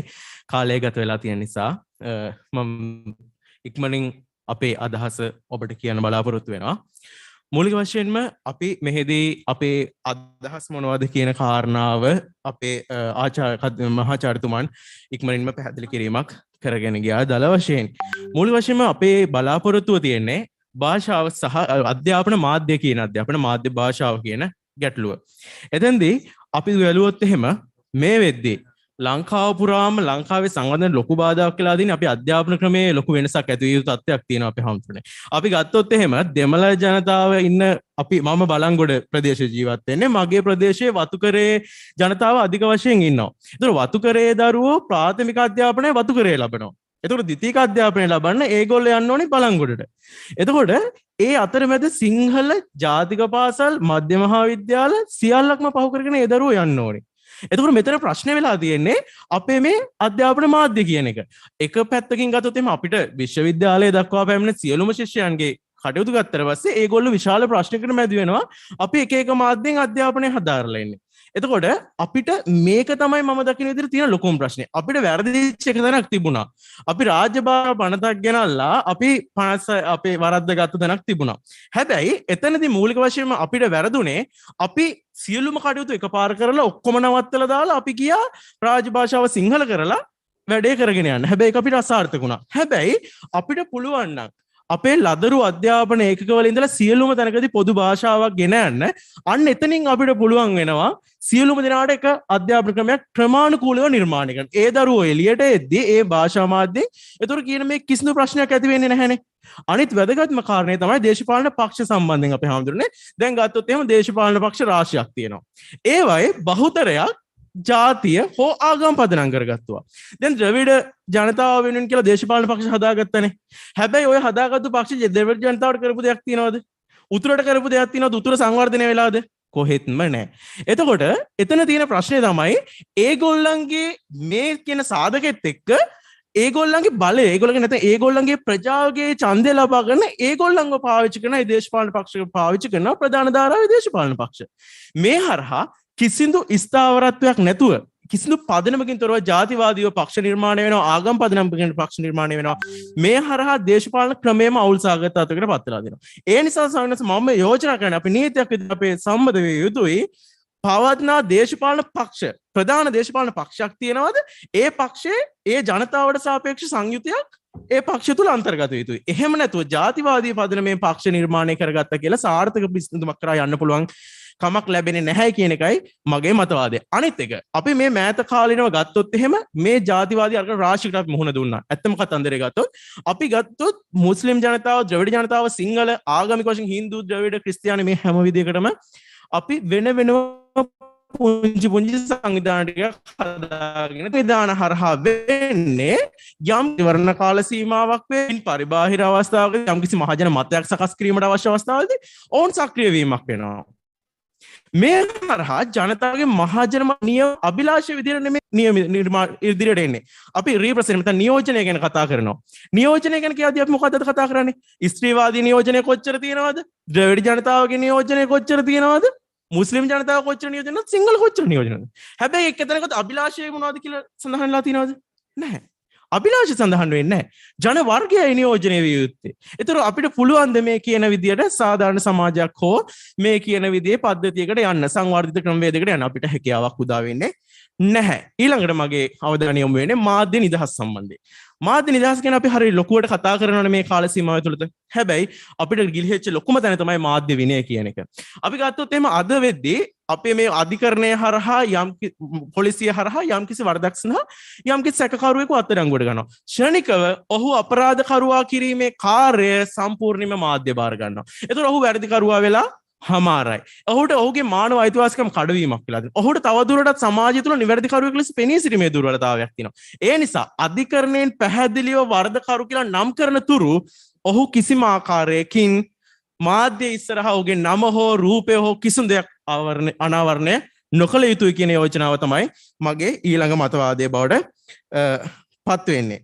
ඊළඟට මාධ්‍ය නිදහස අනිවාර්යෙන් රාජ්‍යයකට පැවතුයි. අපි දන්නවා දැන් යම් අභියෝගතාවන් වලට ලක් වෙලා තිනවා. මම හිතන්නේ මීට කලිනුත් මේ පිළිබඳ අදහස් ඉදිරිපත් වෙන්නේ නැති. නමුත් මෙතනදී මාධ්‍ය නිදහස කුමක්ද යන්න පිළිබඳව පැහැදිලි අර්ථකථනයක් තිබිය යුතුයි. ඒ සිදුවිය යුත්තේ මෙසේ, ඔවුන් කටයුතු කළ යුත්තේ මෙසේ යන්න පිළිබඳ පැහැදිලි මතවාදයක් ඒ හරහා නිර්මාණය යුතු අර්ථකථනයක් පැවතිය යුතුයි කියන මතවාදය ඊළඟට මම යෝජනා කරනවා. ඒ වගේම තමයි අපි දැන් මේ වෙද්දී අපේ හාමුදුරුවනේ අරගල රාශියකට වෘත්තීය සමිති වලින් නියැලෙනවා. හැබැයි ඇත්තම කතාව ගත්තොත් ගුරු වෘත්තීය සමිති අරගලයක් තිබ්බනේ. හැබැයි ඒ වෙලාවේ සමහර ප්‍රජාවකට ඒ අරගලේ තදට දැනුන්නේ නැහැ. ඒකට හේතුව ප්‍රයිවට් එහෙම නැත්නම් ටියුෂන් මාධ්‍ය ක්‍රියාත්මකයි. වෛද්‍ය වෘත්තීය අරගල තියෙනවා. මොකද වෙන්නේ? වෛද්‍යවරු පෞද්ගලික රෝහල් වල බෙහෙත් දෙනවා. එහෙනම් එතන වෘත්තීය සමිතියකට සම්බන්ධයක් තියනවද? නැහැ. වෘත්තීය අරගලයක වටිනාකමක් එතන ඇඳිලා තියනවද? නැහැ. එහෙනම් අපි ඒ සම්බන්ධයෙන් නියාමනයක් නිවැරදි කිරීමක් කළ යුතු තත්වයක පවතිනවා. මොකද මේ හැම තැනකම සිද්ධ වෙලා තියෙන යම්කිසි පෞද්ගලික අභිලාෂයන් මුල් කරගෙන අපේ ජනතාව අපහසුතාවයට පත් වීම. ඒ නිසා ඒ සඳහා නිවැරදි නීති ක්‍රමවේදයක් නිර්මාණය වෙලා තිබිය යුතුමයි කියන පණිවිඩය අපි දෙන්න කැමතියි. ඒ වගේම තව මතක් කිරීමක් කරන්න තියෙනවා. මීට කලින් අපේ වයිස් චාන්සලර් කෙනෙක් කතා කරා මම. ඒකට නවකවාදය ගැන කතා කරා. මම පෞද්ගලික විශ්වාස කරනවා. මම දැන් කැලණි විශ්වවිද්‍යාලයේ අවුරුදු 4ක්. මමවත් මගේ පහළ බැච් එකක්වත් කැලණි විශ්වවිද්‍යාලය තුල නම් නවකවාදයකට ලකුණ මම හිතන්නේ අපේ පරිපාලනයේ දක්ෂතාවය එහෙම නැත්නම් ශිෂ්‍යයන්ගේ මානස සංවර්ධනය වීම ඉහළ මට්ටමක තියනවාද කියන එක මම දන්නේ නැහැ. මේ මෑත අවුරුදු 4 ස්වාමීන් වහන්සේ වාක්‍යයෙන් කියන්න පුළුවන් මේ අවුරුදු 4 තුල නැහැ. ඊට කලින් එහෙම ලොකු වාර්තා වීමක් තිබුණෙත් නැහැ. සමහර අවස්ථාවල ඒක මානසික සංවර්ධනයේ ප්‍රශ්නයක්. එහෙම දෙයක් පවතිනවා නම් ඒ ගැන අපි එච්චර තැකීමක් කළ දෙන හැබැයි නීති පැවැරවීම ඒ සම්බන්ධයෙන් අත්‍යවශ්‍ය. ඒ හරහා විශ්වවිද්‍යාල ඇතුළත පාලනය කරන්නේ කොහොමද? ඒකට යම් මැදිහත් වෙන මතවාදය යම් ආකාරයකට හිර කරනවා නම් අන්න එතන ගැටලුවක් තියෙනවා. ශිෂ්‍යයා කියන්නේ නිදහස් ප්‍රජාවක්. ඒ අයට අවස්ථාව තිබිය යුතුයි තමන්ගේ නිදහස් මතවාදය නිදහස්ව ඉදිරියට ගෙන යන්න. එයත් නාවකවාදය කියන කාරණාවක් දෙකක්. ඒ නිසා ඒ දෙක පැහැදිලිව හඳුනාගෙන ඒ කාරණාවට යොමු වෙනවා නම් වඩාත් යෝග්‍යයි කියන එක මගේ මතක් විදිහට මම ඉදිරිපත් කරනවා. ඒ වගේම පොලිස් නිලධාරීන් සම්බන්ධයෙන් අද වෙද්දී විශාල වශයෙන් මේ ප්‍රශ්නය කොට නැගිලා තියෙනවා. පොලිස් නිලධාරීන්ගේ හැසිරීම මත ඔවුන්ට විරුද්ධව අපිට ගන්න පුළුවන් ඇක්ෂන් ප්‍රමාණය පිළිබඳ ජනතාව දැනුවත් වෙලා නැහැ. පොලිසිය ක්‍රියාකාරීත්වය ගත්තොත් එහෙම සමහර අවස්ථාවලදී විශාල වශයෙන් ඔවුන් තම තමන්ගේ කාර්යන් වල නිරත වෙලා ප්‍රශ්න ගැටලු නිර්මාණය කරලා තියෙනවා.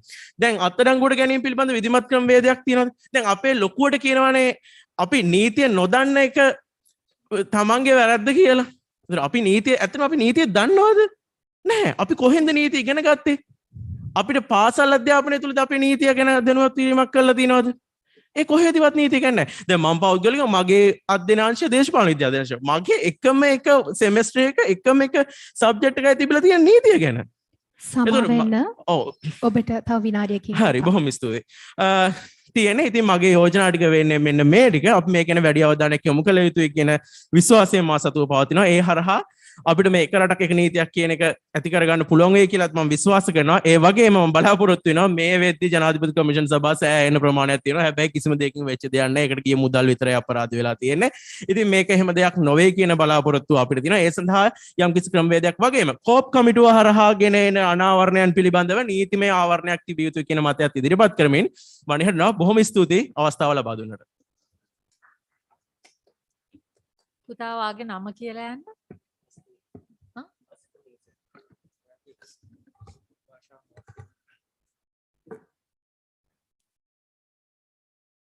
ගෞරවනීය මහා සංඝරත්නය ඇතුළු සියලු දෙනාගෙන්ම අවසරයි. මම හංසනේ ජයවික්‍රම කැලණිය විශ්වවිද්‍යාලයේ ස්ත්‍රී පුරුෂ සමාජභාවී සංසදය නියෝජනය කරමින් මම මේ කතාව සිද්ධ කරන්න බලාපොරොත්තු වෙනවා. එනිසා ස්ත්‍රී පුරුෂ සමාජභාවය කියන කාරණාව සම්බන්ධයෙන් විතරයි මම මෙතනදී කතා කරන්න බලාපොරොත්තු වෙන්නේ. කාරණා 4ක් සම්බන්ධයෙන් කතා කරන්න බලාපොරොත්තු වෙනවා. ලෝකයේ Sustainable Development Goals මේ වෙද්දී අපි හැමෝම අපි දන්නවා කතා කරනවා. එතෙන්දි පස්වෙනි කාලයක විදියට ජෙන්ඩර් ඉක්වලිටි ගැන කතා කරනවා. හැබැයි මේ ජෙන්ඩර් ඉක්වලිටි ගැන කතා කරද්දී ලංකාවේ ස්ත්‍රී පුරුෂ සමාජභාවී සමානාත්මතාවය තියෙනවද කියන එක ලංකාවේ නීතිමය පද්ධතියේ ඉඳලම ගැටලුවක් වෙලා තියෙනවා. එතකොට අපි දන්නවා ලෝකේ පළවෙනි ජනාධිපතිනිය බිහි වෙච්ච රටක් තමයි ලංකාව කියලා කියන්නේ. හැබැයි ලංකාව ඇතුලේ වැටුප් විෂමතාවල ඉඳලා විදායක ශ්‍රේණියේ රැකියාවලට කාන්තාව පත්වීමේ ඉඳලා ස්ත්‍රී පුරුෂ සමාජභාවී සමානාත්මතාවය නැති වෙලා තියෙනවා. උදාහරණයක් විදිහට ගත්තොත් කම්කරුවන්ගේ වැටුප් විෂමතාවය ස්ත්‍රියට සහ පුරුෂයාට විෂමතා වැටුප් තලය විෂමතාවයන් තියෙනවා. එතකොට ලංකාවේ ස්ත්‍රියට සහ පුරුෂයාට කොතනද සමානාත්මතාවය ඇති වෙලා තියෙන්නේ? විධායක ශ්‍රේණියේ රැකියාව ගත්තොත් පොලිස් පද්ධතිය තුල අපි දන්නවා අපේ හාමුදුරුවනේ පසුගිය කාලය තුල ස්ත්‍රී පුරුෂ සමාජභාවය සම්බන්ධයෙන් කාන්තාවට ඇති වුණා ගැටලුවක්. එතකොට ලංකාවේ නීති පද්ධතිය තුල කොයි කාන්තාවට සමානාත්මතාවයක් කෝ පුරුෂයා ස්ත්‍රී පුරුෂ සමාජභාවී සමානාත්මතාවය කියන කාරණාව සම්බන්ධයෙන් කොයි ලංකාවේ සමානාත්මතාවය? එතකොට සෑම පුද්ගලයෙකුටම සමානාත්මතාවයෙන් සලකනවා නම් මේ කියන ජෙන්ඩර් ඉක්වලිටි කියන කාරණාව ගැන ලංකාවේ නීතිය ඇතුලේ මීට වඩා අවධානය යොමු කරන්න ඕනේ කියන එක මම අවධාරණය කරනවා. ඒ වගේම තමයි මගේ දෙවැනි කාරණාව LGBT ප්‍රජාව. 21 වන සියවසක අපි ජීවත් වෙද්දී මේ 21 වෙනි සියවසේ LGBT ප්‍රජාව ගැන මොන තරම් දුරට අවධානය යොමු කරනවද කියන එක ගැටලුවක්. ඉන්දියාව වගේ රටක් කුල ක්‍රමය ගැන කතා කරද්දී කුල ක්‍රමය ඔවුන්ගේ රට තුල තිබුණට ඔවුන්ගේ රට ඇතුලේ අපේ හාමුදුරුවනේ මේ කියන LGBT ප්‍රජාව ගැන කිසිදු ගැටලුවක් නැහැ. ඔවුන්ට සමානාත්මතාවයෙන් ජීවත් වෙන්න අයිතිය තියෙනවා. හැබැයි අපේ රට ගත්තොත් උපතේ සිට මරණය දක්වා තමන්ගේ අනන්‍යතාවය නිවැරදිව සඳහන් කරන්න කිසිම තැනක අයිතියක් නැහැ. එතකොට නීතිමය ප්‍රතිපාදනයන් ටික සම්පාදනය වෙද්දී උපතේ තමන් ස්ත්‍රීද පුරුෂද කියන කාරණාව ඇරුණම තමන්ට වෙනත් කියන කාරණාව සඳහන් කරන්න අයිතියක් නැත්නම් නීතිමය පද්ධතිය එතන ඉඳලා වෙනස් වෙන්න ඕනේ. 2021 වර්ෂයේදී වෙස්ට්මිනිස්ටර් ෆවුන්ඩේෂන් ෆෝ ඩෙමොක්‍රසි කියන ආයතනය කරපු සංගණනයකට අනුව හාමුදුරනේ ලංකාවේ 69ක් LGBT ප්‍රජාව පොලිසියෙන් ඩිස්ක්‍රිමිනේට් වෙනවා. 89ක් සෝෂල් මීඩියා වලින් ඩිස්ක්‍රිමිනේට් වෙනවා. ඒ විතරක් නෙවෙයි 44.4ක් තමන්ගේ දෙමව්පියෝ ඒ වගේ දරුවෝ හැදුවා කියලා ලැජ්ජාවට පත් වෙන තත්ත්වයක් ලංකාව තුල තියෙනවා. එතකොට එහෙම රටක LGBT පුද්ගලයාගේ අනන්‍යතාවය කොහොමද ඔයගොල්ලෝ සඳහන් කරන්නේ? තමන්ගේ අද වෙද්දී අපි දන්නවා ලංකාව ඇතුලේ හාමුදුරුවනේ තමන්ගේ අනන්‍යතාවය එළියට දෙන්න බැරුව තමන්ගේ අම්මා තමන් ඉපදෙද්දී අනන්‍යතාවය ස්ත්‍රී පුරුෂ කියලා බර්ත් සර්ටිෆිකේට් එකට දානවා. මොකද වෙනත් කියලා දාන්න නැති නිසා. හැබැයි ඊට පස්සේ අවුරුදු 20ක් 25ක් වෙද්දී මේ දරුවා සෑහෙන දුක් විඳින තත්ත්වයකට පත් වෙනවා තමන්ගේ අනන්‍යතාවය සම්බන්ධයෙන්. එතකොට මෙන්න මේ කියන කාරණා සම්බන්ධයෙන් ලංකාවේ නීති සම්පාදනය වෙලා නැහැ. ඒ විතරක් නෙවෙයි අද අපේ රටේ තරුණ පිරිස් බොහොමයක් මේ වෙද්දී විදේශගත වෙලා තමන් කැමති කෙනෙක් එක්ක ජීවත් වෙලා තමන් කැමති කෙනා එක්ක දරුවෝ හදාගෙන ඉන්නවා. මම මේ කතා කරන්නේ විෂම ලිංගික නෙමේ සමලිංගික විවාහ සම්බන්ධයෙන්. අපේ රට තුල මේ සම්බන්ධයෙන් නීති නැහැ. ඒ විතරක් නෙවෙයි අපේ රටේ නීති පද්ධතිය තුල තදබල අශෝභන ක්‍රියා සහ අස්වාභාවික ලිංගික ක්‍රියා සම්බන්ධයෙන් අපි දන්නවා පොලිසියෙන් බොහෝ වෙලාවට සමලිංගික පුද්ගලයින්ව අත්අඩංගුවට ගැනීම සහ එහෙමත් නැත්නම් මේ පුද්ගලයින්ව නීති විරෝධී ක්‍රියාවලට හසු කර ගැනීම කියලා මේගොල්ලන්ව දැඩි ලෙස දඬුවම් වලට ලක් කරනවා. එතකොට ලංකාවේ නීතිය තුලත් අර්ථ දැක්වීමක් මේ පුද්ගලයන් වෙනුවෙන් නැත්නම් මේ LGBT ප්‍රජාවගේ අයිතිවාසිකම් ආරක්ෂා කිරීමක් කොතනද සිද්ධ වෙලා තියෙන්නේ කියන ගැටලුව තියෙනවා. ඉතින් ඒ නිසා නීතිය සම්බන්ධයෙන් ඔවුන්ගේ අයිතිවාසිකම් ඔවුන්ගේ ලිංගික ක්‍රියාකාරකම් වලදී වගේම ඔවුන්ට ලංකාව තුල ජීවත් වෙන්න තියෙන අයිතිය සම්බන්ධයෙන් විශේෂයෙන් පොලිසිය ඔවුන්ට කරන ඩිස්ක්‍රිමිනේෂන් සම්බන්ධයෙන් විශාල ගැටලුවක් තියෙනවා. ඒ පිළිබඳවත් ලංකාව නීතිය තුල අවධානය යොමු විය යුතුයි. තුන්වෙනි කාරණාව තමයි ආගම් පදනම් කරගෙන ලංකාවේ නීති ක්‍රමයක් තියෙනවා. එතකොට මේ ආගම් පදනම් වෙච්ච නීති ක්‍රමයේ තුල කාන්තාවට සිද්ධ වෙන ඩිස්ක්‍රිමිනේට් ගැන කවුරුත් කතා කරන්නේ නැහැ. එතකොට විවාහයේදී තමන්ගේ දික්කසායදේදී ඒ විතරක් නෙවෙයි දරුවන් සම්බන්ධ අයිතියේදී කාන්තාවන්ට මොනතරම් ඩිස්ක්‍රිමිනේට් වෙනවද කියන එක ගැටලුවක්. ඒ නිසා හැමෝටම එක රටක් විදියට එක නීතියක් ක්‍රියාත්මක වෙනවා නම් ආගම් සම්බන්ධ නීතීන් වලදීත් කාගේවත් මේ සංස්කෘතික විවිධත්වයන්ට අගෞරව කරනව නෙවෙයි. නමුත් සංස්කෘතික විවිධත්වයන්ට ගරු කළා සංස්කෘතික හිත්‍රිදවීම් සිදු නොවෙන්න කාන්තාවගේ අයිතිවාසිකම් ටික ආරක්ෂා කරන්න නීති පද්ධතිය වෙනස් විය යුතුයි. නීතියක් සෑදිය යුතුයි. හතරවෙනි කාරණාව අපේ හාමුදුරුවනේ අපි කතා කරනවා women empowerment. කාන්තාව සවි බල ගන්නවන්න ඕනේ. අපි හැමෝම කතා කරන කාරණාවක්. හැබැයි කොතනද පුරුෂ හිංසනය ගැන කතා කරන්නේ? ගෘහස්ත ප්‍රචණ්ඩත්වය ගැන අපි කතා කරද්දී කාන්තා හිංසනය ගැන කතා කරාට පුරුෂ හිංසනය පිළිබඳව කතා බහ කරන්නේ නැහැ. පුරුෂ හිංසනය බස්වලදී පුරුෂයන්ට හිංසනය වෙනවා, ඔෆිස් වලදී, පාසල් වලදී මේ කිසිම තැනකදී පුරුෂයන්ට වෙන හිංසනය සම්බන්ධයෙන් කිසිදු කාරණාවක් සාකච්ඡා කරන්නේ නැහැ. ඉතින් ඒ නිසා ලංකාවේ නීතිය තුළ ස්ත්‍රී දූෂණ සම්බන්ධයෙන් කතා කරාට පුරුෂ හිංසනය හෝ පුරුෂයන්ට සිද්ධ වෙන ලිංගික අඩන්තේට්ටම් සම්බන්ධයෙන් වෙන කතා බහ අඩු නිසා මේ සම්බන්ධයෙන් නීති සම්පාදනය විය යුතුයි කියන කාරණාවත් මා විශේෂයෙන්ම සඳහන් කරනවා සහ මේ පිළිබඳ අවධානය යොමු විය යුතුයි කියන එක අවධාරණය කරනවා. ඉතින් අපේ හාමුදුරනේ අපි යටත් විජිතකරණයක් විදිහට යටත් විජිත රාජ්‍යයක් විදිහට හිටපු රටක් ඒ කාලෙදී අපිට ගෙනාපු නීති අපි තවමත් අපේ රට තුල පාවිච්චි කරනවා. එතකොට ඒ කාලේ ගෙනාපු නීති ටික අපි අදටත් පාවිච්චි කරද්දී අපිව අතහැරලා දාලා ගියපු රටවල් මේ ජෙන්ඩර් ඉක්වලිටි ගැන මිනිසුන්ගේ අයිතිවාසිකම් වෙනුවෙන් සමානාත්මතාවයන් වෙනුවෙන් තමන්ගේ නීති ටික වෙනස් කරනවා නම් අපිත් රටක් විදිහට අපේ රටේ මිනිස්සුන්ගේ සමානාත්මතාවය වෙනුවෙන් මේ නීති ටික වෙනස් කරන්න ඕනේ කියන කාරණාව මම අවධාරණය කළා. මම නිහඬ වෙනවා. බොහොමත්ම ස්තුතියි. ඔබේ නම කියන්න කරුණාකර. හසනි ජයවික්‍රම.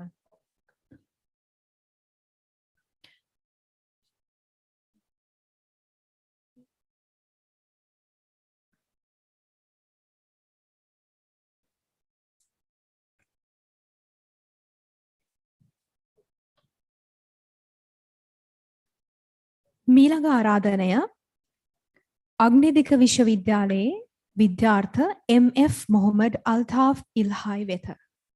அடுத்ததாக தென்கிழக்கு பல்கலைக்கழகத்தின் பட்டதாரி மாணவன் MFM முகமது அல்தாஃப் இல்ஹாய் அவர்களை கௌரவத்துடன் அழைக்கின்றோம்.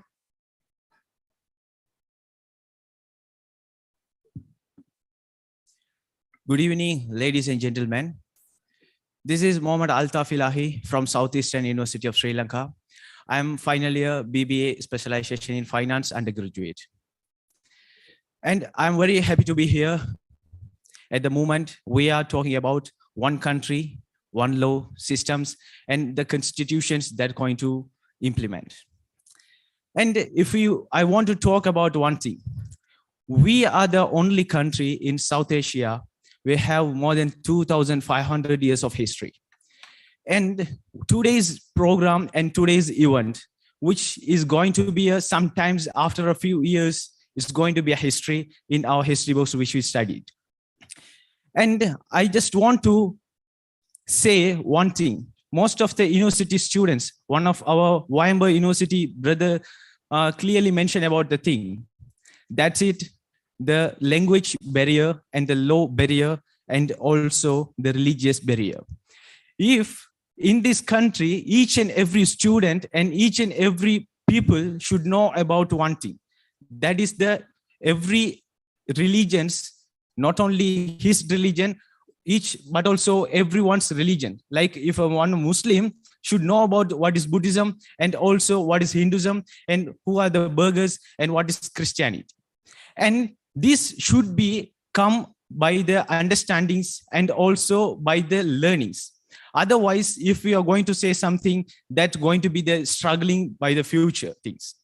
That's why each and every student from his schooling life, he should know about the things, what is the Buddhism, and the students should know about each and everything until he comes to all levels, at least all levels. This may cause to the peace world, at least the peace Sri Lanka in future. And also I want to say about the law systems. We are the university students. When I entered the university, we had a subject about the law. At the moment only we got to know about what is the Desolame law, what is the Muslims law, and what is the Roman Catholic law, what is the Kandian law. Until that, we students don't know about that. And we should aware about that. at least from the basic of the studies after the grade 6 also, the education system should implement the system how we are going to study and how we are going to go for at least the traffic rules and the consumer laws. Most of the problems are happening and arising because of the misunderstanding of the laws. If we know about at least the informations or at least know about the basic things of laws, there is maybe the misunderstanding, maybe the reduce, and the problems also becomes low. So this is my kindly suggestion. At least here's most of the valuable professors are here and most of the intellectuals are here. This is one I most of the times I think about that. I talk about these informations with my lectures and professors also. And I just want to talk about another thing, the freedom. The freedom, there is an individual freedom, each and everyone who has a freedom in our country. That's why in these days, most of the things are happening because of this, the not understanding the things. Like we can example say Abaya issues and SAR issues, and we can say so much of problems like this. Everything should be politely solved and become to be a very regional and a professional way in this country. And if the problems happen with a simple person, there's a problem. Sometimes it may happen with a person and he may do the wrong thing or the fault or issues. That's his problem, not the society's problem. We shouldn't portray the total society or the things to say about the things. If someone does the fault or the issues, that's his problem. We are never go for a portrait the society's problem like that. And there is a huge problem arising day by day. That's a drug. This is going to be disgusting and destroying each and every youth from our today's days. The drug issues is going to be destroyed by our society. And there should be a very clear-cut law should be implemented to clear these things. And I want to talk about another thing is our Sri Lankan economy. As you know about the economics, Sri Lanka has been going the very, we have to say about the, it's very potential thing. The economic system is going very low and low by each and every day. We are really thinking about that each and every day, and how our future is going to be, and should we going to migrate our future like that? Or most of the Sri Lankan, most of our, as a youth in my university students, I used to be most of the students, each and everyone says, Macha, after completing the degree, I have to migrate. Macha, after completing the degree, I have to migrate. Is this the society? We are studying more than 24 years. We are living more than 24 years until our university studies. Is that okay to go for a foreign, or do we want to work for a foreign countries to earn? At least this mentality should be changed. This mentality should be changed, and we should be in Sri Lanka. We studied the free, so we are studied until our complete studies. More than 18 years, government spending us so much of investment. Why should we go to foreign, and why do we want to migrate and earn? This is the question is always arising between us. All the things should be clearly managed. And I just it's a very comfortable chance to be here and talk in front of the intellectuals and the honorable peoples here. And thank you very much for this great opportunity. Thank you once again. Thank you. අවසාන වශයෙන් මම ඊටම ගෞරවයෙන් ආරාධනා කර සිටිනවා එක රටක් එක නීතියක් සඳහා වූ ජනාධිපති කාර්ය සාධක බලකායේ සභාපති රාජකීය පඬිත අවසරයි පූජ්‍ය ගලගොඩත්තේ ඥානසාර හිමියන්ට සමුළු සාරාංශය සහ ස්තුති කතාව කිරීමට. இறுதியாக இந்நிகழ்வின் நன்றியுரை மற்றும் இந்நிகழ்வின் சாராம்சத்தை எமக்கு வழங்குவதற்காக ஒரே நாடு ஒரே சட்டம் தொடர்பான ஜனாதிபதி சேனனியின் தலைவர் வணக்கத்திற்குரிய கலகுடாத்தி ஞானசார தேரர் அவர்களை கௌரவத்துடன் அழைக்கின்றோம். Could I have the name of the previous speaker, please?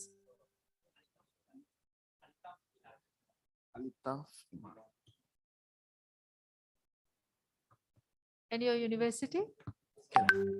Thank you very much. මෙතන කාලේ ගොඩක් ගත වෙලා තියෙනවා දැන් හරියටම 5යි වෙලාව.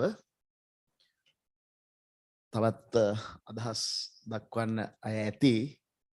කාට හරි මිනිත්තු 2-3ක් අරගෙන කතා කරන්න උවමනා නම් අවස්ථාව දෙන්න පුළුවනි.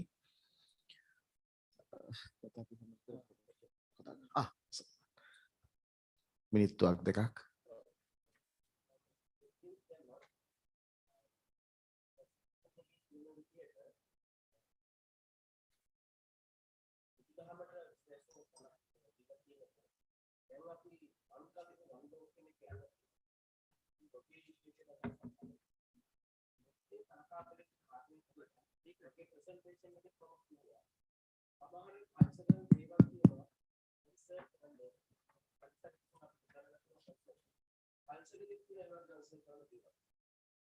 බුදුදහම කියන්නේ ඒ වගේ ලෝකයේ තියෙන කන්සර්ව් කළ යුතු දෙයක්. මොකද ලෝකේ නැති වෙලා යන දේවල් අතර එකක් හැටියට කන්සර්ව් කරන්න වෙනවා.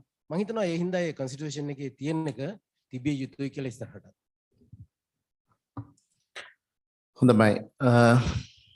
අත් වශයෙන්ම අපිට ජනාධිපතිතුමා විසින් මේ කාර්යසාධක බලකාය තුල පවරලා තියෙන්නේ සංකල්ප පත්‍රිකාවක් ඉදිරිපත් කරන්න මේ රට තුල ජීවත් වෙන විවිධ ජන කොට්ටාස තුල ආගමික වශයෙන් වෙන වෙනත් ආකාර වලින් ඇති වෙලා තියෙන මේ ආතතීන් මනවෙන් හොඳින් තේරුම් අරගෙන අත වශයෙන්ම අපිට පුදුම ධනවන සිදුවීම් අත්දැකීම් හැටියට එකතු කරගන්න විඳින්න අවස්ථාව ලැබුණා අපේ නිරීක්ෂණ චාරිකාවන් වලදී. අපි මේ මොනවද කොළඹ ඉඳලා කතා කරන්නේ මිනිස්සු අත්විඳින දේවල්. දැන් උදාහරණයක් විදිහට ගත්තොත් දැන් මේ අපි උත්සාහ කරන්නේ අපි අවුරුදු 30ක යුද්ධයක පැටලෙලා හිටියා. දැන් අපි නැගෙනහිර පළාතට ගියොත් පානමට ගිහිල්ලා බලන්න යුද්ධයට කලින් තා දීර්ඝ කාලයක් ගොවිතැන්පත කරන් හිටපු මිනිස්සු අද මේ මිනිස්සුන්ට යුද්ධෙන් පස්සේ ගමට යන්න නැහැ. යුද්ධ වෙලා අවුරුදු කීපයක් යනකොට මේ මිනිස්සු නොදැනීම අර තමන් පරිහරණය කරපු ජීවිකාව සඳහා පාවිච්චි කරු කුඹුරු ඉඩම් ටික ඔක්කොම මේක වන ජීවී කියලා මොකද අවුරුදු 30ක් ඉතින් අවුරුදු 20ක් විතර ගිහිලා නැහැ නිකම්ම කැලෑ වෙලා. කැලෑ වුණාට පස්සේ වන ජීවිකෙන් ගිහිල්ලා ඒගොල්ලන් අල්ල ගන්නවා. අර මිනිස්සුන්ට අදටත් උන් හිටිතෙන් නැහැ. ඔය වගේ කෙලවරක් නැති ප්‍රශ්නාවලියක්. දැන් අපි බැලුවොත් ඇත්තටම අපි හරිනම් ඔක්කොම එකට එකතු වෙලා ඉල්ලන්න ඕන සුද්ධෝ අපෙන් ගත්ත රටනේ මේ කොහේවත් නැති ආනයනික නීති පද්ධතියක්. අද මේ ඉංග්‍රීසි විතරක් නෙමෙයි ස්පැනිෂ් වලින් වෙන වෙනත් අමාරුම භාෂාවල් වලින් මේ වචන අහුලගෙන මොන තරම් සංකීර්ණද මේක. ඉතින් අපට මේ පසට පොළවට අපේ මානව ධර්මවලට අපි ගොඩනගපු ඓතිහාසික ශිෂ්ටාචාරයේ ඒ සભ્યත්වයන්ට ගැලපෙන පරිදි දැන් අපිට අත්ත වශයෙන් හම්බුණා ඊයේ ඔය නබීතුමාගේ පරම්පරාවෙන් පැවතෙන මුස්ලිම් සහෝදරයෝ මෞලානා කණ්ඩායම. ඒගොල්ලෝ කියනවා ඔය වහාබ් දර්ශනය ඇවිල්ලා ඒවා ව්‍යාප්ත වීමත් එක්ක ඒගොල්ලන්ට ඒ රටවල් වල ජීවත් වෙන්න බැරි වුණා. ඒගොල්ලෝ සෞදි අරාබියාවෙන් යේමනයට ගියා. එතනත් ඉන්න දුන්නේ නැහැ. ඉතින් ඊපස් ඉන්දියාවට ආවා. ඉන්දියාවේදී අවසානයේදී එතනත් ඉන්න බැරි තැන ඒගොල්ලන් කල්පනා කරනවා අපි කොහෙද ජීවත් වෙන්නේ? ඒකට හොඳම තැන බවට පත් කරගත්තේ කොහෙද? මේ රට. අපි ඒගොල්ලෝ වෙනත් ජාතිකයන් කියලා කවදාකවත් එළෙව්වේ නැහැ. ඒක තමයි මේ බුදු සමයෙන් අපි ලැබපු අභ්‍යාසය. ඉතින් ඒ දර්ශනය තුල මොකද අපි සබ්බේ සත්තා භවන්තු සුඛිතත්තා අපි හැමෝගෙම දර්ශනය ඒක නෑ සිංහල මිනිහ විතරක් සුවපත් වේවා කියලා එක. ඉතින් සියලු සත්‍යයන්ට මෙත් වඩලා පරිසරයේ සෝබා දහමට මේ ගහකොළ ඒවත් එක ගොඩනැගුණු ජාතියක්. ඉතින් කෙසේ හෝ වේවා අපිට තියෙන ලොකුම ප්‍රශ්නේ තමයි දැන් ඓතිහාසික පුරාවස්තු අපේ මුතුන් මිත්තු ගොඩ නැගුවා. හැබැයි නීතිය හැදුවේ 1940 ගණන් වල සුද්ධ නීතිය හැදුවා පුරා විද්‍යා නීතිය. වන සම්පත අපේ සුද්ධගේ නීතිය. වැව් 64000ක් තනපු රටක්. වාරි ශිෂ්ටාචාරයේ විශ්මයේ තියෙන රටක් මේ. හැබැයි වැවට පනත හැදුවා සුද්ධා.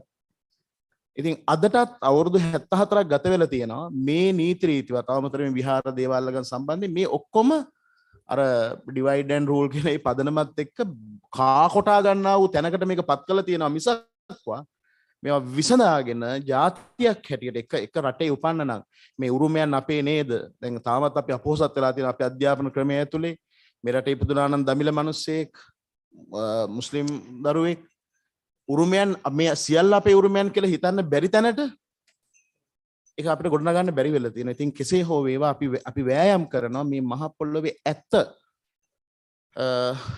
ඇත්ත විදියට දැකලා අපි උත්සාහ කරනවා යම් පමණකට හරි මේවට විසඳුම් හොයා ගැනීම වෙනුවෙන් අපේ මේ සංකල්ප පත්‍රිකාව ඉදිරිපත් කරන්න. ඉතින් ඒකට විශාල වශයෙන් මහජන අදහස් අපිට ඉදිරිපත් වෙනවා විවිධ පළවලාය විවිධ කුලකයන්ට අයිති හැමෝම වාගේ අපි හැම ස්තරයක්ම ස්පර්ශ කරනවා. අපි ආබාධිත අයගේ සිට සියලු දෙනා. ඉතින් අපි අද දවසේ හුඟක් සන්තෝෂ වෙනවා. අපේ මහාචාර්ය ශාන්තිනන්දන විජේසිංහ මැතිතුමා අපේ කමිටු සමාජිකයෙක් හැටියට ඉතාම උනන්දුවෙන් තමන්ගේ ඒ වගකීම හිසින් දරාගෙන මේ විශ්වවිද්‍යාල ප්‍රජාව අපේ මහාචාර්යතුමන්ලා ආචාර්යතුමන්ලා කතිකාචාර්යවරු ඒ වගේම විද්‍යාර්ථීන් මේ ඔක්කොම එකතු කරගෙන හොඳ සංවාදයක් අපිට ගොඩනගන්න අවස්ථාව ලැබුණා.